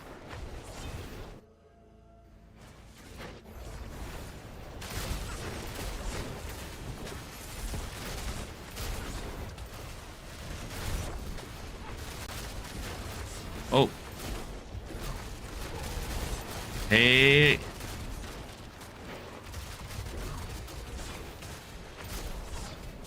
I mean, dodge the shit.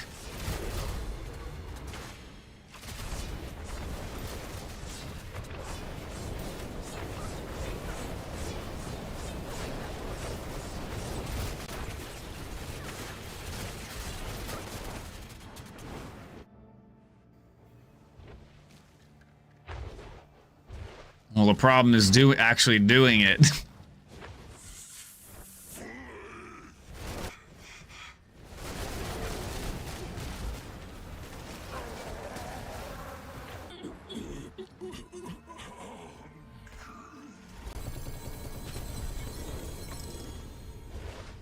Tribute of armaments. Yeah, I don't know. Tribute of radiance.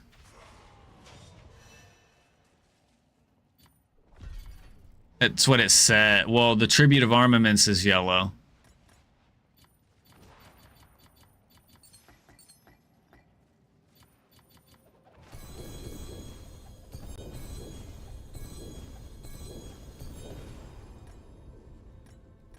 I can't. I don't know what it is, but I can't. I might not have one, to be honest. Yeah, I have 3 in my inventory. Why can't I open it? Why does it not work for me?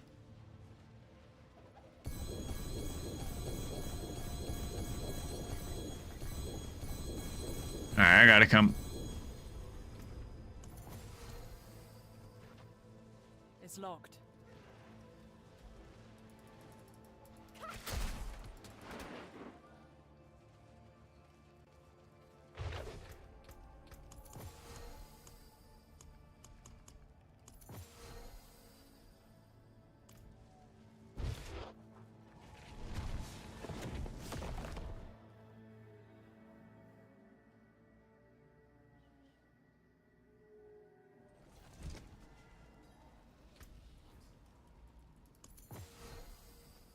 Oh, you're using a loot filter now?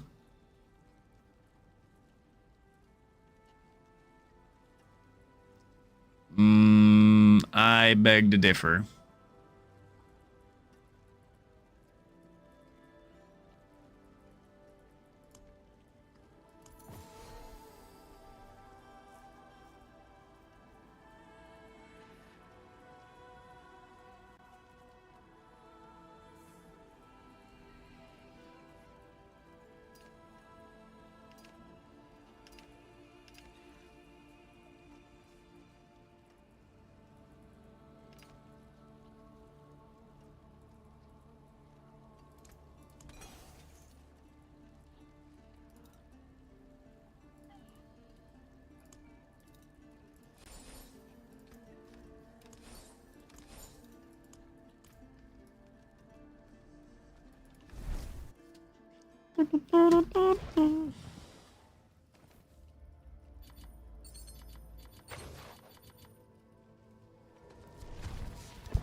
I agree.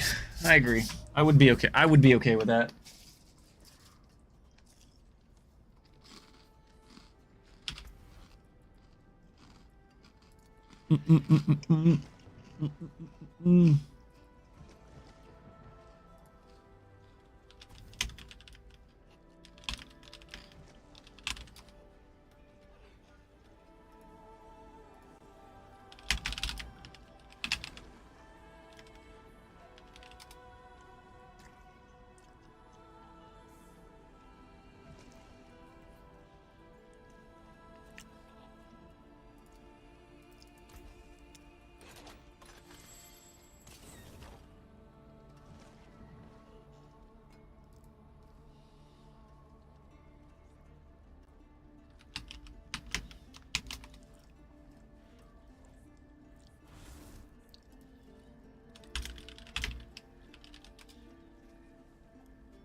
Ooh, Banish Lord's Talisman!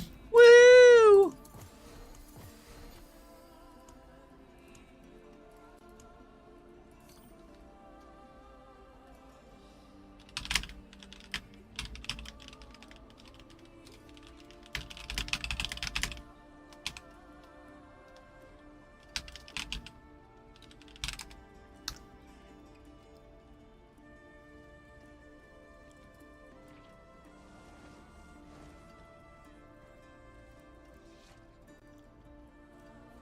Ain't nothing wrong with that. And I'm tanky. Like, my last build, I mean, not only did it do not as much burst damage, and not as much AoE damage, and not as much survivability. So, yeah, this build's better in all stages.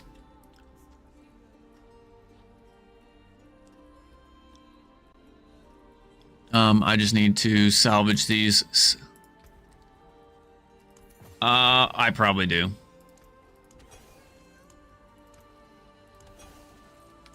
Irvar? It is done. Ooh, material collection of keys! Woo!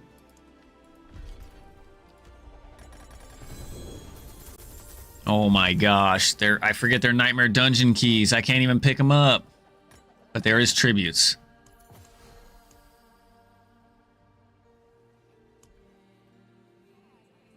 So what do I do? Like, do I just need to start running these echoing sigils every time we get a freaking one? I'm sorry, escalation sigils.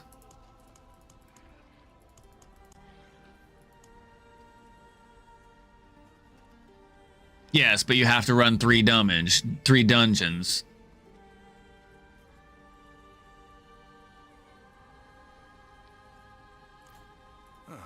Mainlander, what brings you?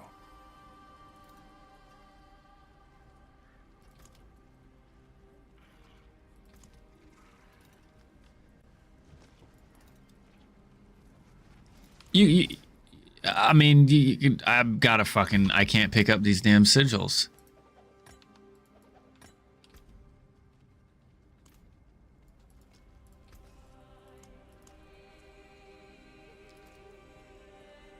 Too many damn sigils.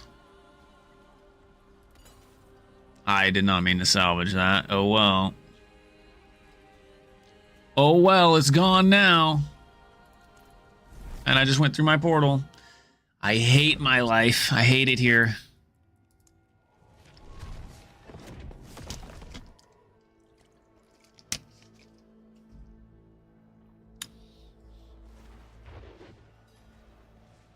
Alright, ready to see you guys' damage. Let's go.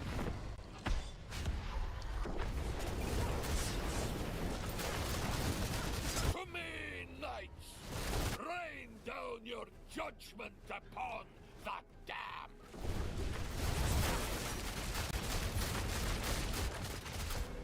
Sheesh, you guys got some deeps.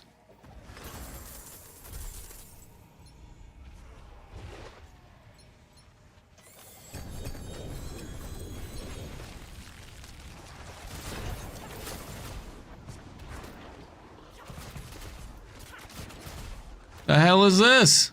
Get out of here. Okay, there we go. We on next, right?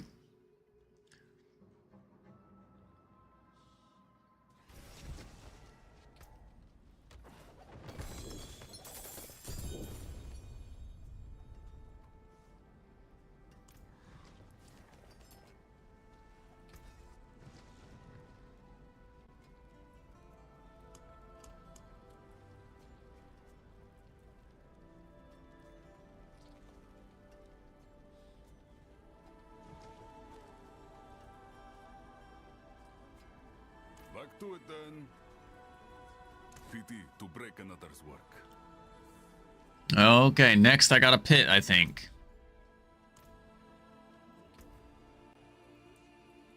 So what are we doing?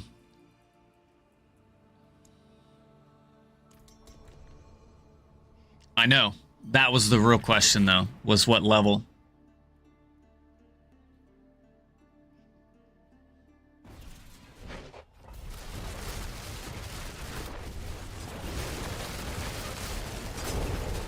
You're such a shithead, Dad.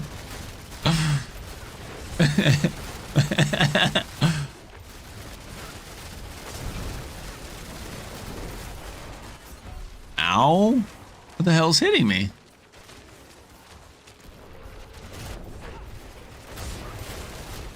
Yeah, but I don't even know what is hitting me.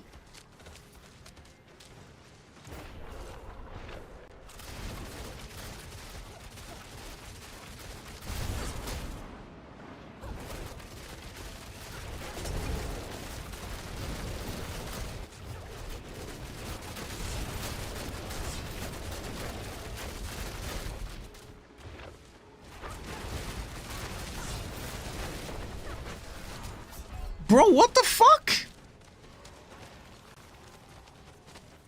Okay, so what's the difference between the 120 that we ran and this 120? Like, just the two, but that's so stupid if it scales damage that much higher just from one player. Like, it shouldn't even scale damage that much at all, to be honest.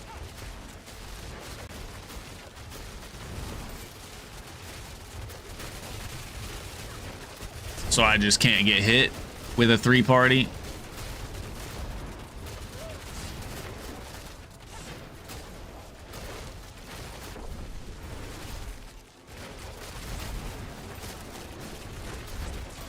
The little thing there. I mean, we can't interact with it, but yeah, we can see it. Curse this place.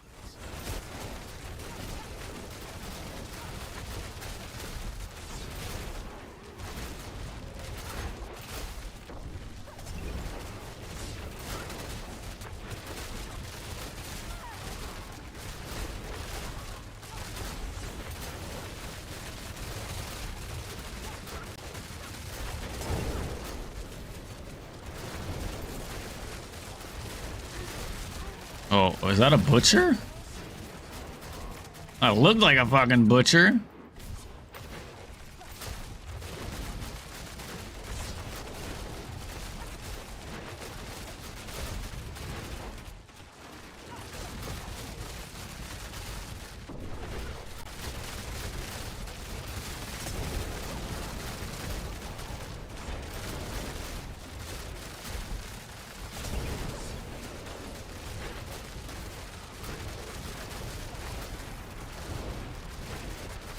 Mm-hmm.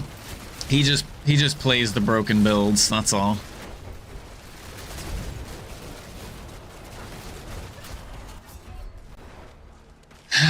True. I beg to differ, but we'll see.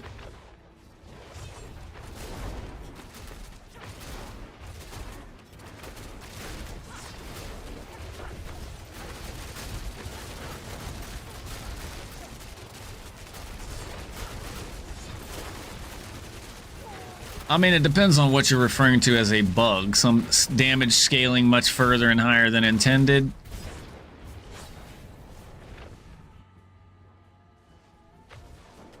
So infinite scaling, basically.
Oh shit, that hurts.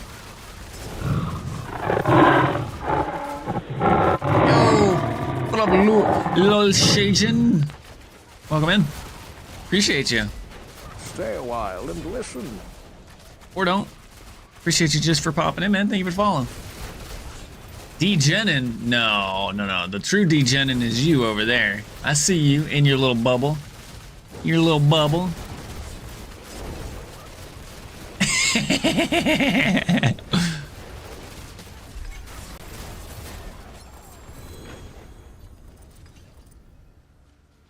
Good job. Way to carry, guys. You guys are excellent.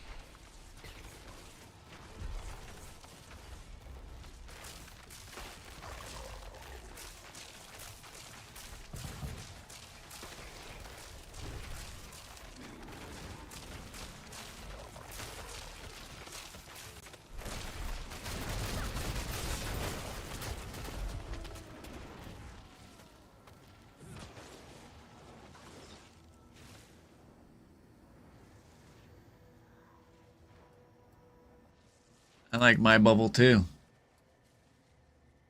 I don't know how you got muted. I was curious why I couldn't hear you.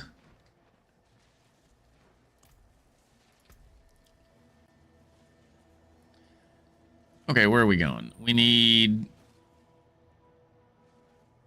Cutthroat, Magic Nodes, Crowd Controlled Targets.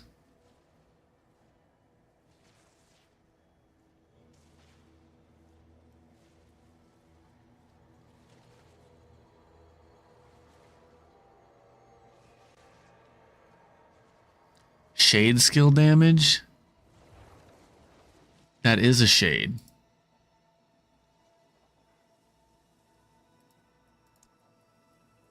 Okay, so we'll just level the lowest one up.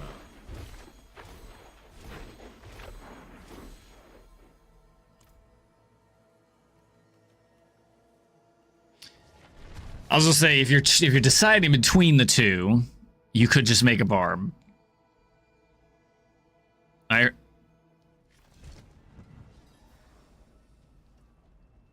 I agree. Mainlander, what brings you? I agree, Barb. I missed when ooh, grenade skills.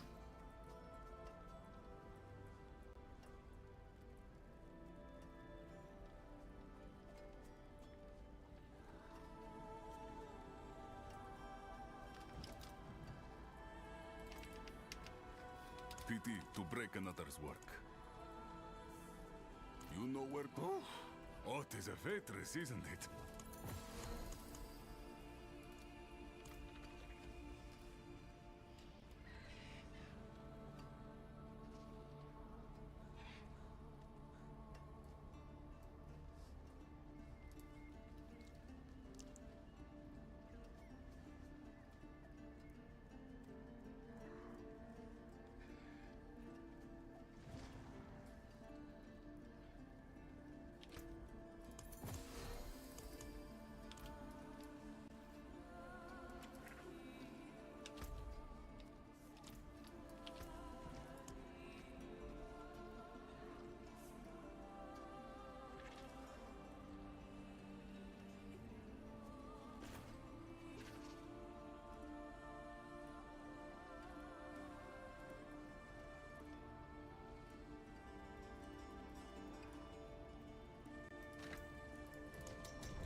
It's an escalating sigil with a whisper. Be ready.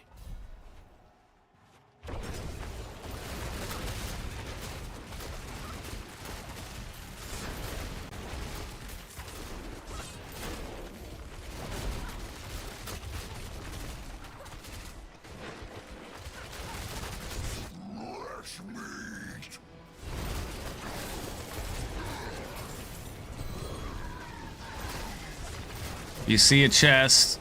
Oh, here's Herodrum. Herodric Gateway.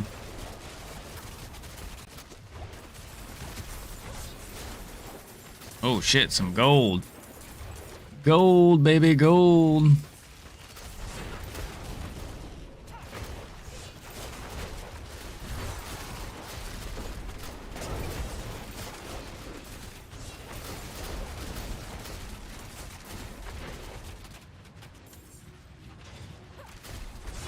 You open a chest? Oh, you guys not doing... Dad, you doing the Haradrim thing or no?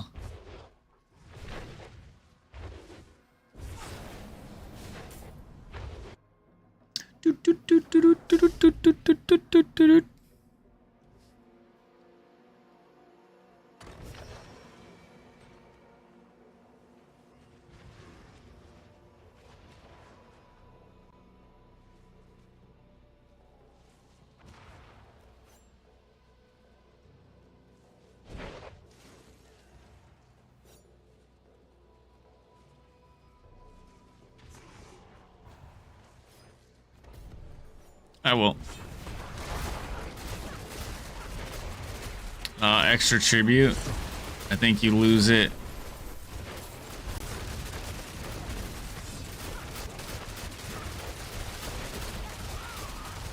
Oh, I don't know. It's typically nothing I ever do, to be honest, so. No, because all the choices are never anything that I use. I think there's only 3 choices, right?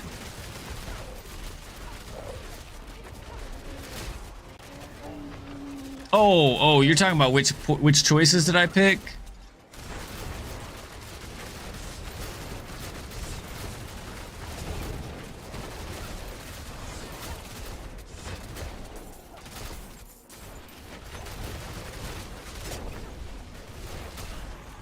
Okay.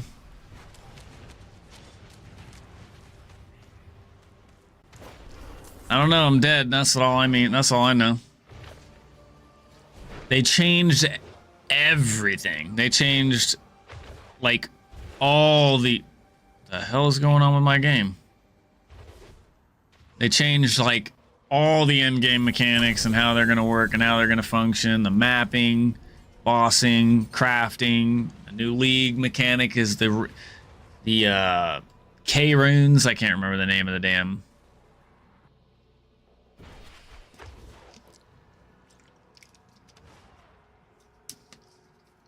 Changed a lot.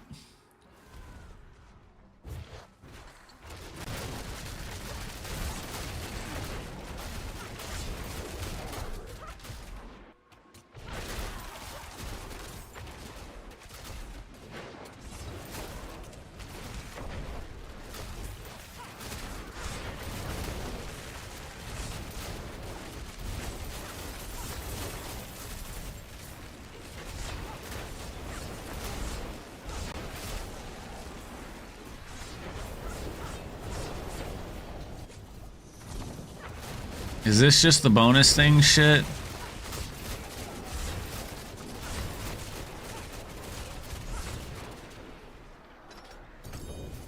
Resplendent chest, woohoo!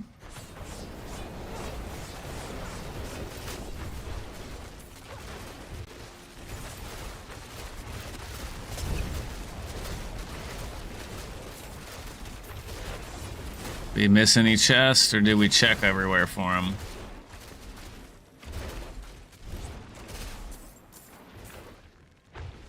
Good luck.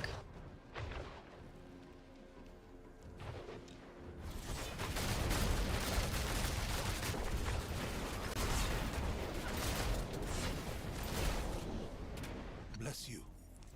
We're trying to free prisoners, right?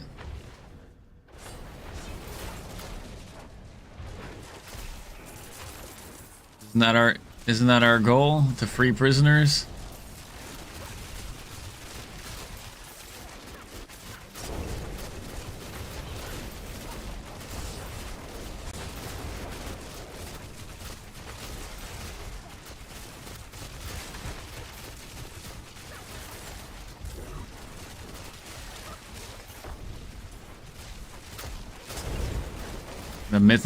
The mythic spear?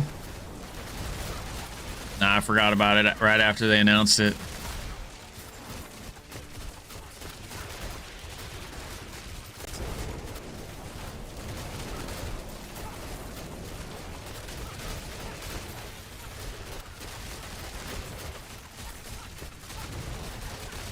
Well, because there's no spears in the game.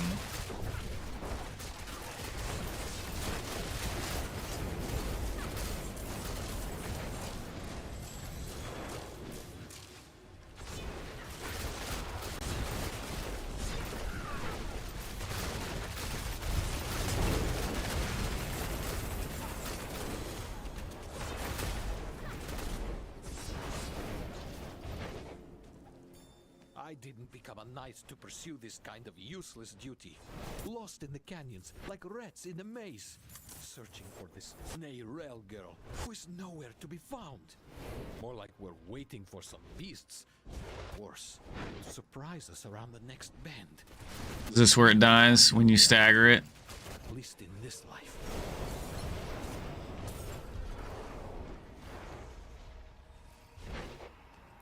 Okay, I think that's the end of my tree, right? Oh no, I have a boss, a lair boss. Okay, so we'll just finish this out. I do have to turn in whispers. Yeah, let me turn my whispers in.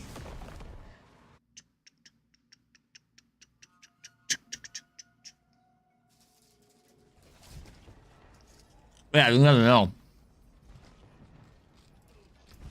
Mm-hmm.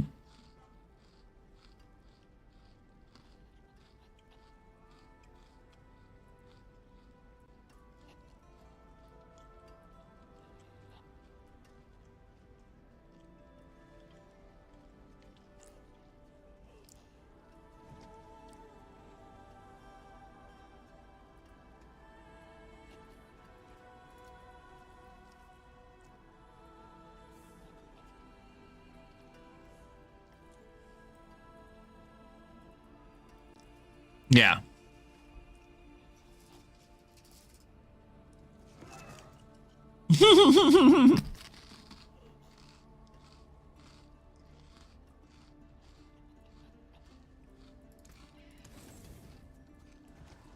Back to it then.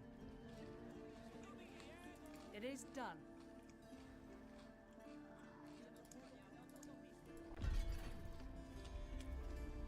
Wisdom?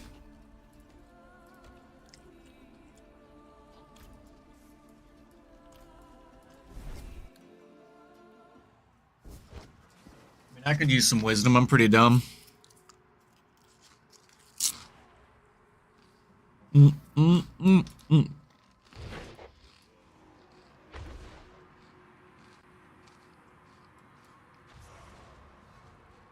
Oh, did somebody not pick it? Click this. A war party chest or some shit. I think it's something I got on my tree or something. So you want to do the Forgotten Wisdom? All right, let's do it. There was a chest hiding behind this portal.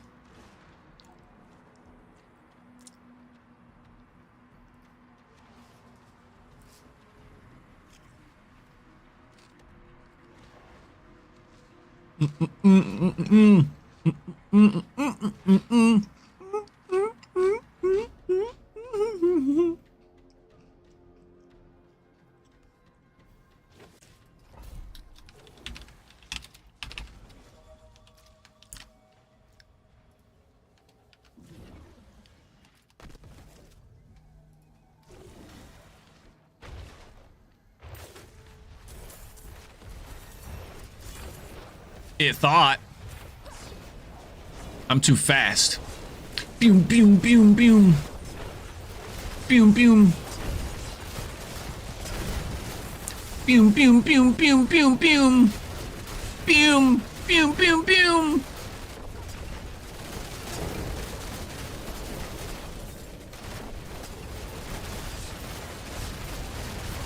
Ow, ow.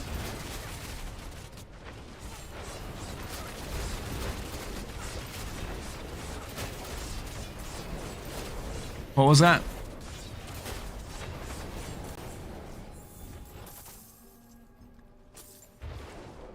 Yeah, he doesn't have eyeballs. Ah!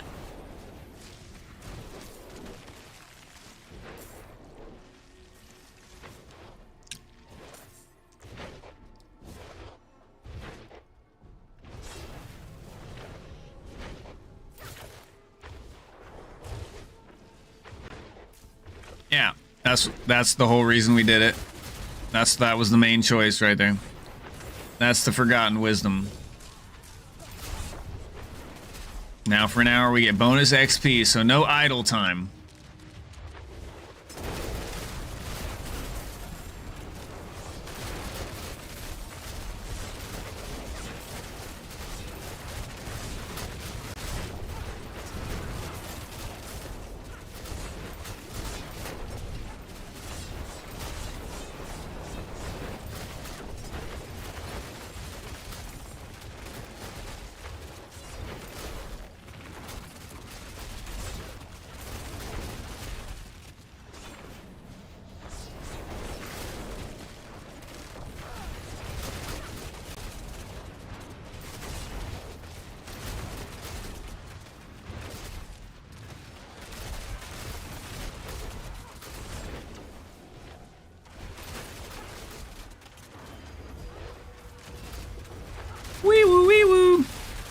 Party over here. Party over there.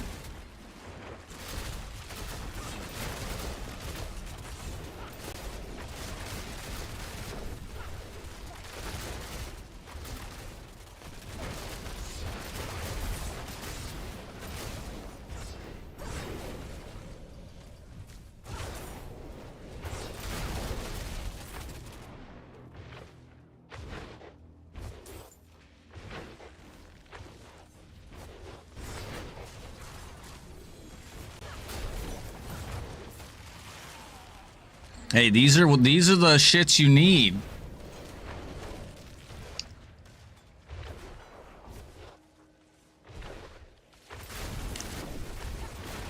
That's true. So just turn off your map.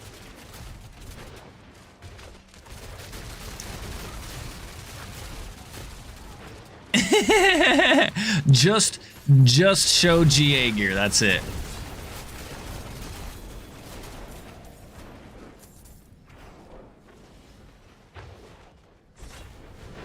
Oh, well, that...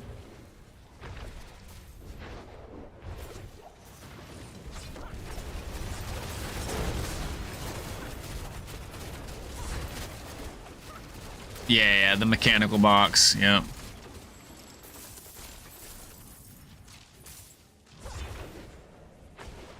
Let's ride! Yeehaw! Come on, cowboy! Woohoo!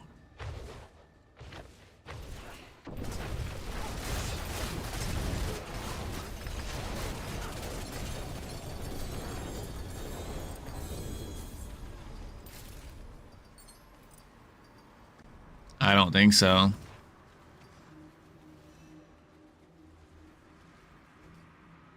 Although, where's the chest? Isn't there always a chest? They try to hide it behind the portals normally. Obel's Reserve, Equipment Delve, Herodric Strong Room, Obel Vile Splendor, Equipment Delve, Gem Reserve, Herodric. Gem Reserve? Or Vile Splendor?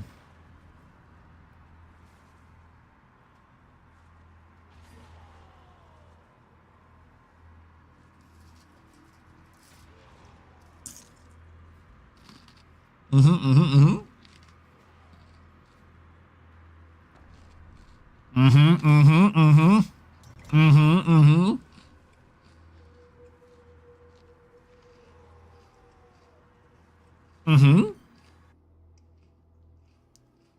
Every time I look up, you got a bubble.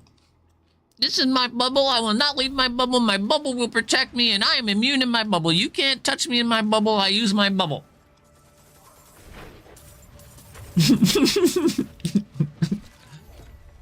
Oh. Oh, really? Really? Did you just do that to me? I saw that.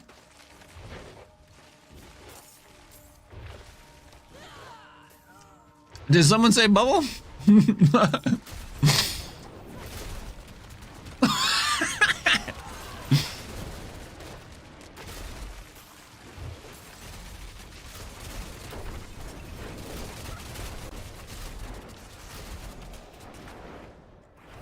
Spooker.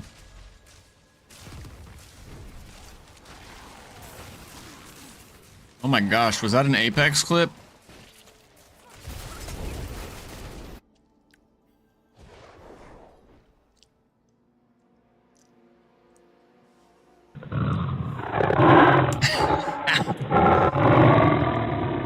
Oh, listless. Appreciate you.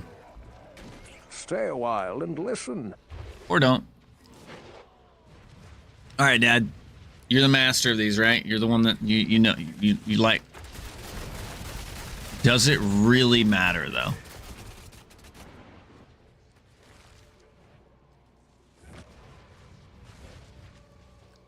Okay, so catch wisps. That's a big GG good.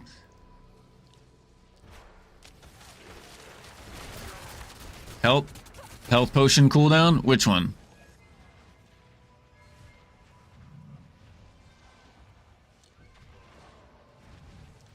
I have life per hit, so grants an idol, drops on potion use. Okay, so that's perfect.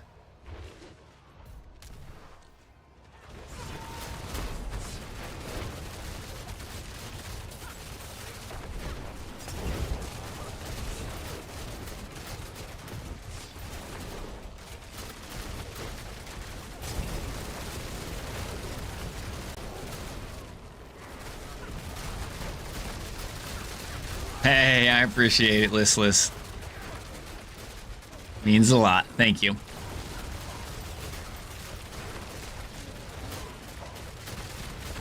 Yeah, that clip was not very, did not do me justice. It was an old Apex clip. I haven't played Apex. Well, I played Apex the other day. One couple games with a friend. Said, yeah, nope. I remember why I don't play it no more.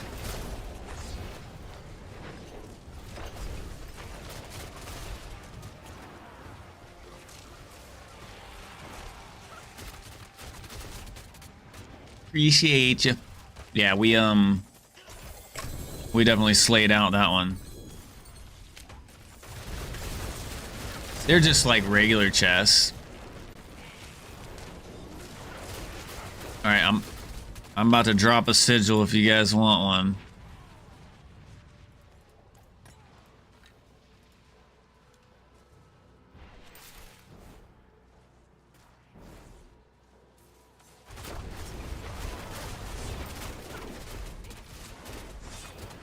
All right, let's get it. Let's get it. Got it good. Get it. Got it good. Get it. Got it good. It could be. Oh, here's a Herodric. Ooh, gem fragments. Woo! Yeah, it's so lame. Like, the amount of gem fragments you get in this entire dungeon is probably less than one run of the Sears dungeon. One run though, like the whole run in here, and it's less than just the boss kill. Not even.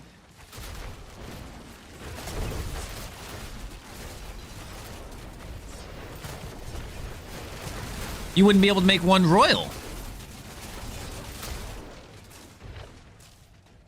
Let alone a grand.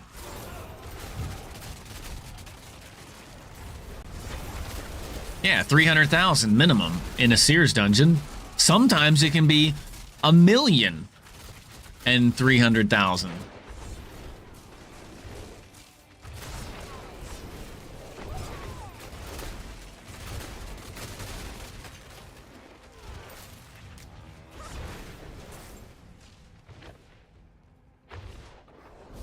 Well, you're not supposed to. You're supposed to get all 1 million fragments back when you break down a grand, too. But for some reason, with the new season... Yeah. Because grand gems aren't new.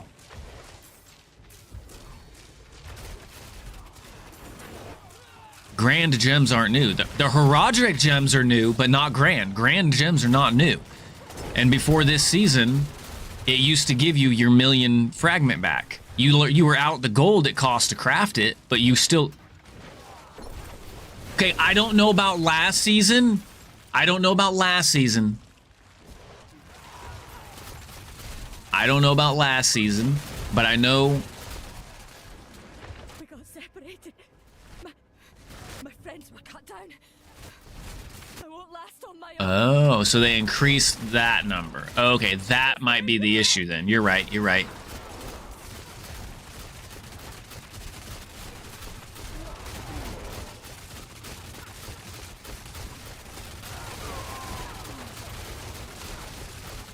Yeah, because 1 million...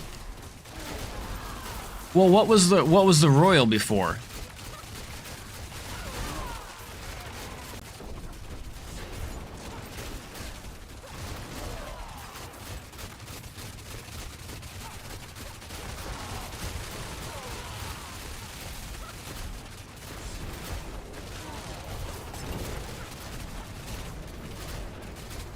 We're taking advantage of this shrine, this XP shrine, Mr. Zachary.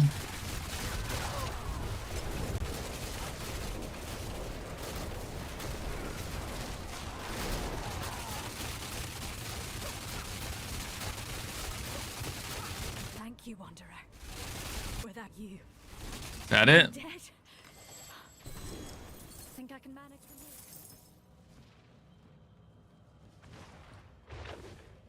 How do you know that's how much XP you got?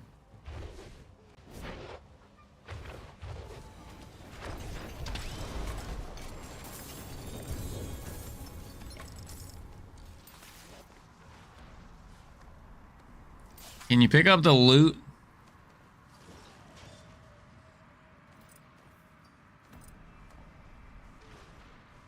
Okie dokie. We can go back to town.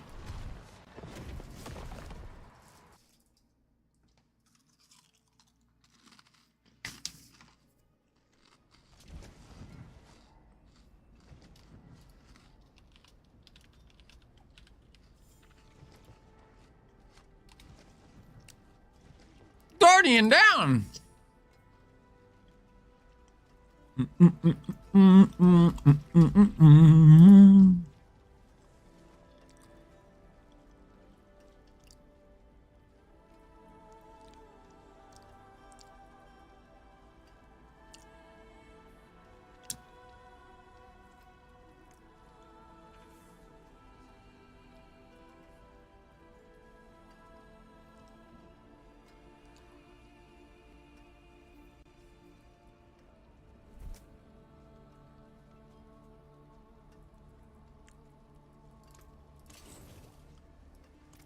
All right, might as well open these while we're here.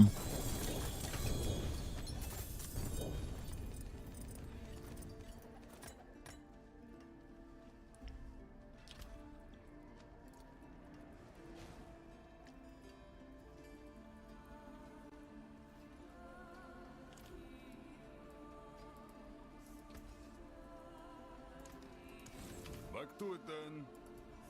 Ah, Mainlander. What Do I just salvage sigils?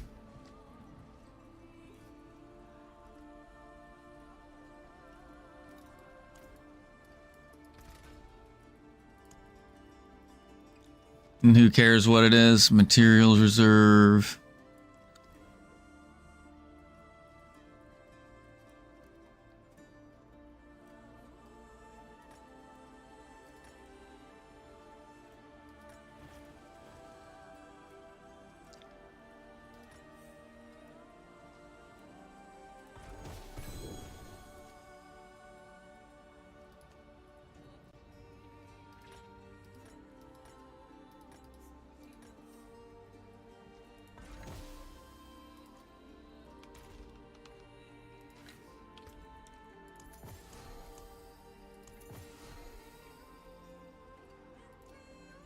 Okay, did we get it? All right. Ooh, this is a nice one. Wait a second. Am I running sightless? Holy shit, boys. Ultimate skill cooldown reduction, +1 charm slot, and 25% critical strike damage on a fucking seal. Let's fucking go. And it's the set I use, baby. Sightless.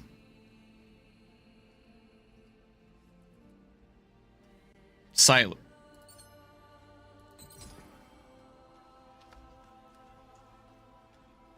This is the first one. This is the first one. And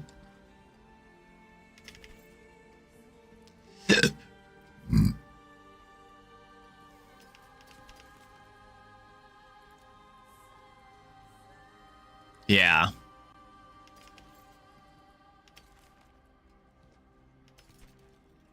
You can. You can. You just can't be in torment.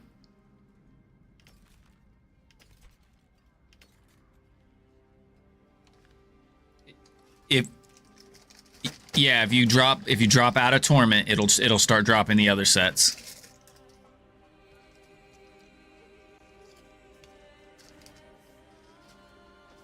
Mm-hmm.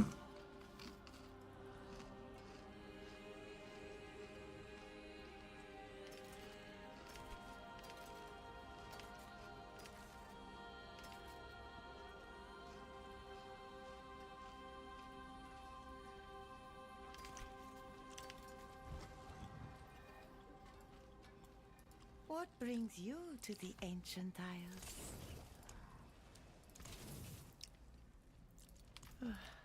Ancients watch over this one. No, but damn it, I gotta clear my damn box was full.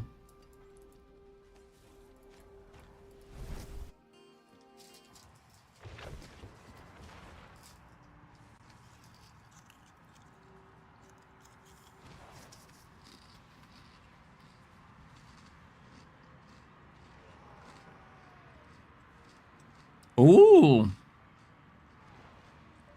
Materials, keys, legendary.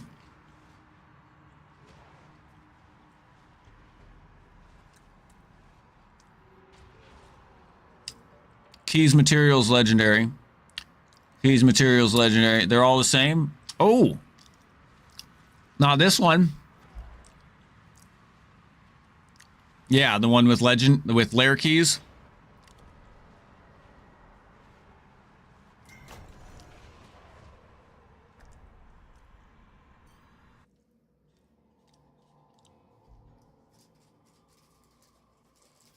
Well, I mean, I'm a rookie, you're the pro, so like I'm down to take your choice.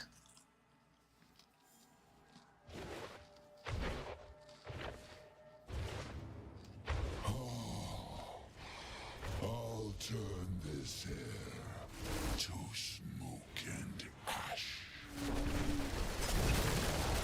Nothing back.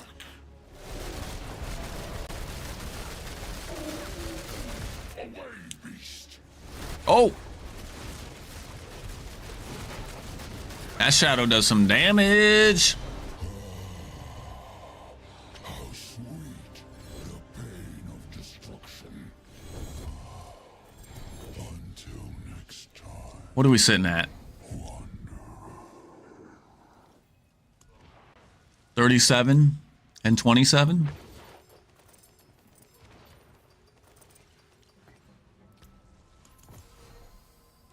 37, 20. I was looking at my key numbers. How many keys I had. I was just curious if they were greater layer keys or regular regular keys.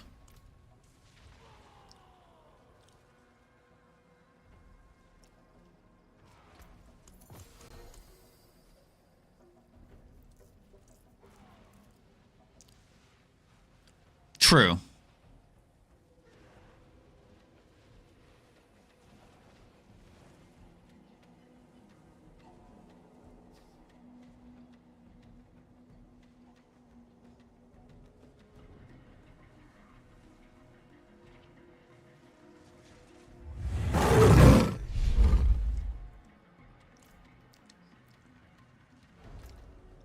You know what? Going to my room. I'm going to my room.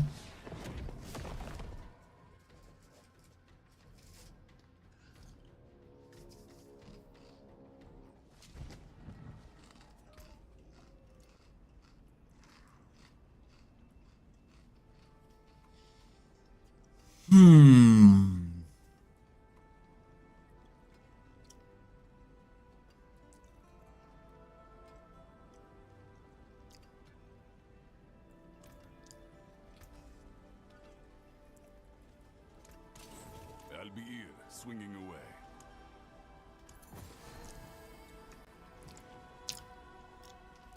I got a temerity legendary grand unique charm. You need it? Oh, it's oh, okay.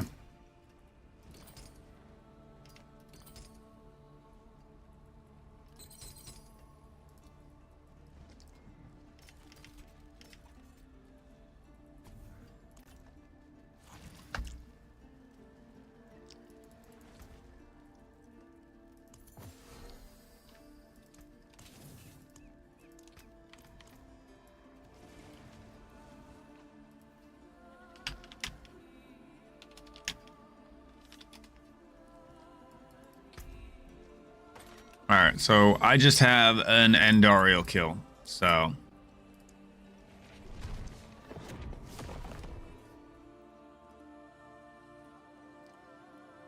I'll join you for Helltides, and then we'll go do that.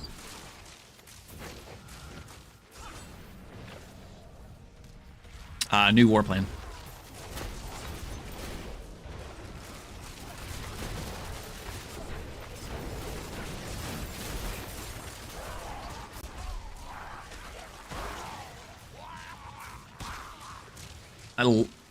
I love vile lunatics. Did I say that? I need you to stop eating out of the same damn bag my dad is, okay?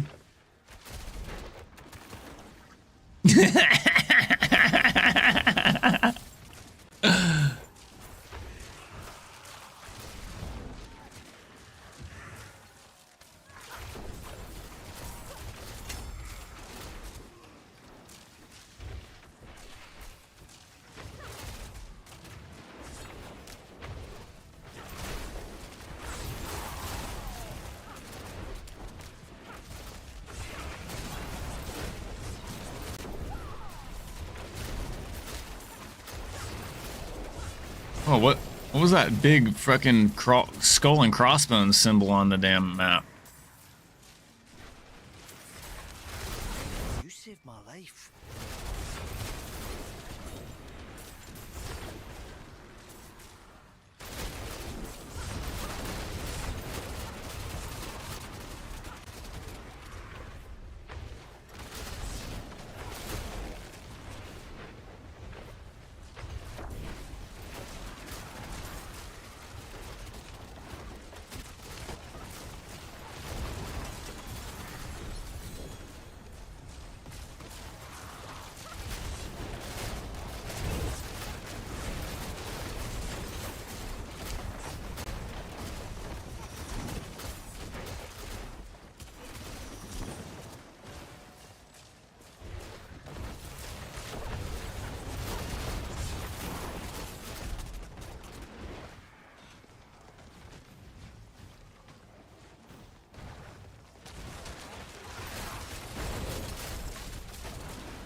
I think somebody's got the damn threat meter built up. Oh, I know, it's not me, I'm just saying.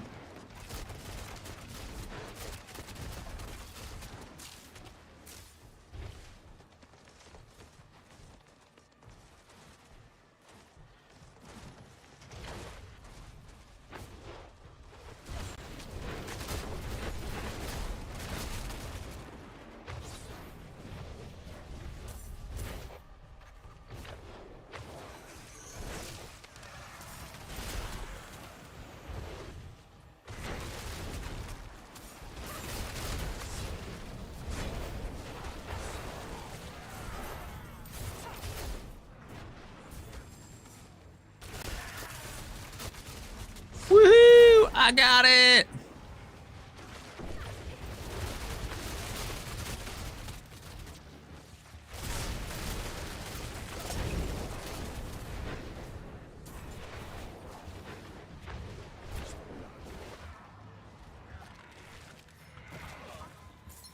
That was the longest 3 minutes of my life. You run him.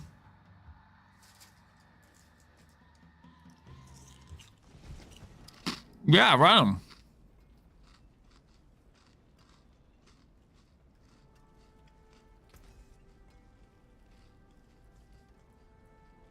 He's talking about his keys, because you just get a shit ton of keys. More than you can run, basically.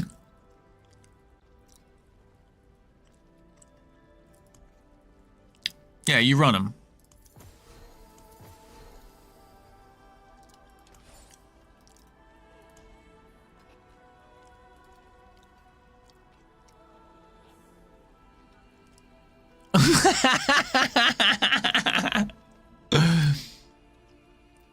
You run them, like you run them. You just go run them because running them, you can get the greater layer keys dropped. 12.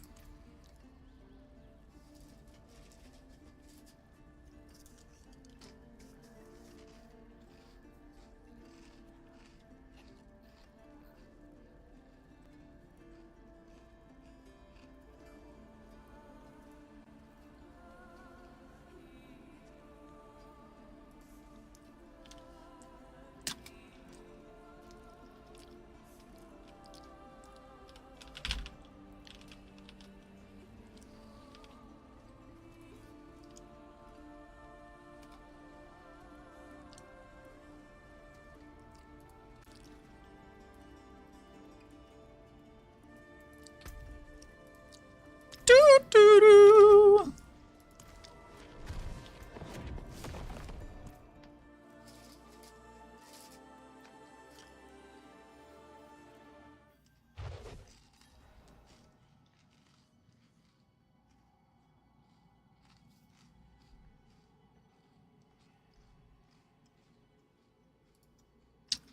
Yes, ma'am. Well, we did.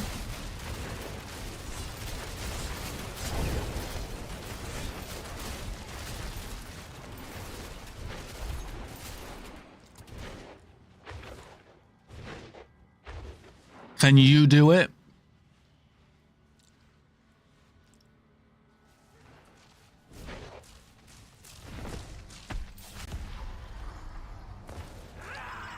Probably, he says.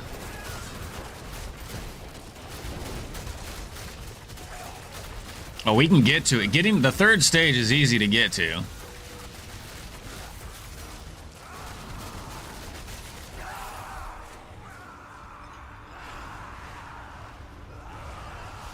Well, his and your damage should freaking rocket it.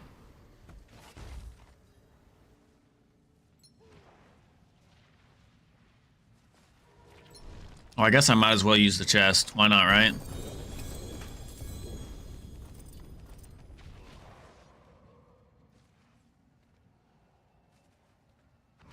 The only reason you can access that chest... Oh, wait. Greater evil awaits you in their lair. Oh, we got a nemesis lair.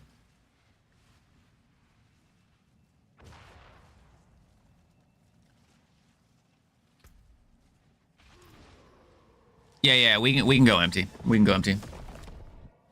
He was too busy talking shit. He didn't empty his backpack. He's ruthless, man.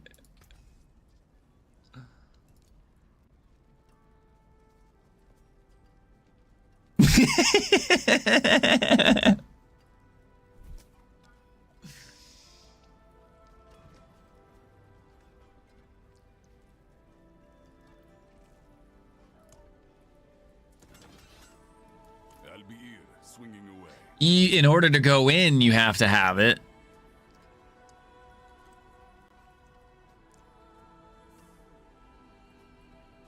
No, because you can just respec your tree, spend the little bit of gold, respec the tree so that you can walk through it. Like 50 mil. Like, are you serious? 50 mil's like chump change.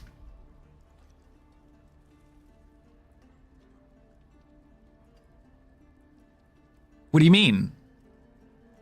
All my tempers are crit. All my masterworking is where it needs to be. I have perfect 4-stat gear across the board. We both suck. Chupa la huevos.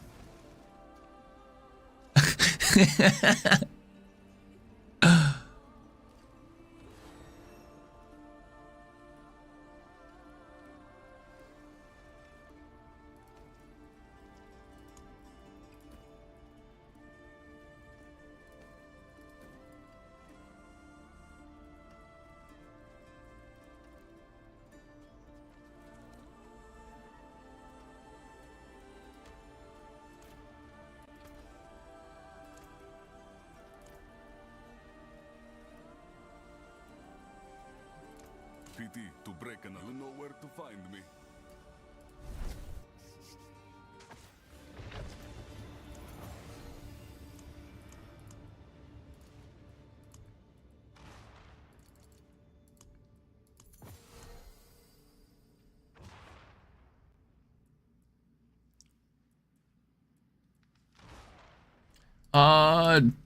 Two. Technically one, I think.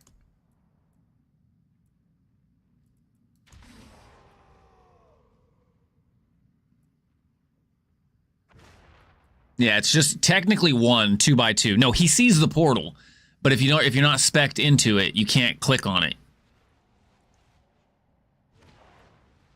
Do you not go down the center? Okay.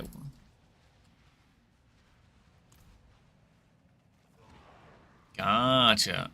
Teleporting in.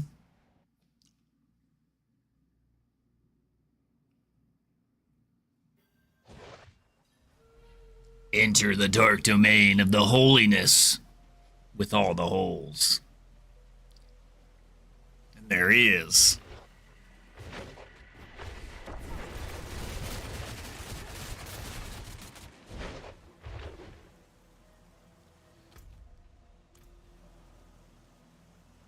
Wait, shit dropped over there?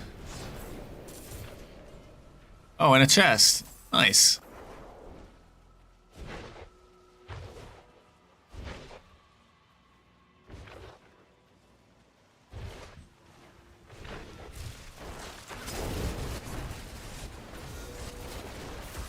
Oh, the edge does damage.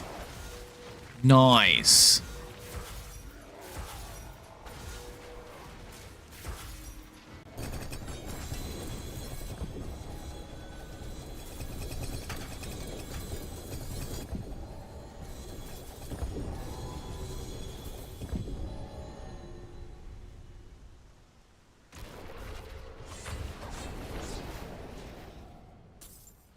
I got a ring.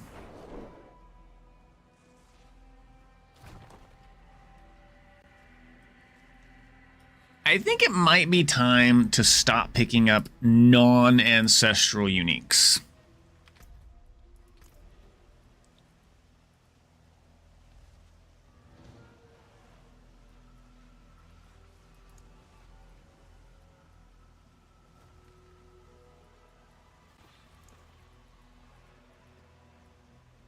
Oh shit.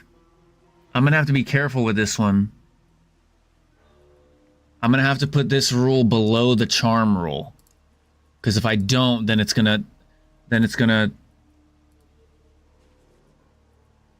Yeah, I gotta put it below the charm rule because it'll hide non-ancestral unique charms. And I want to see all unique charms. Okay, so we'll rename...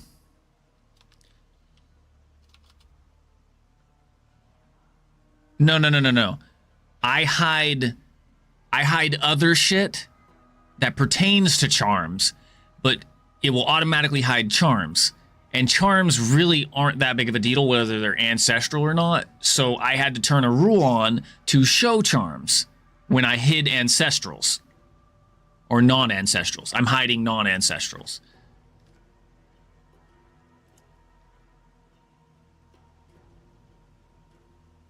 I hide it by item power is the way I did it. So it doesn't matter.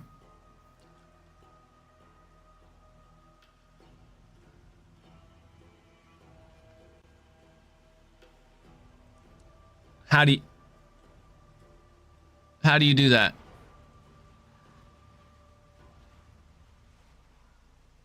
It's not I think, I know.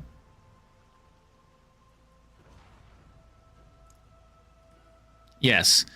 Give me a second. I'm naming this one. This is going to be hide less than ancestral unique. Add condition. It's going to be hide. Wait, you can just hide the text label? What does that do? You can still pick it up, you just don't see it?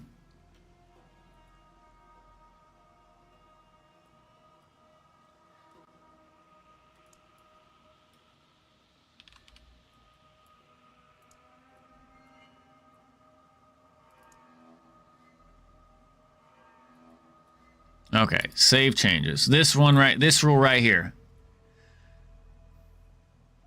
Oh no, this rule.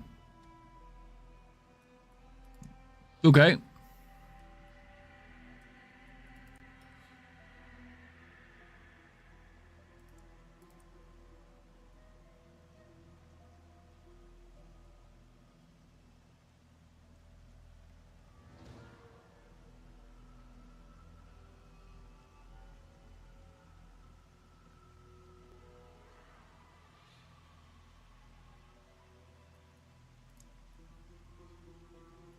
And so I just what?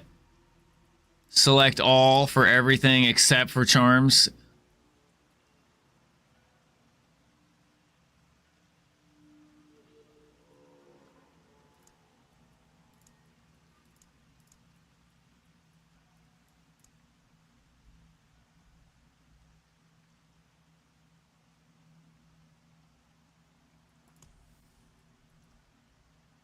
Okay, and then charms.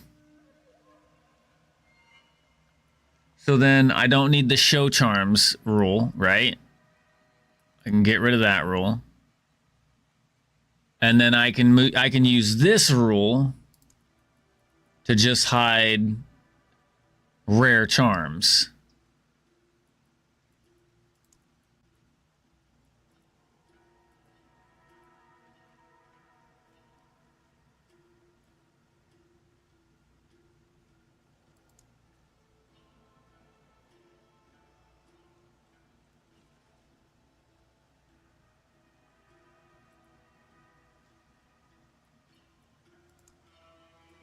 I think that's right.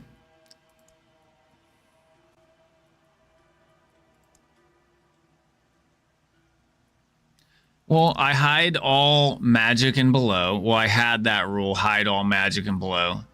And I'm probably going to go back to using that rule, but then I have hide less than rare charms, hide less than rare 850.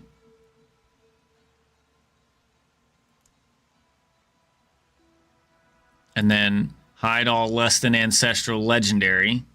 Because it's a progressive filter, so that I can turn this filter on even when leveling, and I can choose as I progress through the difficulties when I hide them in the order that I want to hide them, and I don't have to like make a new filter for leveling.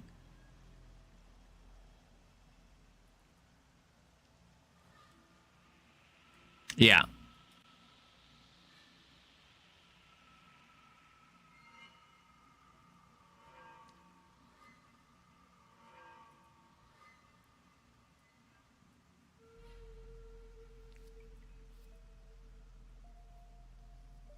Dude, I hadn't seen one before today.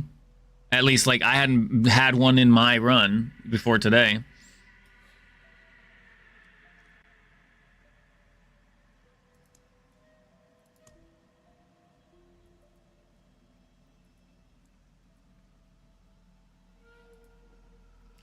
Okay, now...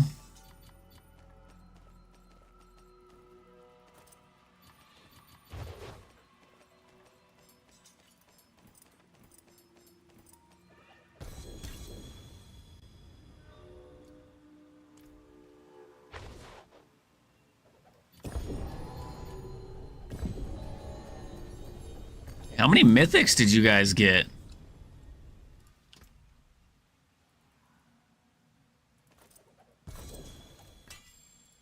I got a sword. A 2GA sword.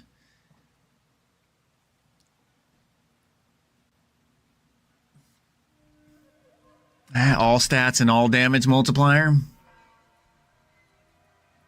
No, it's a druid, or El Druid. That's what I use.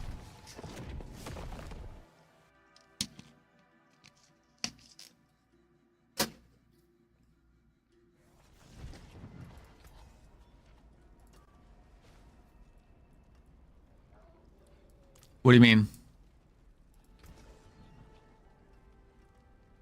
Oh, pink. That's Codex unlock.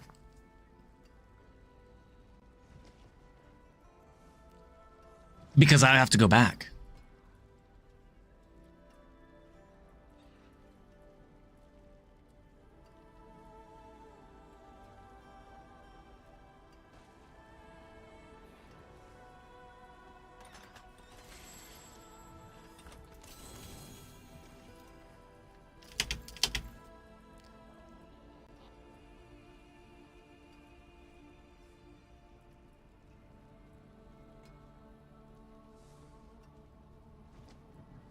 +4 to Heartseeker on Death Trap pants. Jeez. Yeah, I mean, it is viable, I guess, would be the best way to put it. I don't know how strong it is. I think Dioxide was working on one, or he was running one.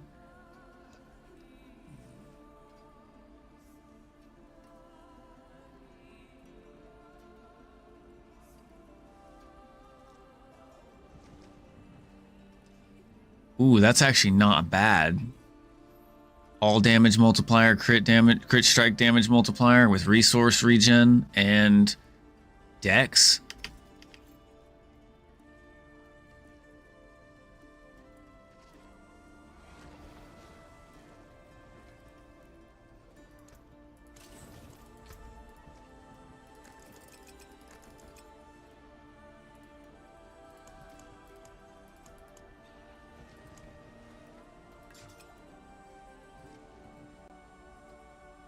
I agree.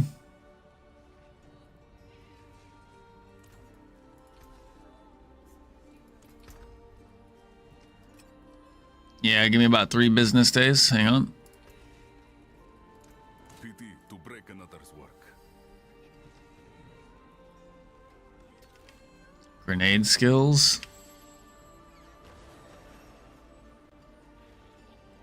Max resource.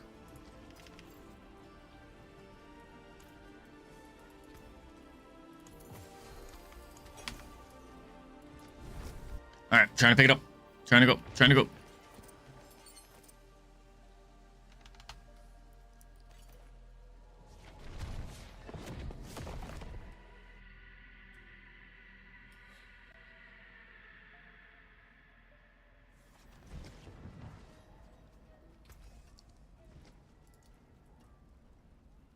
Oh. Oh. So close, but not close enough.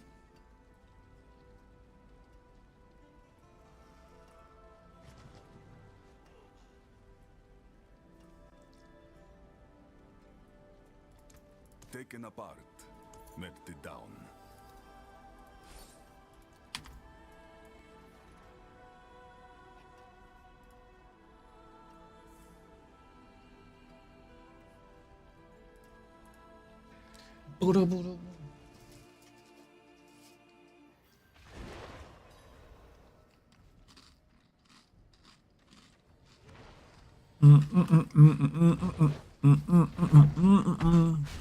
To me, knights! Rain down your judgment upon the damned! This guy's tanky.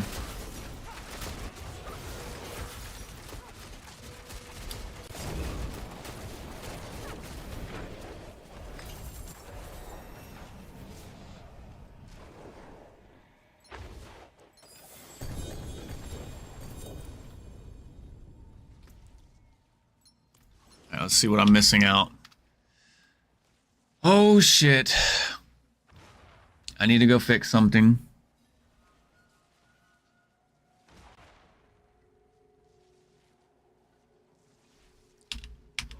Yeah, because the unique charms being hidden and the legendary seals being hidden. So I need to... Yeah.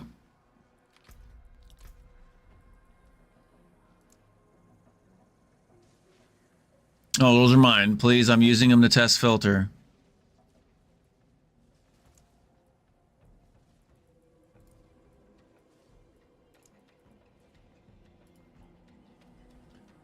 A unique charm and a seal. And a legendary seal.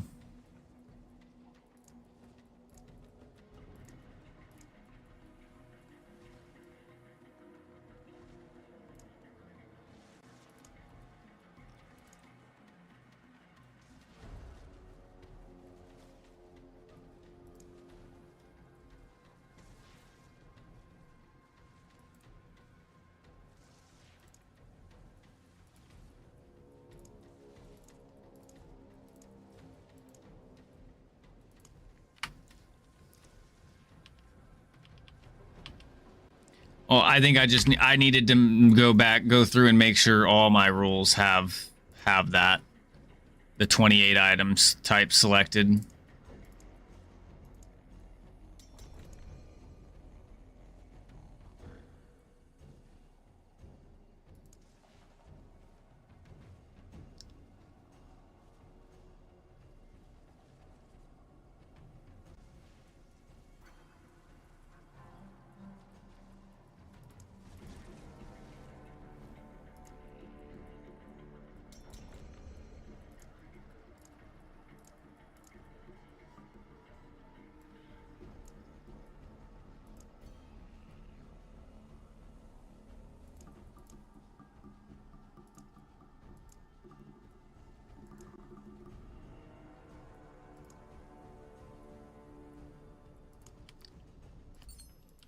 Did somebody pick up my charm, you motherfucker? Somebody did.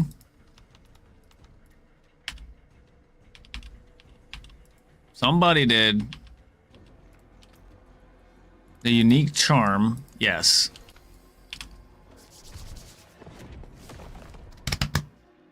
I don't even know what unique charm it was. Right, and I picked it up and then dropped it again. I do not have a unique I don't have a unique charm in my backpack. Like, it's not a big deal. It just disappeared.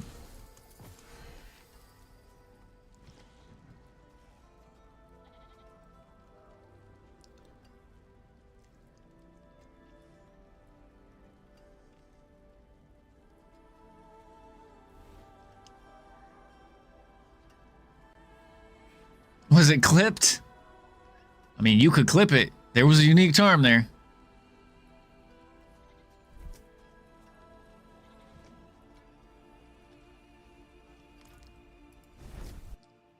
Why is it? I literally just... It was bugging then. I don't know what the hell happened. It was bugging.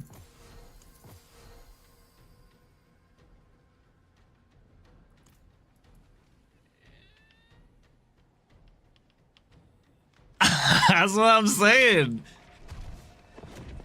This damn RNG's stealing my loot. The damn loot filter's sucking all my loot out of it.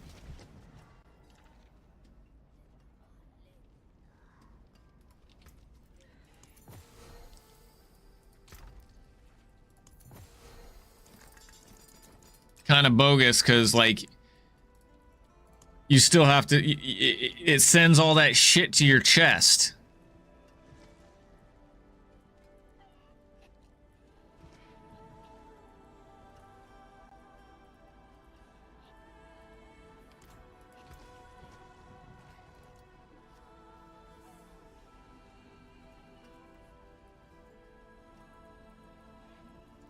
And what up, Zil Kiwi? How you doing, buddy?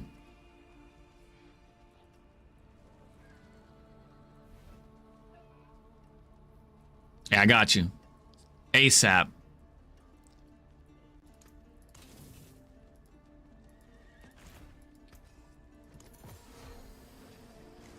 Ooh, another +1 charm slot. Dude, Vesh. We're paying it forward, baby.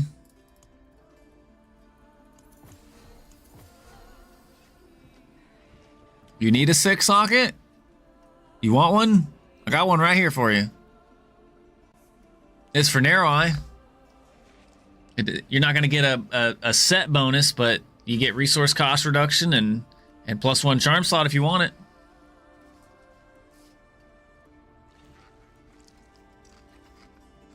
What character are you running, Zeal?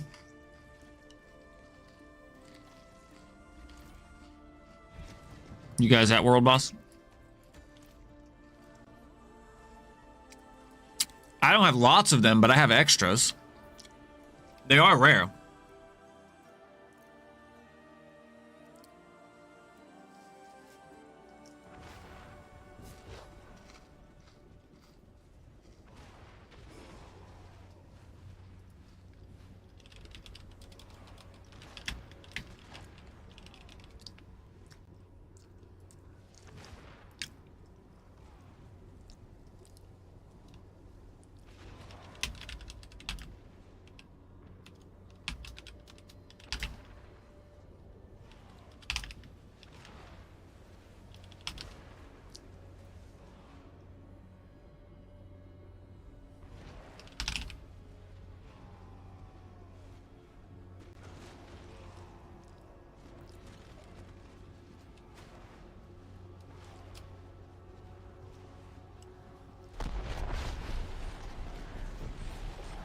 Seen a few rare ones.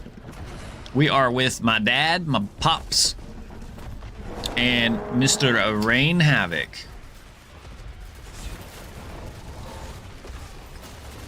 Oh, damn, you got smashed, bruh.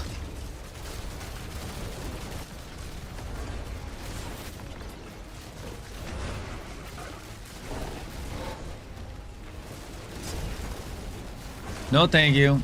I'll take that. You can have that over there.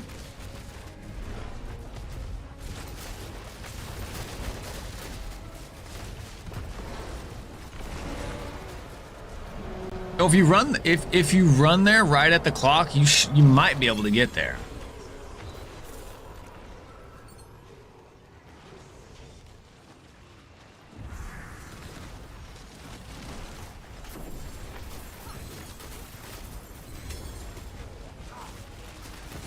Dark mages? What the hell are dark mages?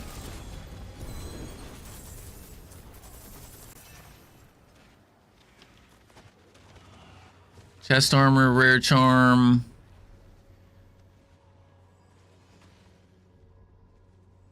Okay, cool. We're good.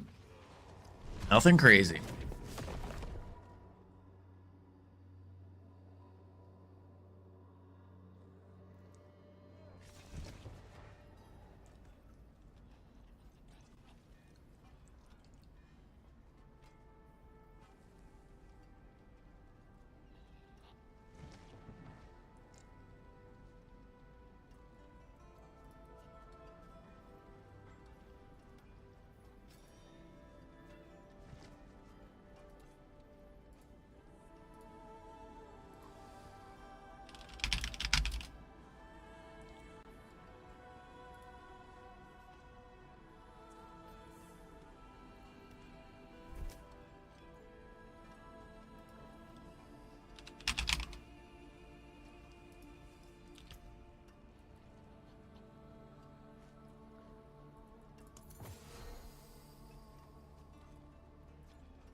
Fuck you, Ding.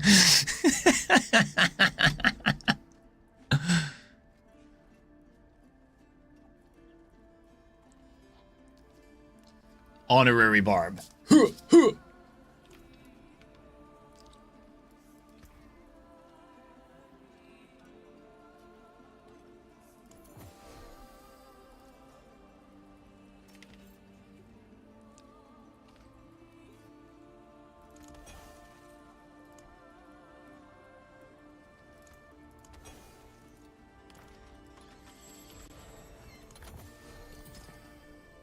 Oh, I didn't want to do that.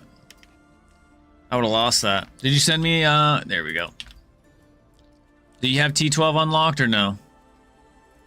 If you have T12 unlocked, you can just join on me.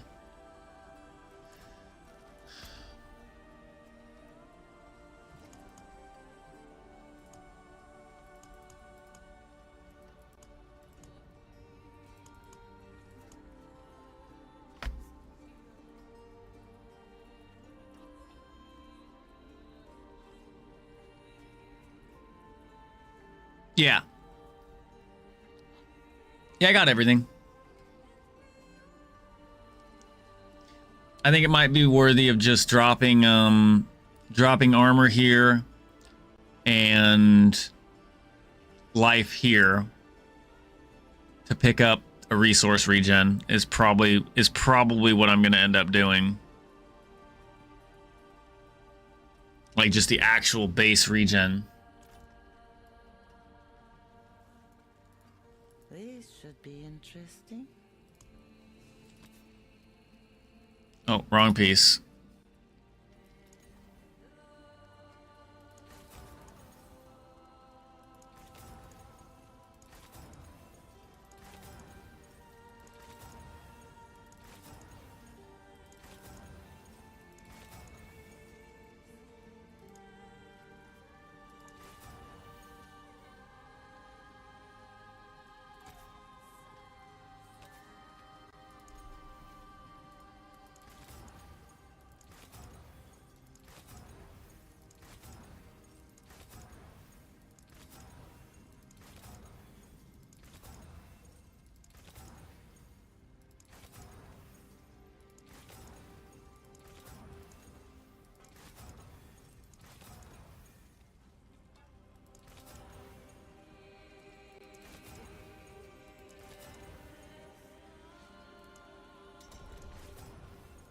Give me a sec.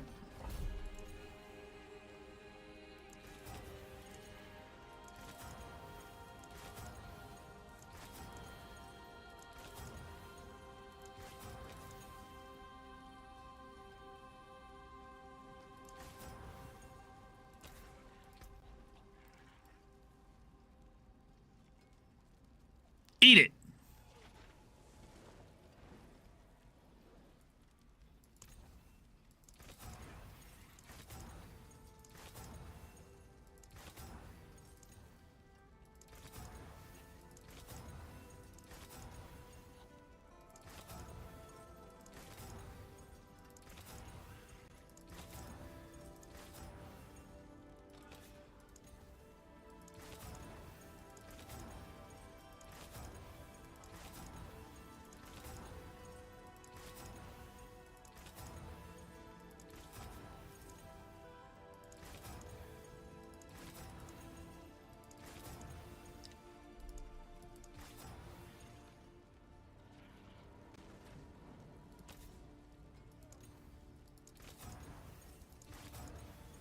Yeah, I got a lot of shit to do.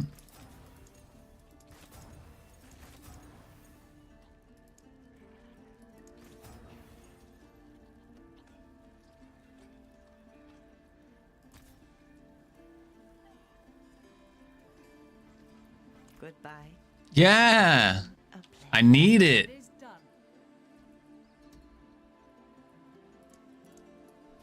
Listen, Linda.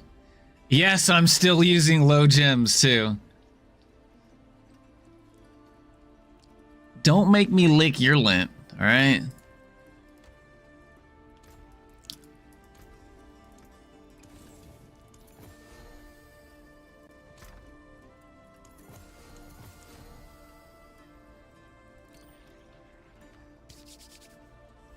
Yeah.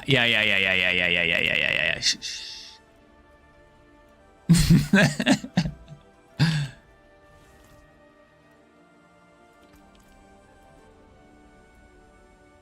Wait, are you not? Am I the only one not in there? No. My dad's not in there either, right?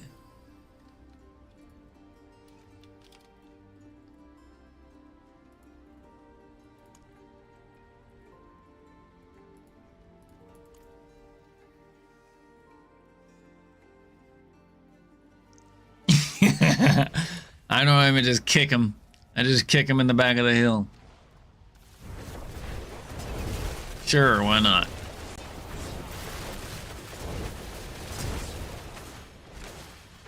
How did that not count? Oh, there we go.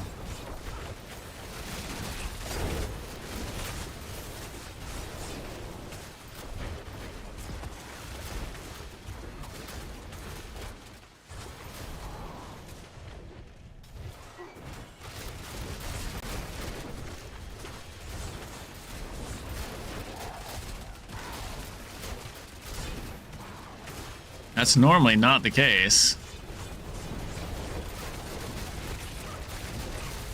I don't have my settings set that way. Do.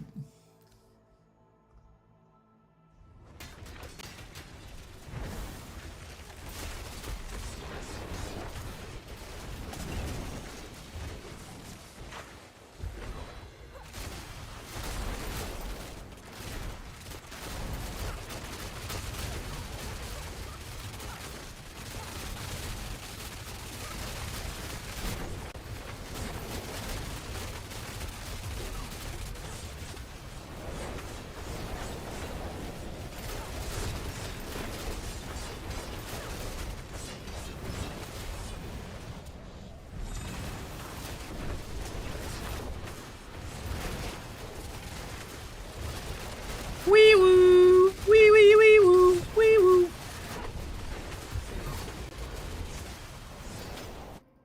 Nom nom nom nom nom nom nom nom nom.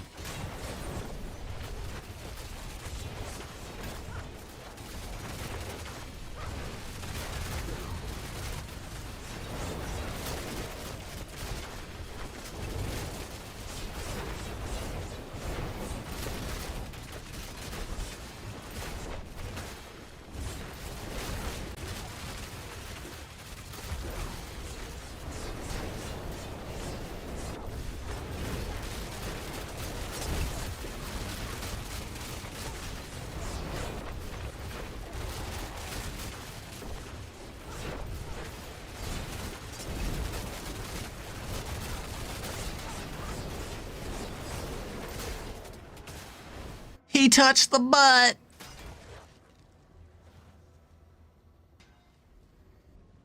I have no idea. I don't use the trade site at all for anything ever. I've never been one to use the trade site. Not to buy nor sell.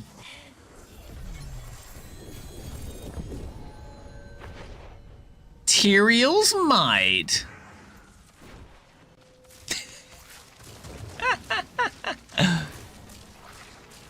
That's it? We got one chest? How lame.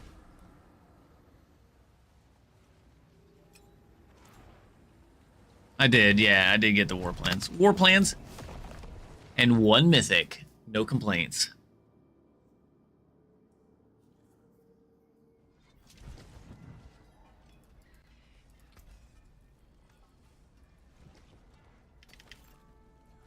I'll be here, swinging away.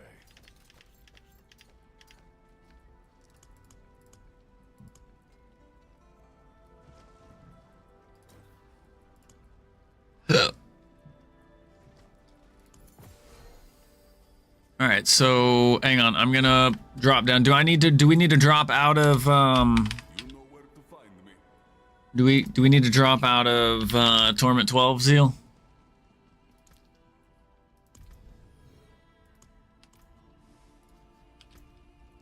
Or can you join on me? Or am I bugged and that's why you didn't join?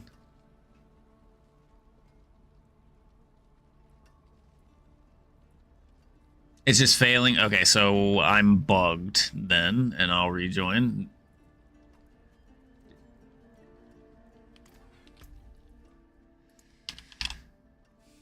Yeah, you could invite me too, or I could just join you.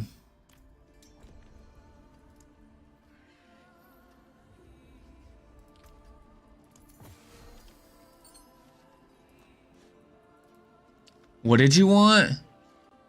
Base crit damage? Yeah.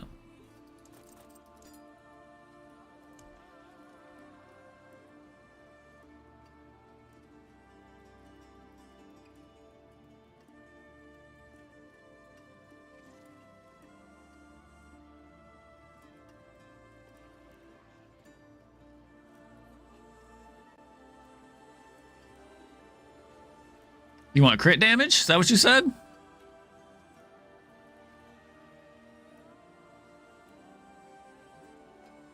Crit strike damage?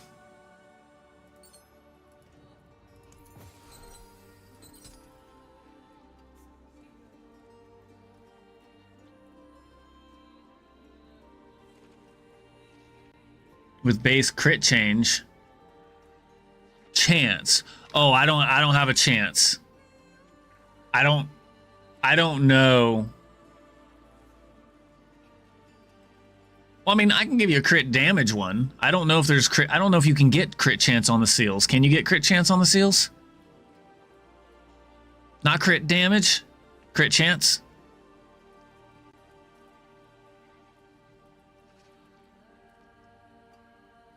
Dude, that'd be sick if you did. That's what he's looking for. Give him a... Not mythic, just legendary.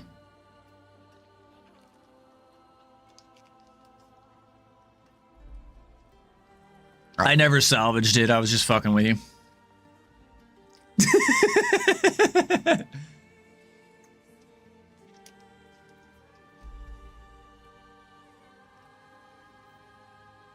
I mean, I never thought you'd do anyways, so I feel like it goes in one ear and out the other.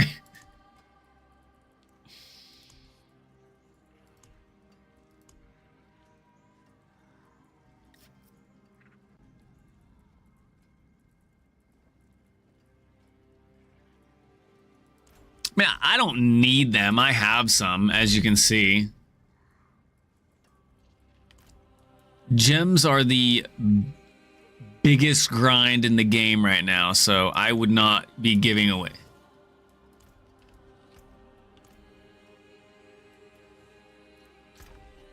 Okay, yeah, he does not have a crit chance one, so here's a temporary one that has crit damage on it. You're good. It's on the ground. Just a legendary seal with crit chance and a +1.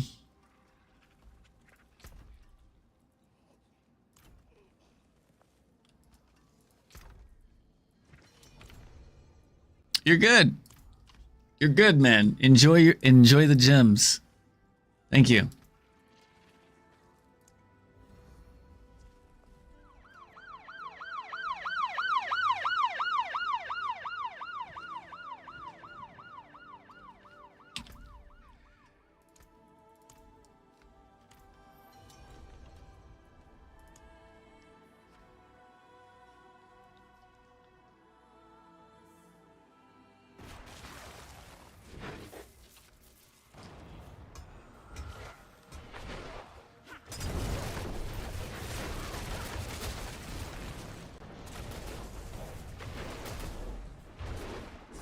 What do you mean travel to you? I've been here.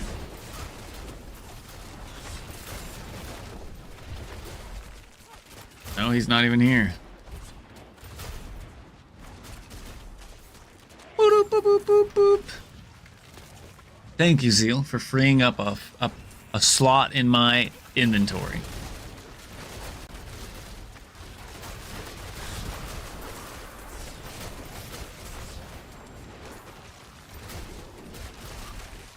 There, Hoobie. I see nothing.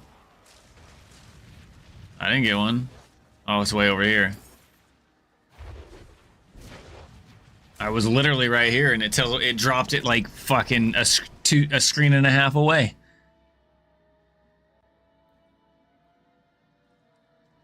Right? Yeah.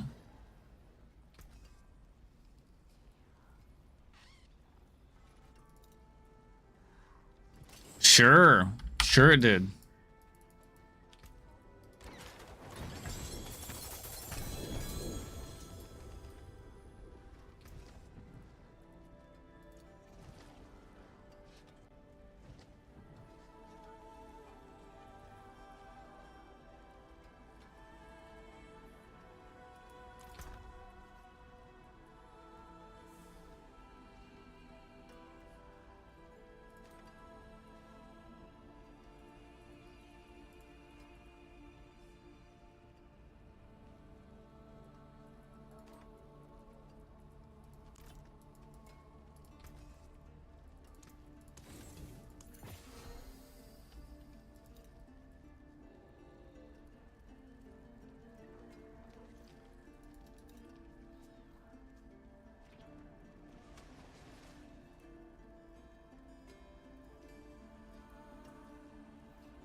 That's it for that piece. A hard-fought battle indeed.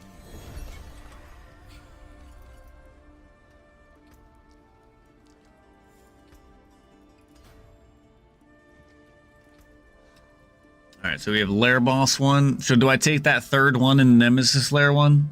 Or is it not really worth it?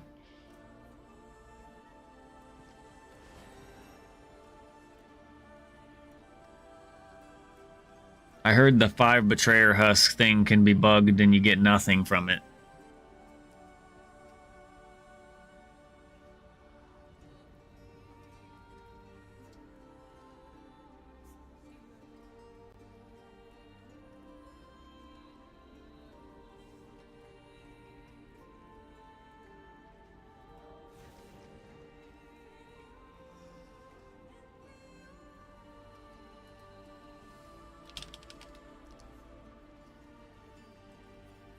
What you mean, MB?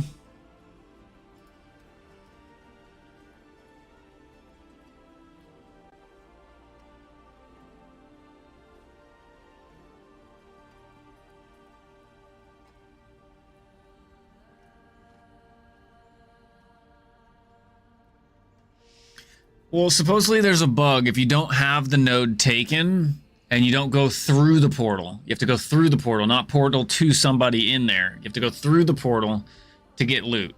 At least that's been what I've known or what I've heard. I don't know from personal experience or not. What nodes are you taking in the Lair Boss, Dad?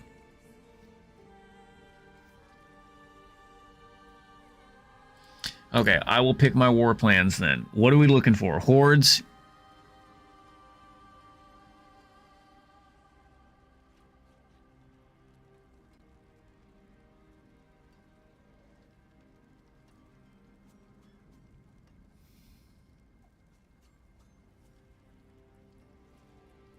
Lair Boss.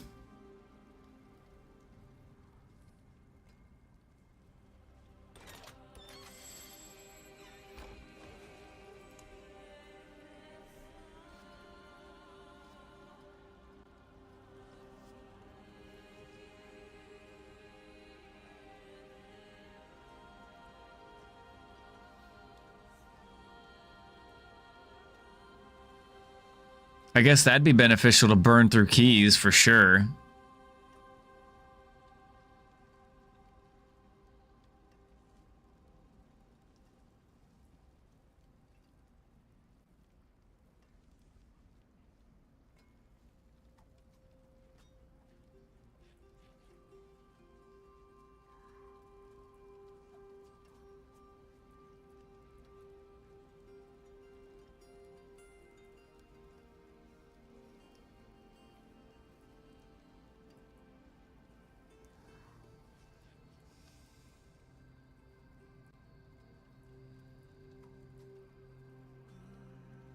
Okay, yeah, that's probably the route I'm gonna go first.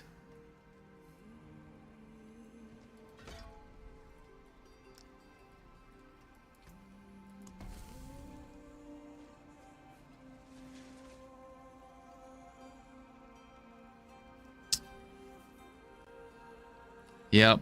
So, Lair Boss, Helltide, Lair Boss, Pit, Infernal Horde.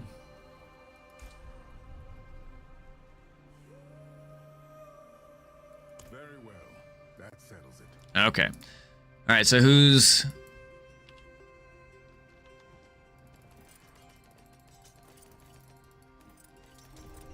That's fine.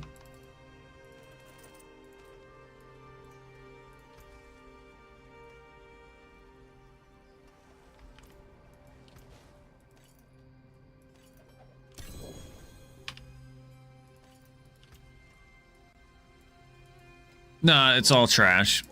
I don't even have to look at it. It's all trash. I just picked it up because it was in the inventory or in the screen.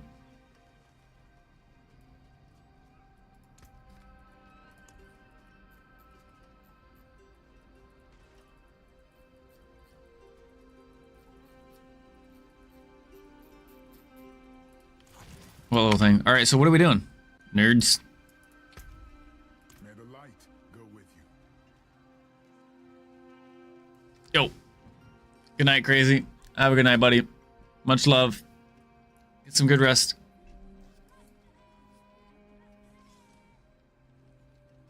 Yo, what up, Frankie?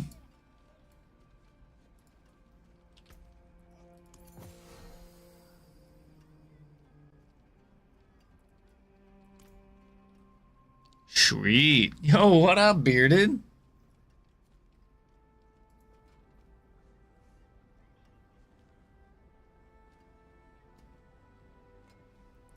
Okie dokie, let's go then, my friend.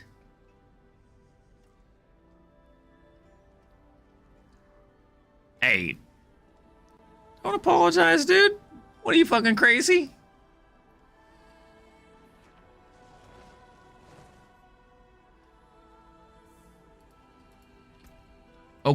Okay, I hear you. So what is your next activity? Then start an Infernal Horde. You both have an Infernal Horde. This is a 6 wave, not a 10 wave. I'd rather do a 6 wave if we're gonna do hordes. Unless we have like a reason to do a 10 wave because we're doing some crazy farm. This is a 6 wave? Okay.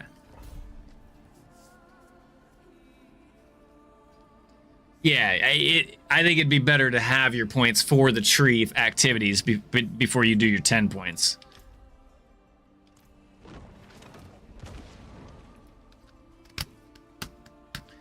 All right, so you guys take all 3 of them. I'll cover one side. And Dario.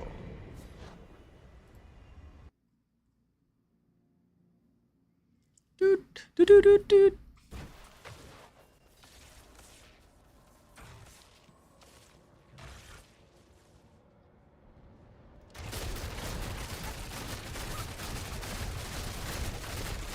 Hey, look at this damage, guys. It's insane damage. Look at that. Look at that damage. Insane damage, bro. Look at that. That shit, dude just dropped dead.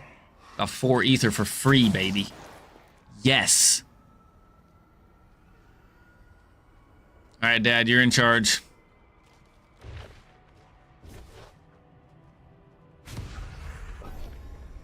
Somebody send me a message?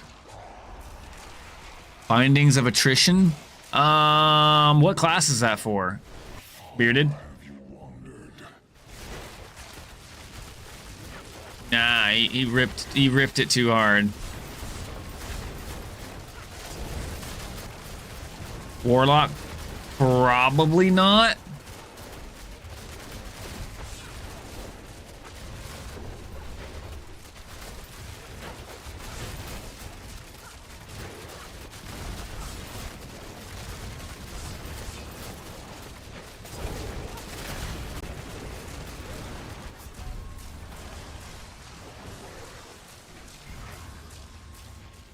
You'll suss it tomorrow, baby. Oh, yeah.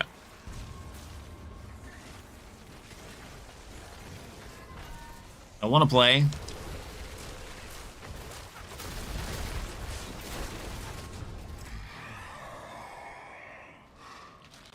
I prefer the flower, too.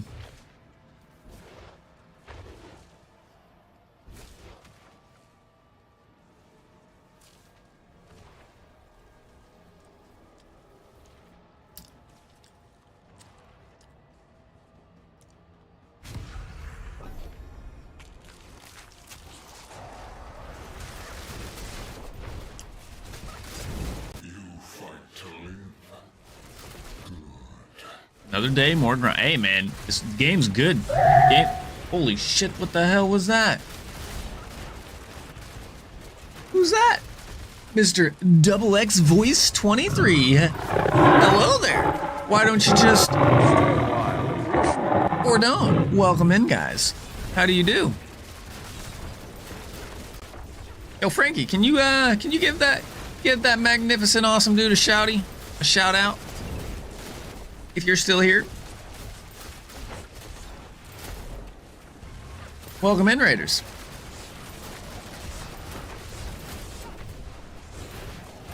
Ooh, having internet issues? I understand. I've been there.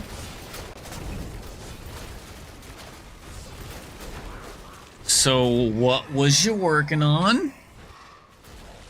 I think Frankie's knee deep.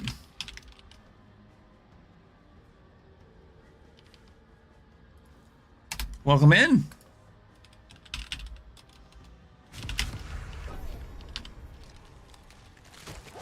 Thank you for the raid. How was the stream? Ooh, playing some D4? Oh, I see. You did the slash. I didn't see it. It didn't show up on my end. I appreciate it. Thank you, Mr. Frankie. So what build you running? And I totally understand it. I totally understand if you got a raid and run, because I know that a lot of people, when they end stream, they're ready to end their day and they're moving on. Well deserved. You chose to bring your magnificent people over here, so let's do the whole spiel. Welcome in. My name's Spooker HD. We do typically stick to action RPGs.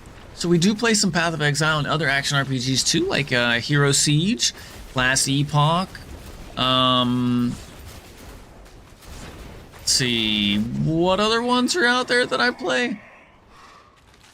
I've tried Torchlight Infinite. I haven't quite gotten into it, but either way, just before the D4 launch, I did put like 400 hours into Crimson Desert. Awesome game if you guys like sandbox games, action sandbox games. But yeah, right now we're just blasting the penetration shot rogue. So how about you, Voice? What build are you rocking in the D4? 60 hours getting nothing. That was my life story for probably the first 120 hours, roughly.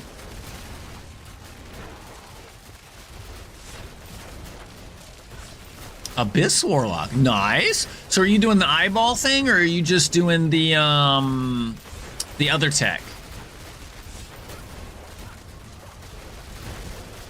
Let them loose in someone's house. I can't wait. They already confirmed multiplayer coming to that game. I think a multiplayer sandbox version of that game would be actually pretty dope. So I was excited when I heard that. Dude, it's so good. Have you beaten the story mode? Have you beaten the full story? Oh, are you farming T12, Voice? Oh. I don't like that. I don't like seeing all that stuff over. You haven't? Okay. I won't talk about story or spoilers. I was just curious. After about 300 ish hours, I decided, well, maybe we should go at least finish the story. And finishing the story opens up a bunch of other stuff too. Yeah, take your time. Thank you. Welcome in, Raiders. Appreciate you.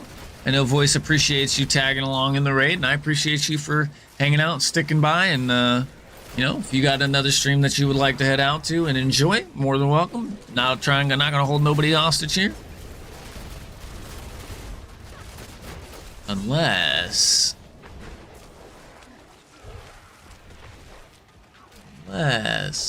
Nah.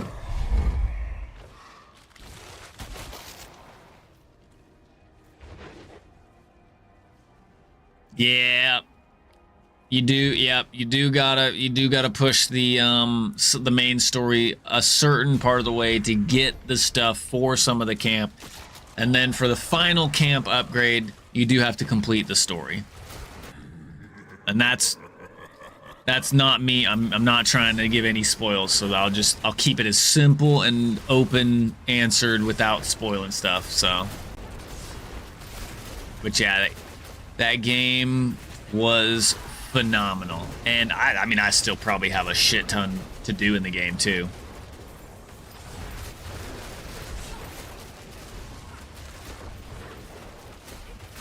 Oh yeah, more than likely, yeah.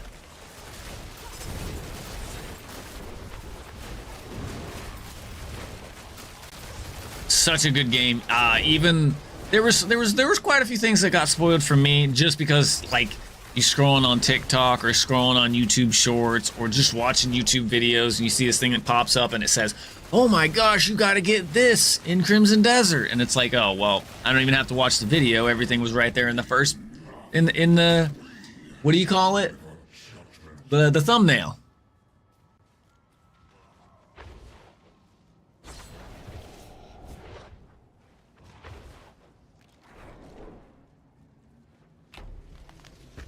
So, but welcome in, guys. This is the late part of the stream, so if I do just kind of not really chit-chat a ton, which I do pay attention to chat, so any chats I do respond to fairly well, but if for whatever reason I do go a little bit quiet, it's because it is the end of the night, so I do kind of just chill, listen to music, and kick those demons' asses.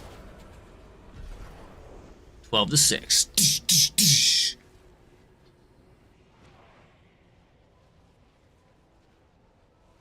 Yeah, I do agree. Yeah, I got to.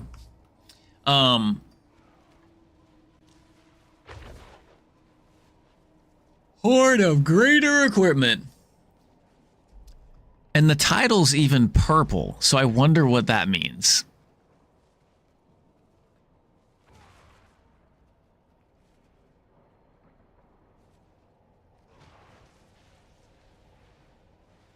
Okay, so it's just literally a shit ton of stuff.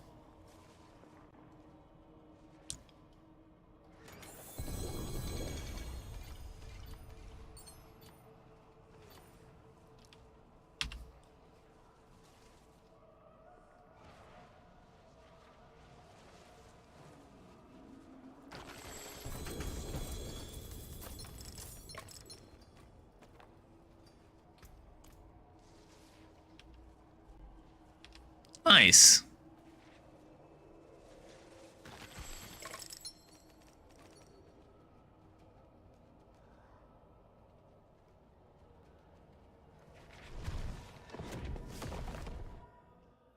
No, I feel like they literally force.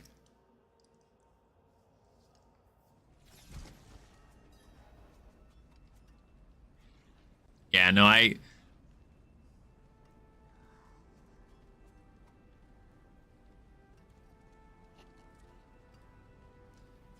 Oh, dude. Don't get me started. I spent hundreds of hours in New World, too. That game was phenomenal. I loved it. I didn't love the whole transfer, the server transfers that they did. Kind of broke up a lot of guilds and clans or whatever they were called in that game. I can't remember. I play so many different games. They call them different things in there. But anyways, it was unfortunate. But it was a good time. I enjoyed it while I played it, and it was sad to see it go, unfortunately. But they didn't want to pay for the upkeep, so I understand.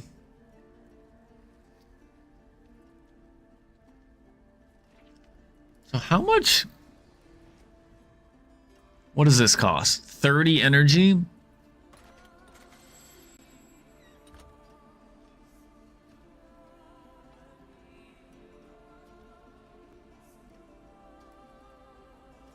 So I have 24 energy per second.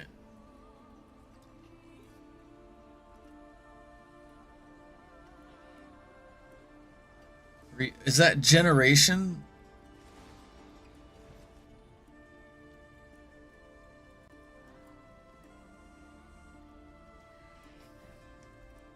That is more of a shuffle button than sort button if I've ever seen one.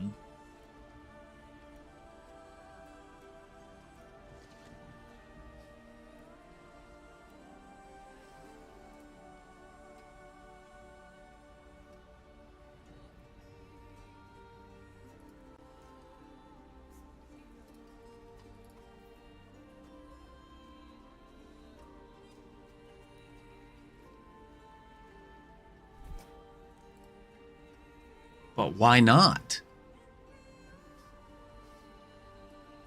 Yeah, but not the logic that my brain works with.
It is done.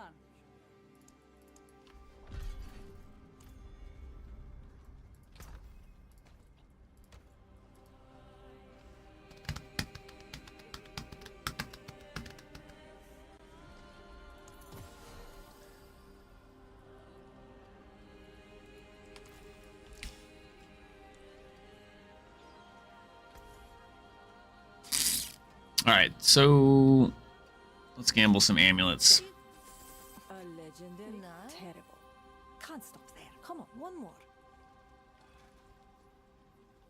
For a quad GA, Dex vulnerable damage multiplier, crit strike damage multiplier, and cold damage multiplier. That quad GA one, you know? That's what I need.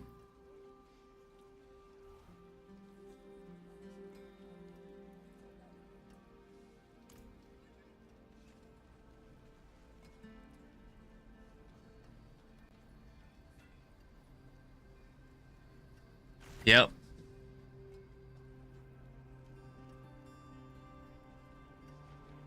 Yeah, that's kind of the point, right?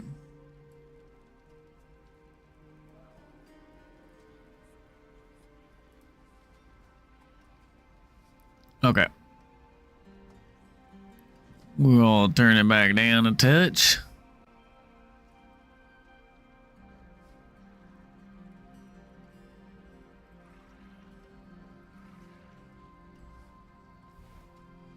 We'll do leave it at 70.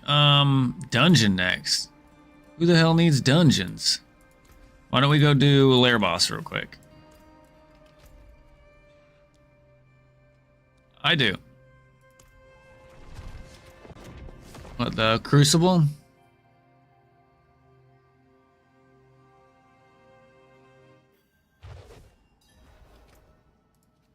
What's that? Oh, martial skills. Holy shit. That's sweet. I gotta do a Helltide next, so I'm gonna go do this,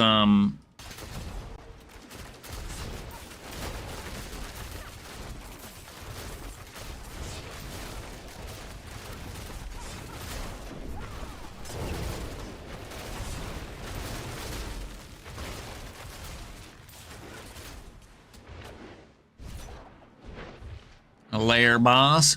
We're doing an Altar of Anguish, whatever that means.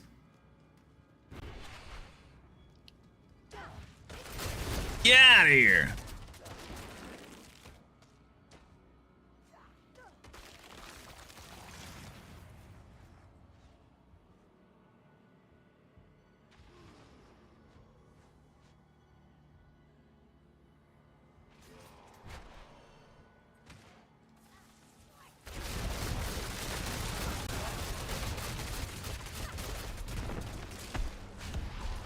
Let's go. Stand back, everybody. I don't have this.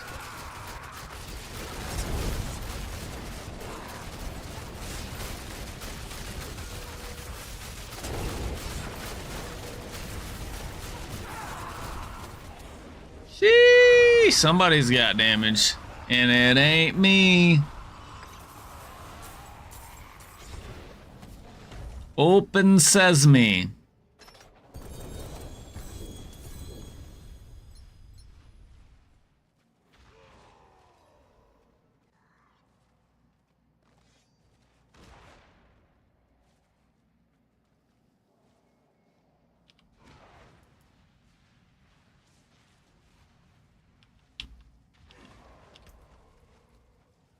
Ooh, I got 2 God Slayers. Let's go. I can make a charm now. Woohoo! All right, so now you need a Helltide, right, Dad? He said something about a Helltide.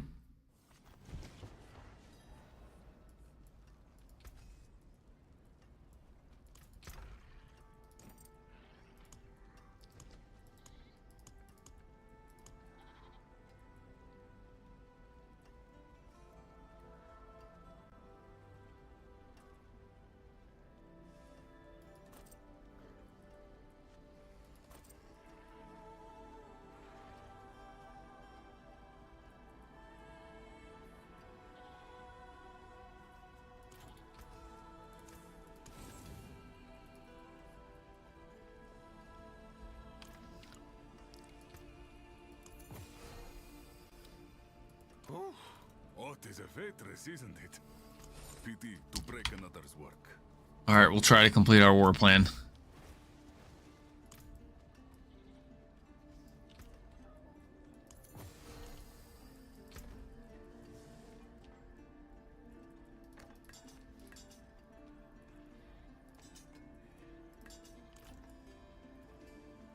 Okay, day. You're good. I'm not rushing. From creation, destruction.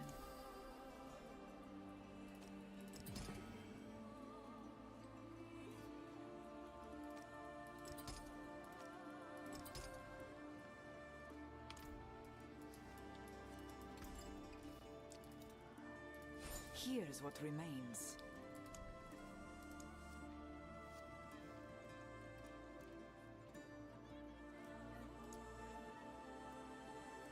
Oh yeah, we need a lot of those. Lot of those.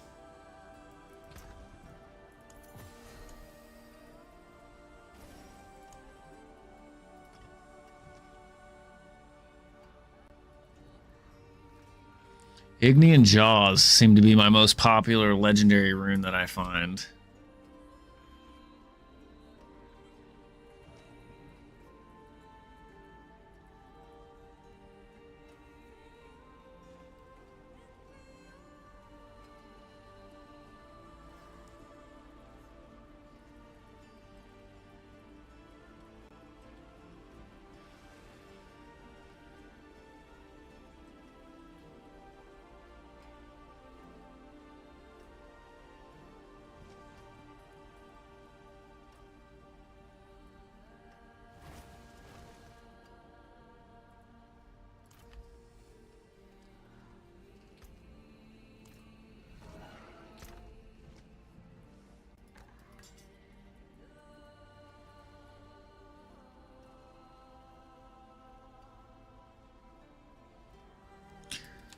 Was it a GA max resource one that you sent?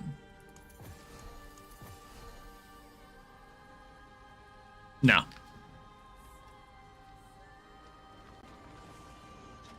Found this bad boy. It's not like crazy good or anything, but I was happy about it. I guess not then. Oh. You were talking about the unique charm. Nice. +3 martial skills with fire resist and 36% on your endurant faith. Nice. I need that. I need that shit. That was nice. Yeah, whirlwind is a martial skill. Yeah. Crazy good.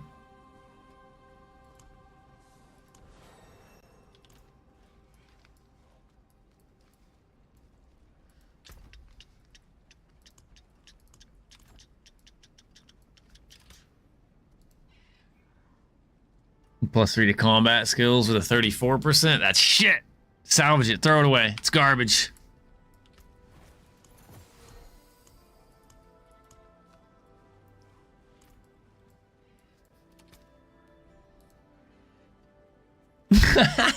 I'm telling you, Zeal, it's okay. The same thing happened to the other person I gave a +1 to. They were like, they literally, I gave them one and they said, it's funny because the next legendary seal that I got was a +1. So we just had to turn your RNG on. I get it.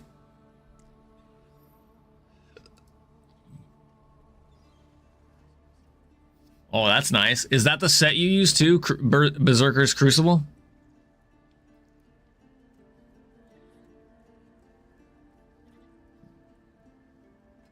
Damn, that's nice. Helltide will recede in less than 5 minutes. Okay, I'm gonna go knock that shit out then. I think I can do it, right? 5 minutes? We should be able to do that in 5 minutes. What do you mean, nah, Zeal?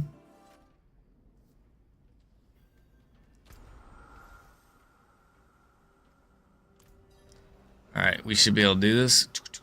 Why do I have 24 cinders still? Oh, from the last one?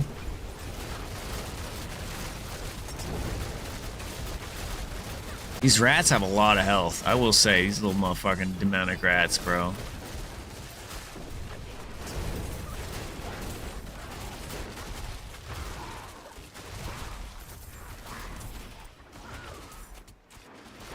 Your barb is goated. Oh, you're a shadow minion, not blood. Okay, so that's not the set. You don't use that set. Gotcha. But it still gives you...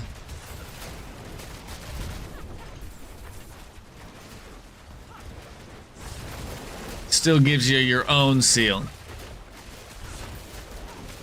+3 minions. Nice.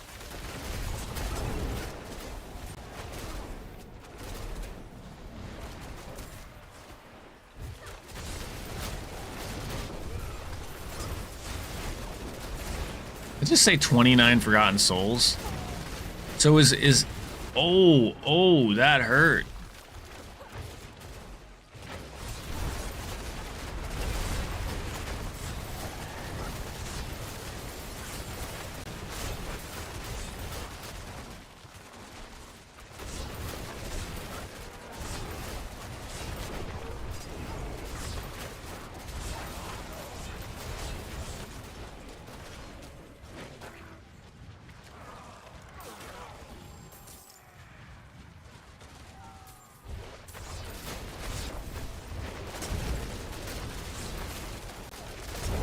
No balls, Naladar.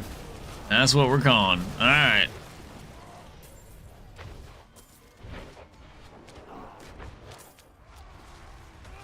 Yeah, exactly.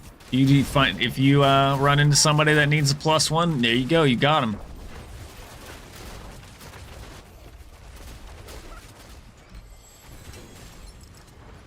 Gotta love it. Paying it forward, man. That's what the end game's about. Got 2 minutes. Where's the next chest? Up here. So we'll head that way.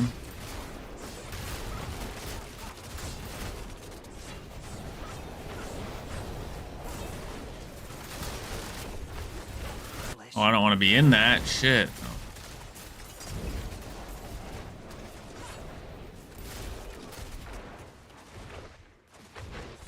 Yeah, I hear you. That's the problem, though. It's like... hardcore's rough. Unless you just overbuild your tankiness. Which, I mean, you can do, right? I would be afraid to do any of the, like, boss fights. World boss. Any of those. I'd just be afraid. Probably way overpowered to be able to do it. Like, could you imagine doing the stuff that you're doing on a not barb class?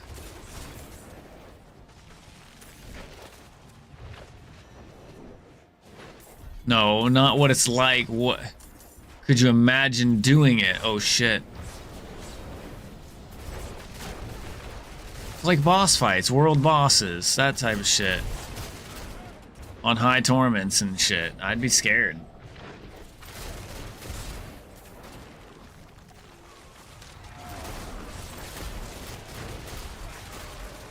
Did you get your cash? Because you teleported right as I was clicking on it, because I just didn't know. If not, I was gonna say, if not, I'm sorry, but there's only like 20 seconds left.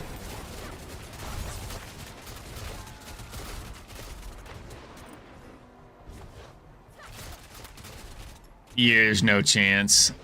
The closest one is up north right there.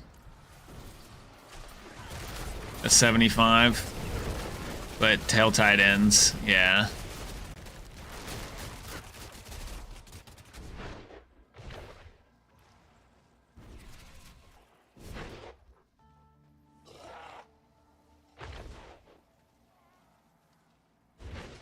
Oh, what build are you doing on Druid?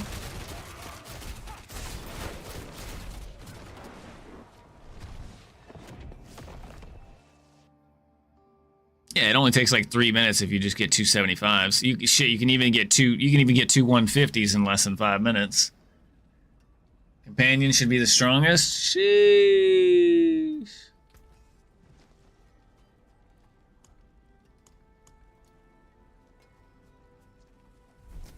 +4 to shadow imbuement. Max life, energy regeneration.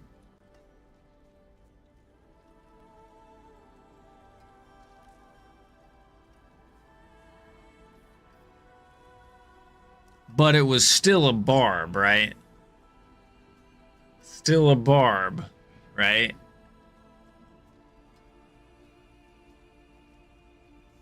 I don't know. I'm just, yeah. I mean, you're good. You're good at the game, though, Zeth.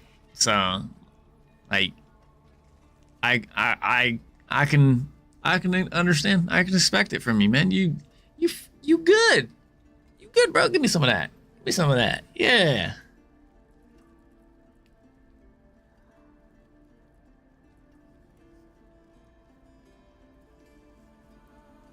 You heard the Boulder Druid's the strongest druid? Where'd you hear that?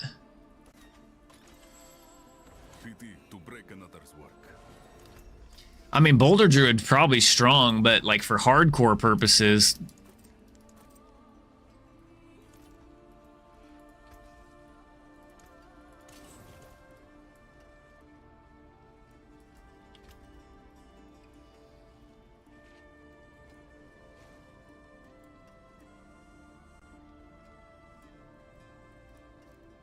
That's funny.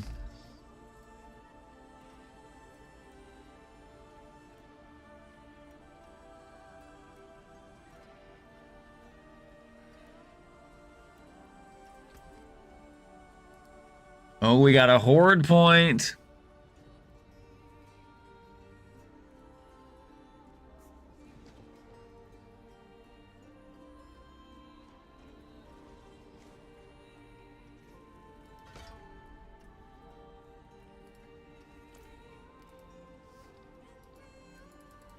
That's true. That's true. I have a Duriel. I'm gonna go do a Duriel.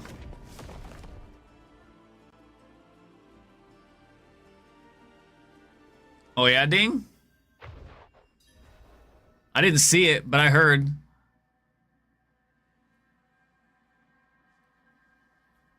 What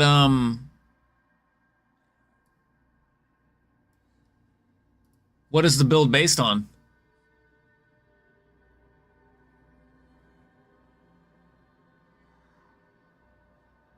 You can talk, I can hear you, brother.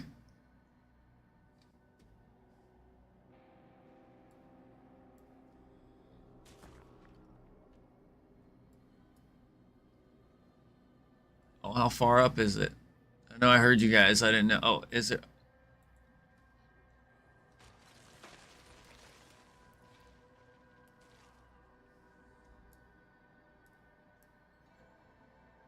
Hey, this is my build. This is the build I was doing.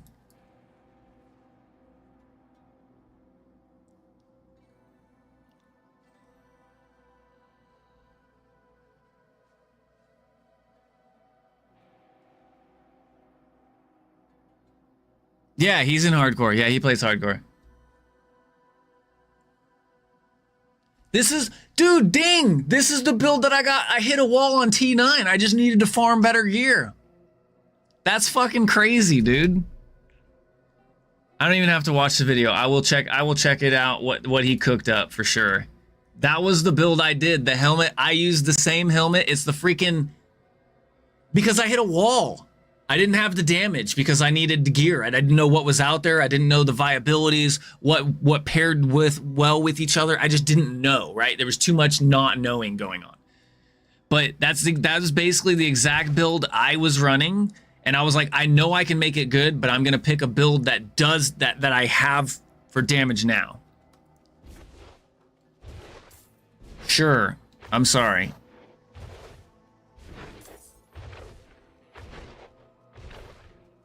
But just tell me, hey, come on, get over here. But yeah, that was the exact build I was running. I was running the Command Fallen, the Lunatic, the Crazy Lunatic, and I was saying, I love the build because it's just like the chicken, the Zunimasa, or not the Zunimasa, the chicken set, the chicken main hand offhand from.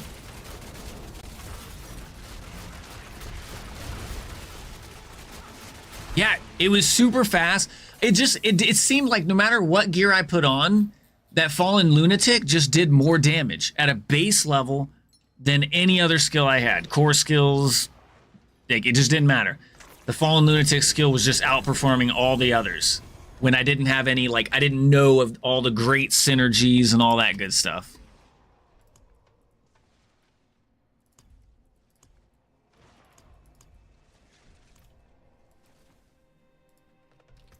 Bro, this used to be the OG Mythic spot. What do you mean? Oh, you opened the war plan thing and got a Mythic. Nice. Oh shit, what the hell gloves are these? Crit chance, vulnerable damage multiplier, GA on these with Dex.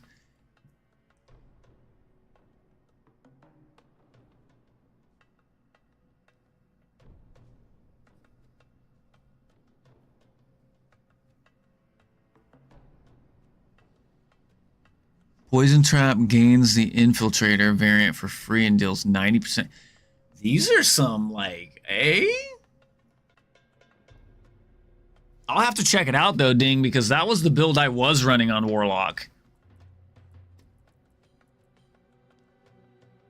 Yeah, Wudijo just put one out for it.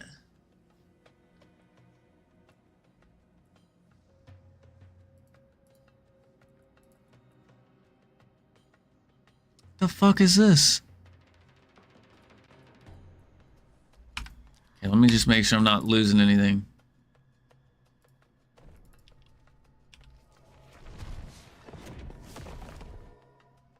After Barbarian, nothing is going to be as strong as...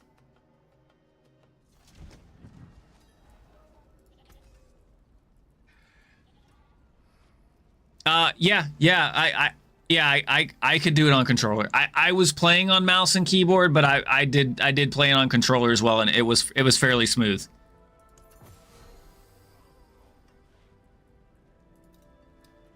Bro, that's because you're ass and only have a PlayStation, okay? You don't even have a fucking keyboard, bro. You couldn't play mouse and keyboard if you wanted to. I'll be here, swinging away. Opening your second Helltide chest. Alright, I'm there. Well, I'm loading. Hang on.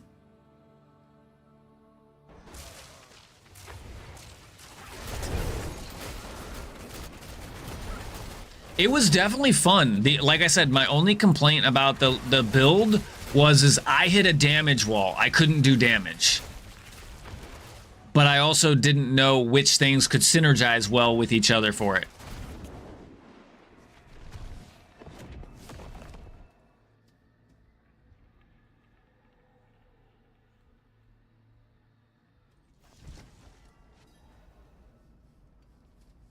All right, you head to the boss. I'm going to take 17 minutes to salvage. Okay.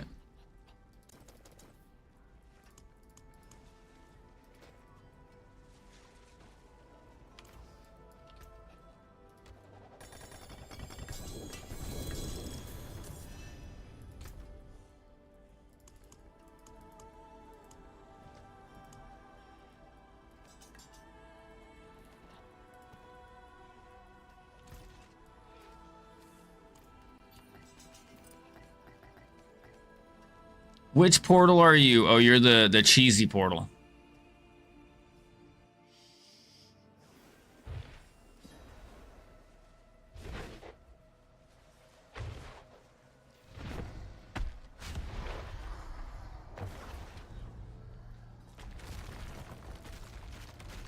I gotta drive.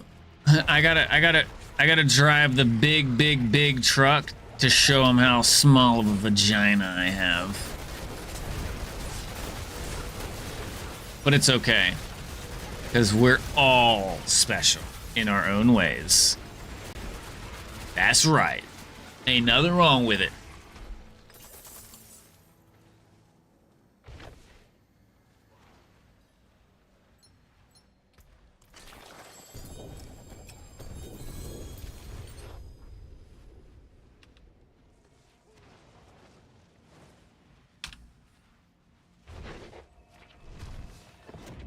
Oh, what do you mean? Why are you complaining about a damn crux?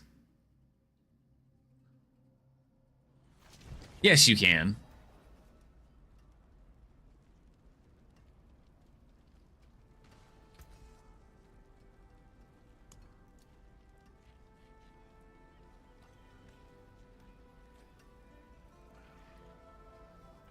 Ooh, this one's nice. Hell yeah, Frankie. Thanks for hanging out, man. It was a pleasure seeing you. It's been a long time, man. I hope you're doing fucking fantastic and you have a wonderful rest and great day tomorrow, my dude. As always.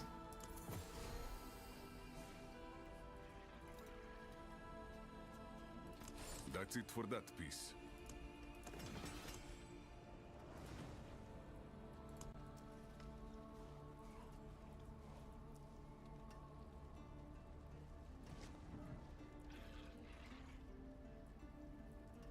Do do do do do do do do. Back to it then.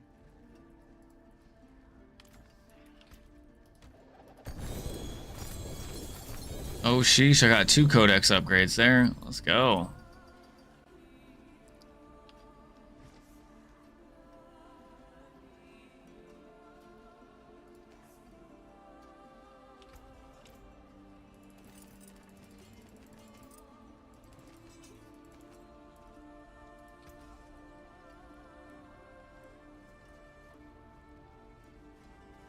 Ooh, a max high velocity. Let's fucking go.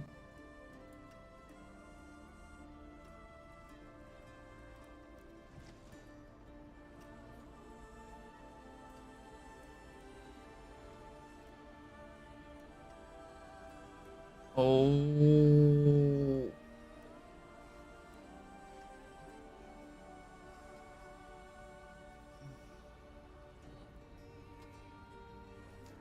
Damn.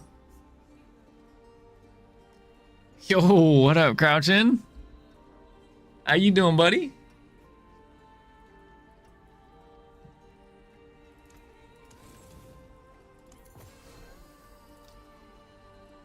I know. I see.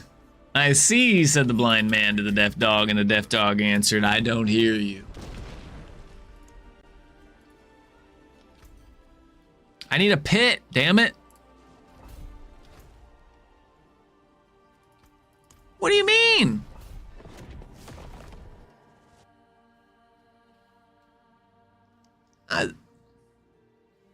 I got it. I hear it.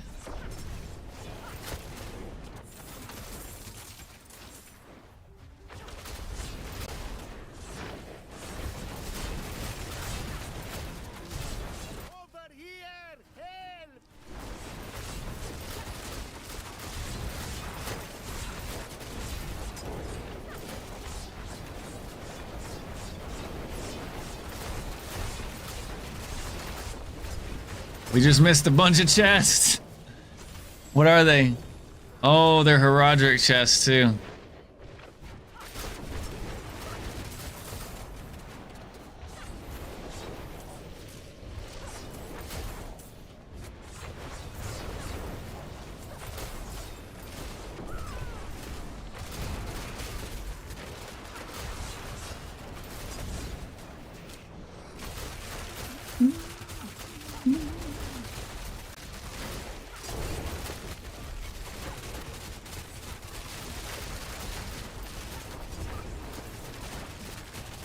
Prepping for work, Mr. Crouchin.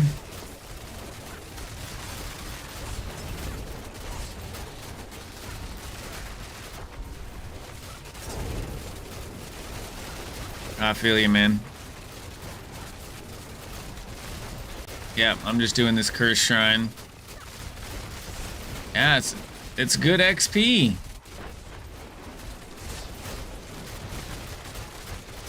I did. I said I'm at a cursed shrine and you guys killed the boss.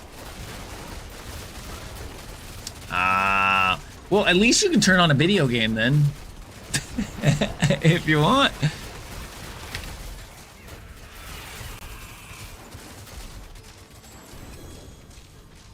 Ooh, another codex. Every 10% of your life that you heal grants you 24% primary resource cost reduction for 2 seconds. Jeez. I like it. We're...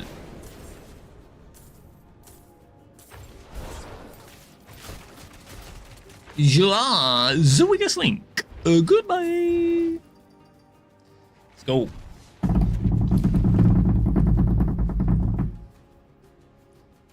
Gosh, it's already after 4 a.m. This game is freaking an issue. 411 for something.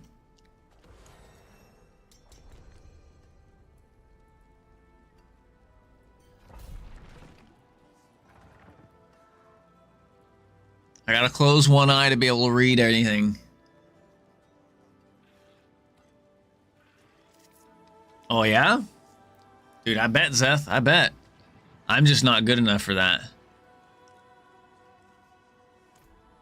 Oh, it is a waitress, isn't it, PT, to break another's work?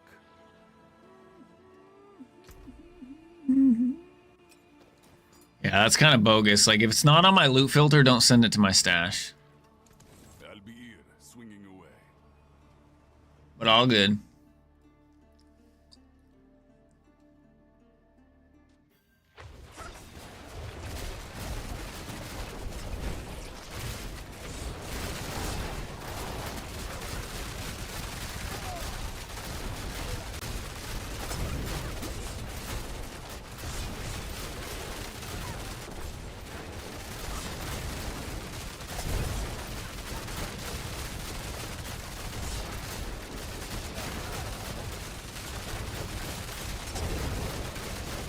Kill the goblin that has 10 billion...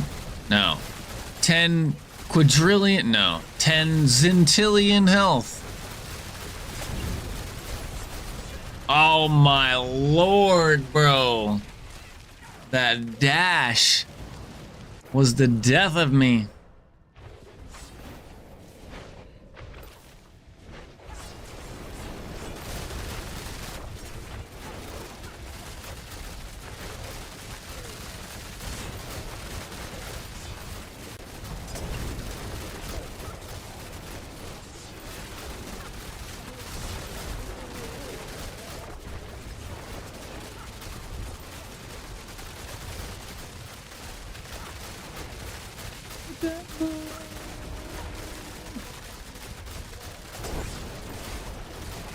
Oh.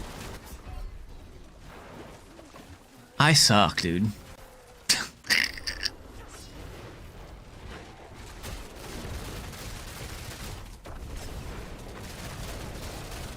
My build sucks.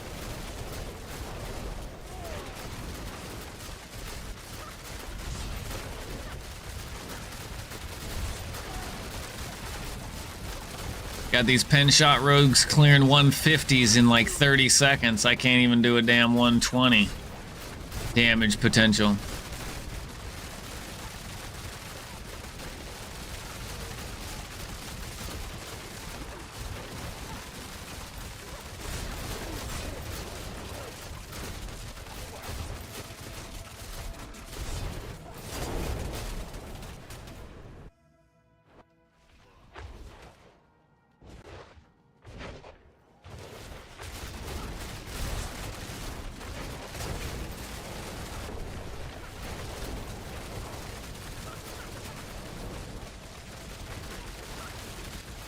I mean, it's performing.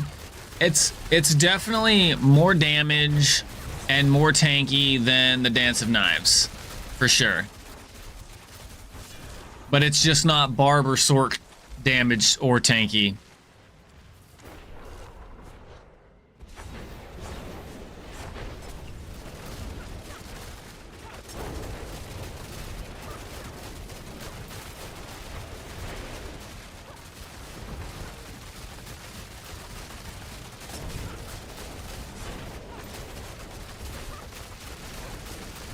Fucking poison on the ground everywhere that you just can't do nothing.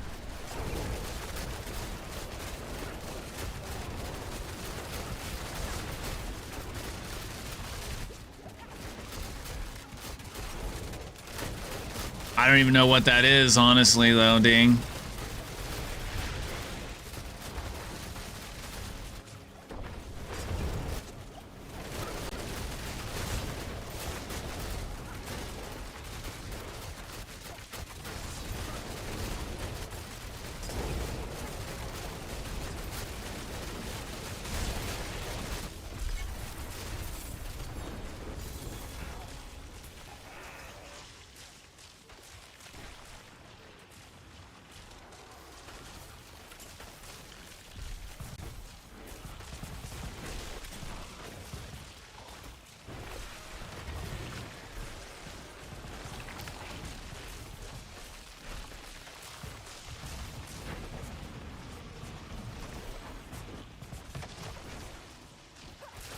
It's just fun to play, to be honest, ding.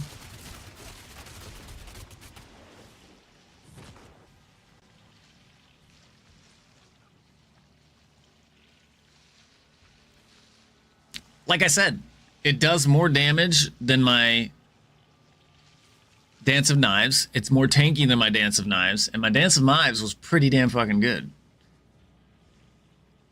Then again, my Dance of Knives, I could farm T12 because I had the damage, but it wasn't quite enough damage.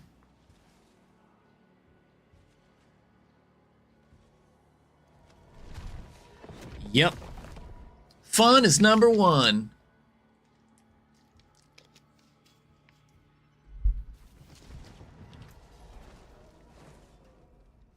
You are one of the most luckiest motherfuckers I know. You found like 5 mythic armaments in the last couple days. And I am still sitting on the same one that I've had the whole time.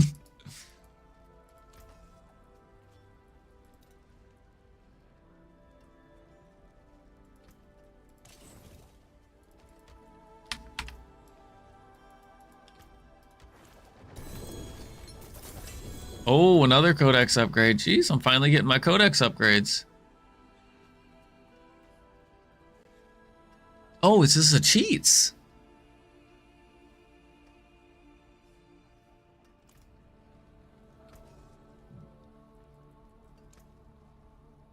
Oh wait, what was that? What was that? GA life regen? Blah, blah, blah.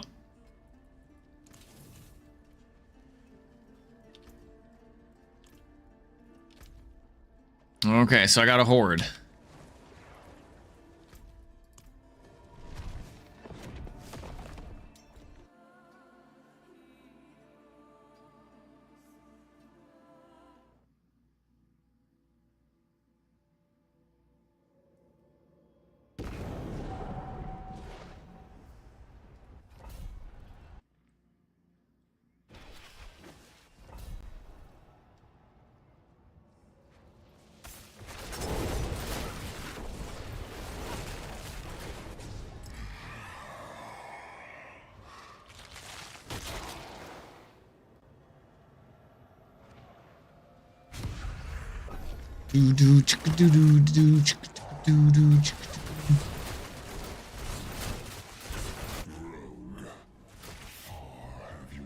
Okay, and this is probably my last event as well.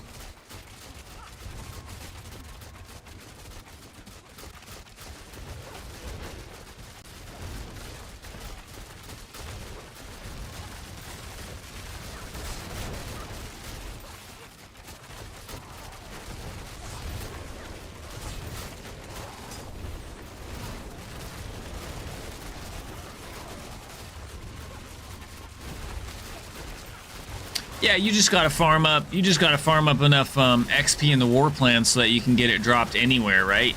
If you farm the Undercity war plans and get that node where mythic armaments can drop anywhere. That's the node you're talking about, right? Yeah, that's what I figured. That's the Undercity tree.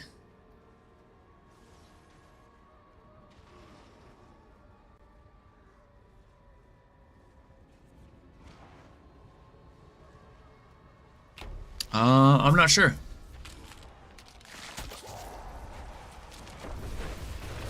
Is that the bottom of the middle tree somewhere in the Undercity, I think?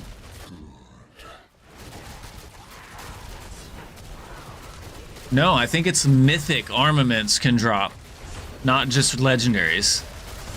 I could be wrong, but I could have sworn it read mythic armaments. It might be legendary though.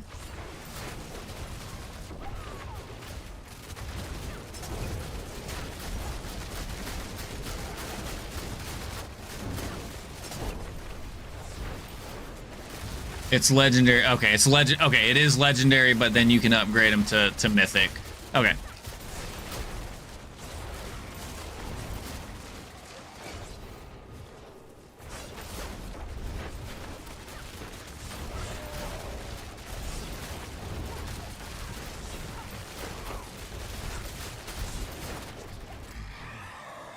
Oh, we actually have some decent ether for wave 2, baby.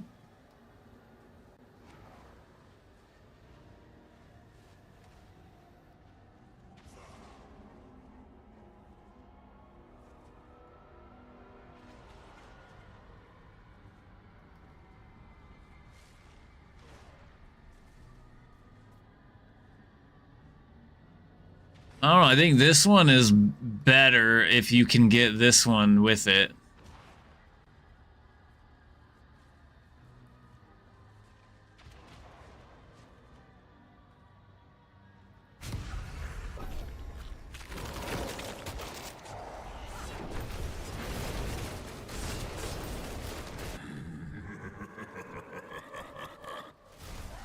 Correctamundo, baby.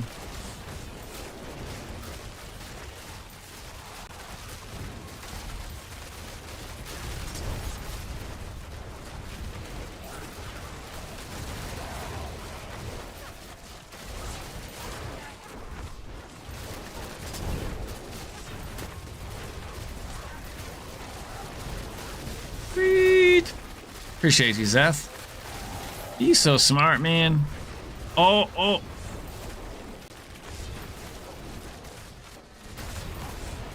I hate that affix, man.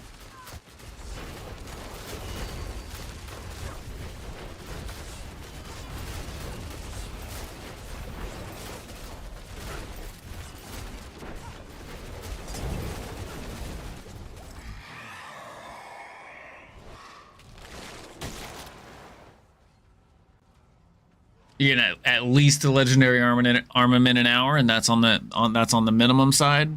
Yeah, and then you can probably see 2, 3, 4, or 5 every hour as well, just depending upon RNGesus.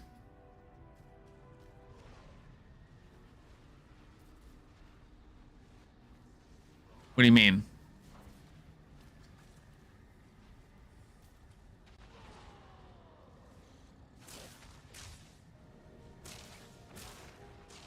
Right, it would be for farming. It would be for farming 4 GA mythics. Right.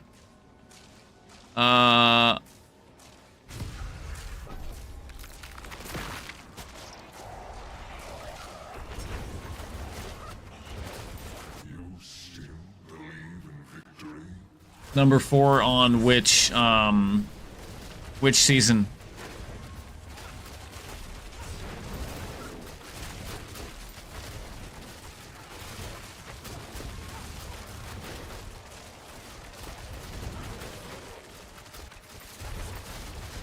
I mean, even if you're just farming for 1 or 2 GAs. I'm not that hard, but I have a quad GA fucking signet ring that I wear.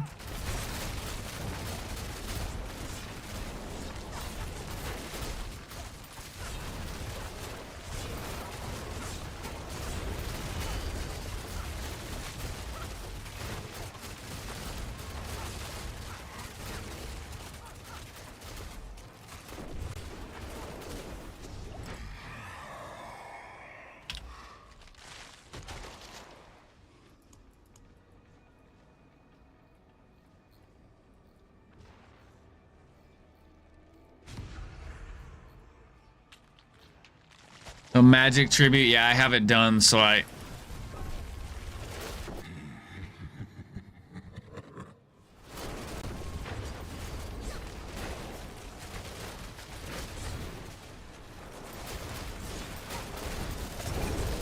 But I've also ran a magic tribute, so... Fuck me.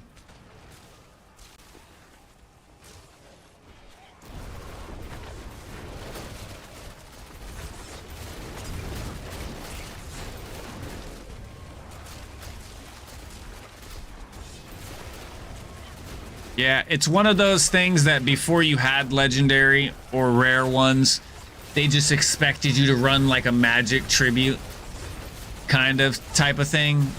So that would be my guess, though.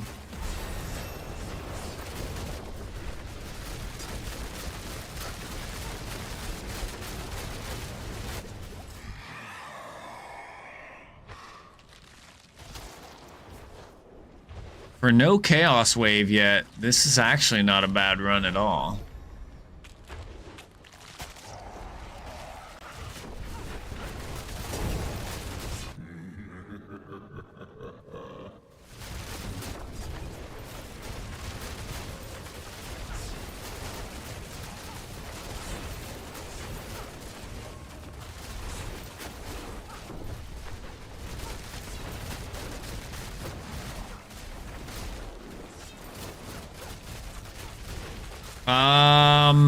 Not unique, but technically there is. If you're referring to Ancestral, Crouchin. If you take a item power 850 gear and you roll a greater affix temper on it, is what I've heard, it will bump it up to item power 900.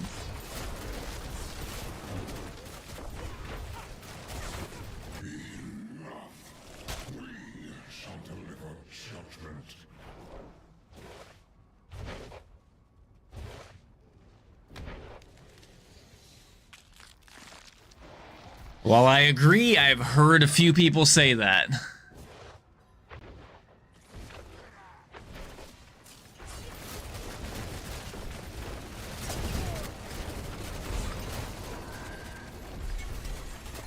You might not be able to get a GA gear on 850 gear, but that's what I've heard. And with everything that's broken this season, I wouldn't doubt it.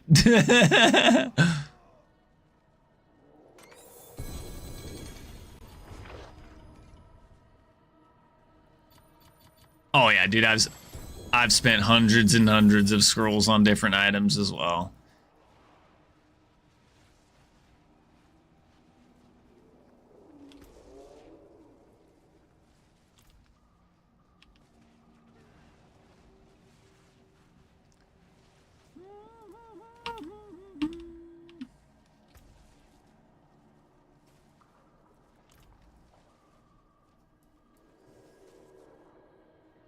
You tried hitting a crit on a non-ancestral item? Is that what you're saying?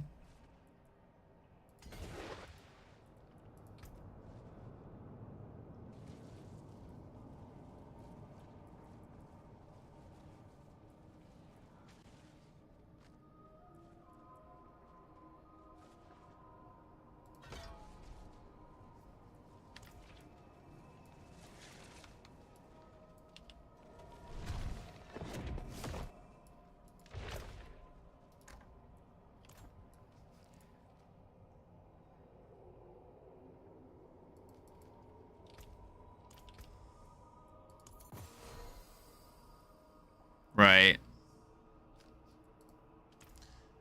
So take that with a grain of salt, though, Crouching, because, you know, that's just what I've heard. I haven't specifically tested it for myself.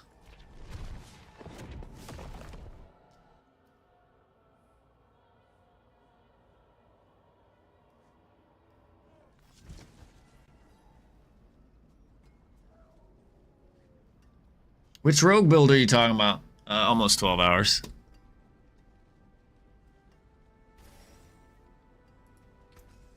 Are you doing Dance of Knives or Pen Shot?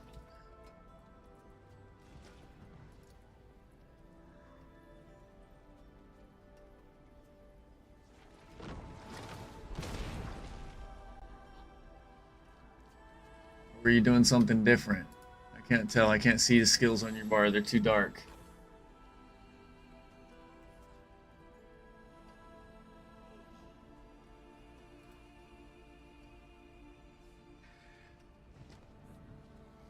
How's your gear, though?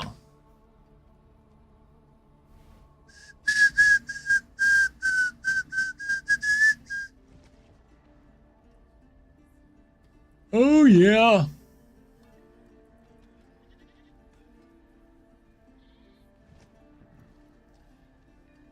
Plus Cow King. Yeah, I might have to knock out that quest. I've heard it can take forever depending upon how you do it. You can do it in a few hours if you do it. The most... That doesn't unlock that. It doesn't unlock it, though. I don't want... No, I want the moo. Damn it. I don't care about the Cow Queen. Cow King.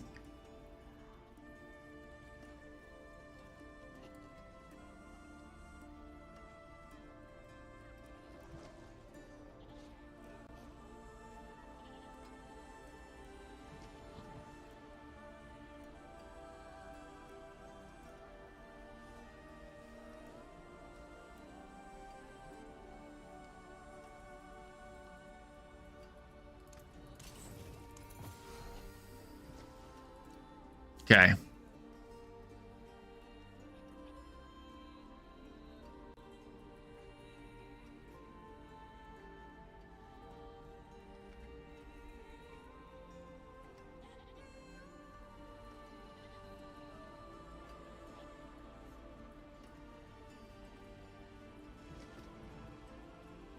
So what? So you're saying the killing the cows is you don't have to do?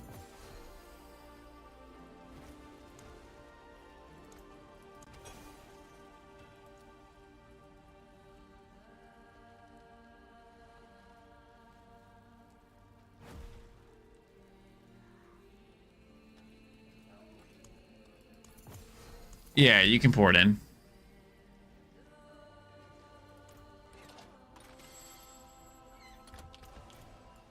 A hard-fought battle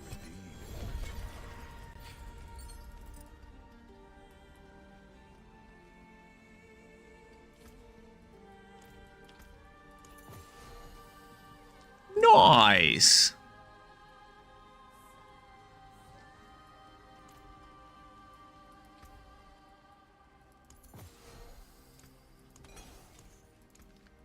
Goodbye. It has been a pleasure.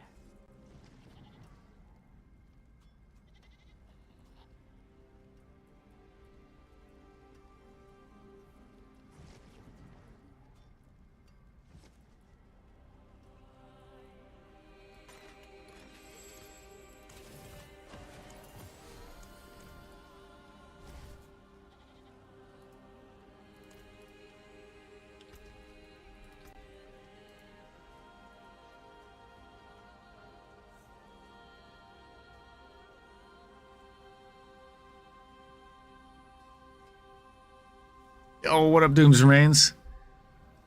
How you doing, buddy?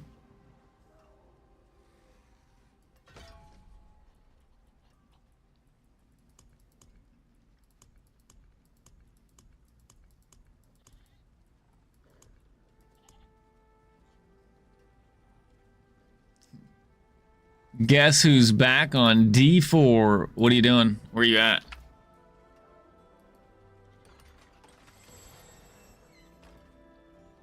Ooh, damn!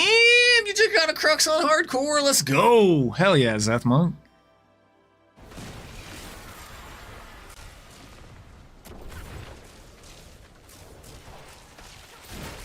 So we doing hardcore? We doing hardcore together, Dad?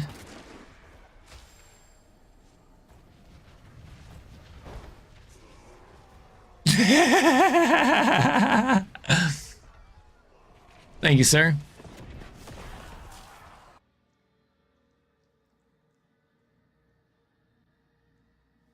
Just started making a paladin. So what made you choose?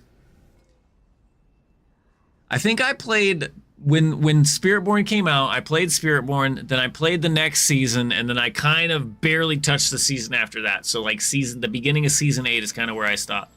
Hammers? Hell yeah, dude. Hammers!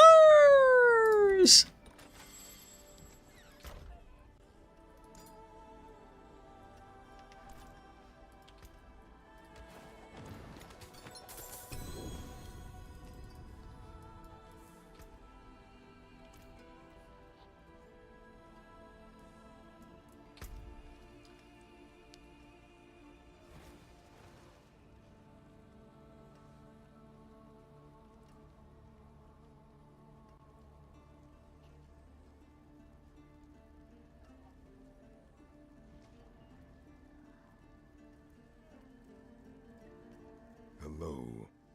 Who is that? Endariel? So we got... Hey, Doom's Remains. I get it. I get it. We'll take that. We'll take that. We'll take that.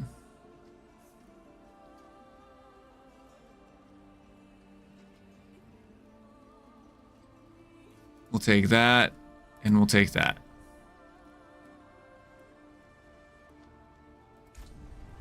Fight well, my friend.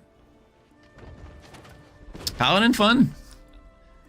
What was Jay's Paladin clearing on his hammer build? T11? Or did he make it to T12?